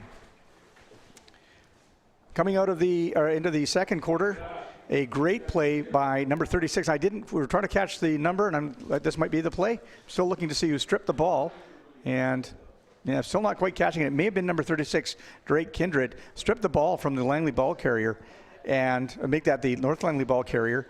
The Stampeders continued to work their way down, and that accumulated.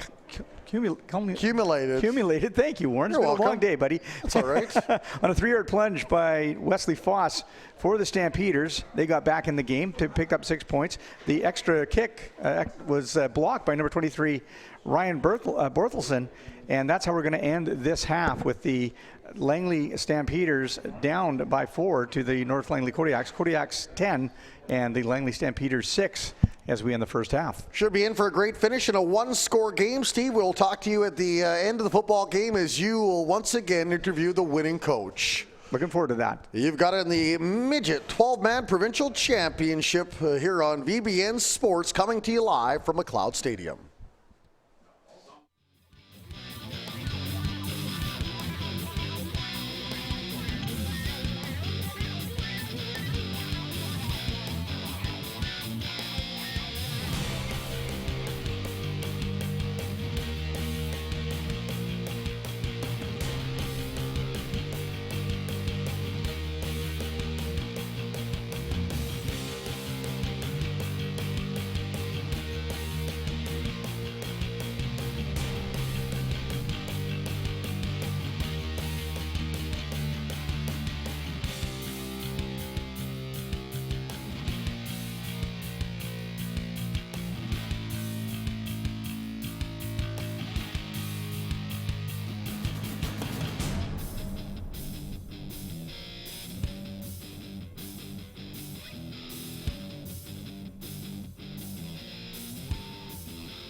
And we're back getting set for the second half of this 12-man provincial championship in the midget division. A pair of Langley teams converging.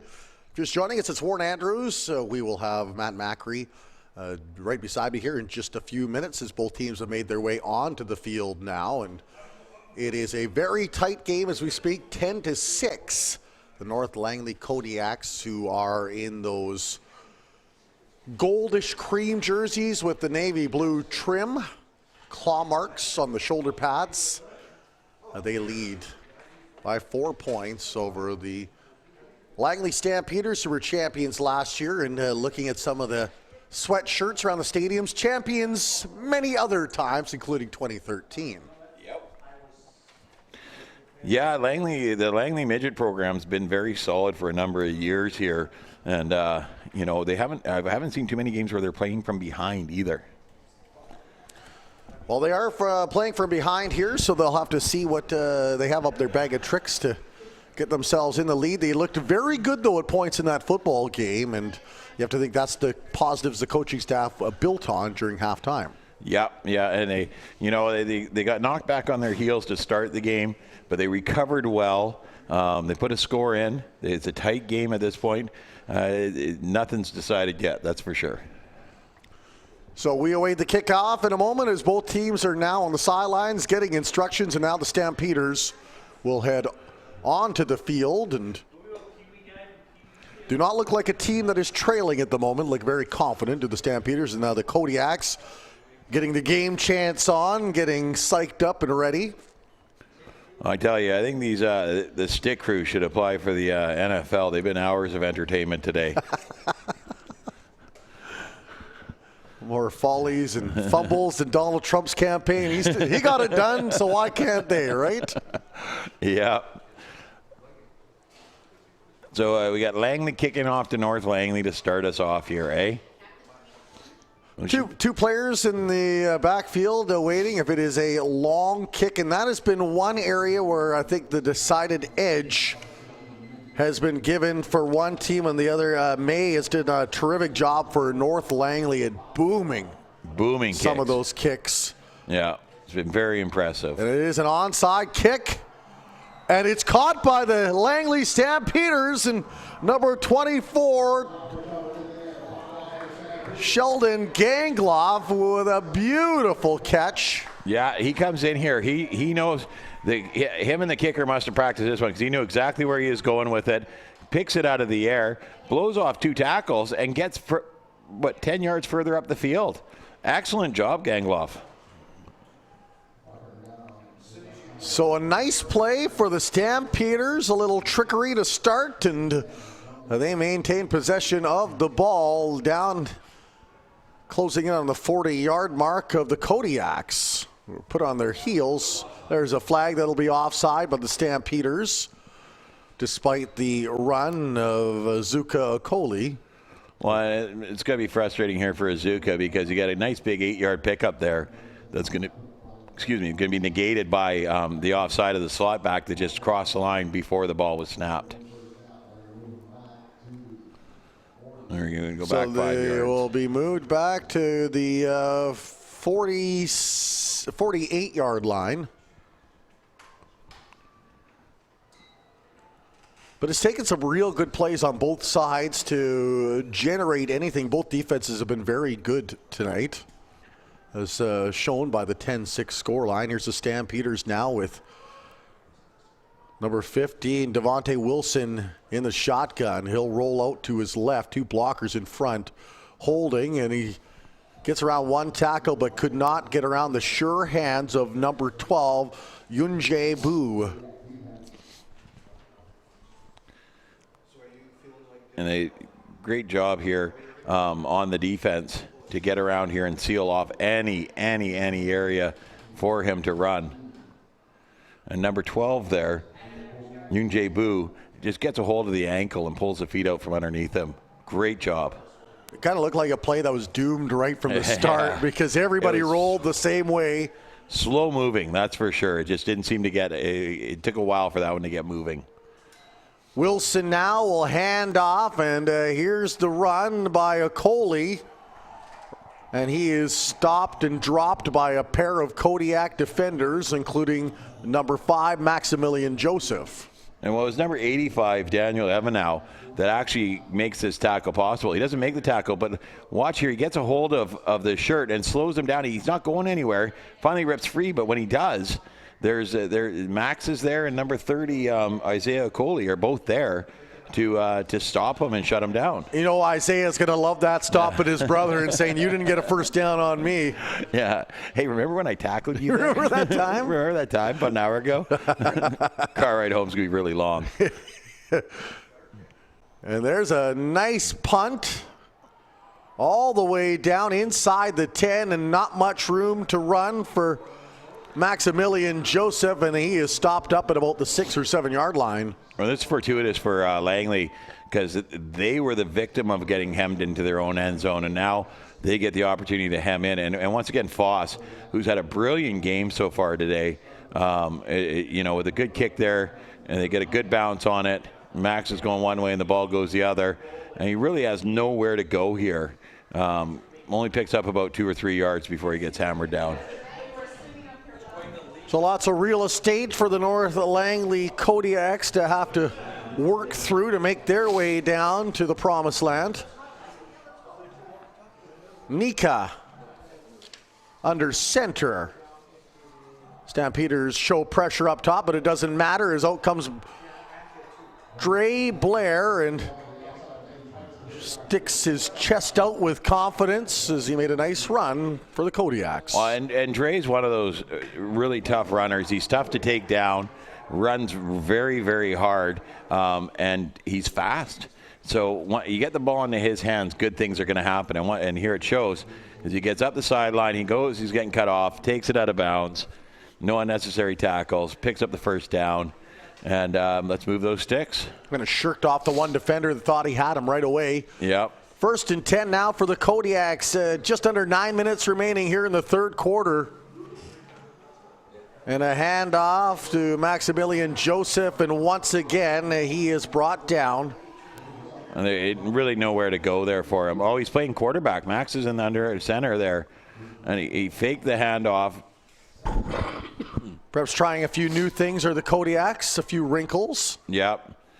Yeah, no, and it's one of the things you want to do is eliminate that middleman of the QB if you're just going to be handing off the ball all day.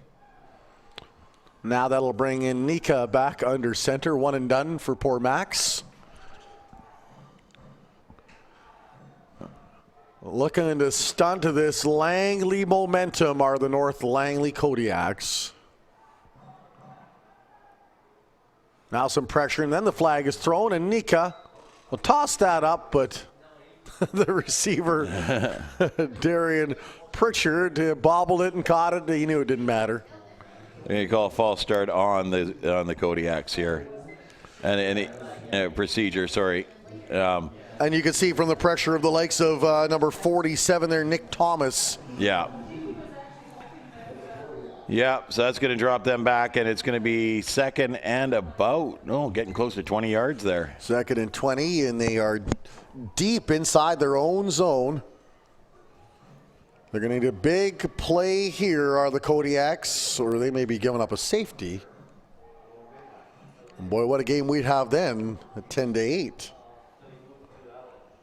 Nika now sensing the pressure, throws it deep, going up. And hits the ground as 2 defenders were around the receiver, number 81, Luke Chalk. We saw Chalk make the fine grab early in the first quarter. However, too many black jerseys surrounding him, and no chance at that catch. And no, he didn't have much of a chance there at all. That'll bring up 3rd and 20. And May, I believe, will be punting from his end zone. And now it looks like the Stampeders are going to bring some heat. Still gets off a good kick. That one caught now, and he'll move his way over to the left side. Number 34, Nathan Murray, still on his feet, down to the 20-yard line, and new lease on life for the Stampeders approaching the red zone.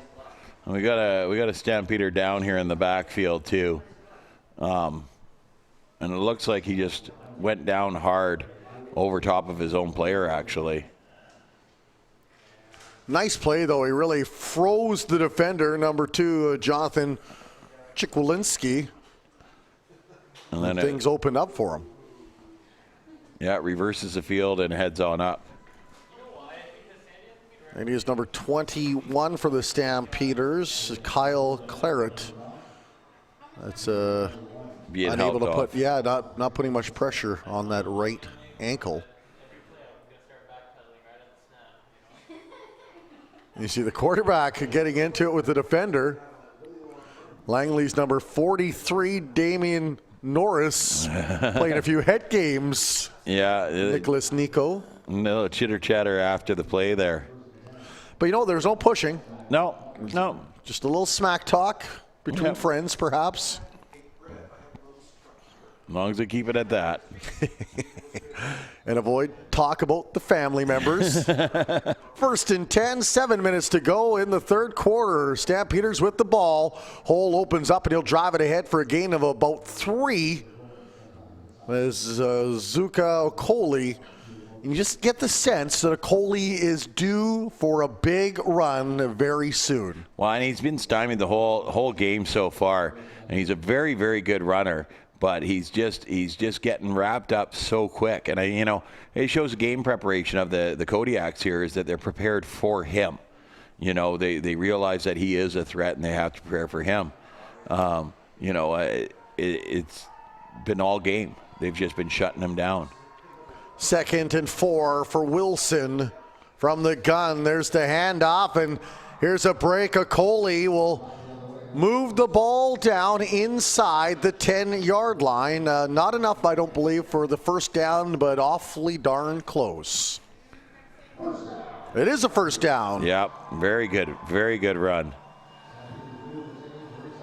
The Stampeders threatening here. A little pushing and shoving ensues. But then I love that they push each other and they give each other a little high five at the end of that. Yep.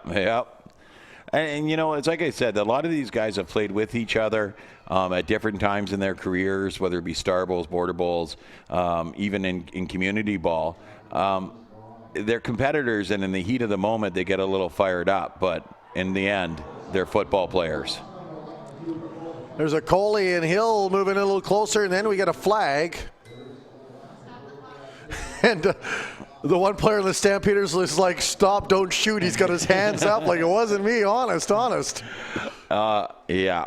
And, the two of them got into it, number 85, Daniel Evano, and number 51, Ross Bakey. And as soon as the ref was there, the Stampeder was smart enough to get his face out of there. See the play here as they give the ball to a Coley. He found one hole. And they'll say first down for the Stampeders. Yeah, that'll give them a first down on the half-yard line. So wonderful opportunity. And you like that. You see the teammate coming in, number 10, Ty Meny, doing a great job of making sure his guy wasn't going to take an extra penalty. And to the end zone, a Coley, touchdown Stampeders. And look at him, he's like, finally, yeah. And you feel for him too. I mean, he's been running so well all game, and to finally punch it in there, you got to be a happy boy. Not only able to get the monkey out the back, but he gave him a banana at the same time. That's right. 5:12 remaining in the third quarter, and the Stampeders take the lead.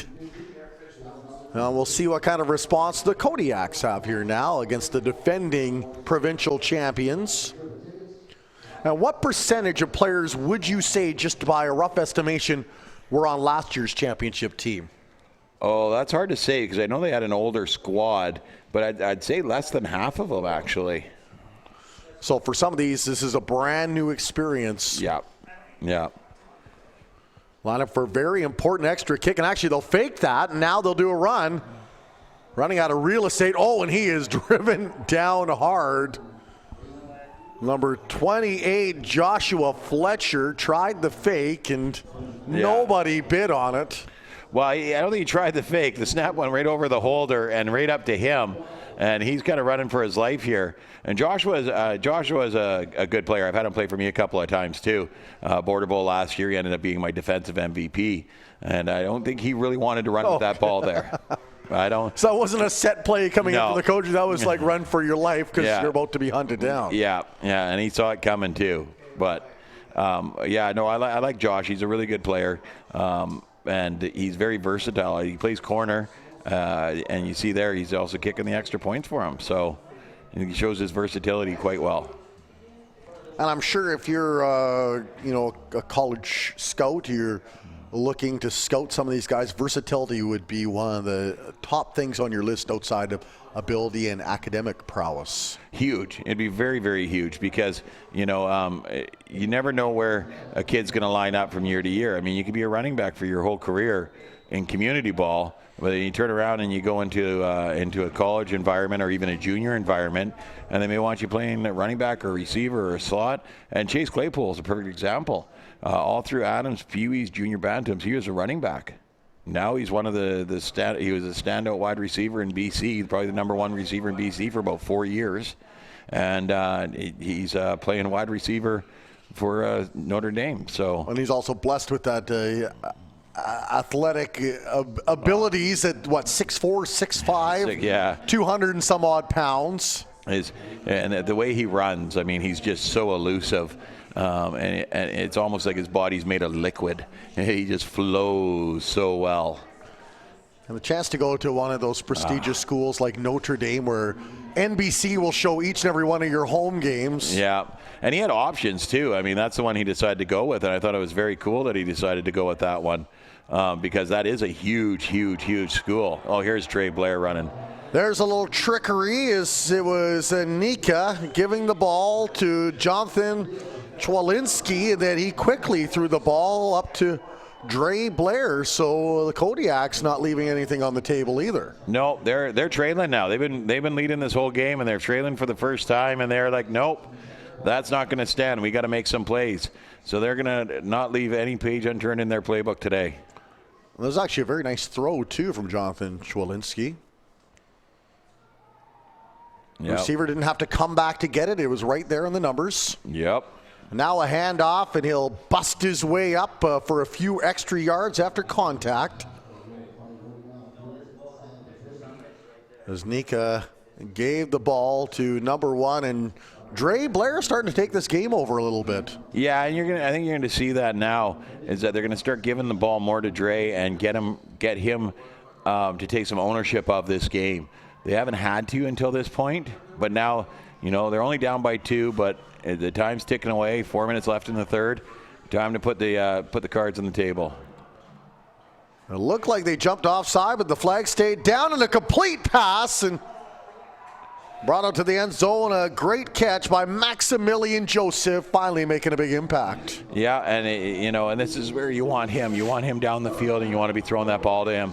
Watch him. He comes in back for the ball here, catches it, takes the hit, and then gets shuffled out of bounds. Nika did a nice job of taking a little off the throw because the two defenders were playing further deeper, and if that would have been a harder throw, might have been picked off. And he's got Max turned back to him too. He knew that he could throw it short because Max would come back to the ball. Nicholas Nika now under center, 2 in the backfield, receivers in motion. There's the give to Dre Blair, and this time he won't go anywhere as a rugby scrum ensues, and he's caught in the middle of it. Yeah, he's kind of hanging out at the line of scrimmage there. not going too far. He gets the handoff here, and there's just no hole for him. There's no bouncing it to the outside. The Langley defense does a good job of kind of curling around that outside and forcing him back into the middle where everybody was. Damon Norris and Drake Kindred among the defenders that pierced the line and were able to get to Dre Blair right away. That'll bring up 2nd and 10. Under 3 to go here in the third quarter on a nippy night in December here at McLeod Stadium. Nika now holds, slips around a couple of tackles, and made it for the first down. Nice job. Nice job. And then number Number 36, Drake Kindred there is another guy who's a Border Bowl boy playing next week too. So we got every time I hear another name there, I chuckle to myself because these guys a lot of them were at insertion camp yesterday or playing in provincials yesterday for the high school, and then back out here playing again today. They love the sport. They love football. So that's another question I was going to ask you for people that aren't familiar. A number of these players play community and play high school? Well, it's going to be something that Football Canada is going to put their foot down and say no more of, just to start limiting the contact. But there has been a number of kids that do both. So I know, and do they play on different days then, I would take it? Oh, yes, for sure. So the community team play on the weekends, where the schools typically play on Fridays. Flags fly as chaos ensues at the line. That's good. A lot of finger pointing going on there. It's like Dikembe Mutombo invaded a couple of football jerseys. Yeah.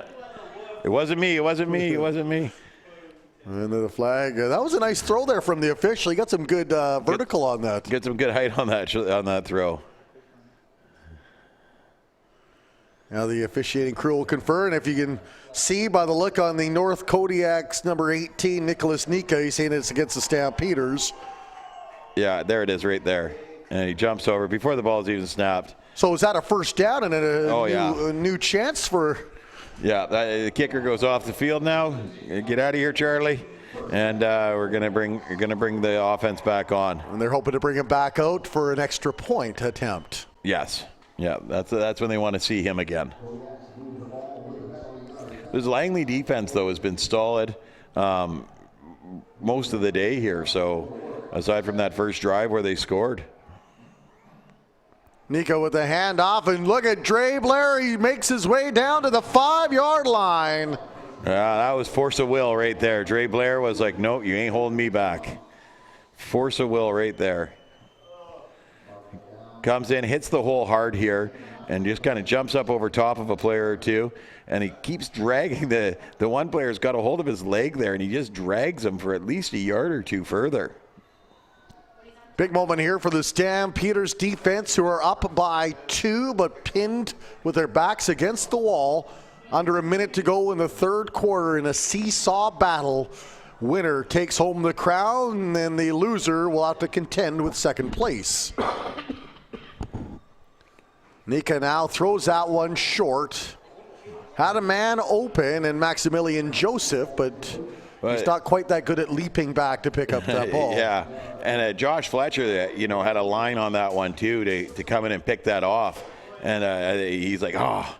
Yeah, I think that skipped off the hands of Nika, to be honest, as he was throwing it. Yeah, I think so too. So North Langley's going to call a timeout here and come up with a plan to either get the 2 yards they need for the first down or punch this into the end zone. So it is an intense game, and I think the crowd very tentative because it is such a tight contest that they're all waiting with bated breath for something big to happen. But boy, what a good-looking crowd here, looking directly below me. A lot of the seats full. You look to your left, you look to your right, even more people in the stands, and it's wonderful to see this happen for community football on a Sunday in December when people are so used to sitting inside in their comfortable couches watching their 56-inch TVs. Where they could be listening to us. You silly rabbits. But, they're out here in the cold, and they could be watching this game broadcast in HD and listening to us tell you all about it. But, no, you're right. It's good to see this kind of support for the community teams, especially at the midget and the bantam level. And 3 points on the board for the Kodiaks, who regain a slender margin over their cross-city rivals. And now it'll be the Stampeders' turn to answer back. Yep. Yeah, no, they get that 1 point lead back, and that's maybe all they need in this game. And it's nice to have a weapon like that in your arsenal. I mean, Charlie doesn't miss too many kicks, especially that close. And the Kodiaks, North Langley Kodiaks, use that to their advantage. I get confused also because I called junior hockey for the PJHL. There's a team called the Aldergrove Kodiaks that play, and everything inside of my being wants to scream Aldergrove Kodiaks every time I see the logo there, but I'm doing my best to stick to the script. Stampeders now with possession. 1st and 10. A big long throw and a man open, and he's got it. And a massive throw and catch as Justin Schwartz gets his team closer to the promised land. Well, and Justin had a couple of good plays to start the game off, and then we didn't hear much from him. But there he is. He was waiting in the weeds, and he gets downfield, gets behind the defender, and just takes the ball in nicely. Doesn't have to do much more after that. You've already done the legwork for him, pal. A great pass from Devontae Wilson, too, to put that exactly where he needed it to be. Number 20, Nick Lacroix, good job getting back there, making the tackle. He knew he got beat and he had to make up for it, so he took the guy down. Final play of the third quarter, and that'll be a handoff. A handoff that is going nowhere in a hurry, and the Kodiaks celebrate their defensive triumph, taking down Azuka Okoli. Yeah, a great tackle here. He just stays with him and comes across. He tried the stiff arm on Isaiah Okoli, and the brother won once again. Yeah, they'll be talking about that at dinner tonight, that's for sure. That'll spell the end of the third quarter. What a game we have here in the final of 4 provincial championships. It is the Kodiaks 13, Stampeders 12. 12 minutes remaining, and then we will see which Langley outfit will emerge the victors. It's a tight one. I mean, this is what I was saying earlier. That last game, 7-6, where are we sitting? 13-12. These are two well-matched teams. Well-matched. And today we've kind of had that, glass half empty and half full. We've had 2 games that have been very tight, gone down to the wire, and 2 games that really were decided by the third quarter. Yeah. 2 went into runtime, and two came down to the last few minutes of the game. There go the Stampeders now in a run up the middle. That was Okoli with the run. And that'll make it about a 2nd and 5. Or 3rd and 5. Third and about 4 there. Third and about 4. 3rd and 3, they say. Do we hear 2? And do I hear 2? Do I hear 2? Do I? Okoli's just running like a monster out there today. He's doing a really good job.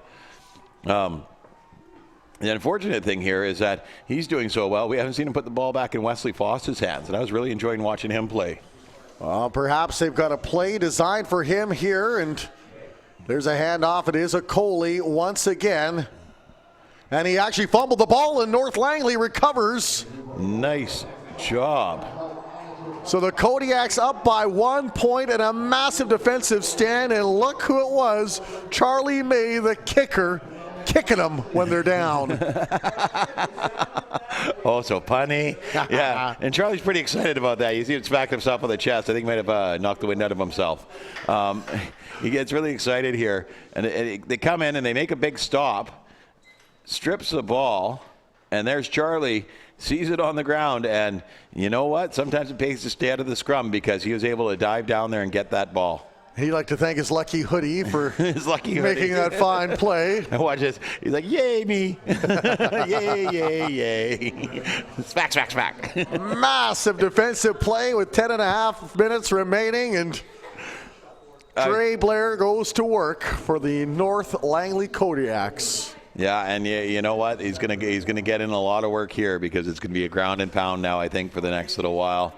They got to make sure that they get down the field and put some more points on the board and put it out of hand. I got to tell you, one of the things I've always enjoyed about coaching Charlie is his enthusiasm, because he does get fired up, and you love that in football players, that they get excited.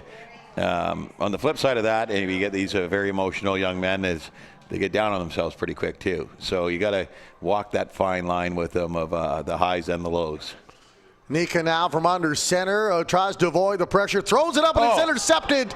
Back-to-back defensive plays, and this time it's number 20, Nick Lakatos, with the big interception. And he is right there. And then a little scrum right in front of the bench. Nika furious. Well, and this is you know, you gotta look at this here and watch this again, because they come in to make the play, and the Langley players are right on the sideline here, and he makes the interception, and he goes running back, and Nika comes over to make the play on him, right? And right away he's got Langley players in his face, pushing him onto the bench, shoving him back and forth, and he's kind of in enemy territory there. That number 47, Nick Thomas there, you know, he's just got to step aside and let the guy get out. There's a goalie now. He's got a lane, and he's running, and he's about 2 or 3 yards shy of the end zone. I think Nika also had a bee in his bonnet because he felt he was kind of hit from behind a little bit on a blindside block. Yeah. Coley, though, with a nice run, and the Langley Stampeders so close to regaining the lead with just over 9 minutes remaining here in the fourth quarter. And we see a member of the North Langley Kodiaks, down number 50, Curtis Federow. Is he cramping up in the cold there? It's one of the things I've always said when I've coached my teams. I always got to get there, and right away I mark 3 yards back, and I drop the cones, and players stay 3 yards back off the sideline. So a play comes to the sideline, it's not going to hurt. It's not going to hurt one of my players. They're not going to get interfered with.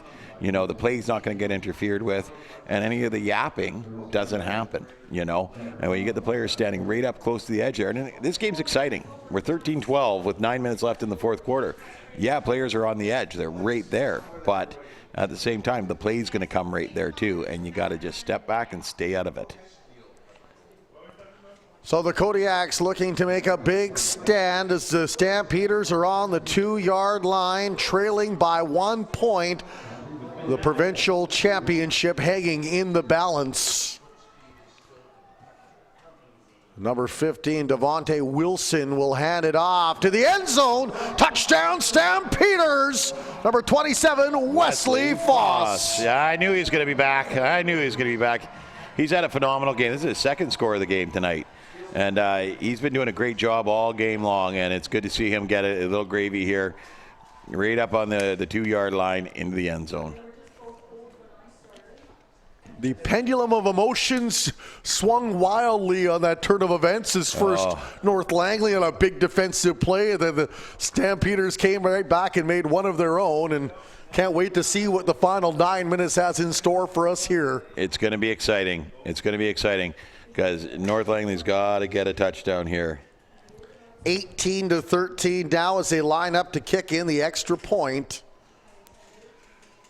Or are they going to go for two? Wilson now, Kodiaks bringing pressure. Hit from behind, and he's taken down on a nice defensive play by Nicholas Lacroix.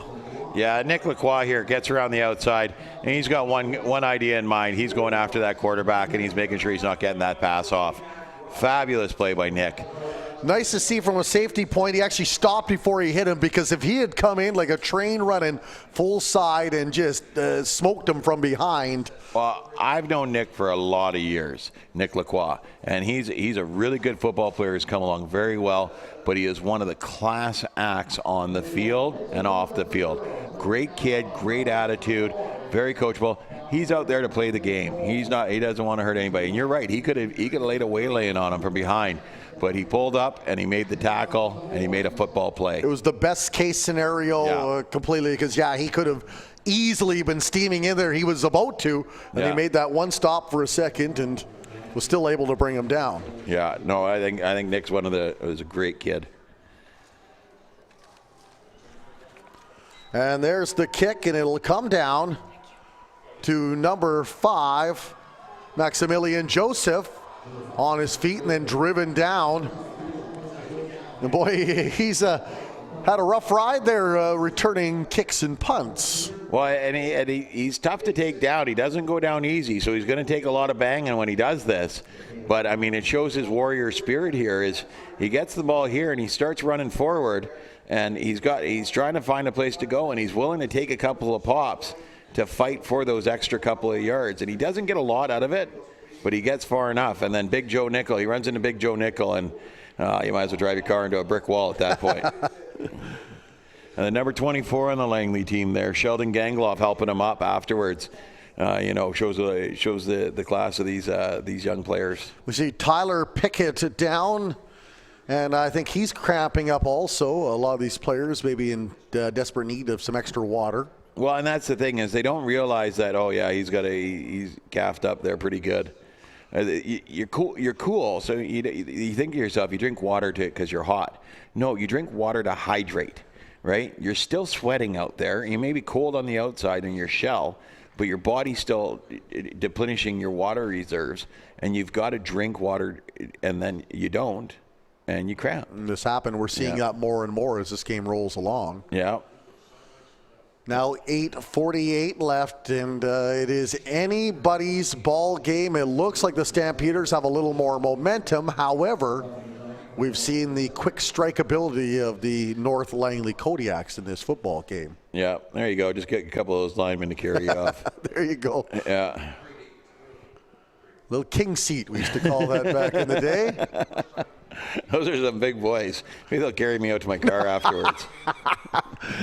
That's what we call valet service from the stadium to the car. Here comes Nika now under center, directing traffic to in the backfield, and he'll hand that off to Dre Blair. Slips around one tackle, brought down by the second and third. And that will bring up second down with under 8.5 remaining here in the fourth quarter. Yeah, he doesn't get a whole bunch of extra yardage here. Gets back up to the original line of scrimmage, and that's maybe another yard. They tried to strip the ball out of his hands, number 21, Kyle Clairot.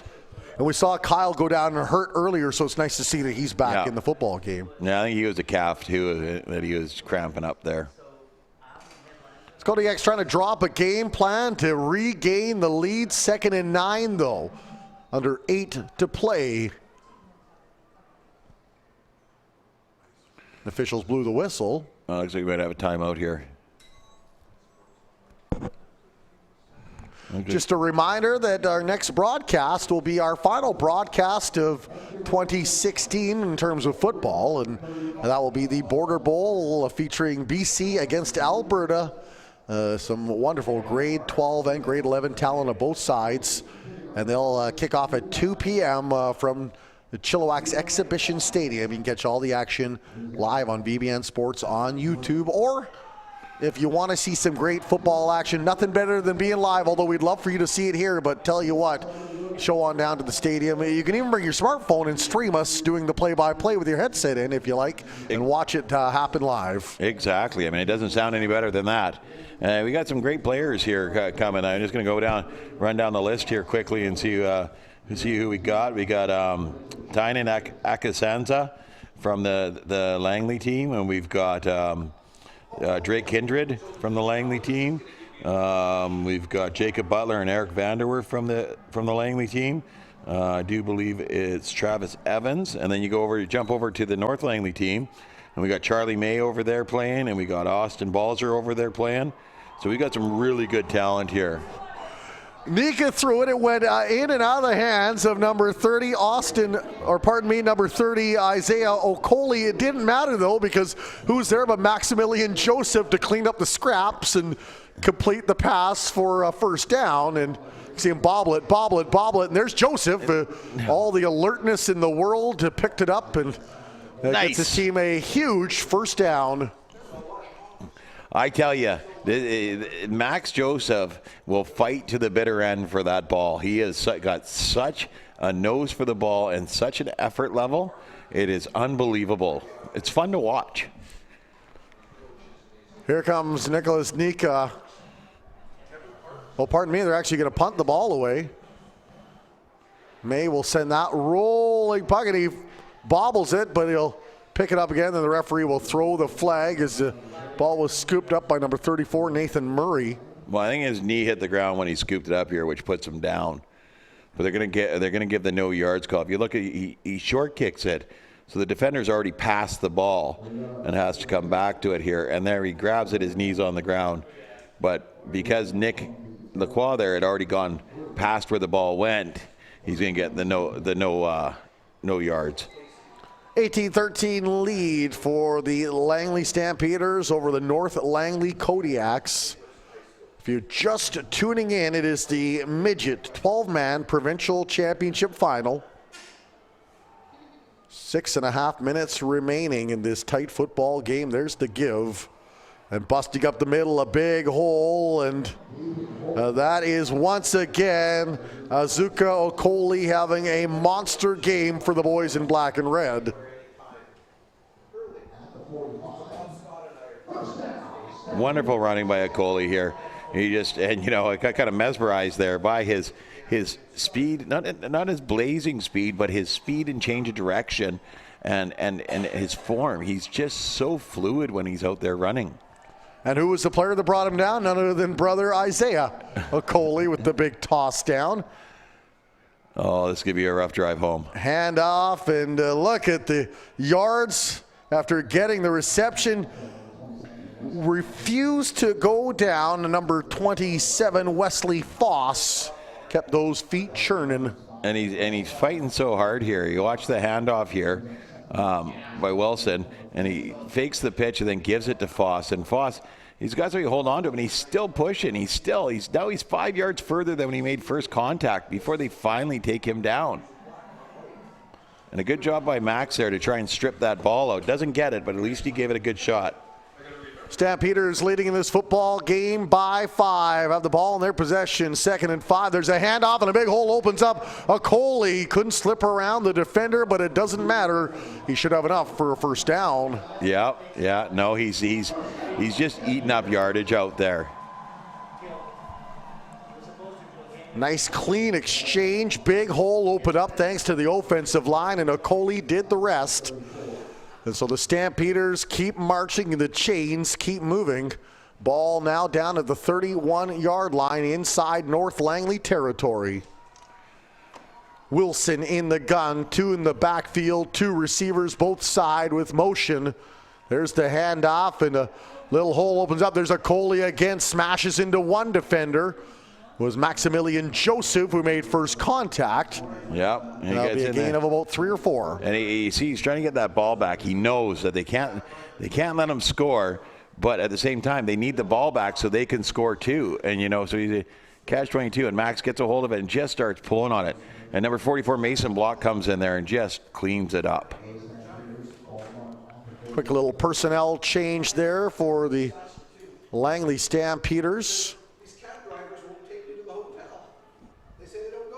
And once again, it will be Wilson in the gun with 2 in the backfield. 3 receivers now to his right. There's a handoff to Okoli, barging his way past some blocking, and it was 2nd and 6. And now the ball will be spotted either right near the first down marker or just past it.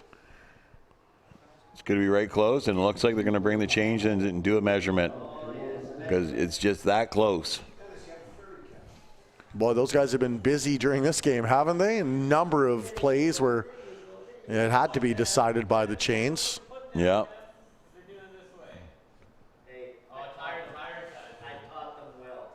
3 minutes, 23 seconds left in regulation.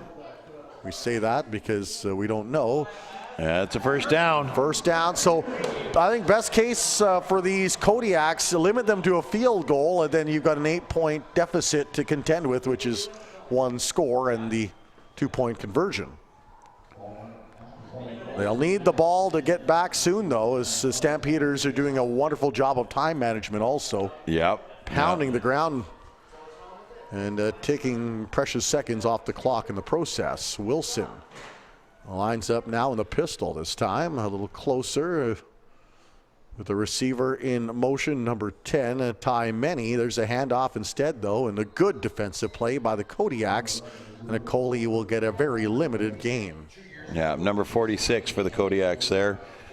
Caleb Nielsen gets in and just wraps him up nicely. Comes off his block cleanly, wraps him up and takes him down.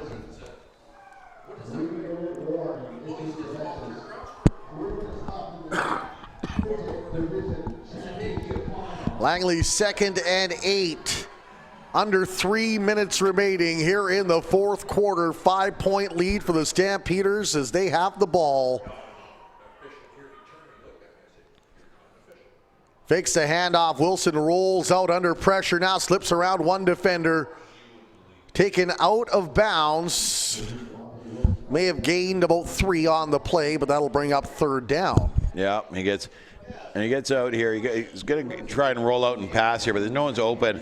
And he's got the defender coming in at him hot. And here comes 85 and just wraps him up and takes him out of bounds. Number 85 is Daniel Evanow there, and just drives him right out of bounds.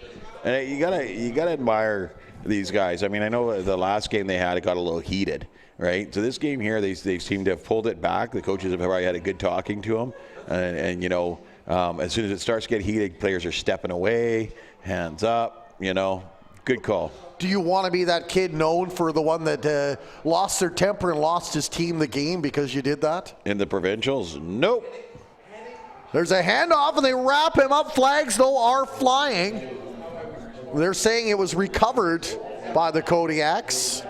Flags went almost instantaneously, though, from the snap, so probably offside or procedure. It's looking to me like it was offside on the Langley team. Oh, no, they're pointing to the North Langley team. Oh. If it is against North Langley, boy, that will be heartbreaking as they made such a fine defensive stand on that last set of downs. I'm trying to... Roughness. Unnecessary roughness against the North Langley team, and it's going the opposite way. Huh. So Stampeders will keep the drive alive here thanks to some discipline problems by the Kodiaks.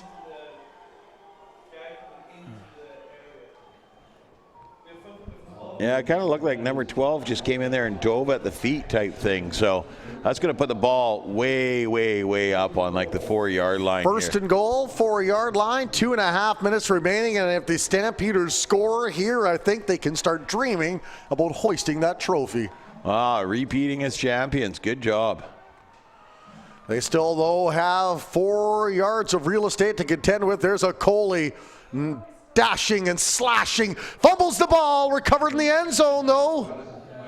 I think they're going to call him down on the one there. It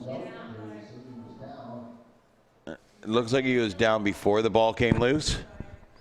He comes across here. Good press, stays behind his blockers. And then, yeah, that ball came free. That's a tough call. Well, that's a good break for the Kodiaks. 2:19 remaining now as the clock continues to run. And second and goal. And he's got to love the blocking of Ross Bakey on that one. He was just driving bodies backwards. He's such a big, strong guy, and he does such an excellent job with his blocking. There's the give, a good defensive play. He will roll, and he scores a touchdown. 27, Wesley Foss, who gets the football hat trick. He does. Wesley has had a phenomenal night tonight. He's been instrumental in this game in all aspects of it, and it's just great to see. The second effort here is just unbelievable. I mean, he was caught by Samuel Wegert, number 17, who pounds the turf in frustration after thinking that he had Foss wrapped up. So now 24-13, the extra point to come. They'll kick it up, and it's good. And it is now a 12-point lead, and Sumas Mountain stands between the North Langley Kodiaks and a championship. Yeah, and you know, they came out here in this second half, and they've pressed, but they just haven't had the luck that they had in the first half, and they hadn't been able to get those plays that they made in the first half. I mean, the game is not over, but we just want to say, you know, kudos to North Langley. Your first season as a team together, taking on a perennial contender and giving them all they could handle and then some. Well, and the team they had to beat to get here, they had to beat the North Surrey team. And this North Surrey team was really good, big, strong, rough, mean team. And that, you know, the only team that North Surrey lost to during the season was Langley. And then they turn around and they lost twice to them in the season. and then beats them to get here to this game, to get to the dance. Maximilian Joseph caught the kick, worked his way up to about the 50-yard line of the Kodiaks, and that's where they will get things underway. And if they want any opportunity of claiming victory in this one, or at least taking it near overtime, they're going to have to strike very quickly on the first or second play, you would think, from scrimmage. You'd have to think that, they got to get a quick score here and then turn around and kick it onside kick and get the ball back and score again really quick. Just 1:46 left now in the fourth quarter. Stampeders with a late touchdown, up 12. There'll be Nika in the gun. He's got 3 receivers to the right, 1 to the left. He'll look left, airs it out, and it is short.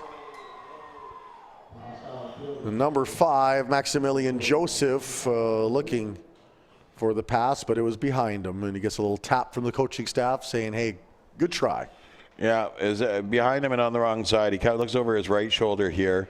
He's looking over his right shoulder, and the ball comes to his left. So now you got to try and pick it up in stride while covered, and Fletcher there gets his feet tied up with Max's, and it just, no go. You would have liked to see Nika actually air it out a bit more. He'll get a chance here. Throws that deep, a nice catch. Is he inbounds though when he caught it? Yeah. And it is number 7, Darian Pritchard, who came up with the snag, but now he's down grabbing his knee. Well, and this is, I know they took the rule out that you can push him out of bounds, but I mean it's one of those things. Like, look at this. It's not. It's a safety concern. You don't have to. Not such a big deal about the shove him out of bounds whether the ball's caught or not, but you shoved him right into the frickin' yard marker. It's a dangerous profession no matter what you do, and you see the cameraman trying to scurry to get out of the way. That's the best decision right there. No shot is worth the pain. No. And now they're trying to straighten out this stick. What? And it looks like somebody's going on an epic journey in the Badlands of Australia. Break out the didgeridoos for that marker. Yeah. The president of the LMFRA, the Referees Association there, Jeff Triplett, is hauling it out. And you hope they've got a backup stick somewhere hidden in Mr.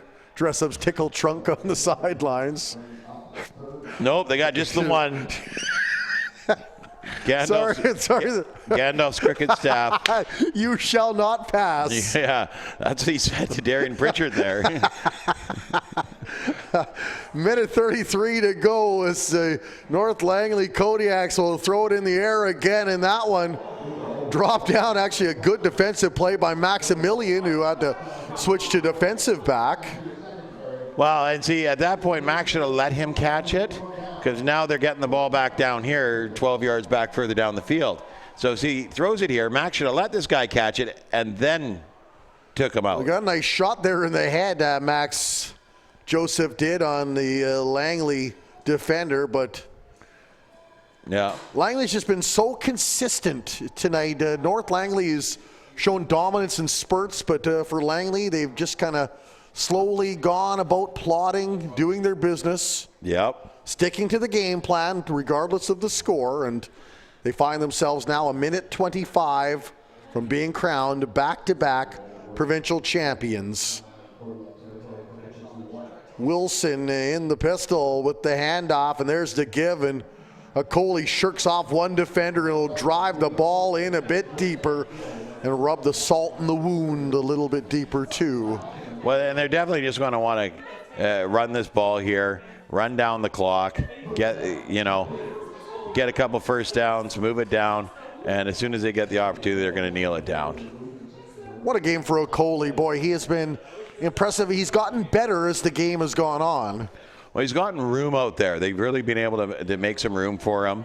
Their secret weapon, Wesley Foss, they fake to Coley and go to Foss, and it's just working for them every time. Another give, and he's brought down at the 39-yard line was Coley. Now 52 seconds remaining here in the fourth quarter.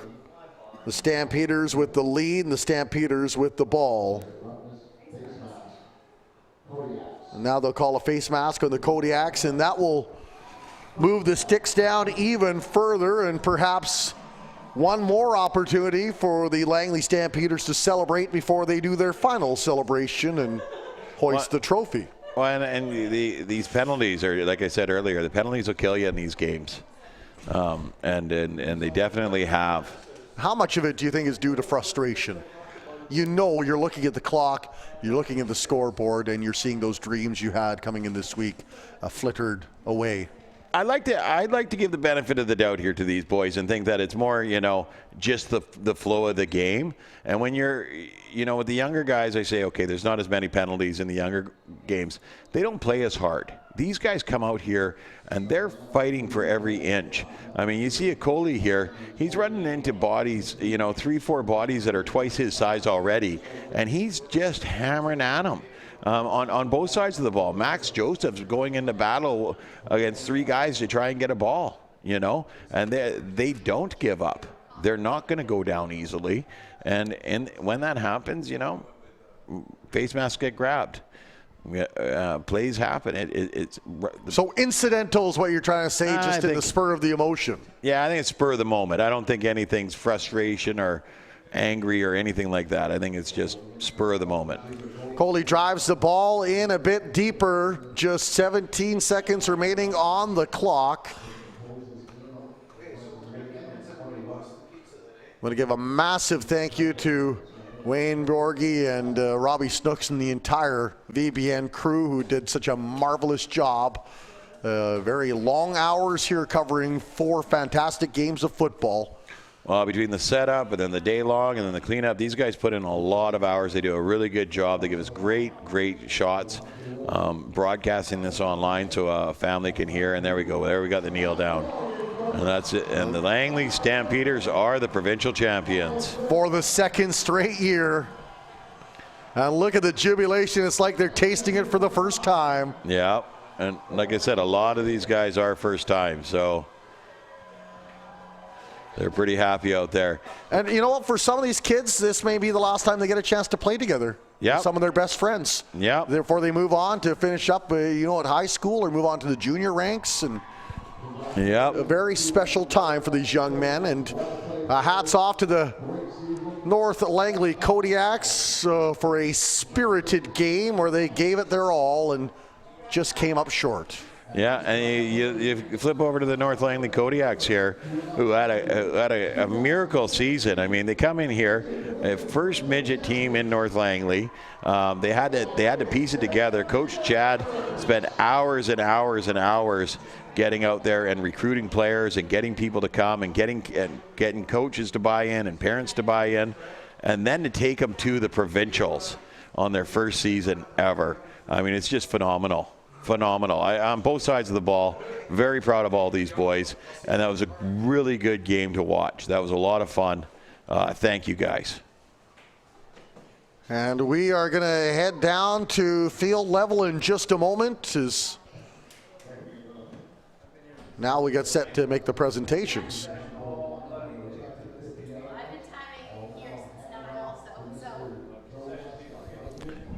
So the president of the BC Community Football Association is going to make the presentation. Steve Muller has one more interview. What an outstanding game. Lots of excitement from 2 teams who put everything on the field for our last championship game of 2016. And before we get here, I'd just like to let you know, this year we had 30 teams that competed for championships in the BCCFA football community. And as a result of that, it's a great attribute to all of the clubs and associations, the parents and coaches that put lots of teams and young men and women on the fields for football in 2016. I'd like to thank again the coaches for both teams for orchestrating a great game tonight, and then we're going to have our awards. Basically, we have the awards provided by Skyline Athletics and Barron Rings. Skyline provided the championship T-shirts. the bags and toques, and Baron rings provided the MVP rings, one for each team that was on the field today. With the awards, what will happen is we'll present the MVP, the Sportsmanship Award, the 2 MVPs, the Participants Trophy, and then the Championship Trophy and banner. The banner will be presented by the BCCFA President, Frank Nazo. And if we could have the people off the track, please, until after the awards are done, that would be great. If we get the teams over here as quickly as possible, please.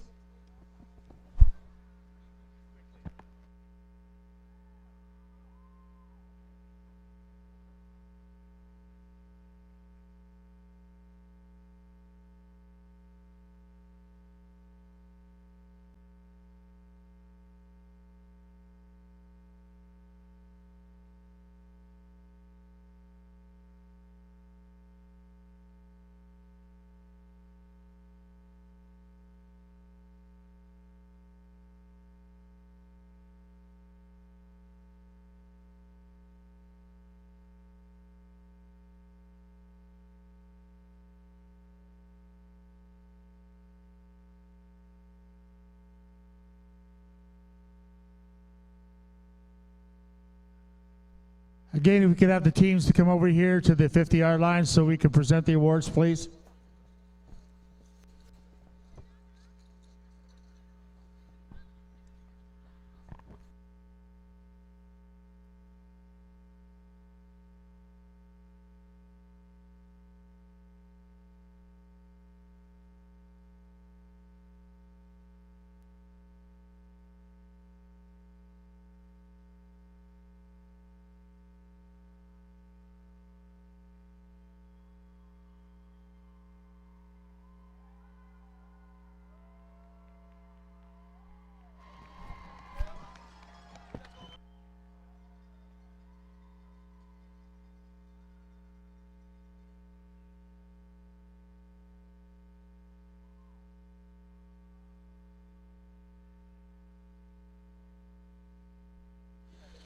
Again, as president, I'd like to congratulate both teams. It was very entertaining, and there was lots of excitement on the field, and thanks again for your great seasons. The first award that we're going to present, Kevin Parks, the VMFL president, is going to present this. This is the Sportsman Award. It goes to North Langley, number 23, Ryan Barthelson.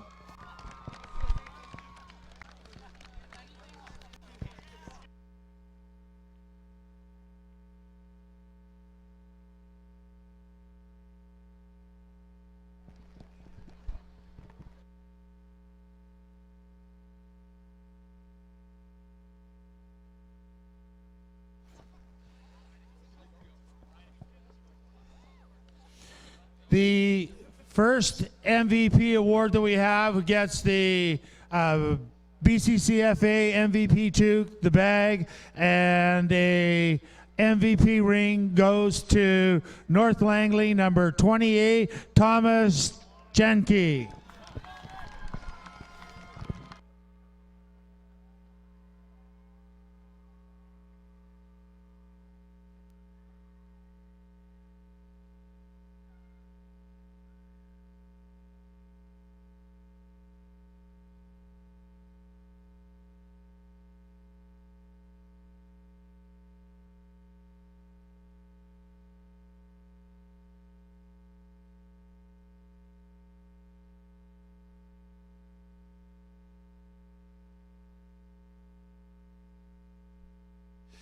The MVP for the 2016 champions, Langley Stampeders, number 27, Wesley Foss.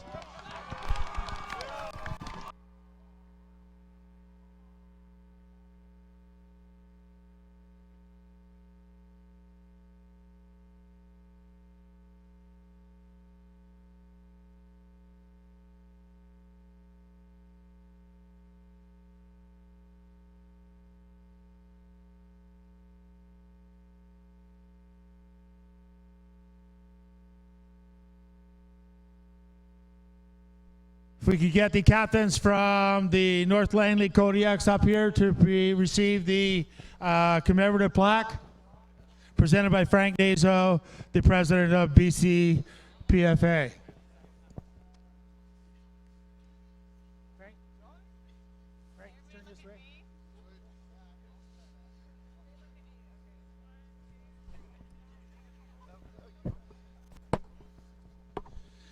Now, of course, for the champion Langleys, we get their captains up, please, for the banner, the trophy, and the plaque. Again, Mr. Nazo will be presenting the award.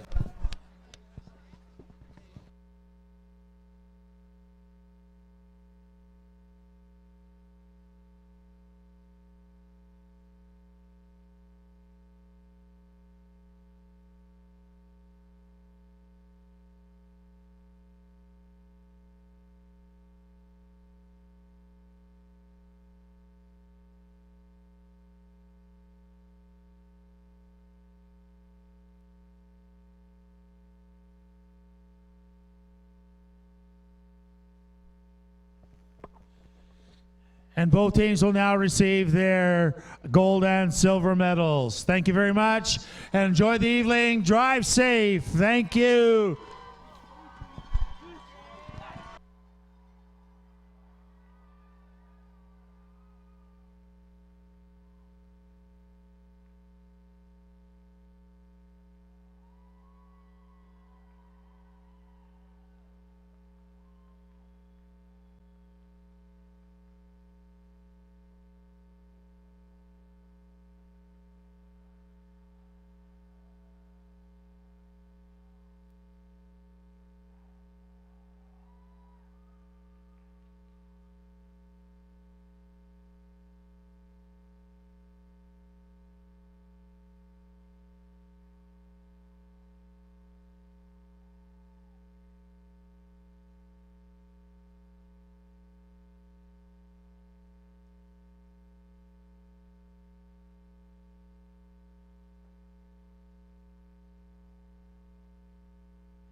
All right, we're speaking with Coach Keith Pickett, head coach of the BC Provincial Champion Midget Division, Langley Stampeders. Congratulations, Coach. How do you feel about that? Pretty good about the win tonight. We had a great battle. Hats off to North Langley. They gave us everything they had, and it was one hell of a game. 2 minutes and 30 seconds left to go. You're on the 20-yard line. Your drive stalls. How relieved were you to see that penalty flag go down and you were able to continue on and get that go up by 2 scores? Well, we have a phenomenal defense, and I was pretty comfortable, but, that extra score was definitely nice to get. And we're going to give you a chance here just to give a shout out to your assistant coaches and your staff before we let you go. Well, I was very lucky to have a tremendous staff. Our offensive coordinator, Mike Dirksen, our defensive coordinator, Andrew Harder. We got help from the Langley Rams. We had a huge coaching staff at the end of the day that did a great job getting the boys prepared and put the team together. Congratulations, Coach. Go enjoy your evening. And we'll wind down our broadcast here and hope you enjoyed tonight's game.